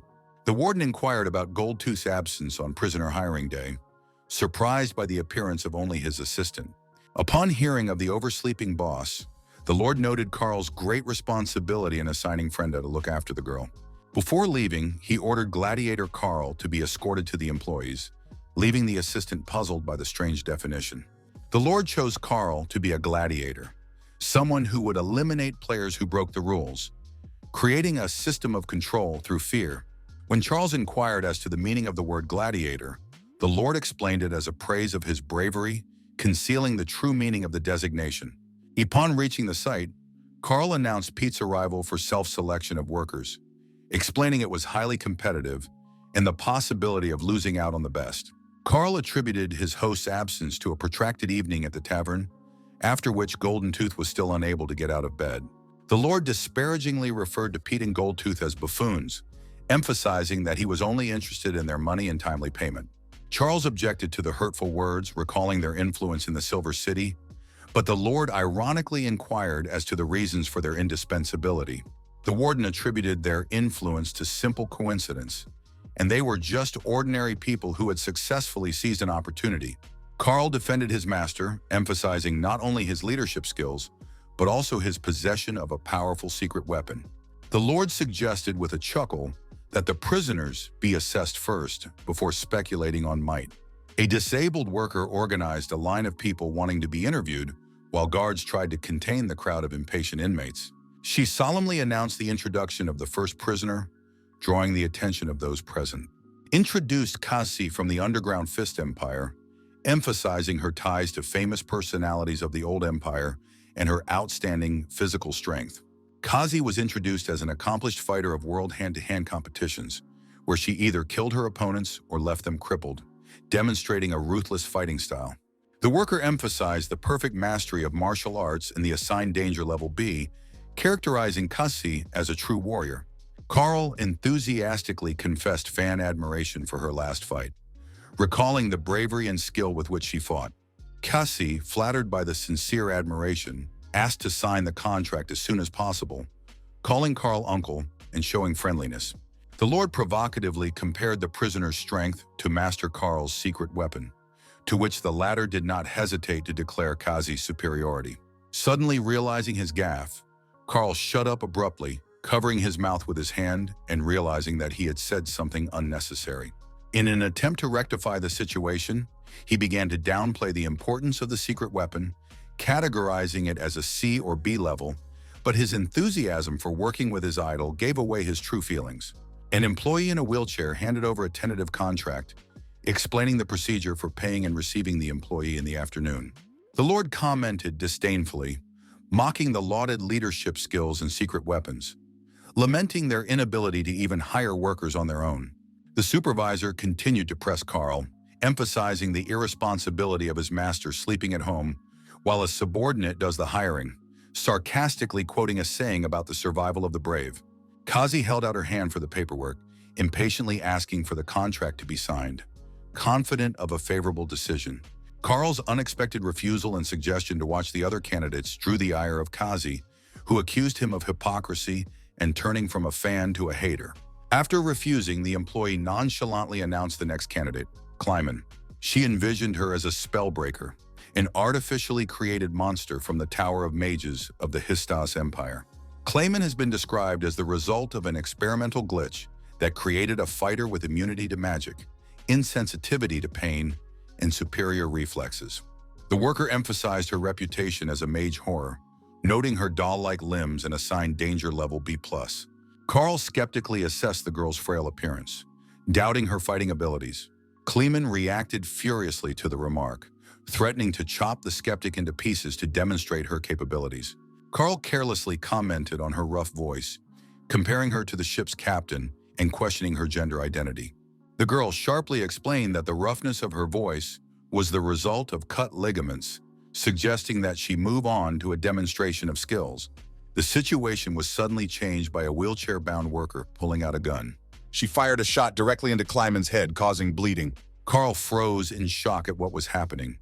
Not understanding the reasons for such demonstrative violence, Kleiman reacted lightning fast, catching the bullet with her teeth, showing off her incredible abilities. She coldly offered her services to eliminate the enemies, emphasizing a fixed price regardless of the number of fragments. A frightened Carl refused her nomination, fearing uncontrollable violence against their gang members. A rejected Kleiman made furious death threats upon her release, but the worker calmed her down by explaining her many other employment options. At this moment, Luca was carefully sticking a band-aid on the place of the torn-off horn, trying to minimize the damage. Austin contemplated the extracted horn contentedly, musing on the need to pulverize the top layer and mix it with alcohol to get the desired effect. She said goodbye to her friends while the fawn defiantly shed bitter tears at the loss of her antler. As soon as the door slammed shut behind Austin, her friend suddenly stopped crying and burst into loud laughter.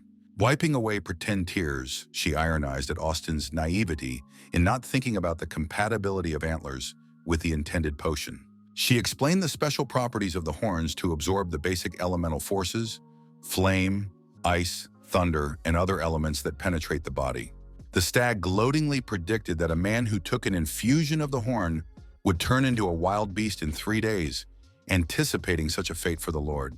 The employee suggested considering calmer candidates, given the employer's reluctance to deal with irascible characters. Alain, an earth elemental with a more balanced temperament, was introduced next.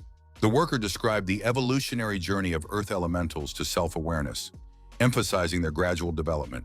She described Alain's ability to use earth magic to both protect allies and suppress enemies. The elemental's peacefulness was emphasized, ensuring that there would be no problems in the absence of provocation. Carl, looking at Alain, again noted her miniaturization and wondered about her ability to defeat the prisoner who would be working for Pete. The elemental honestly acknowledged her speed limitations, explaining her inability to catch up to a fast opponent, but urged her not to worry. Demonstrating her abilities, she lightly put her hand forward, exuding magical energy while remaining completely calm. Summoning a small earthquake, Alain explained the principle of her protective magic, noting the limitations of the prison walls on demonstrating full power. Carl reasoned, wiping his sweat. Security is good, but failing to defeat an enemy prisoner would not satisfy the Golden Tooth. Suddenly, crumbs sprinkled on Carl's face, causing him to look up startled. A large cow, a perpetually munching girl, appeared, but the Lord explained the impossibility of hiring her due to her excessive strength and risk to civilians. Carl realized the true nature of the prison as an abode of monsters, realizing that any prisoner was superior in strength to their necromancer. He noticed the unfamiliar figure of Austin on the roof, unaware of her identity or intentions. Before he could get a proper look at the girl, she instantly disappeared from the roof, as if vanishing into thin air. Austin landed right behind a terrified Carl's back, showing off her incredible speed and agility. Austin held out the bottle to the Lord, presenting it as a red wine from her native land and offering a taste of the drink, carefully concealing the true nature of the contents. Carl, watching from the side, mentally estimated the incredible height of the girl's jump, several hundred meters. Lord took the proffered drink, noting the timeliness of the treat, while Austin began to get visibly nervous. The warden commented on the lack of treats for guests at nationals, mention of drinks of a witchy nature, encouragement to encourage princesses. Austin turned around sharply with a shout, trying to stop the Lord when she realized he wasn't going to drink the offered potion himself. The Lord inquired suspiciously about the specifics of the wine, hinting at a possible special preparation just for him. A panicked Austin hastily denied any peculiarity of the drink, assuring there was more of the same wine available. Thirsty after a busy day, Carl took the cup, explaining his desire to taste the drink by his intense thirst. He drained the cup to the bottom in one long gulp, not noticing the anxious glances of those around him. Austin froze in embarrassment, and the prison staff watched with undisguised shock, realizing the possible consequences. After emptying the cup, Carl noted the strange bloody smell of wine and the presence of some crumbs, but didn't pay much attention to it. Setting the cup down, he dropped to one knee, clearly feeling unwell, and announced his intention to leave. At the Lord's remark about the unselected prisoner, Charles asked her to make the choice for him on the sole condition that she should not be inferior in strength to Pete's prisoner. Austin, feeling the extreme awkwardness of the situation, hurriedly said goodbye and left, trying to hide her embarrassment and anxiety. Once Carl and Austin were out of sight, the employee turned to the Lord, emphasizing Alan's underrated potential and her job-appropriate qualities. She expressed bewilderment at the imprisonment of such a good man as Alan, clearly sympathizing with the Earth Elemental. The Lord rejected Alan's candidacy, explaining that prisoners who get jobs must be prepared for bloodshed, and such activities do not suit the peace-loving girl, confidently predicting the choice of the tigress. He explained his strategy. The opposing sides would become close allies, unable to destroy each other, and over time the number of hires would increase, giving every prisoner a chance. The warden promised to take care of a more suitable job for Alan at the earliest opportunity, to which the worker thanked him for his understanding. Concluding the conversation, the Lord ordered Philippa to be invited to his office for an important conversation, clearly having definite plans. Returning home, Austin met an excited fawn, who immediately inquired about the result with the wine upon hearing of the wasted antler. The frustrated friend offered to use her last horn to make a new drink, unwilling to give up after the first failure. Austin rejected the offer, realizing that the Lord had seen the effects of the potion and would not fall for the ruse again. Besides, the effect was not the same. Stags turned the conversation to the subject of people arriving to recruit prisoners, clearly plotting something. Discussing mine owners and other employers, as well as prisoners already working, the girlfriends saw new opportunities to realize their plans. The fawn mentally promised to deal with whoever was ruining her fun, clearly not used to failures in her schemes. Tigress, appearing in the Lord's office, confessed her awareness of her employer's plans to fight crime in the Silver City. When the Lord spoke of his friend, the girl screamed hysterically, to which he advised her to keep her shoulders smiling, hinting at the seriousness of the work ahead. Lord, convinced that the work could be exciting and, most importantly, lucrative, to which the girl skeptically parried doubt in his words. He emphasized the importance of paying attention to Carl, the man who is always the first to go on the attack and is the employer's favorite. The Lord advised her to detain Carl and let him prove himself, or she would not be able to last 2 days, to which the girl replied gratefully that she would remember his advice. At Skull's gang headquarters, a conversation broke out between gang members about a young member who had a crush on a city girl. The guy with protruding front teeth admitted that the girl is from a rich family and he's just a regular bully who doesn't know how to confess his feelings to her. The elderly man who bought the cigarette warmly advised to be brave and confess his love, admiring the youthfulness and sincerity of his feelings. After a frank conversation, the guy was suddenly approached and punched, with him crying out in pain from the surprise. Carl became furious, blushing and emitting smoke from his nose, which gave away his extreme emotional state. The beaten boy begged Carl not to touch him, calling him brother and begging for mercy. Despite his pleas, Carl brutally stepped on his own brother's face, showing a complete disregard for family ties. After the brutal beating, Carl was in a state of wild anger, not realizing what was happening and eager to destroy all those involved in his anger. The prisoners began taunting him, commenting on his condition and insinuating the absurdity of gang warfare. Goldtooth woke up with an extremely surprised expression on his face, as if caught off guard by the unexpected circumstances. He turned to Carl with an irritated question about the reasons for his disturbed state and reminded him of the prisoner who was to come today. Suddenly, Goldtooth began to run away in a hurry, muttering something about a lost item that could surely be found in the toilet bowl, and fled with incredible speed. When he returned, he found Carl in the restroom, and a carelessly thrown by the way caused the latter great embarrassment. Goldtooth demanded to read a document about the men of their camp, to which Carl proudly remarked that he was the only literate member of the gang. After reading the letter, he explained that the gang members were concerned about the distribution of the money and demanded a plan to build the branch as soon as possible.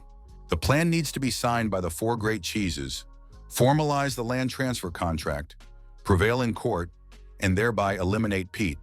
Goldtooth emphasized the national importance of the Supreme Court and the need for the 4 great cheeses to agree, thus finally defeating the enemy. He asked his comrade the reason for the search, to which he replied that he was looking for his ring. The leader of the gang hinted that he was his right-hand man and future successor, which made Carl feel very uncomfortable. Goldtooth explained that they would soon be members of the upper class and must learn to behave like true gentlemen. Goldtooth urged Charles to clean up his act, emphasizing that they could not afford to relax and must prevail in the coming invasion. Carl reflected on the leader's words with inner excitement, realizing that he could become his successor and all the years of suffering would finally pay off. He recalled the events of 7 years ago when, beaten, he lay on the ground and defiantly told his pursuers that they had failed to finish him off. Goldtooth then warned Pete's employees that they would regret it, while those leaving advised him to conserve his strength and be smarter in his next life. Then all his teeth were knocked out, and he shouted that one day he would trample his abusers with his own feet, showing his unshakable spirit. The half-dead Golden Tooth was lying on the ground when a stranger suddenly approached him. The man noted the rarity of meeting truly selfless people these days. He was picked up, helped to recover, and asked his rescuer for his identity. He turned out to be Bolka, a man who had gone through a similar life path, worked as a butcher, saved up money to study, and went to the city to change his fate.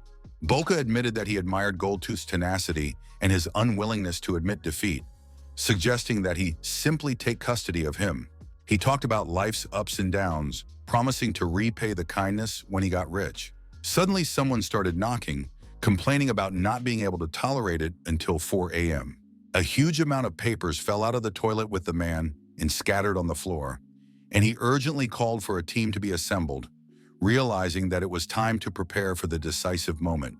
The enraged workers pounced on the unknown man, shouting threateningly that he could not escape, their voices ringing with rage and determination to capture the intruder. The stranger instantly jumped over the attackers with the incredible ease and grace of a professional acrobat. It turned out to be a tigress from the prison, already employed, who hugged the furious guys with surprising calmness and offered to end the conflict, calling everyone brothers. Employees who had recently been aggressive now admired her open heart, calling her a beauty who was 100 times better than Carl. Carl, seething with rage and inner tension, violently sprinted out of the room, his eyes throwing lightning bolts and his blood literally boiling with overflowing emotions. He warned everyone of the impending decisive battle, demanding concentration and forbidding idle amusement. The comrades asked in bewilderment and indignation if they were seriously going to let a girl lead them, considering such an idea absolutely insane. Goldtooth walked over to Carl, pointing to the prisoner and explaining that all the brothers of the Skull Gang had accepted her and fully recognized her. Carl began to feel a great excitement, realizing the seriousness of what was happening and realizing the significance of this prisoner's appearance. The tigress turned to him with a disarming smile, mentioning that she had heard from the Lord about his outstanding fighting abilities. She put her hand on his shoulder and asked him meaningfully if he wanted to keep her company, her gaze full of hidden meaning. Suddenly, the tigress began to fall, causing confusion to those around her, who were surprised to note her strange behavior and weakness.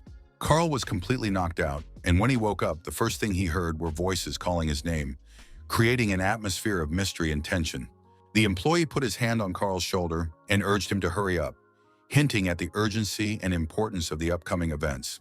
He emphasized that the great procession had already begun, and Charles should go immediately to the site, regardless of personal plans and the desire to see the prisoners.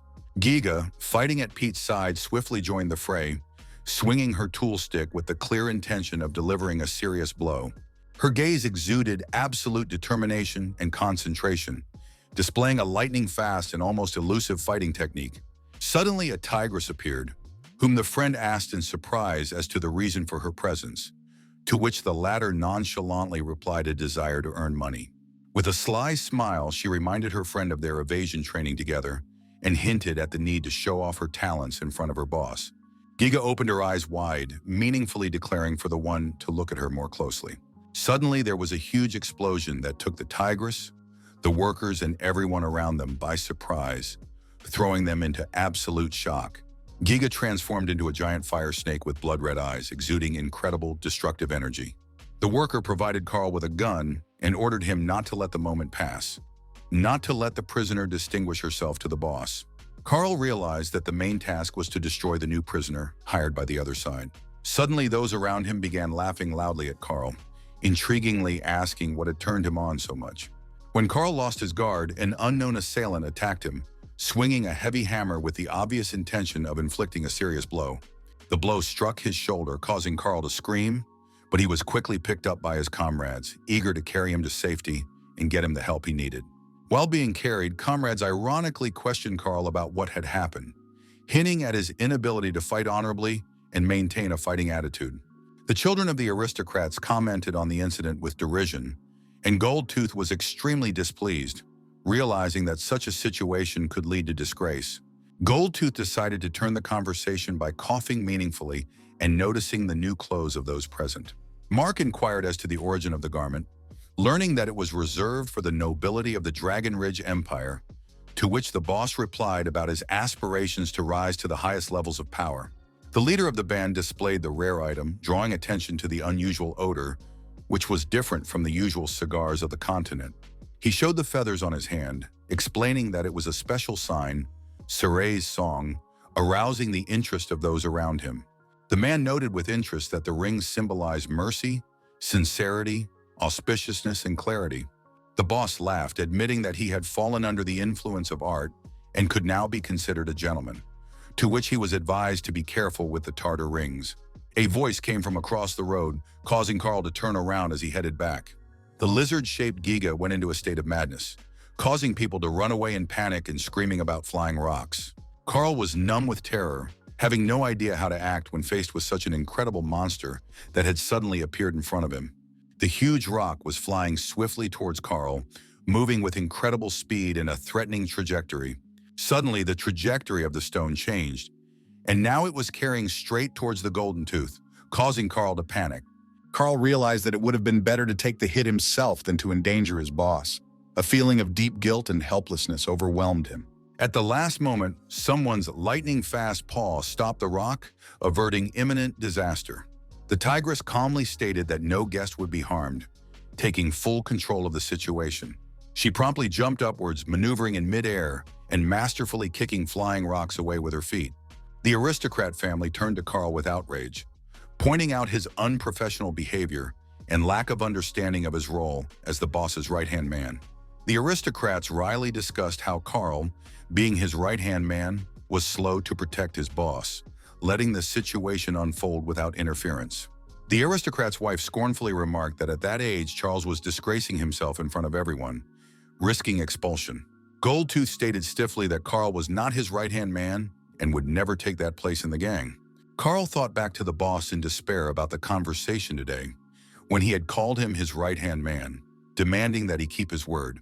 In a burst of emotion, Carl touched his dirty hand to his boss's coat, screaming about his 7 years of service and demanding justice for his years of labor. Carl desperately reminded boss of how he saved his life during a brutal beating, demanding that he remember all his previous promises and feel gratitude for his selflessness. The Golden Tooth suddenly unleashed a monstrous blow right into Carl's face, so strong that blood rushed from his mouth and his body shuddered in unbearable pain.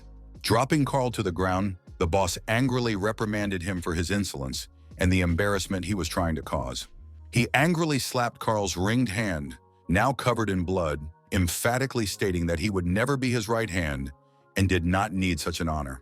The people around them hummed approvingly as they saw order being restored and talked about the cultural society, the Supreme Court, and the opportunities for social growth in the Silver City. In a semi-disconnected state, Carl recalled the Lord's words that these people were just jesters who had accidentally climbed to the top of the social pyramid. He remembered the words about them portraying the appearance of work, hiring only employees while their boss actually does nothing. The two prisoners, Guiga and Philip, appeared before the Lord, to whom they reported on the successful completion of the first day's work.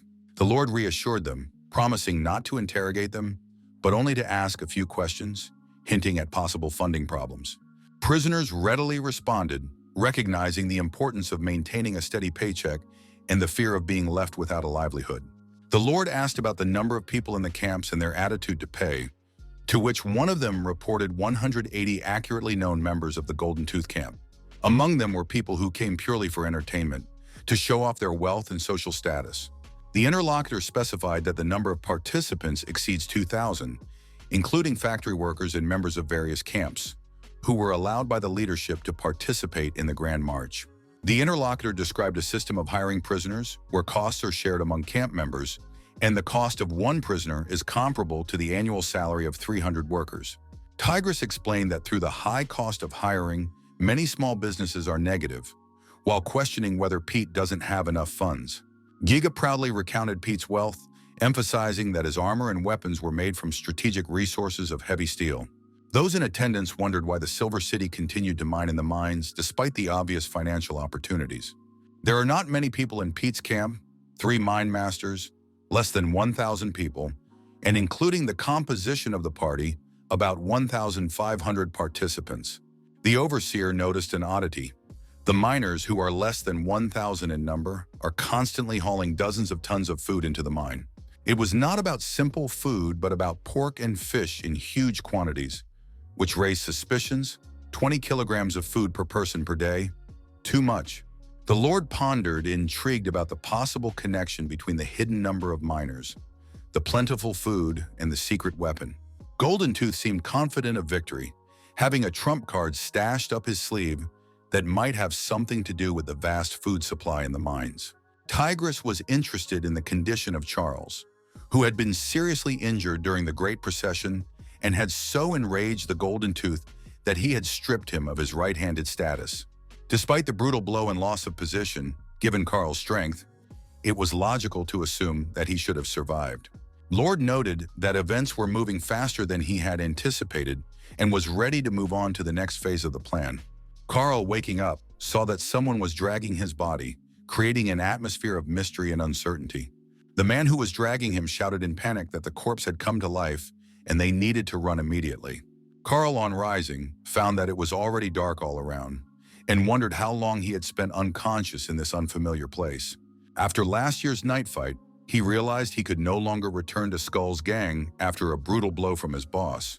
Carl decided to get to Rose's prison as quickly as possible and negotiate with the Lord, hoping that the land his boss demanded would give him a chance at rehabilitation.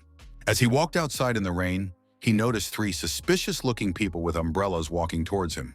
Carl turned to them, asking Garrick and Ken about the purpose of their visit to Rose Prison. They remarked in surprise that they had come to ask the Lord to decide the transfer of lands, and were clearly surprised to meet Charles.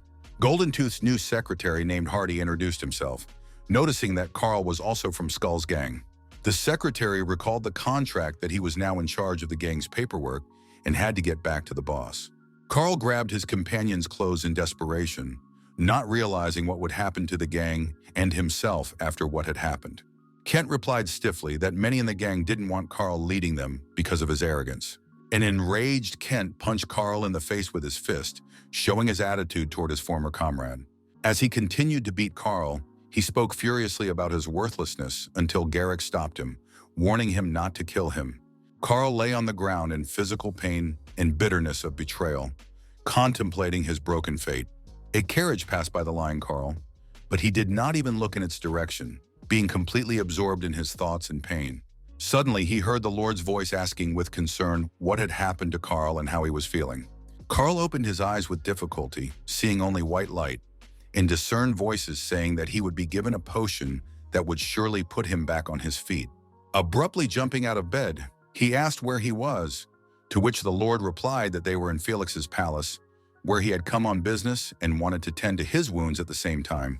The Lord went on to talk about the richness of the palace, where one could not only admire luxury items, but also purchase healing potions. The nurse reported that Lord Felix would return in the afternoon on the business of publishing the book, and the Lord asked for a draft to be left for transmission.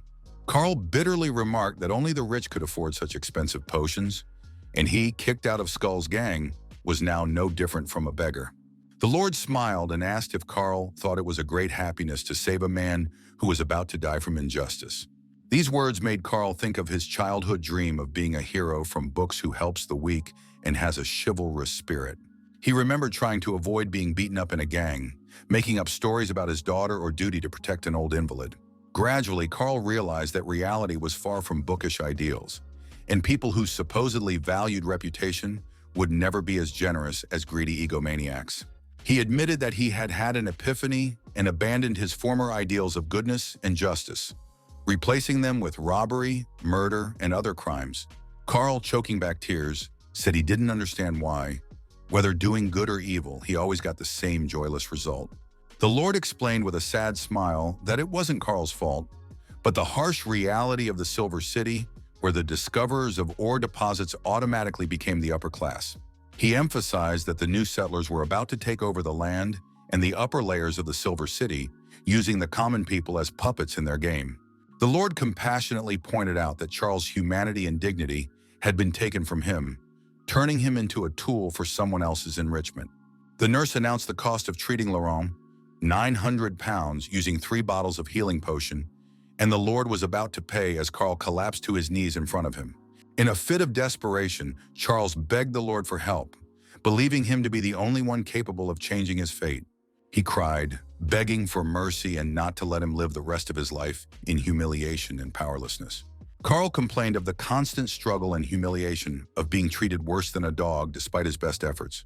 With eyes burning red fire, he screamed exhaustedly about wanting to become human and enter high society. The Lord watched his despair, realizing that this injustice was fueling a veritable fire of resistance in Carl. In the banquet hall of the Golden Tooth, the secretary reported on the negotiations with Nod regarding land allocation. Secretary Howie reported agreement to sign 4 Grand Commissioners, but pointed out the problem of the large number of people in camp. Goldtooth pondered the possibility of evicting the tenants, while his comrades worried about how to explain these actions to the Supreme Court. Goldtooth skeptically pointed out that they shouldn't worry too much about expelling the poor, suggesting that they should just clean up and not make it public, despite the scale of thousands of people. It was explained to him that the problem was not only one of accounting, but also of possible resistance from the city council, and it was suggested that he should approach the Lord as the person responsible for the building. The secretary presented a plan to allocate 10% of the land to slums, suggesting that a high price be set for redemption and that an attorney be sent to provide legal support. Those present were outraged, pointing out that 10% of the land was barely enough for even 10 people and demanding a fair distribution. Decreta reassured those gathered, explaining that the interest would allow the construction of a shopping plaza near the Supreme Court, and the land fee would improve the reputation. Fierce debates continued about the shrinking territory and the inevitability of loss, with participants suggesting that the least wealthy should be identified.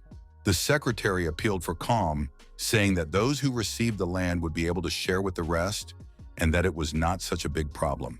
He emphasized the main goal of defeating the opponent and only then discussing land division.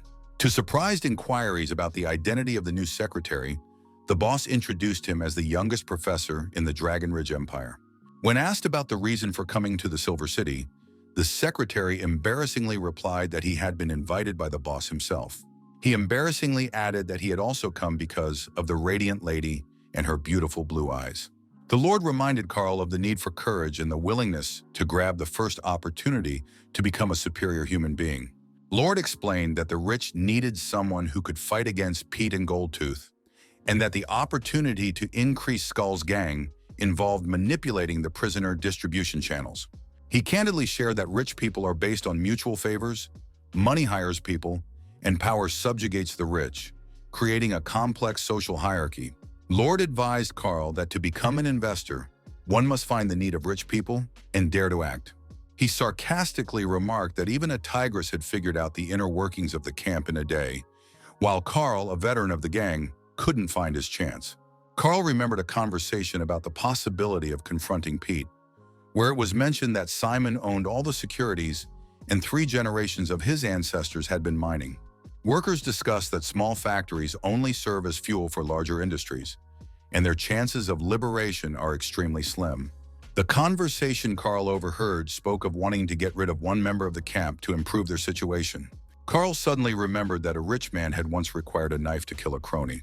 The Lord warned him not to blabber about his abilities and to learn to control his own destiny. During the procession, Giga traditionally transformed into a huge lizard, terrifying those around her. Goldtooth and his subordinates were surprised to notice Carl, who was thought to have left the gang.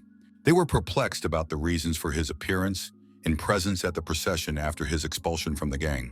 The aristocrats pointed sarcastically at Charles with scornful remarks about his dubious ambitions and attempts at self-presentation. Carl grabbed the weapon at the peak of the sarcastic remarks. His movements became swift and threatening. The gang leader stressed in a cynical tone the ease of replacing any fighter in their organization. Carl was in a state of madness, with wild screams that sent shivers down the spine of those around him. Pete's men watched Carl's sudden actions warily, trying to understand his intentions. Carl swiftly attacked the first man in the crowd with a precise and fierce stab. He proceeded to attack the other workers with lightning-fast and unpredictable speed. The angry mob instantly rushed at Carl with the intention of tearing him apart. People began to mock Carl, thinking his plan made absolutely no sense. Pete contemptuously doubted Carl's ability to accomplish anything surrounded by a multitude of people. The leader's supporters also joined in mocking Carl's crazy plan. The Lord's words about the need to control one's own destiny persisted in Carl's mind. At the climax, he pulled out a prohibited firearm, demonstrating his willingness to break the rules. Carl fought off his attackers by pointing his weapon forward and shouting threats. Pete was shocked by the unexpected turn of events and instinctively grabbed the aristocrat as a human shield. The aristocrat was so stunned by what was happening that he froze in a complete stupor, unable to comprehend the madness that was going on. The shotgun went off, and the bullet, flying past the ringleader, struck one of the aristocratic owners. Pete was shocked to realize that the victim's defenses were powerless against an unexpected weapon that could overcome almost any armor. Carl, without stopping, continued his furious shelling, shooting everyone in a row, throwing those around him into absolute terror with his unpredictability. Tigress watched in utter shock, unable to believe that Carl was capable of such a thing, as well as Goldtooth and the rest of the participants. Those present demanded that they immediately get rid of Carl, who had just killed one of their hosts. At this point, it was 12 o'clock, and the girl announced the end of her workday, insisting on returning to the prison. She emphasized the bone of the contract, warning that any delay would be considered an escape attempt. 100 crows were used to regulate the time accurately, and they were specially set out 1 hour before the appointed time. The witch explained to the Lord that the margin of error was almost 5 minutes, to which he easily responded that it was insignificant and could wait until people dispersed and then return to their seats. Pete's camp has lost one of its key pillars, and now all thoughts are centered on Carl's childhood and the possibility of destroying Skull's camp as effectively as possible. Carl, without any emotion, continued to methodically shoot the people who were panicking and trying to flee. The aristocrats on the Golden Tooth side were screaming hysterically, accusing Charles of insanity and warning that his uncontrolled actions would endanger everyone present. Carl declared with undisguised rage that if his boss didn't dare kill Pete, he would do it himself. He started talking about sharing lands if the boss was unwilling to do so, which caused wary looks from the aristocrats. Carl shouted about the inevitability of change, arguing that the winner takes all, and money does not guarantee success, and only the fittest will survive. He continued to denounce a system where the right to vote is determined by money, calling for getting rid of cowardly rulers and behind-the-scenes manipulators. Charles accused the aristocrats of parasitizing other people's labor, and Goldtooth angrily demanded that his impertinence be stopped. He promised land to those who believed in him and death to those who doubted, showing absolute determination. Goldtooth ordered immediate pursuit of Carl and no return until he was dead. The gang leader stated with a cynical grin that now, after killing a member of Pete's camp, they were no longer rivals. Despite the outwardly friendly farewell, this night promised to be a sleepless one for all the participants, as everyone realized deep down that the existing order in both camps was completely destroyed. There was a serious question as to whether the wrath of the Petes, one of the most powerful families in the Silver City for the past 2 years, could be tempered. There was a tiny hope left to smooth over the growing conflict and prevent a territorial split between the Golden Tooth camp. The most frightening were Carl's words that the survivors would be the winners, making everyone wonder about the true nature of those around them, whether they were allies or predators ready to betray at any moment.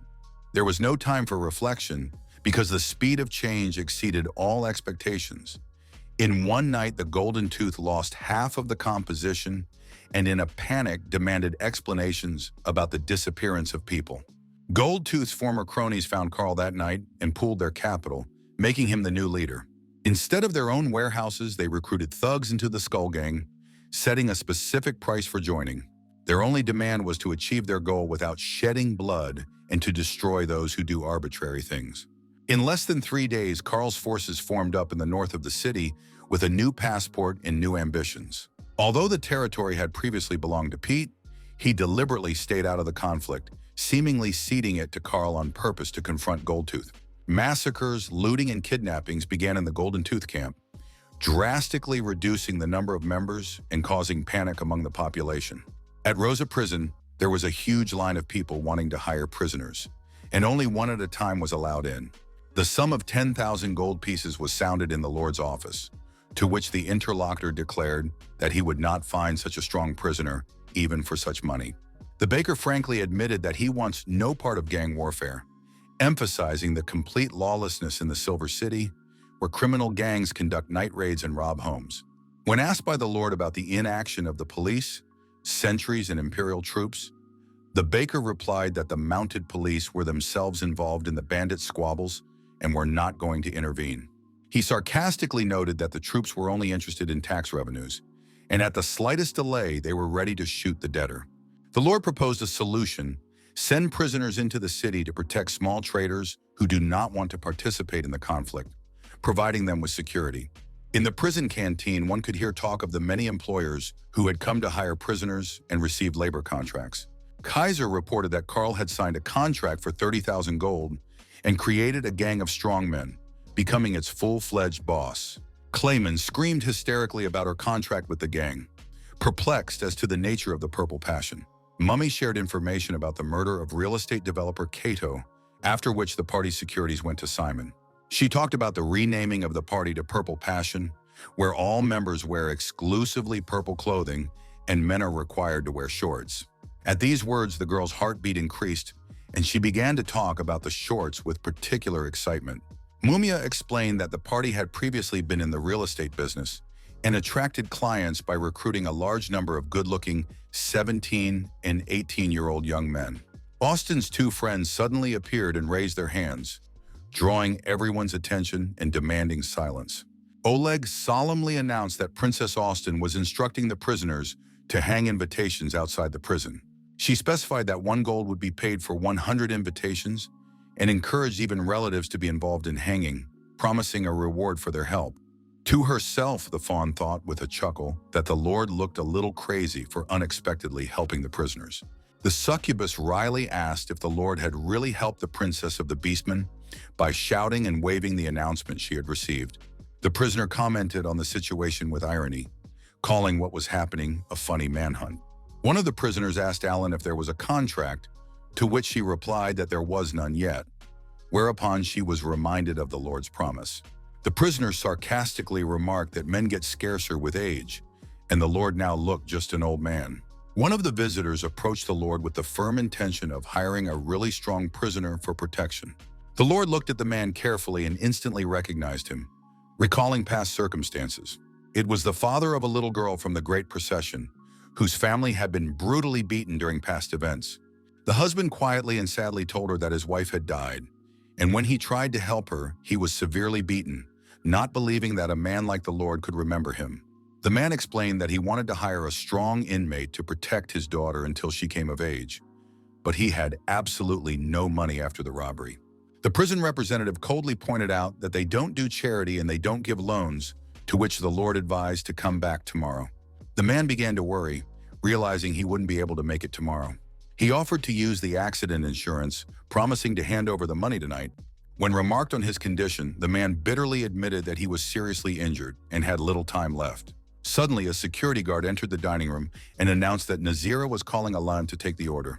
The Lord assigned Alan to guard an orphan named Sheena, emphasizing the unstable situation in the Silver City and the urgent need to gain her trust. People were discussing that 2 more people had died yesterday and 10 had gone to Karl, and only Goldtooth's recent triple pay raise had prevented him from recruiting more people. Goldtooth shouted in anger that the businessmen didn't want to spend money on them, and he longed to get to Karl and bury him. The secretary emphasized the tension of the situation and asked Lord Angus to use the mounted police to deal with Charles. Angus, the chief of mounted police standing beside his wife, hinted at the unorthodox proposal, arousing everyone's curiosity. He explained that young officers need not only financial compensation, but also recognition, and suggested that 80 acres of land be set aside for a mounted police outpost. Goldtooth listened to indignant cries of land scarcity and the impossibility of such concessions.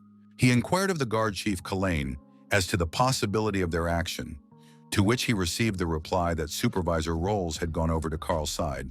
Kalane explained that if he had gone alone, there would have been no problem, but he had teamed up with some others.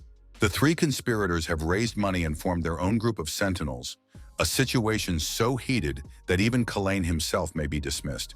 Goldtooth was in complete confusion, realizing that any action could result in Pete attacking or the Mad Carl taking advantage of the situation. Suddenly, the luxurious doors swung open and someone begged to be let through, shouting for help to the boss. A crying man begged for help, recounting the brutal beating of his wife. The boss and those around him went into shock, not realizing how this could even happen. The man described the day he spent in the hospital and the horror he felt when he returned home to find his wife beaten and unable to even get out of bed. Goldtooth cried out in rage at the violation of gang rules when brothers are fighting on the front lines and someone is making mayhem behind their backs. He narrated the evidence found: light brown hair on the pillow, which made the secretary nervous of possible suspicion. The secretary demanded evidence and suddenly announced that there was only one possible solution to the situation. He suggested shifting his energies from fighting against Carl to confronting Pete, suddenly interrupting the complainer half-heartedly. The man mentioned a cockerel under the bed, the only place in Silver City where you can buy a rare medicine. The secretary slapped him viciously across the face, pointing out that the entire gang's existence was now in jeopardy because of such personal problems. The man recalled Pete's mines and suggested gathering forces for a surprise attack and seizing strategically important territory. The secretary wryly remarked that if you can't win, you have to lead, and owning the mines would give you an advantage against Charles. Those present admired the secretary, noting his incredible ability to find brilliant solutions to any argument, which is not surprising for a professor. Goldtooth praised the secretary's talent, immediately appointing him as his right-hand man and giving him the authority to give orders to the Skull Gang's brothers, which shocked everyone. The guy who had just been beaten up timidly asked about his problem with his wife, still under the impression of what had happened and not recovered from the blow he had received. The secretary slapped him in the face again, pulling him back and pointing out that he was interrupting and talking nonsense without letting him finish an important thought. He explained the need to check Pete's hidden trump cards, emphasizing that he probably had stockpiled many weapons and defense mechanisms in hiding places. Goldtooth suggested to concentrate on a surprise attack, not giving the enemy time to prepare, which caused the secretary to be genuinely pleased.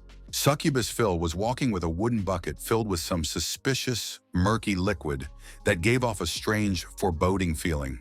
The girl thought of her rival with envy and irritation, considering herself more worthy and fortunate in this unspoken struggle. She defiantly poured the contents of the bucket on the door, commenting on her actions with a meaningful phrase about hoping to be liked. Suddenly, a prisoner appeared, whose presence made Phil instantly uncomfortable. The prisoner relayed the information about the letter from her mother, but Phil tried to evade a direct answer about her actions, promising meaningfully to return. Deer turned to Austin with a sly smile, alluding to some strange sound that may have been a knock on the door. Austin asked about the sound, assuming they had food brought to them, to which her white-haired friend Riley remarked about the smell of dirt on the door and wondered about Lucas's devious plans. Stagg suggested meaningfully that perhaps the Lord had come to visit Austin, hinting at a hidden subtext. Austin swung the door open with lightning speed, accidentally hitting a fawn that barely provided a laugh. Stepping out of the shower, she began to speculate about the Lord's visit, thinking him to be a pushy man in a hurry to marry the princess. Stagg could barely contain his laughter as he watched Austin's naivete and thought it best to get away so he wouldn't be hurt by the possible mess. Catherine, a bounty hunter, approached her interlocutor with a suggestion of entertainment, alluding to her professional activities. The girl complained about the paucity of orders and lack of money when the Lord warned her about a possible replacement. The Lord handed over a list of names to be eliminated, and Catherine noted with interest that these were small factory owners with promising jobs. She was shocked by the offer to come in every day to fulfill new orders, perplexed by the scale of the planned murders. Catherine offered to discuss price, emphasizing a willingness to work at a daily fee for each goal. The girl suddenly fell silent, her reaction so surprising to the Lord that even he was caught off guard by the unexpected turn of events. The guard shouted about an earthquake, but it was actually an explosion in the princess's mansion that shook the neighborhood. From the overflowing emotions, Catherine, the bounty hunter, suddenly kissed the Lord directly on the lips, which made the glass literally shatter. At this dramatic moment, Frenda entered the room, opening the doors to report to the Lord what was happening. Veronica, running nearby, noticed Frenda's reaction and anxiously asked if the Lord was injured. Frenda firmly closed the doors, explaining that the Lord was in the middle of important negotiations, and asked Veronica to check on Austin. Frenda thought Veronica was the smartest girl she had ever met and advised her not to give up if someone tried to take her love away. Catherine swiftly backed away from the Lord, embarrassed to apologize and explain that she had accidentally fallen, her face burning with embarrassment after the sudden kiss. She confusedly asked where they stood, to which the Lord nonchalantly reminded her of the price for the task. Catherine cited a cost of $1,000 per person, saying it was a fair price for a relatively brutal murder. The Lord pondered on her unconventionality.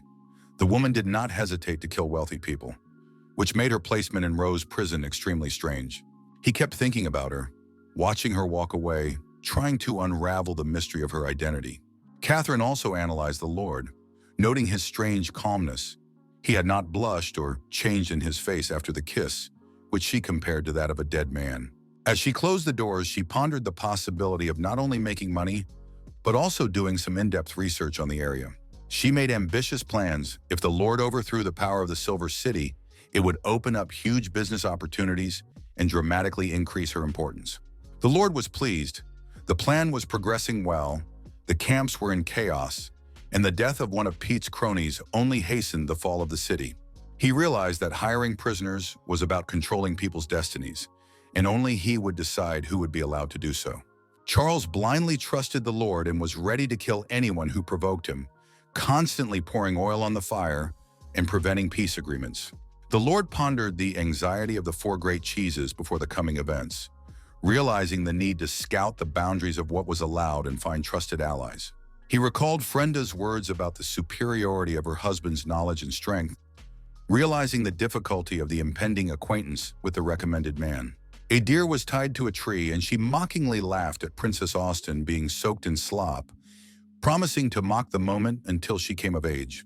Austen grabbed her belt lightning fast, showing clear intent to severely punish her friend for her sarcastic comments. The guard noted with bewilderment that the harder the deer was beaten, the more she seemed to enjoy it, to which the blonde friend advised her to stop. Alan begged Mr. Nord to save her, and Austen threatened to hit even harder, showing complete disregard for the other's feelings. The Lord suddenly appeared and demanded an explanation about the reasons for the destruction of the building and the scandal going on. Stagg was shocked to hear the Lord not swearing and tried to explain the situation as an emotional breakdown. She portrayed herself as the victim, claiming it was all due to accidental foot soiling and subsequent emotional outbursts. Deer theatrically portrayed shock at her own words, giving the impression of an innocently injured party. The Lord, examining Austen's legs, noticed that their condition had deteriorated considerably in a few days. He firmly took Austen's hand, suggesting that he go wash up and calm down, ignoring the scandal going on. Austen began to cry, assuring her that it wasn't like that, to which the Lord gently pointed out that even adults could get into situations like that. Austen continued to cry, unable to find the words to explain the situation, and the Lord gently soothed her, advising her to let her emotions flow and promising that things would get better. Veronica had a strange sensation as she watched the scene, the name of Samakina's god constantly echoing in her head, causing her to cover her ears in growing discomfort. A question sounded in her mind, as if her older brother was trying to speak to her, which added to her confusion and anxiety. The alarmed guards, noticing Veronica's strange condition, rushed to her with questions about her well-being. She tried to brush it off, writing it off as dizziness, but mentally noted the increasing hallucinations that were bothering her more and more. Mary watched, pondering the stubbornness of a puppy who doubts and does not understand what is happening, but cannot ignore the call of the goddess. The sudden appearance of a necromancer hitting Mary over the head with a book interrupted her musings with a question about the length of her rest. The necromancer insisted on continuing to record information about the Forbidden Lands, noting the secret development of remnant spirits in the area.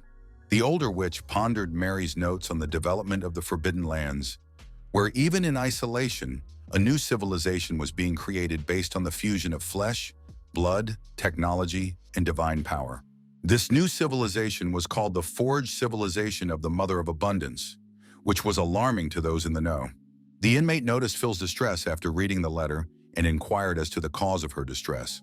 The mother's letter harshly criticized her daughter for her inability to seduce a man and emphasized her own successes as a young woman. The mother's furious rebukes of her daughter's waste of time and ineffectiveness in relationships were broadcast through the letter. The mother commented wryly on her daughter's 18-year-old age and complete lack of experience with men.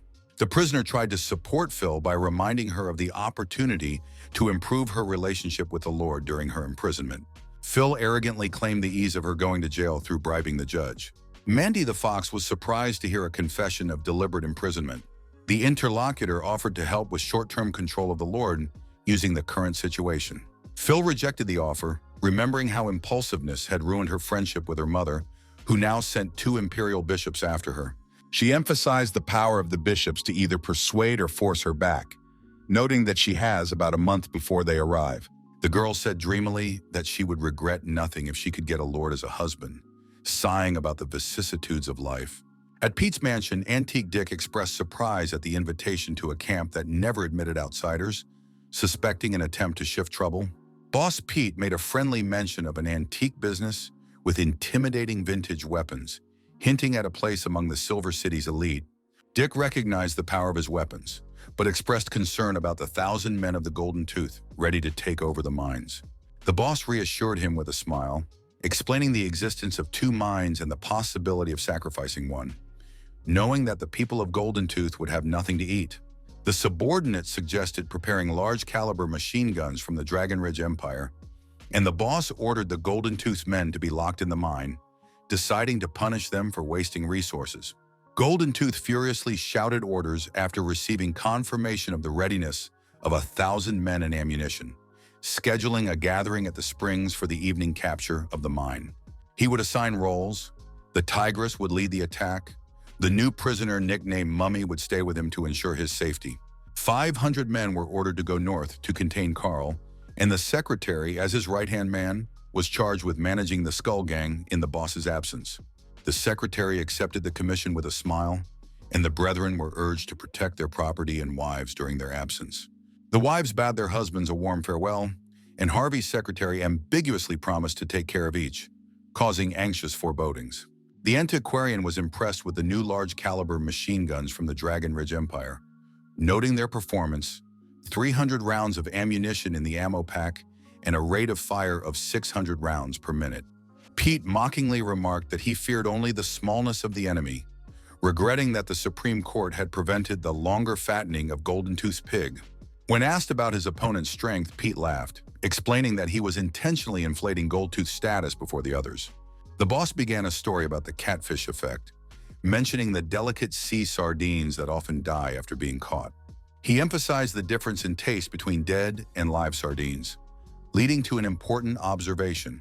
Pete described an ingenious method of preserving fish by placing catfish in an aquarium with active sardines.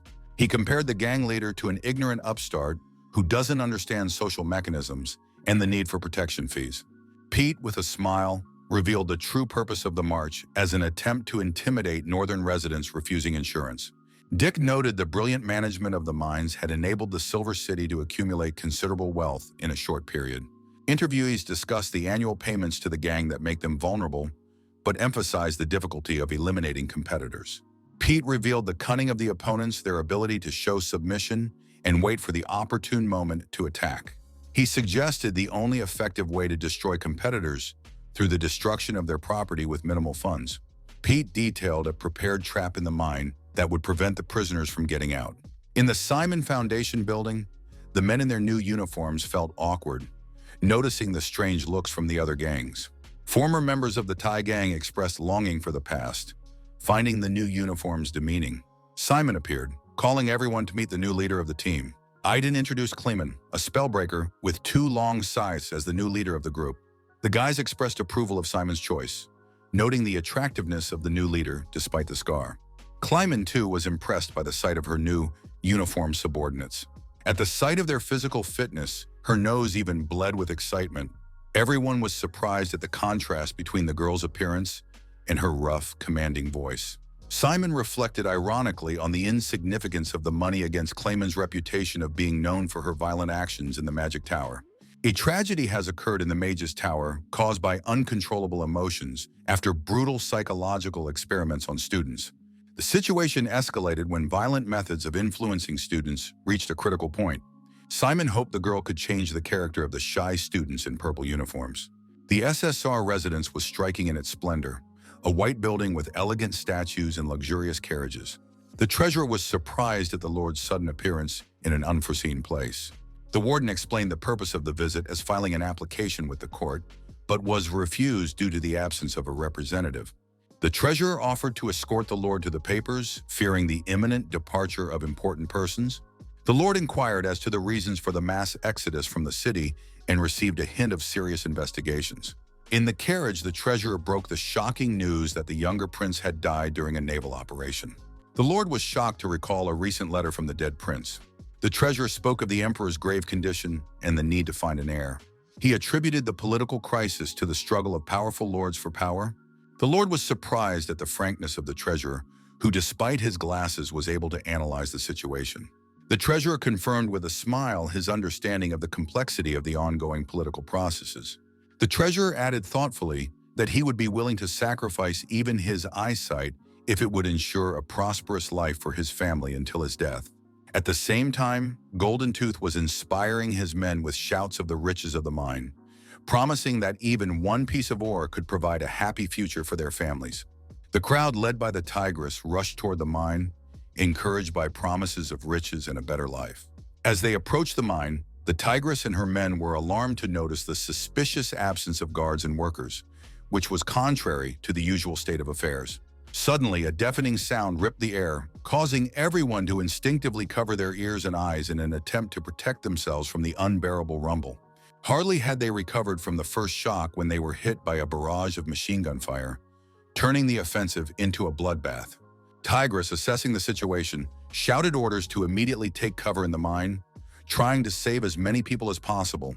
The moment people rushed towards the mine, a giant hand suddenly grew behind them, throwing everyone into a state of shock and horror.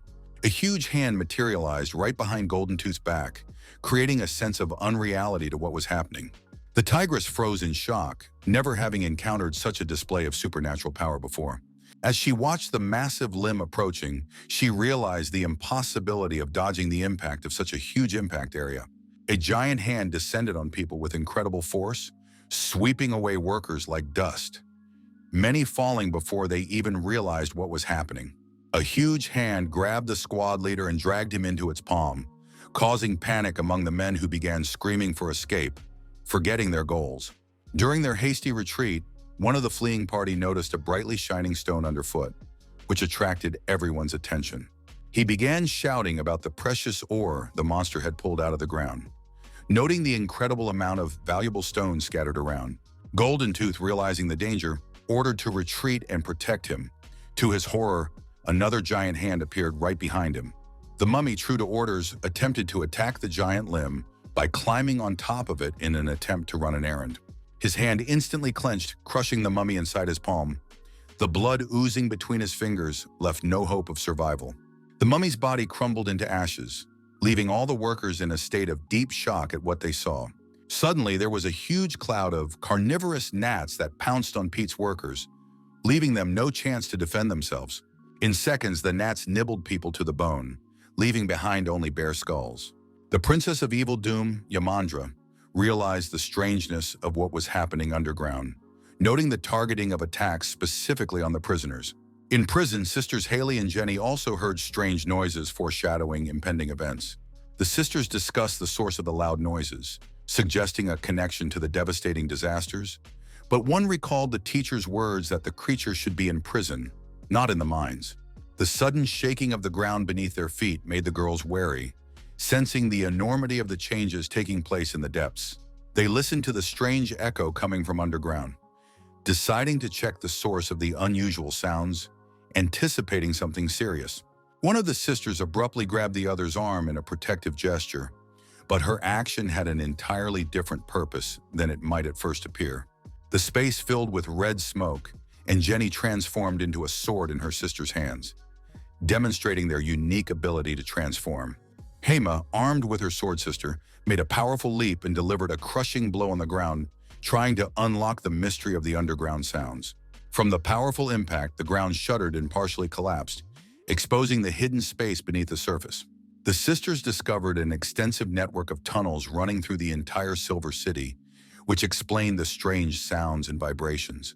They discussed the possibility of exploring the tunnels, despite the risk of arousing Frenda's suspicions, reminding each other of their true purpose in fighting evil. A carriage pulled up to the Rose Prison while visitors discussed the uniqueness of Silver City, which housed two prisons at once.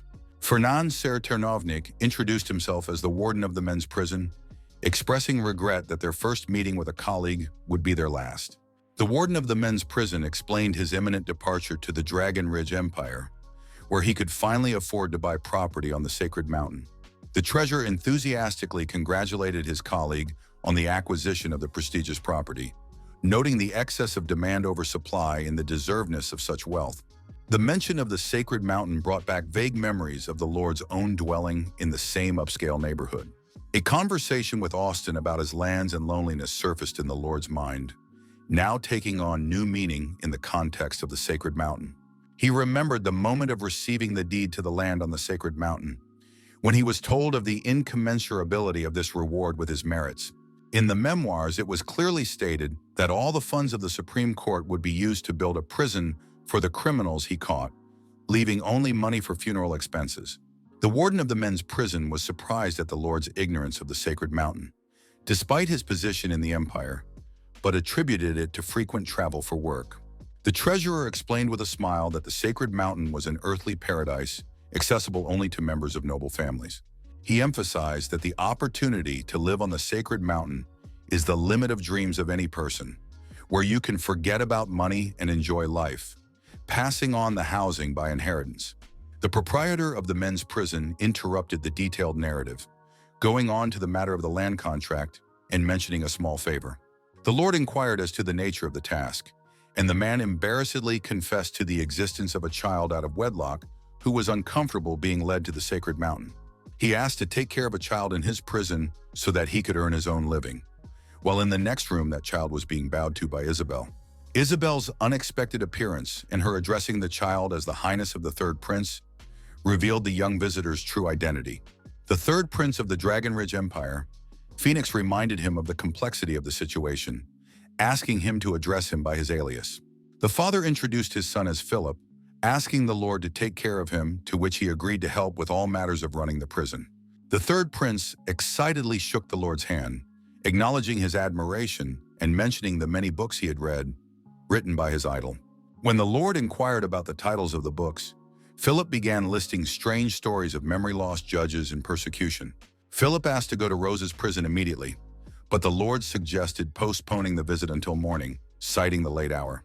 His father placed his hand on the Lord's shoulder meaningfully, hinting at the possibility of voiding the treaty he had just signed if he refused. Isabel watched the departing carriage, from which came naive questions about life with 1,000 imprisoned women. She pondered the coming fun in prison and her retirement, regretting the missed opportunity for a tenfold increase in salary. Suddenly, Isabel heard a strange sound and felt a gun pointed at her, frozen in surprise. Frenda, who was holding the weapon, admitted to a long wait for the moment when Isabel would reveal her true identity. After the shot, a strange force began to envelop Isabel's body, restraining her movements with unknown magic. Phoenix, the Third Prince of the Dragon Ridge Empire, was a unique case amongst close marriages, with no physical abnormalities and incredible talent. Since childhood, he has shown diligence and intelligence in bearing the burden of the curse of the Dragonborn. Many dignitaries saw in him the only hope of reviving the empire. The prince constantly avoided the subject of inheritance, to the point of irritation that he began to vehemently criticize the feudal nobility. The reason for his behavior was the presence of an excellent older brother, a fearless and talented prince who was capable of doing the impossible. In the ideal scenario, the elder brother would take the throne, the younger would become his intellectual support, and the middle brother would be given an honorary position. Suddenly, however, everything changed when a horseman swept through the city, shouting that the eldest prince had gotten surrounded in the Forbidden Lands and was being eaten alive. The news of the elder prince's death came as a shock, and the younger prince remembered his mention of some distant gateway, not realizing that it might mean preparations for a military campaign into Forbidden Lands. He couldn't believe his brother's frivolity and began collecting evidence, searching every possible place in the palace where the eldest prince might have been. Finally, he stumbled upon a history book he had never read before and discovered in it horrifying evidence of a conspiracy. During the founding of the state, the guardian minister suggested preserving the purity of the Dragonborn's bloodline through encouraging marriages between close relatives. The chief minister suggested that the empire hire old ministers and lords, mostly people who had to make compromises in exchange for the emperor's support. The finance minister offered to support the aristocracy financially, but excessive support limited military spending and made the strategy of attacking forbidden lands unprofitable. With the inability to seize forbidden lands and obtain the crown, the Dragon Ridge Empire could not consolidate its power. As long as the empire was in a precarious position, the ministers would weaken its internal power in every way possible since its founding. The question now arose as to the reasons that prompted the elder brother to secretly attack the forbidden lands. And although the younger prince had not been able to figure out his plan in time, the middle brother, having escaped the physical deformities of mixed marriages, was also not noted for his outstanding abilities. The middle brother treacherously imprisoned the youngest in his own palace, becoming a puppet of the ministers, while the usually calm third prince found it increasingly difficult to contain his growing anger. Phoenix, the younger prince, asked the Lord during training if he would help him ascend to the throne. Aiden laughed at the idea, and Riley inquired about the prince's possession of money, an army, or stashed weapons. The Lord turned around and sarcastically advised him to just go to bed, sarcastically noting that despite his third son's reputation for intelligence, he seemed like a normal, cranky child. The ministers were sure that the third prince was powerless without support, and so they removed tacit surveillance of him, considering him absolutely safe. However, the conversation with the Lord helped the prince realize that money, men, and weapons were needed to achieve his goal. In order to get out of detention and meet his uncle, the prince brilliantly played the role of a feeble-minded man, leaving his uncle in complete shock. Thanks to the Navy, he managed to penetrate pirate circles and accumulate initial capital, in parallel developing land forces. A silver city far away from the Dragon Range Empire, and not under the control of the Imperial Court, was chosen as the base camp. No one suspected that crucial clues were hidden in cigars delivered to the Silver City. Completely unnoticed were the inmates of the Blackthorn prison, selected fearless warriors personally chosen by the third prince. And the most incredible thing is that in the basements of the prison, hundreds of craftsmen were working around the clock, producing weapons and equipment. Felix, while practicing, cut off his horns and, looking at them, said meaningfully, addressing his brother, that he would soon return and henceforth in his letters asked to be called only Mr. Hornless. He told Isabel in confidence about the plan to seize power, mentioning the emperor's deteriorating health and his intention to turn his brother into a puppet, and instructed her to fake his death at sea. The original plan was for the third prince to appear in the Silver City in a month, but the massacre in the city pleasantly surprised him with an unexpected opportunity. His own powers in the Silver City helped him rule out possible internal problems and complications. A Class D inmate named Fred screamed desperately as she tried to protect her employer's home from a possible robbery. The big men explained that many citizens were hiring prisoners, and their boss had ordered them not to waste time on civilians, as the Goldtooth gang would be attacking Pete today. As the boss is talking, he is suddenly shot in the head, apparently by a sniper who was standing on the roof. Immediately, there were cries to leave the scene immediately. Catherine watched, noting that this was the 7th sniper of the day, and clearly not local in training. She thought bitterly of the Lord who had recently kissed her, and now gave her tasks to eliminate people, calling him an old scoundrel. In the service area of the prison, Rosa, Lord, and Felix, who introduced himself as Filippo M52, were discussing changes to the prison's rules due to the volatile situation in the city. Lord instructs Felix on the rules of the rest area, reminding him to carefully confine the inspectors during guard shifts and monitor their presence in the cells, to which Felix responds with an understanding smile. The Lord shared that he didn't have a home of his own in the Silver City and offered Felix a place to sleep in the renovated utility room. Philip was surprised to notice the Lord's unusual habits, even comparing him to Beastman, which caused mutual bewilderment. In the hallway, Austin sat on the floor, curled up in a ball and crying bitterly. Lord asked the reason for her tears under his door, to which the girl thought he had finally arrived. Austin turned to her dear friend, telling her of the cunning plan. She has washed herself, hidden her dirty clothes and wants to borrow the Lord's shirt. A friend remarked meaningfully that the plan looks silly, but might actually be quite reasonable. Austen immediately lashed out at her friend, threatening to rip her ear off if she dared to object. Lucas the Fawn suggested a cunning plan to use her helplessness to get the Lord to care for her, hinting at the possibility of infiltrating him. Austen caught fire with the idea, taking it as a brilliant idea. She sat under the Lord's door and began to cry, telling a made-up story about how the prison guards kicked her out because she was incontinent. Philip watched the scene, knowing full well that the Beastman princess in front of him was acting out a whole spectacle. Philip pondered the contrast between the princess's known terrible character and her present helplessness, realizing that there must be some cunning design behind this scene. He realized that the princess had probably prepared an offer that the Lord would not be able to refuse, a marriage that would gain the support of an entire Beastman state. Suddenly, Philip shouted out in surprise that he agreed with his brother, throwing those around him into complete bewilderment. The Lord asked in surprise at the question of which marriage he was referring to, thinking the man was reminiscing about his dead brother. Philip vaguely explained that the situation reminded him of a scene from long ago, and he felt the need to find a way to unite and gain the support of the Beastmen.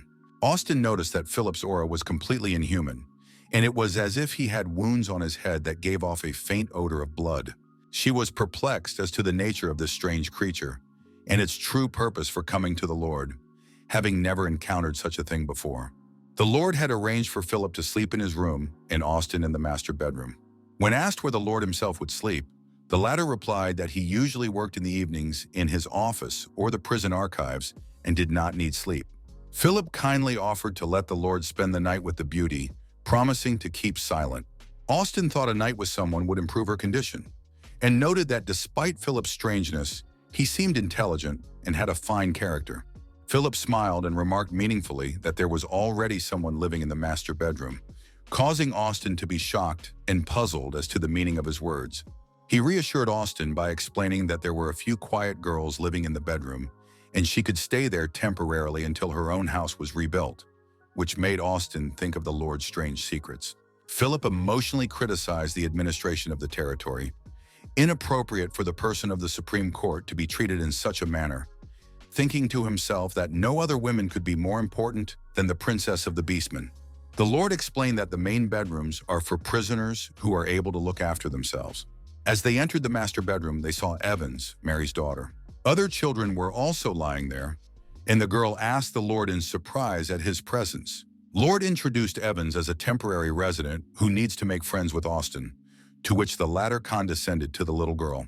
Philip was unhappy with what he saw, finding the situation with the little girl in prison unacceptable and remembering his role in preventing the murder of the Ant Queen.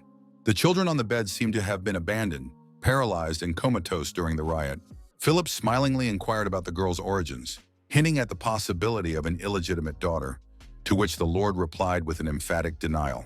Leaning over to the girl, Philip slyly asked what she called the Lord, insinuating that only her father could provide her with such riches. Philip pondered to himself that the girl, the blood god of death, is the most powerful killer of the mainland, able to recover even after complete destruction, and therefore poses a serious threat to the middle brother and his supporters. The girl thoughtfully confessed that both her moms make her do bad, unpleasant things. She then added warmly that Aiden's daddy, on the other hand, lets her do what she likes, which made the Lord shocked to hear the girl call him her father.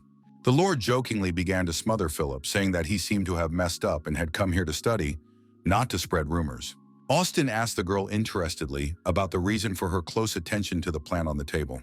The girl explained that it was her homework to imagine a small castle inside the tree, which symbolizes hope for overcoming difficulties. She said that in times of danger, children usually hide behind their adult parents' backs. The adults, in turn, take refuge behind the castle walls. In her opinion, as long as there are adults, failure is just a bad dream for children, and likewise with adult locks, as long as there are adults, there is hope for a favorable outcome. Upon hearing about the tree-shaped castle, Austen remembered the timeless tree of the Wood Elves, to which the girl confirmed that she had heard a lot about such castles. She shared a memory of an elf girl in prison who was always watching her, and admitted to watching her herself. The girl admitted that although she didn't understand a lot of things at the time, She felt some similarities between herself and that elven woman. The girl admitted that she did not understand the reasons for the appearance and disappearance of the mysterious pixie, keeping the intrigue in her memories. She explained that the prison had become her castle of hope, and now she wanted to rebuild the burned eternal tree to give hope to that unknown girl. Austin was touched when she noticed the girl's graciousness and offered to help with the rebuilding, remembering the drawings of the little houses in the books. Real chaos broke out in the Golden Tooth camp. The leader was screaming hysterically and cracking up like a madman. Goldtooth reported in a panic that only 500 of the 1,000 men sent to the mines had returned. He was desperate about the missing prisoner, worth 30,000 gold pieces, and the fact that the money could buy a whole herd.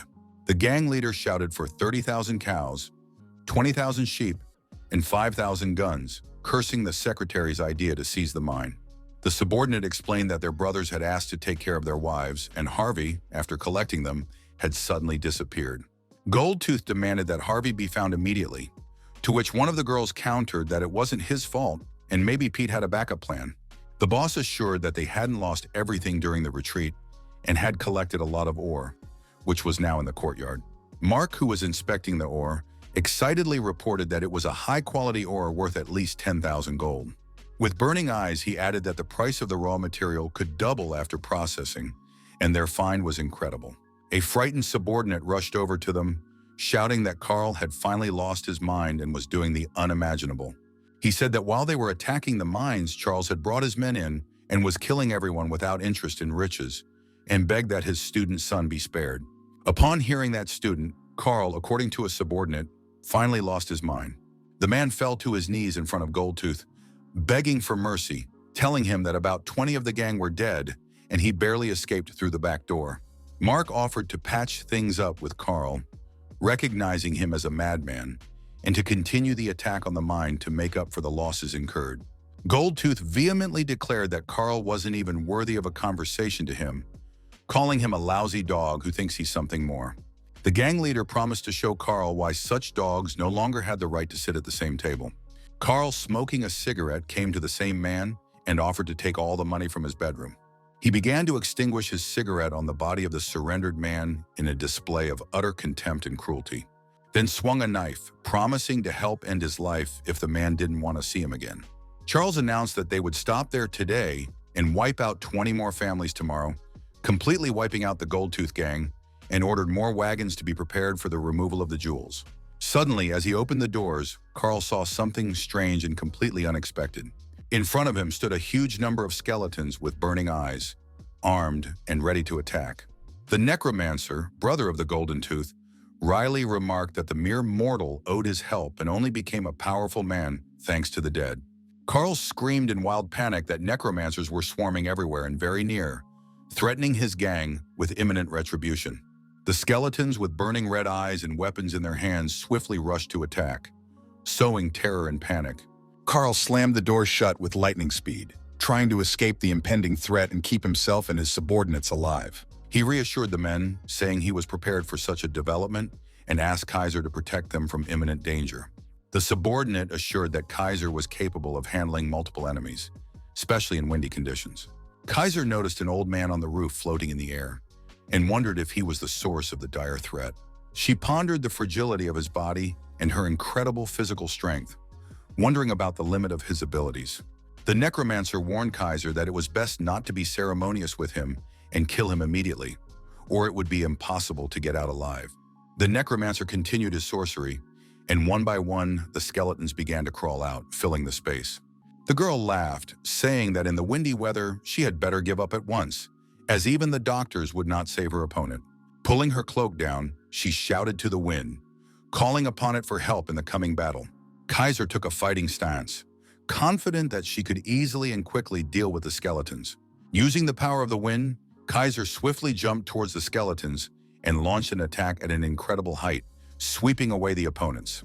She burst through the rows of skeletons, mercilessly destroying them one by one at an incredible speed. During her attack, a veritable whirlwind formed that literally swept up and destroyed the Bone Warriors.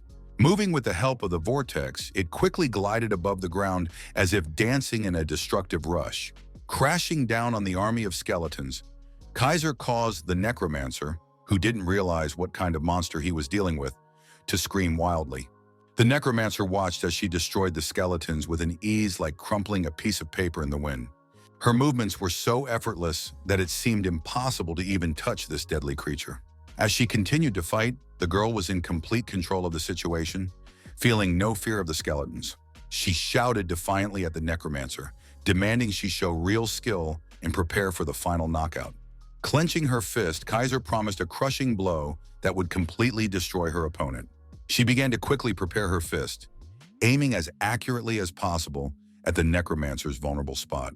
Suddenly, the necromancer had time to create a protection spell, and her blow landed on the empty coffin.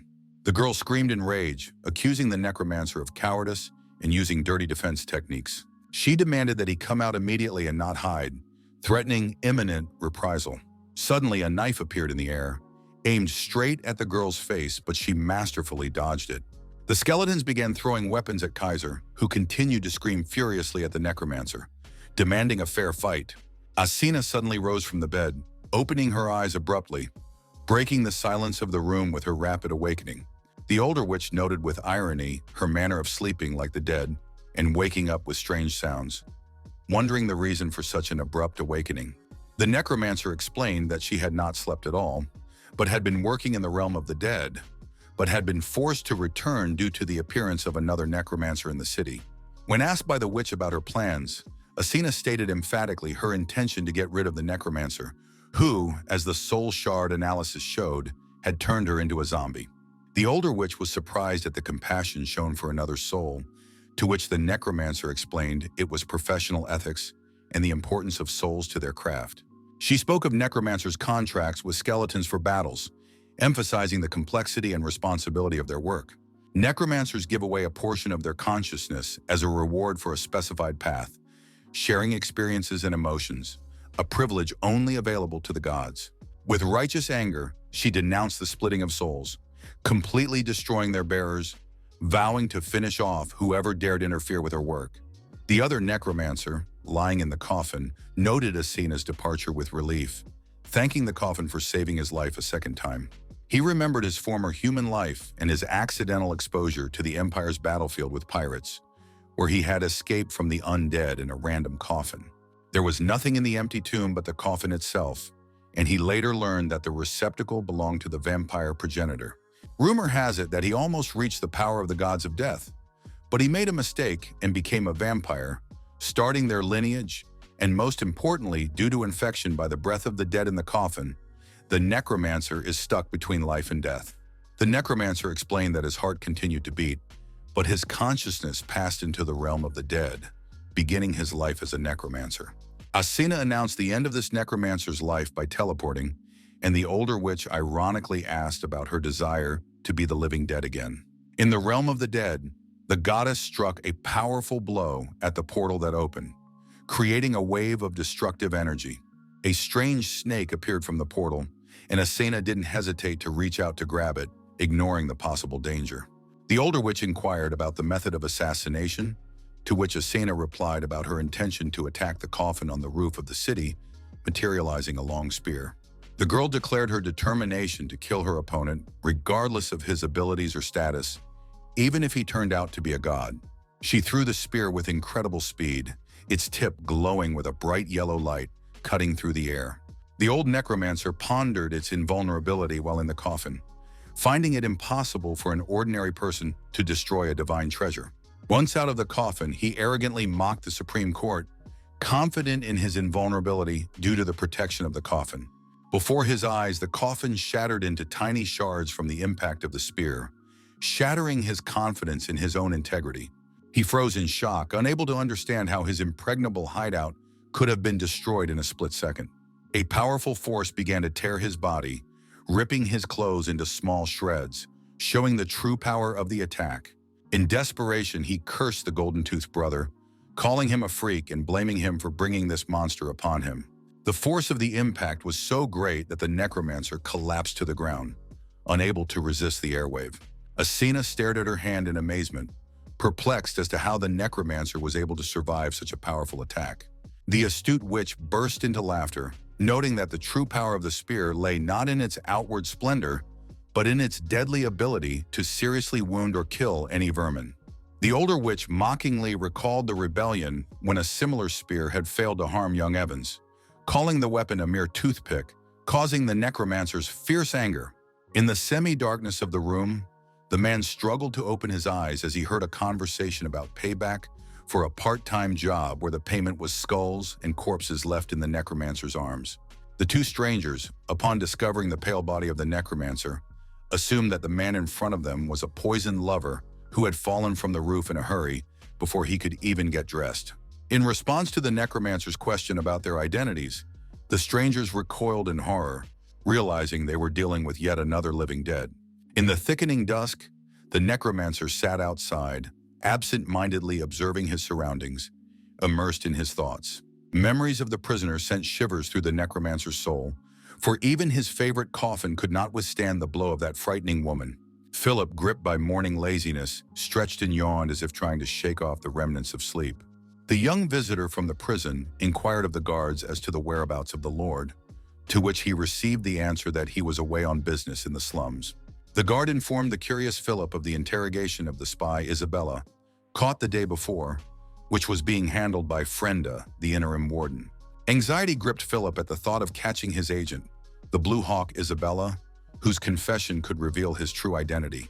Philip, deciding to reconnoiter the situation, politely asked the guard about the location of the interrogation room, receiving a silent gesture with his index finger in return. Suddenly realizing the urgency of the situation, the young man broke from his seat and ran as fast as he could, eager to find out what was happening in the interrogation room. A sudden punch in the face caught Philip by surprise, interrupting his rapid run down the corridor of the prison building. The assailants, acting with lightning speed, threw a white cloth over the stunned young man, pulling him down to a suffocating tightness. Recognizing Camilla's voice, Philip heard the girl's mocking musings about how the Lord would head first to the interrogation room upon awakening. The captive, rejecting the magic of seduction, insisted on his immediate release. Camilla, discussing with her partner the 20,000 pay increase, suddenly noticed the discrepancy in the length of the captured man's hair. Pulling the sack off the stranger's head, the girl was horrified when she realized the monstrous mistake. There was a completely different person in front of her. The confused succubus, trying to make sense of the situation, loudly demanded an explanation about the identity of the captured man. In a fit of rage, the girl slapped the stunned Philip, expressing her displeasure at the botched operation. While Camilla panicked about the need to escape, a rubbing cheek Philip pondered the injustice of fate, rewarding him with a slap in the face from the morning. Looking closely at the girl, the young man recalled rumors of a missing Episcopalian daughter from the creation religion ending up in prison. The realization of the importance of Phil's identity struck Philip, the future head of a religion that influences half the youth of the Dragon Ridge Empire, flirts with a local lord. Philip rose abruptly to his feet, loudly repeating his approval of the impending marriage, as if trying to get someone's attention in the prison corridor. Out of the corner of his eye, the young man noticed an unfamiliar figure slowly approaching down the hallway, piquing his intense curiosity. Recognizing the approaching girl as Veronica, Philip instantly noted the runes on her body, pondering a possible connection to the ancient clan of the Procopal Vadi. The lines from ancient folios about a powerful army of corporeal spirits invulnerable to any physical attack came to mind. Philip marveled at the power of the girl in the Lord's charge, mentally noting the need to secure such a promising alliance as soon as possible.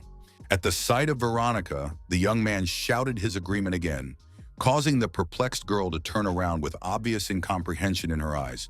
May's sudden appearance broke the tense atmosphere. She mockingly asked the little she-wolf about her depressed mood after Austin's move.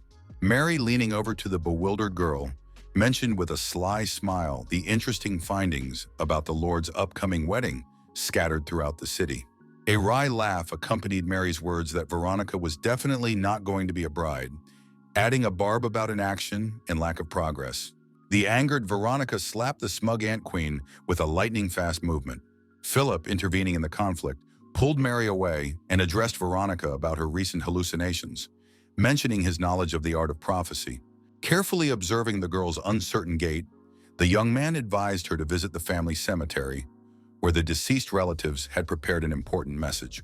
Veronica, surprised at the mention of a long-forgotten cemetery, suddenly noticed the blood oozing from her interlocutor's nose and worriedly suggested going to the infirmary. Philip dismissed the girl's concern carelessly, explaining that bleeding was a natural reaction to the complexity of a future that could overwhelm the average person. The young man reassured Veronica, assuring her of the warden's support and his own willingness to help as a seer, which brought a sincere, grateful smile from the girl. Watching Veronica's receding figure, Philip was immersed in thoughts of the Lord's difficult choice between the princess of beasts, the succubus, and the promising stranger. Mary, who had come to her senses, swiftly approached Philip, rewarding him with another resounding slap for his interference. The enraged Ant Queen unleashed a torrent of reproaches on the young man, complaining about the thwarting of her plan to become a mentor to Veronica after deliberately undermining her self-confidence.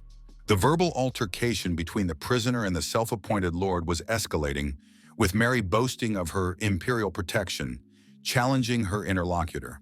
In an unexpected move, Philip spun the defiant Ant Queen around, comparing her insolence to that of his middle brother.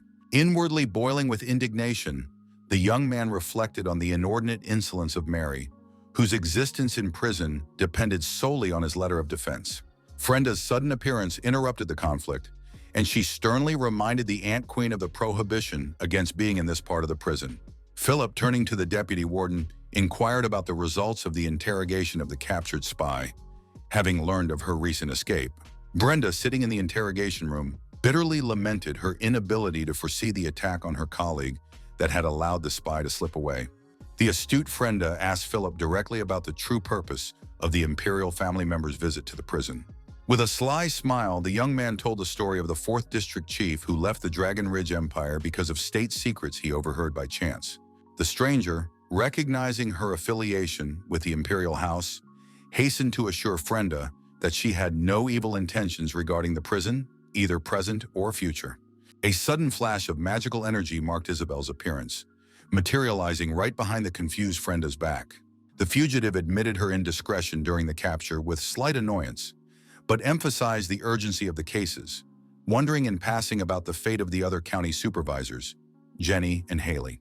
Isabel condescendingly remarked on Frenda's inability to catch the more experienced creatures, mentioning in passing the minor traffic problems of the other female bosses. The mysterious visitor said goodbye to Frenda and vanished into thin air, leaving behind only a slight fluctuation of space.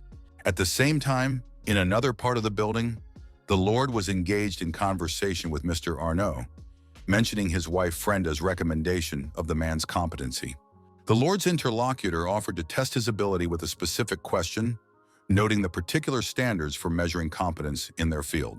The Lord outlined the daunting task of uniting 200,000 selfish slum dwellers for the common good within a very short time frame of only half a month. Arnaud, drawing on his experience of living in the slums of recent years, confidently asserted his ability to meet the challenge. The intrigued Lord clarified the details of the plan, to which he received an evasive reply about possibly going beyond the usual methods due to time constraints. Frenda's husband shared his observations about the slum dwellers, noting that the real reason for the chaos there is the lack of hope among the local population. Arnaud described the bleak reality of the slums, where the daily struggle for survival consumes all the strength of the inhabitants, leaving no room for hope for a better future. An experienced observer emphasized the immaturity of the slum society to unite, noting the lack of basic understanding of government structures due to the constant struggle with hunger and cold. The first step in his plan was to address the slum dwellers' main source of anxiety, the constant threat to their survival. Taking the toothpicks in his hands, Arnaud began to visually demonstrate his plan to the Lord, using them as a symbolic representation of the crowd of people. The strategist singled out a small group of toothpicks, explaining that this segment of the population would suddenly gain wealth, creating an imbalance in society. The plan involved a sham land deal with the aristocrats, enriching a select group and leaving the rest of us homeless over their heads. The cunning manipulator counted on human greed. Knowing how difficult it is to return to poverty after a taste of luxurious living, Arnaud emphasized the importance of peer-to-peer conflict, giving the poor an opportunity to gain self-confidence through fighting the likes of slum dwellers. The calculating strategist mentioned the need for a strong leader capable of directing and organizing the disparate forces of the poor into a unified movement. The cold-blooded manipulator explained how the poor's self-identification with the movement would create a subconscious willingness for loyalty and self-sacrifice. The advisor warned of the need for significant financial resources for the leader, especially given the tense situation in the Dragon Ridge Empire. Lord, after listening to the plan, expressed concern about finding an opposition group and the risk of riots if the plan failed. Arno did not hesitate to point to the prison inmates as ideal candidates for the role of the opposition group in the intended manipulation. The Lord expressed doubt as to the advisability of involving the wardens in a confrontation with thousands of poor people, to which Frenda's husband confidently called it a trifle, referring to his wife's words. Arno emphasized the high moral qualities of prison workers who had withstood the temptation of dismissal and quelled riots, for which they were rewarded with pay raises. The strategist explained the logic behind the plan by locating the wardens' homes in the slums, envisioning them moving to the city after enrichment, and then remedying the situation by publishing documents. The Lord's interlocutor committed himself to providing the wardens with food, setting a strict deadline for the implementation of the plan, 6 months. Confident of success, Arno promised the Lord the support of most of the slum dwellers in Silver City once the operation was completed. Lord, satisfied with the conversation, noted the professionalism of the interlocutor and the pleasure of talking to a truly intelligent person. A loyal aide expressed gratitude for Frenda's help, but worried about the complexity of the situation, suggesting that the Lord pass the role of leader of the poor to another person. The humble strategist admitted his inability to speak in public due to severe anxiety and stuttering, rejecting the possibility of becoming a leader of the movement. Lord offered to visit a potential candidate for leadership with influence in the slums and the ability to speak in public. At this time, somewhere in the city, a merchant was showing a customer an amulet supposedly blessed by the great god Bayou to protect her from evil and uncleanness. Bruce, the founder of the Heart, persistently convinced the doubting woman of the amulet's special purpose, demanding 10 gold coins for it. The unknown man threateningly warned the doubting woman of the abomination that would afflict her body for disobeying the priest's words. The frightened woman hastily agreed to buy the amulet, and Bruce, taking advantage of the absence of police due to the disturbance, blessed her in the Lord's name. The religious leader raised 2 fingers to the sky and loudly urged his followers to go for refreshment, attracting the attention of passers-by. Lord and Arno observed an impressive scene, an entire street unanimously praising the god, demonstrating the growing influence of the cult. The counselor asked the Lord's opinion of the potential speaker, recognizing the difficulty of unequivocally assessing his qualities as a leader. Arno noted the unexpected potential for religious influence, suggesting that this combination could lead to favorable results for their plan.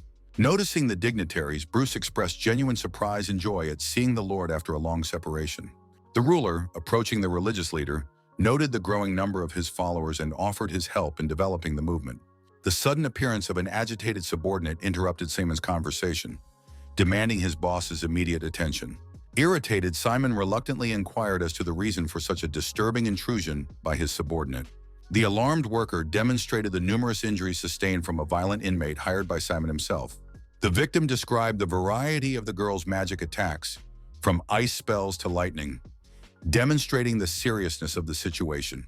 A subordinate complained about taunts from colleagues because of beatings from a woman, mentioning attempts to psychologically pressure male staff. Simon, inwardly pleased with the quick results, outwardly remained unfazed, advising them to resolve conflicts on their own. An indignant subordinate pointed out the profitability of insurance payouts after the deaths of the aristocrats, hinting at a suspicious connection between the events. The employee recalled the 30,000 gold pieces received after the death of the MP, complaining about the threat of bankruptcy from current events. The messenger relayed Pete's urgent demand to join the mines, where a fierce battle was brewing despite heavy losses in the Gold Tooth camp. The informant revealed plans by influential members of the camp to force the Gold Tooth into a contract with Carl, adding about Pete's preparations for a clash with the Lord's men. Simon took a particular interest in mentioning the Lord, demanding details about his connection to Carl's recent shooting. Witnesses confirmed the involvement of the Lord's carriage in Charles's appearance at the Emerald Palace, noting that the weapons in the latter's possession were missing. Cautious Pete ordered that the hiring of prisoners be stopped and that an ambush be organized with a band of deserters near the river. Simon, releasing the agitated subordinate, noticed his obvious fear of the new prisoner.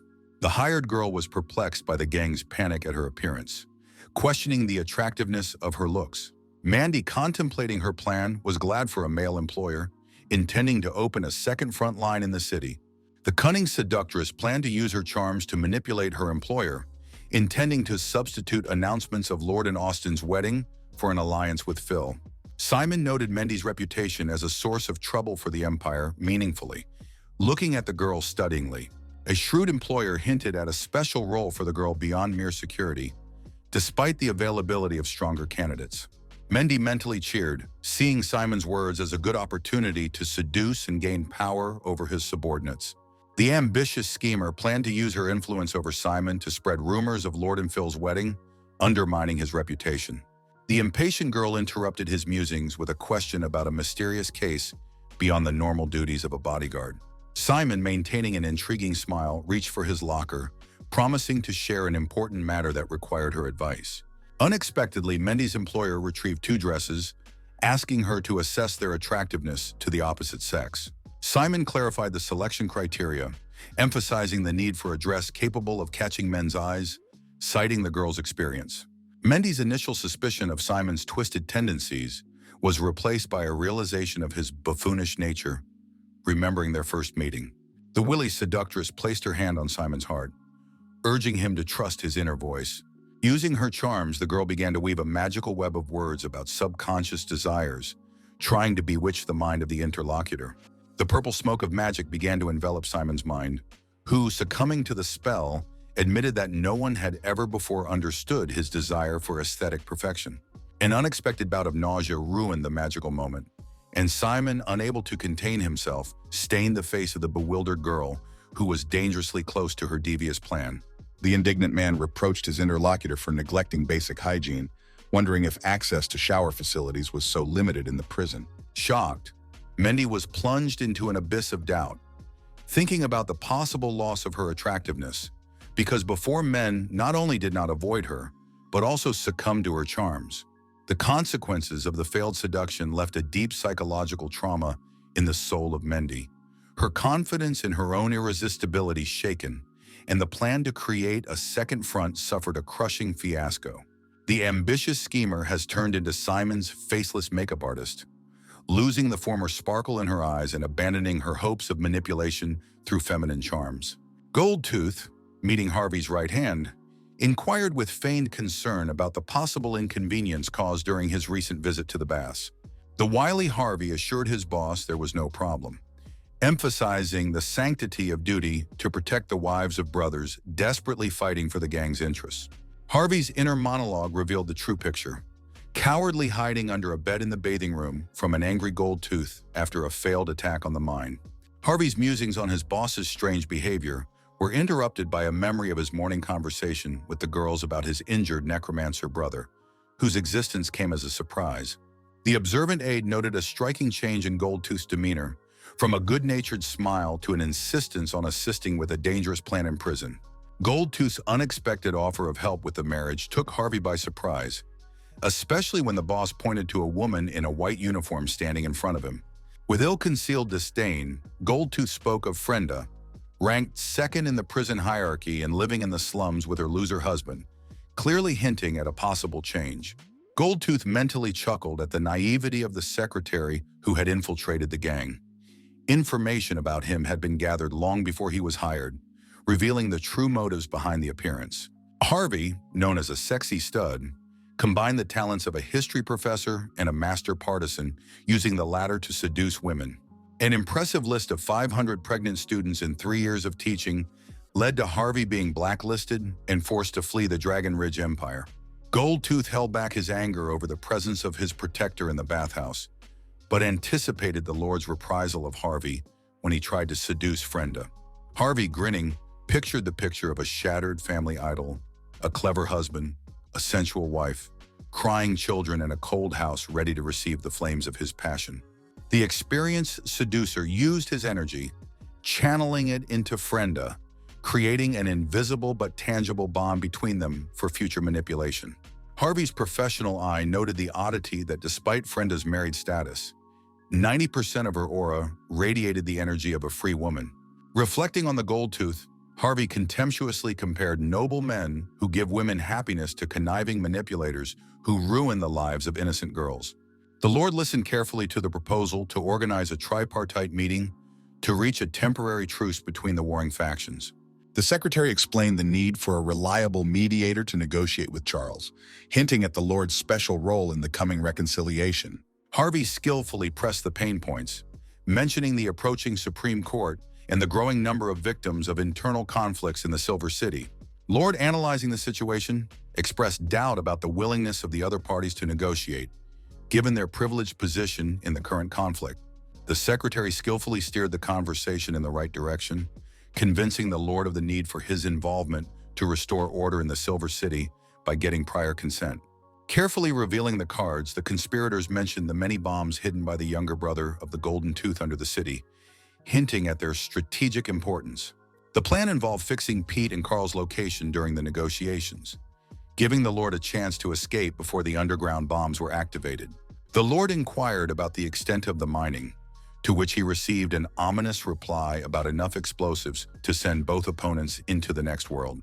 The experienced administrator mentally noted the discrepancy between the technological level of the era and the stated accuracy of bomb targeting, but kept his doubts to himself. The visitors, noticing the Lord's hesitation, moved on to discussing Frenda's personal life, hinting at the possibility of her second marriage after successful negotiations.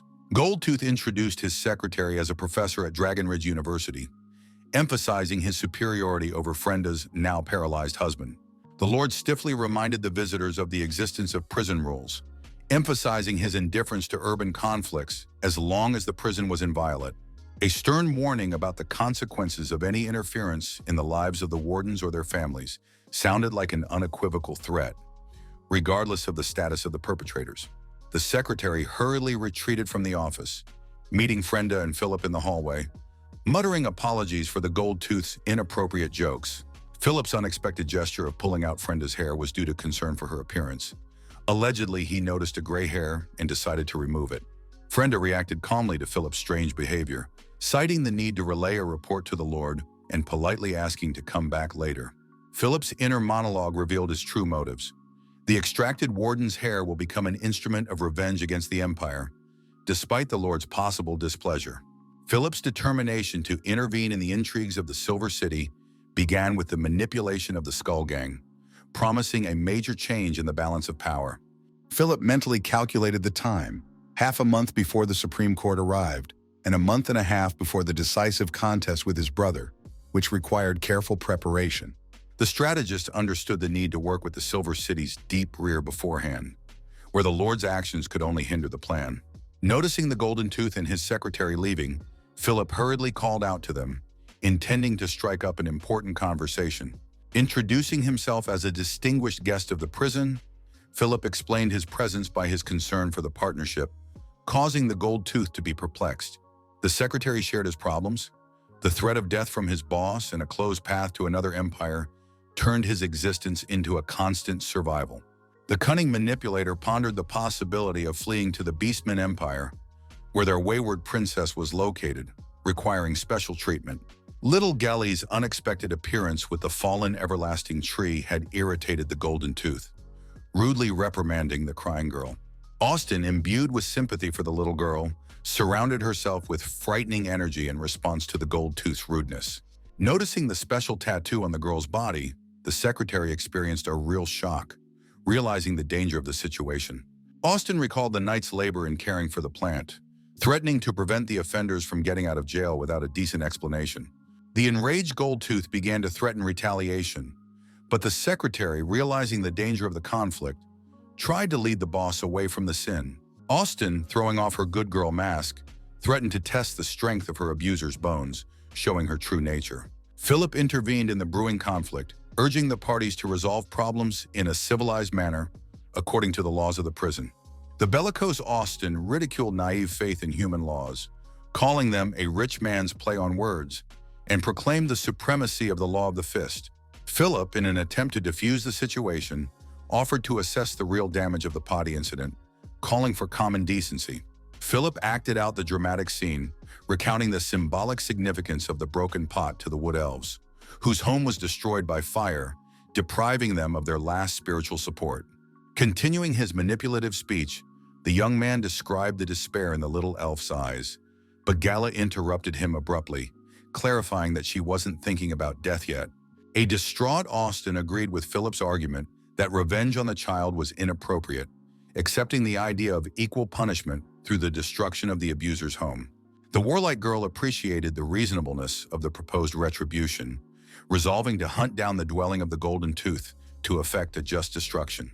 The cunning Philip channeled Austin's anger by using the clock tower as a landmark to the southern slum where the famous Gold Tooth's dwelling was located. The manipulator detailed the location of the gang's headquarters to the left of the gate, noting its prominence among the surrounding ruins. As the game continued, Philip urged Austin to exercise restraint, reminding her of her high status and comparing her to a legendary knight protecting the poor. Impressed, Austin promised to take the blonde boy to the land of beastmen, guaranteeing lifetime security despite mandatory castration for arrivals. Frenda reported to the Lord on the return of the prisoners from work, noting no news of the tigress, Philip, and the lizard Gigi. The disturbing report contained information about Philip's abduction by a giant hand in a mine and the mysterious disappearance of a lizard after being hired. Lord shared information about the planned meeting of the three parties, instructing Frenda to organize an investigation into the incidents in the mine and the search for the tigress. The administrator mentioned discussing a plan with Frenda's husband requiring psychological training for prison guards. Particularly alarming was Goldtooth's statement about bombs planted in the city. Despite the dubiousness of the information, the threat required verification. The sudden appearance of necromancer Asina brought clarity to the situation with the bombs. The girl confirmed their presence throughout the city, interrupting the discussion. The specialist explained the principle of necromantic bombs. The corpse explosion spell uses the decomposing energy of 3 bodies to destroy a 2-story building. Asina shared her observations about the corpses scattered around the city, which she initially mistook for burial grounds, only realizing their true purpose during the battle. Dodging a direct answer about the power of the Golden Tooth necromancer, the girl asked for permission to leave the prison to destroy him. The Lord pondered the scale of the operation. Tunneling, hiding corpses, and masking the work from the residents required serious gang resources. The administrator's thoughts turned to the possible involvement of the Duke jeopardizing his own lands by placing time bombs. The cautious Lord asked Asina to wait for his meeting with Pete, mentioning Mumia's surveillance of Frenda's house in between. The administrator emphasized the need to be prepared to counteract possible rash acts of Goldtooth. At the Skull Gang headquarters, the two men were engaged in a leisurely conversation that began with a discussion of a missed-set lunch. Carl's brother shared the story of how he took the advice and decided to confess his feelings to a girl he liked. The interlocutor ironically assumed refusal, but the guy suddenly boasted of success, almost reaching intimacy. The surprised man did not understand the reason for the young man's tears until he mentioned the existence of a certain master in the girl's life. The girl's words about her 4-year bond with her departed master, to whom she would remain faithful despite her sympathy for her new suitor, came to mind. The emotional young man pleaded for help in ridding himself of his mental trauma, eliciting the silent disapproval of his older comrade. The young man's desperate cry of intent to destroy himself and the world spread through the street, frightening passers-by with its hopelessness. A bright flash in the sky caught the attention of those gathered, heralding the rapid approach of an unidentified object. The chapel fragment rushed towards the place where the screaming guy was standing at an incredible speed, splitting the air. The full woman, watching what was happening, mentally triumphed at the swift retribution that had caught up with the offender sooner than she had expected. The deceived customer showed up with the police, demanding an explanation from Bruce for selling the broken pendant, gloatingly mentioning the policeman's son. Bruce tried to dodge the conversation, citing busyness with numerous followers demanding his attention. An argument erupted in the crowd about the appropriateness of spending money to clean a bloody knife, which the mother justified by the need to be saved from sin. The policeman became interested in the profitability of the fraudulent scheme, prompting a violent protest from Bruce, who defends the sanctity of worshiping a god. The gatekeeper mocked threats of child sacrifice to the werewolf, ironically noting his lack of family and heirs. The policeman, continuing his taunts, offered to take his life, unaware of the impending danger. The massive shard of the chapel swept over the heads of those gathered, disrupting the usual flow of conflict. A powerful explosion shook the ground, turning the site of the confrontation into the epicenter of destruction. Goldtooth, strolling with his secretary, was alarmed by an explosion from the direction of their gang's neighborhood. The gang leader, realizing the danger of being attacked in the absence of the main forces in the Skull Gang Hall, hurried back. The terrified secretary hastily announced his resignation, leaving the gold tooth in a moment of danger and fleeing for his life. The fugitive pondered on the madness of the boss, who dared to confront the former Inquisitor Lord in the Supreme Court and even flirt with the Princess of the Beastmen. Austin, satisfied with the blast she had produced, followed the blonde's instructions, navigating the clock tower to find the next target. Carl's brother noted with gratitude the agility of his older comrade, who had managed to save him from a falling rock during the explosion. Survivors in the square took the fall of the tower as a divine sign, and the deaths of some eyewitnesses only added to the religious awe. The crowd, gripped by religious ecstasy, fell to their knees, praising the name of the god Bayou, attributing to him responsibility for what had happened. Even the skeptical son of that woman, shaken by the events, swore obedience to his mother and joined those praying. Bruce, caught off guard by the crowd's reaction, quickly realized the benefit of the situation despite his initial confusion.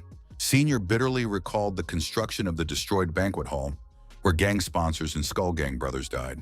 The senior's philosophical question about the meaning of life had an unexpectedly simple answer: weekly set lunches at the restaurant on Thursdays. At Pete's mansion, the boss showed interest in the familiar face of the arriving Lord's companion, scrutinizing the guest. The Lord introduced Philip as the illegitimate son of Sir Blackthorn, who insisted on familiarizing himself with prison affairs and following his mentor relentlessly. Philip mentally justified his relentless following of the Lord by the need to gather information, especially after the loss of a valuable source, the Blue Hawk, Isabel. Pete, remembering a recent dinner party at Sir Thorne's, ordered the young heir to the prison to entertain the young heir with a beauty, wishing to discuss important matters with the Lord in private. Philip's inner conflict manifested itself in his abrupt refusal to follow the attractive girl. The desire to overhear an important conversation outweighed the proposed entertainment. Lord explained the purpose of the visit as a search for a missing prisoner, recalling the 24-hour limit of absence under the Safeguards Act, after which escape is considered proven. The boss nonchalantly explained the lizard's absence by searching for lost buckshot for an antique shotgun in the underground mines where the ammunition had accidentally fallen during transportation. Pete described the kilometer-deep entangled mines, hinting at the possible traceless disappearance of the seeker, which made the Lord consider personally participating in the search. The busy boss talked about the possibility of selling or exchanging 20% of the stock for rights in the Dragon Ridge Empire, which could limit the power of the prison administration. Asked about the tigress, Pete attributed the appearance of the giant hand to the actions of Mommy, an ancient pet protecting the territory from uninvited guests. The Lord inquired about the slum manager's candidacy, to which Pete recalled the former nobleman Arno's familiarity with local affairs. Suddenly, the boss rejected the candidacy of the useless nobleman Arno, suggesting instead the son of Sir Blackthorn, Philip, watching the reaction of the interlocutor. Turning around, the Lord caught an unseemly scene. Philip was roughly pushing the girl assigned to him away, loudly demanding to be left alone. Caught behaving inappropriately, Philip was feverishly aware that his actions contradicted the image of the noble heir. Noticing the judgmental looks of those present, Philip, displaying the arrogance of an imperial aristocrat, continued to reprimand the girl, mentioning his acquaintance with the Minotaur from Rosa Prison as a threat. A sarcastic remark about the girl's size and advice to practice caused the humiliated beauty, who had not expected such cruel treatment, to cry. Pete assured the Lord that the identity of the slum manager was unimportant, emphasizing the importance of control and alluding to the pet's ability to ensure the survival of the inmates. Realizing the one-sidedness of the proposed control, the Lord ironically questioned Pete's longevity before Philip took office, offering a compromise option of deputyhood. The discussion of the meeting with Goldtooth took an unexpected turn. The Lord mentioned the Thornland Treaty and the slum land distribution as bait for negotiations. The Lord's inner monologue revealed his willingness to let the Golden Tooth activate the explosive devices to finally resolve the situation. Waking up in the cave, Giga struggled to focus her eyes on the mysterious fire around her, trying to realize what was happening. Examination of his own body revealed a bullet wound in his arm, explaining the condition of the lizard prisoner. Unknown voices greeted the girl's awakening, drawing her attention to her new surroundings. The little gnome, studying Giga expressed amazement at the survivability of the beastman, able to survive a fall from a great height. The girl's frightened questions were soothed by the dwarf, who introduced himself as the head of the local workers, trying to reduce her anxiety. The underground dweller explained their location, 300 meters below the surface, where Giga had entered through an unfortunate hole. The lizard looked up, trying to discern the opening through which it had made its unexpected journey into the underworld. The memory of the conversation with Pete surfaced, her boss wondering about her leaving work, reminding her of the 24-hour limit for returning to jail. Pete hinted at the pointlessness of progress reports, causing the lizard to be perplexed, not realizing the hidden meaning in his boss's words. The cunning employer offered a new contract with increased wages and de-obligations, in return demanding 3 years of underground labor with no right to leave the Silver City. Giga firmly rejected the generous offer, preferring to legally leave with her friend over any money and potential trouble with the law. The sudden jab of a poisoned dart interrupted the conversation, and the stunned girl only had time to glance at the wound before losing consciousness. Antiquarian Dick explained the effects of Sophia's ancient potion, capable of draining all the victim's physical and magical powers with a single drop. The boss coldly speculated about the future influx of manpower once the situation stabilized, confident in rethinking the captive lizard's decision. Remembering the details of the betrayal, Giga burst into angry screams in the underground mine, realizing the extent of the deception. Transforming into the form of a lizard, the girl warned those around her of the danger of falling rocks, ignoring the dwarf's calls for them to stop. Desperate attempts to break through the tunnel with her powerful body gave away the captive's determination to escape from her underground confinement at any cost. The collision with the unusually hard walls made the lizard recoil in pain, marveling at the unusual properties of the rock. Gigi's hope for common ground in the caves above kept her determined to keep looking for a way out, despite the seemingly hopelessness of the situation. The rapid ascent along the wall demonstrated the lizard man's desperate attempt to test his theory about the structure of the dungeon. An unsuccessful attempt to gain a foothold ended in a painful fall on his back, temporarily halting his escape attempts. Upon returning to human form, Giga expressed her bewilderment at the amount of ore and the need for underground operations, rubbing her bruised back. The underground residents recounted previous attempts to escape through the tunnels, explaining how the mine owners prevented possible escapes by covering the walls with special sand.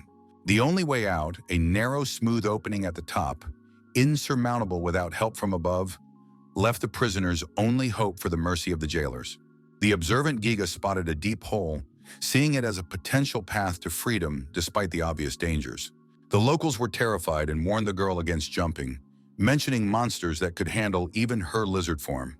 The dwarf's sudden alarm and call for shelter interrupted the conversation, and he grabbed the confused girl by the arm, pulling her to safety. The sight of gold ore falling from the walls startled Gigu, making his eyes go wide with surprise. The dwarf revealed the terrible secret of the depleted surface mines, the daily supply of ore by monsters from the bottomless abyss.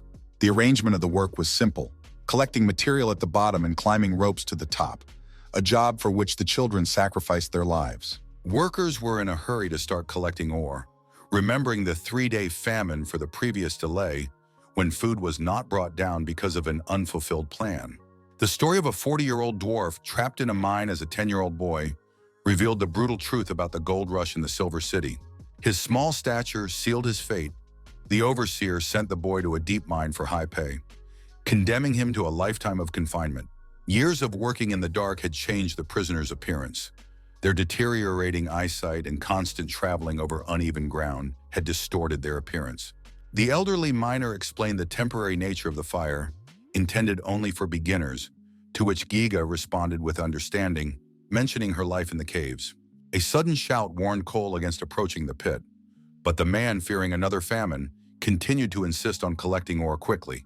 The familiar giant hand that had grabbed the tigress earlier appeared out of the darkness, causing those present to gasp in horror. A careless worker, assured of safety, was too close to the edge, unaware of the impending danger.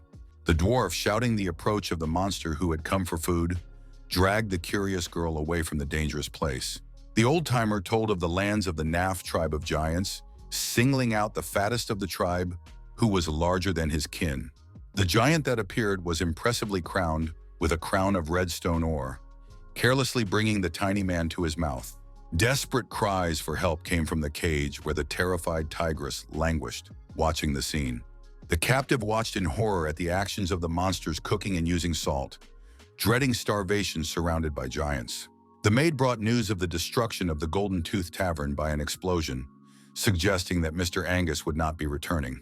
The gentleman's wife, dropping her wine glass, abruptly ordered the maid away, wishing to be alone with her grief. The woman, trembling with sobs, elicited the sympathy of the maid, who asked her mistress to take care of herself at this difficult moment. In the room was Harvey, the former secretary of the Gold Tooth, rejoicing with the woman in solving all their problems. The guy's inner monologue revealed the bitterness of unfulfilled dreams of a career as a doctor, turned instead into an Alphonse wondering about the meaning of effort. The dramatic moment was interrupted by the emergence of a child from under the bed, innocently asking about her mother, taking the adults by surprise. The shocked mother met her gaze with her curious son, interested in Uncle Harvey's adult games that he kept mentioning. Harvey, not at a loss, offered to let the boy call him Daddy in exchange for family trips, hinting at special games only available to adults. The shrewd child has made a condition, is ready to recognize the new daddy only if he surpasses the present father in certain things. Self-confident, Harvey agreed to any conditions, receiving his first assignment to solve the problem of non-standard articulation, annoying the teacher. The boy's shocking demand to cut off the annoying tongue that was interfering with the proper pronunciation of sounds took the adults by surprise. The second assignment involved massacring 10 classmates who overtook the boy in gym class by breaking their legs. The final requirement, drowning the swimming teacher, forcing him to dive despite the fear of drowning, completed the list of cruel trials. The mother, observing the situation, pondered the possibility of escaping from this frightening family, realizing the seriousness of her son's intentions. Harvey diplomatically shifted the focus from punishing the offenders to the real source of the problem, the inappropriate school system.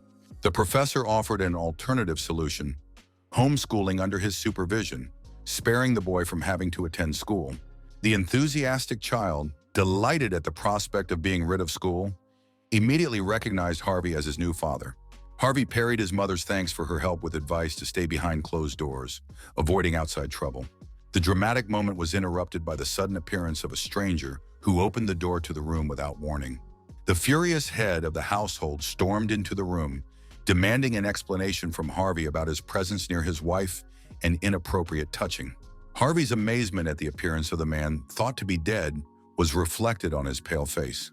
Angus, radiating menace, demanded the truth about their relationship, but Harvey tried to justify himself with the role of teacher to a child. The boy suddenly disowned his birth father, proclaiming Uncle Harvey as his new real parent, exacerbating the tense situation. Harvey hastily clamped his mouth over the child's, trying to explain his recent arrival in the Silver City and dismiss suspicions of inappropriate behavior. Angus's sudden realization of Harvey's outward resemblance to someone familiar added a new twist to the development of the dramatic scene. At the sight of Angus' movement to his inside pocket, Harvey began to make excuses for his appearance, sensing impending danger. A pointed gun and the threat of reprisal with a pack of choppers showed the true intentions of the angry husband. Terror gripped those present in anticipation of an imminent gunshot that could cut short several lives in a matter of seconds. The rapid appearance of the killer from behind interrupted the drama. The knife plunged into Angus's stomach, ahead of his intention to shoot. Carl and the gang were unexpected participants in the family tragedy, changing the balance of power in the room. The cold-blooded leader suggested his men practice on the remaining victims, rebuking them for their cowardice and dependence. Pragmatic Carl recalled the police chief's wealth, hinting at the possibility of enriching himself instead of just killing him. Carl uncovered a police corruption scheme. Each rich recruit gave half his fortune for a position, enriching the chief with exorbitant bribes. The corrupt police chief's material wealth was impressive. 8 lavish estates filled with looted wealth and valuables. The brutal motivation from the gang leader worked instantly. The promise of money only for bloodshed turned the men into ruthless killers hungry for profit. A pensive Carl, smoking outside the building, listened to a subordinate's disappointing report of the escape of the intended victims that had disrupted his plans. The enraged ringleader could not believe the incompetence of a dozen men who had missed 3 fugitives under mysterious circumstances. Harvey, fleeing through the streets, pondered the bestial nature of bandits, willing to kill even without a guarantee of payment.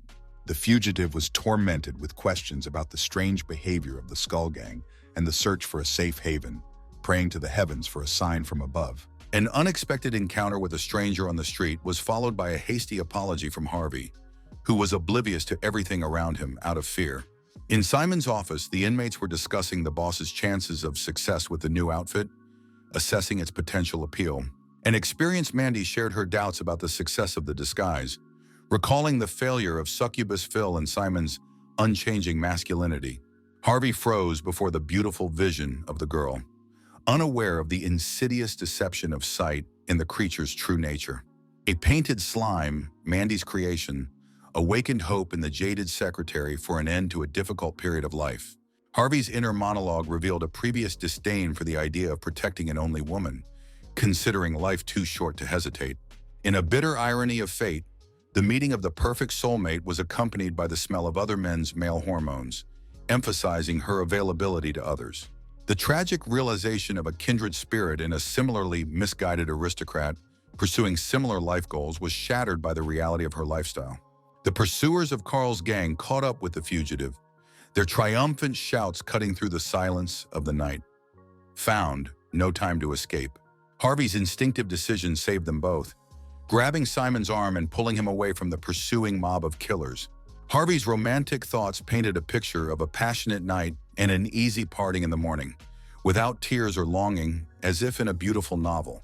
His imagination took him to a distant future, where two elderly people meet again to share a life lived and their last words.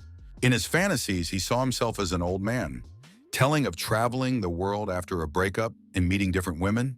The imaginary lover's answer about the many men he had met and the bald-headed beau he particularly remembered brought a smile to his face.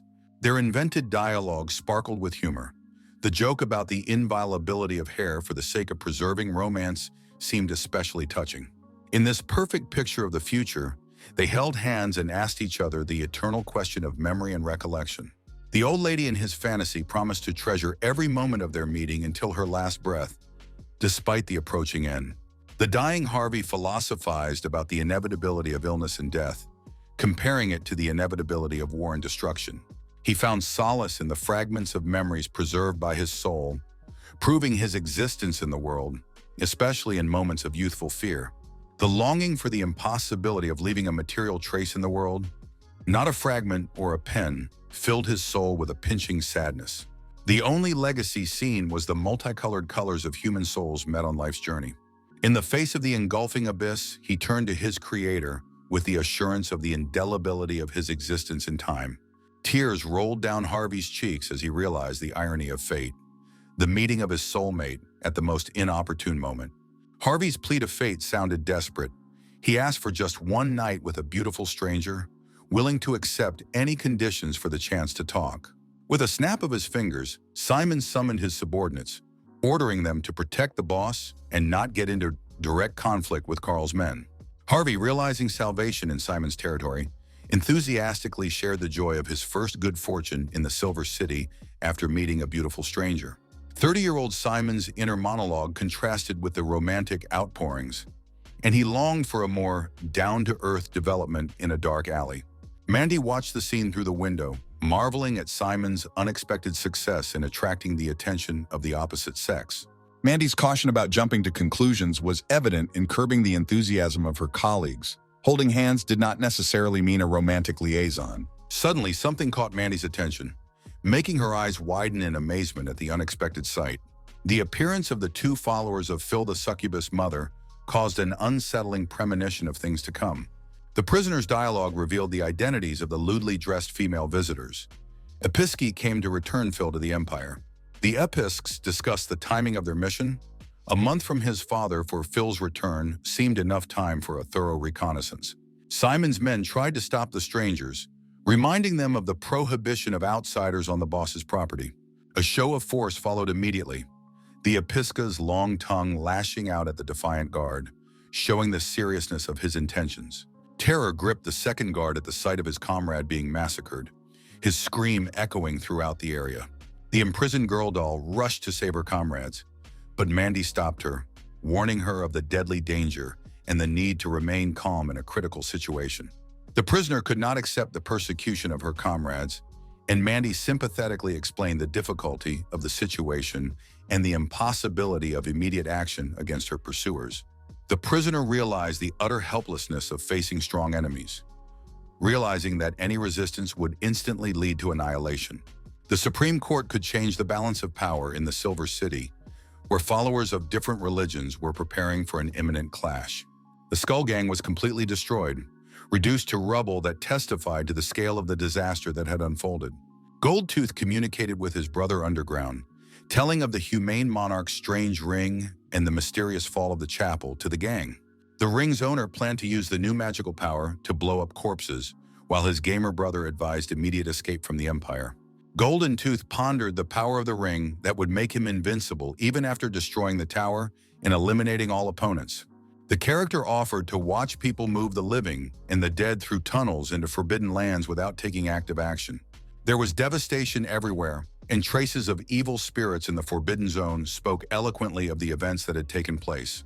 2 years ago, there was a meeting during which secrecy and mutual silence were agreed upon.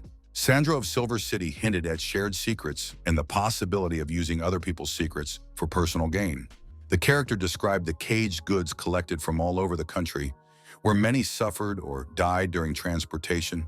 The necromancer warned of the dangers of the Forbidden Lands, which were too close to the Silver City and could unleash terrible, foul things. Sandro argued that doom awaited the Silver City and the Empire, but the aristocrat need not worry about that thanks to the Emperor's patronage. Sandro emphasized the inviolability of aristocratic status, while at the same time pointing out the critical dependence of the state on the support of the privileged class. The necromancer confidently declared to his brother the inevitable doom of the Silver City, noting that 3 of the 4 influencers had already left the area under the pretext of visiting the Emperor. His brother strongly advised immediate escape, warning of the unpredictable and deadly danger from the Forbidden Lands. The character reflected on a 3-year period of his life that left a deep emotional mark and a constant feeling of suffocation. Memories of the agonizing period when the Gold Tooth was stuck in the city were accompanied by images of bloody coughing and inability to free oneself. The necromancer was determined to fight and take revenge, vowing not to leave the Silver City until he had destroyed all traitors and restored his honor. Lord Philip arrived by carriage for the obvious purpose of meeting someone important. The meeting with Carl was accompanied by mutual compliments and recognition of each other's achievements of challenging goals. The Lord emphasized the exclusivity and power of Charles in the current situation of the Silver City. Carl frankly admitted that he had long nurtured ambitious plans that had previously seemed like an unattainable dream. Carl's subordinates reported an unsuccessful pursuit of a target that had taken refuge in Simon's territory. The enraged Charles punished the messenger severely, hitting him with such force that he fell to the ground. Carl was preparing to explain the reasons for his angry act, showing toughness of character. Carl's subordinate begged for forgiveness, vowing to keep his goal in mind next time and prove his complete loyalty to his cruel boss. Carl pointed out the weakness of his subordinate, calling him a spoiled young man with a pretty face, but demanded that he raise his eyes and realize the harsh reality of the world around him. The gang leader asked with fury at the complete lack of blood on his subordinate's hands, emphasizing the need for ruthlessness in their underworld. The thugs cynically discussed the ease of killing, sharing their experiences crossing the moral line, while Carl solemnly announced that cowards had no place on his team. The Lord watched carefully, pondering the importance of equanimity for gang members and investors, regardless of their social status. Carl argued about the nature of absolute power, criticizing existing gangs that fail to control their subordinates and fail to use terror as a tool of governance. The leader dreamed of turning his gang into a force of absolute terror, so that the mere mention of their name would make everyone shudder with fear. The Lord was skeptical of Charles's ambitious plans, laconically wishing him luck with such a radical strategy of intimidation. The influential gentleman ordered the upcoming land distribution at the restaurant, ordering Philip to appear with the investors on the appointed day. Charles, with an acerbic grin, announced the new rules of the game, where wealth does not guarantee land and everyone must prove their right to the bounty. Young Evans and Gala watched the sapling being planted, the girl wondering hopefully about its future, and the wood elf reassuring her of his cultivation skills. Gala pondered the transformation of the little girl into a more human being, dreaming of using rapid growth magic to create an impressive tree from a tiny sapling. Frenda showed up unexpectedly and inquired about Gailey's assigned farming case, which involved agricultural research. Boda explained that the experiment involves crossbreeding potatoes to produce new and unique seeds that can resist diseases. Upala protested with childlike directness against the need for breeding work, believing herself too young for such scientific endeavors. The girl carefully studied the documents and understood the essence of the task: to conduct crossing of plants to create stable potato seeds with high consumer qualities. Upala was interested in the experiment, to which Frenda warned her not to forget to plant regularly, as there was a severe food shortage right now. The friends were discussing her husband and Bruce's plan to increase the food supply in order to raise credibility in the slum. Bruce emotionally declared the sanctity of the slums granted by the great deity and the inadmissibility of their destruction. The slum dwellers drove the police out with anger, accusing them of destroying and dishonoring their area. An old-timer warned of the dangers of appearing on the streets where angry people, ready for extreme measures, were raging. It became known that the wardens of Rosa prison were secretly distributing land to slumming aristocrats, which caused widespread outrage among the poor. Frenda explained that many prisoners come from slums, and uniting them is a revolution that can give the poor a long-awaited voice. She promised accommodation from the Lord to anyone willing to participate in the plan, warning of the dangers of rejection for those who would not support the initiative. The angry man continued to shout the hopelessness of the situation, pleading with the people to prevent them from being driven to the outskirts of the city and warning of the impending winter disaster. A certain man, along with a pod girt with rage, waved his shovel threateningly and demanded justice, appealing to those around him with cries of conscience. The enraged man swung a shovel at one of the female guards, forcing others to immediately intervene and protect their comrade. During the swing, the shovel was intercepted by an arrow, which interrupted the aggressive actions of the attacker with lightning speed. The shovel fell quickly, and in the small space, the girl's shadow suddenly appeared as if it had sprung out of thin air. Catherine, the famous bounty hunter, appeared unexpectedly and demandingly inquired about the reasons for the madness going on.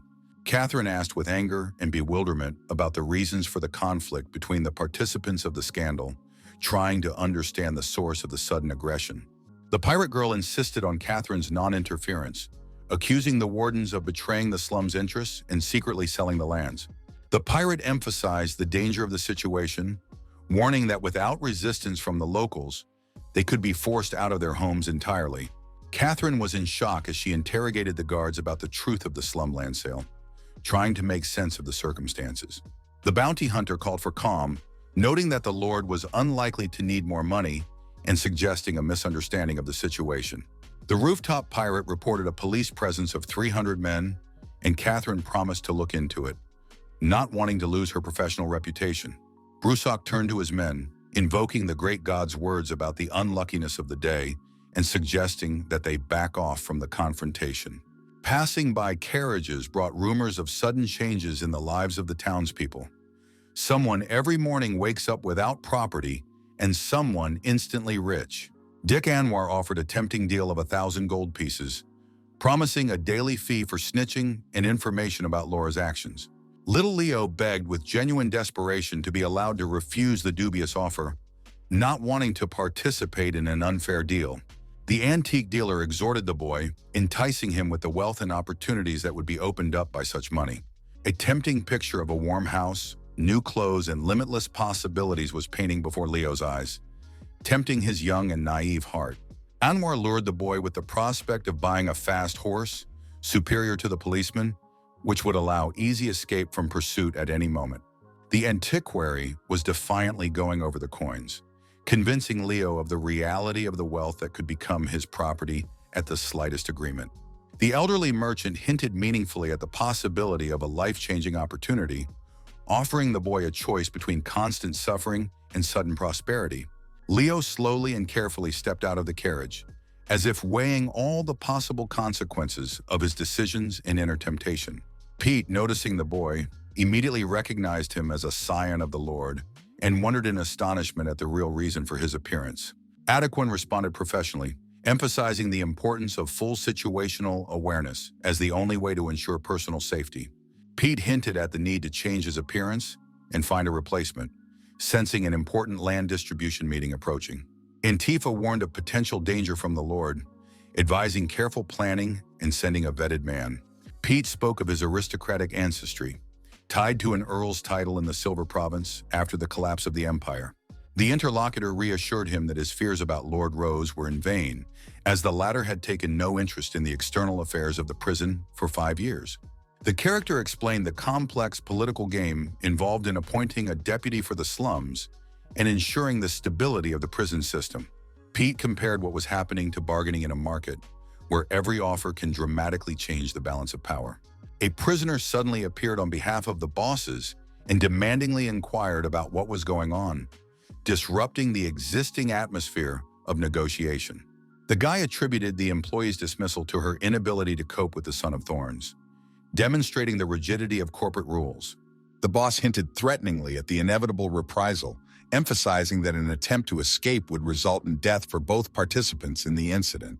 The boss ordered to get rid of the couple immediately, whereupon all the subordinates lightning quickly attacked the intended victims with the fury of predators. There was lively talk in the carriage about the Skull Gang's destroyed tower, where some claimed the prisoners had done it, others believed in the intervention of a slum deity. The Lord pondered the explosion, analyzing the absence of the Golden Tooth and the necromancer at the epicenter of events, which could mean the plan to destroy the city was successful. Philip was alarmed by the unexpected turn of events, fearing that the Lord might abandon his original plan to pressure the powerful trio. The two prisoners worked hard to build the new house, methodically completing the assigned work. Austin stepped up and sharply demanded a halt to the work, pointing to systematic construction errors and the causes of previous destruction. She insisted on the need for a deep foundation, demanding that a hole of at least 3 meters be dug to ensure the stability of the structure. Deer's girlfriend objected, deeming the demands excessive and pointing out the difficulty of completely remodeling an already started house. Suddenly, she took over the entire house in one motion with a come hither, wryly commenting on the girl's weakness and advising them to exercise more. The Lord watched in amazement, and Philip was satisfied that there was no need to explain anything. The Lord ordered that aides be sent to the princess to select a foundation, emphasizing the need for close attention to her health. At the appearance of the Lord, the girl instantly threw back her foundation, and her eyes flashed with an incomprehensible inner fire. The girl quickly asked the Lord about the time of his return, trying to hide the sudden confusion and tension in her voice. The falling foundation hit the deer, which caused the girl to shriek sharply at the lost lesson, and Philip couldn't hold back a chuckle at what was happening. At the sound of laughter, the girl turned instantly, her gaze becoming frantic and full of unspeakable anger. She rushed swiftly to Philip, demanding and vehemently inquiring the cause of his laughing at her. Philip nonchalantly replied that he remembered a funny story, hinting meaningfully that it was better she didn't know the details. Mark, appearing before the Lord, said a polite hello and expressed his desire to hire a group of prisoners. The Lord inquired about their involvement with the Skull Gang and the circumstances of the explosion, to which Mark pointed out the complicated internal situation. The man explained the split in the gang by telling of those who avoided disaster by staying away from the banquet and mining ore. The Lord fleshed out details about the prisoners from the Skull Gang, inquiring about their condition and returned to the infirmary. Jessica and the other mummies have been ordered to go to the mines to help extract ore. The guests discussed doubts about the abilities of the broken gang and the sick prisoners, Margot mentioning the cost of 10,000. Guards and 2 masked strangers stood at the gates of the prison where the princess was being held, creating an atmosphere of tension. The masked men were dialoguing about their fear of heights, discussing a plan to enter through the main gate instead of the wall. The strangers spoke of some daunting life energy, mysteriously alluding to an unknown object in their hands. The strange substance they tasted instantly caused uncontrollable insanity, accompanied by copious foaming from the mouth. The 2 bishops who had come for fills watched in amazement, noticing some strange, almost unbelievable development.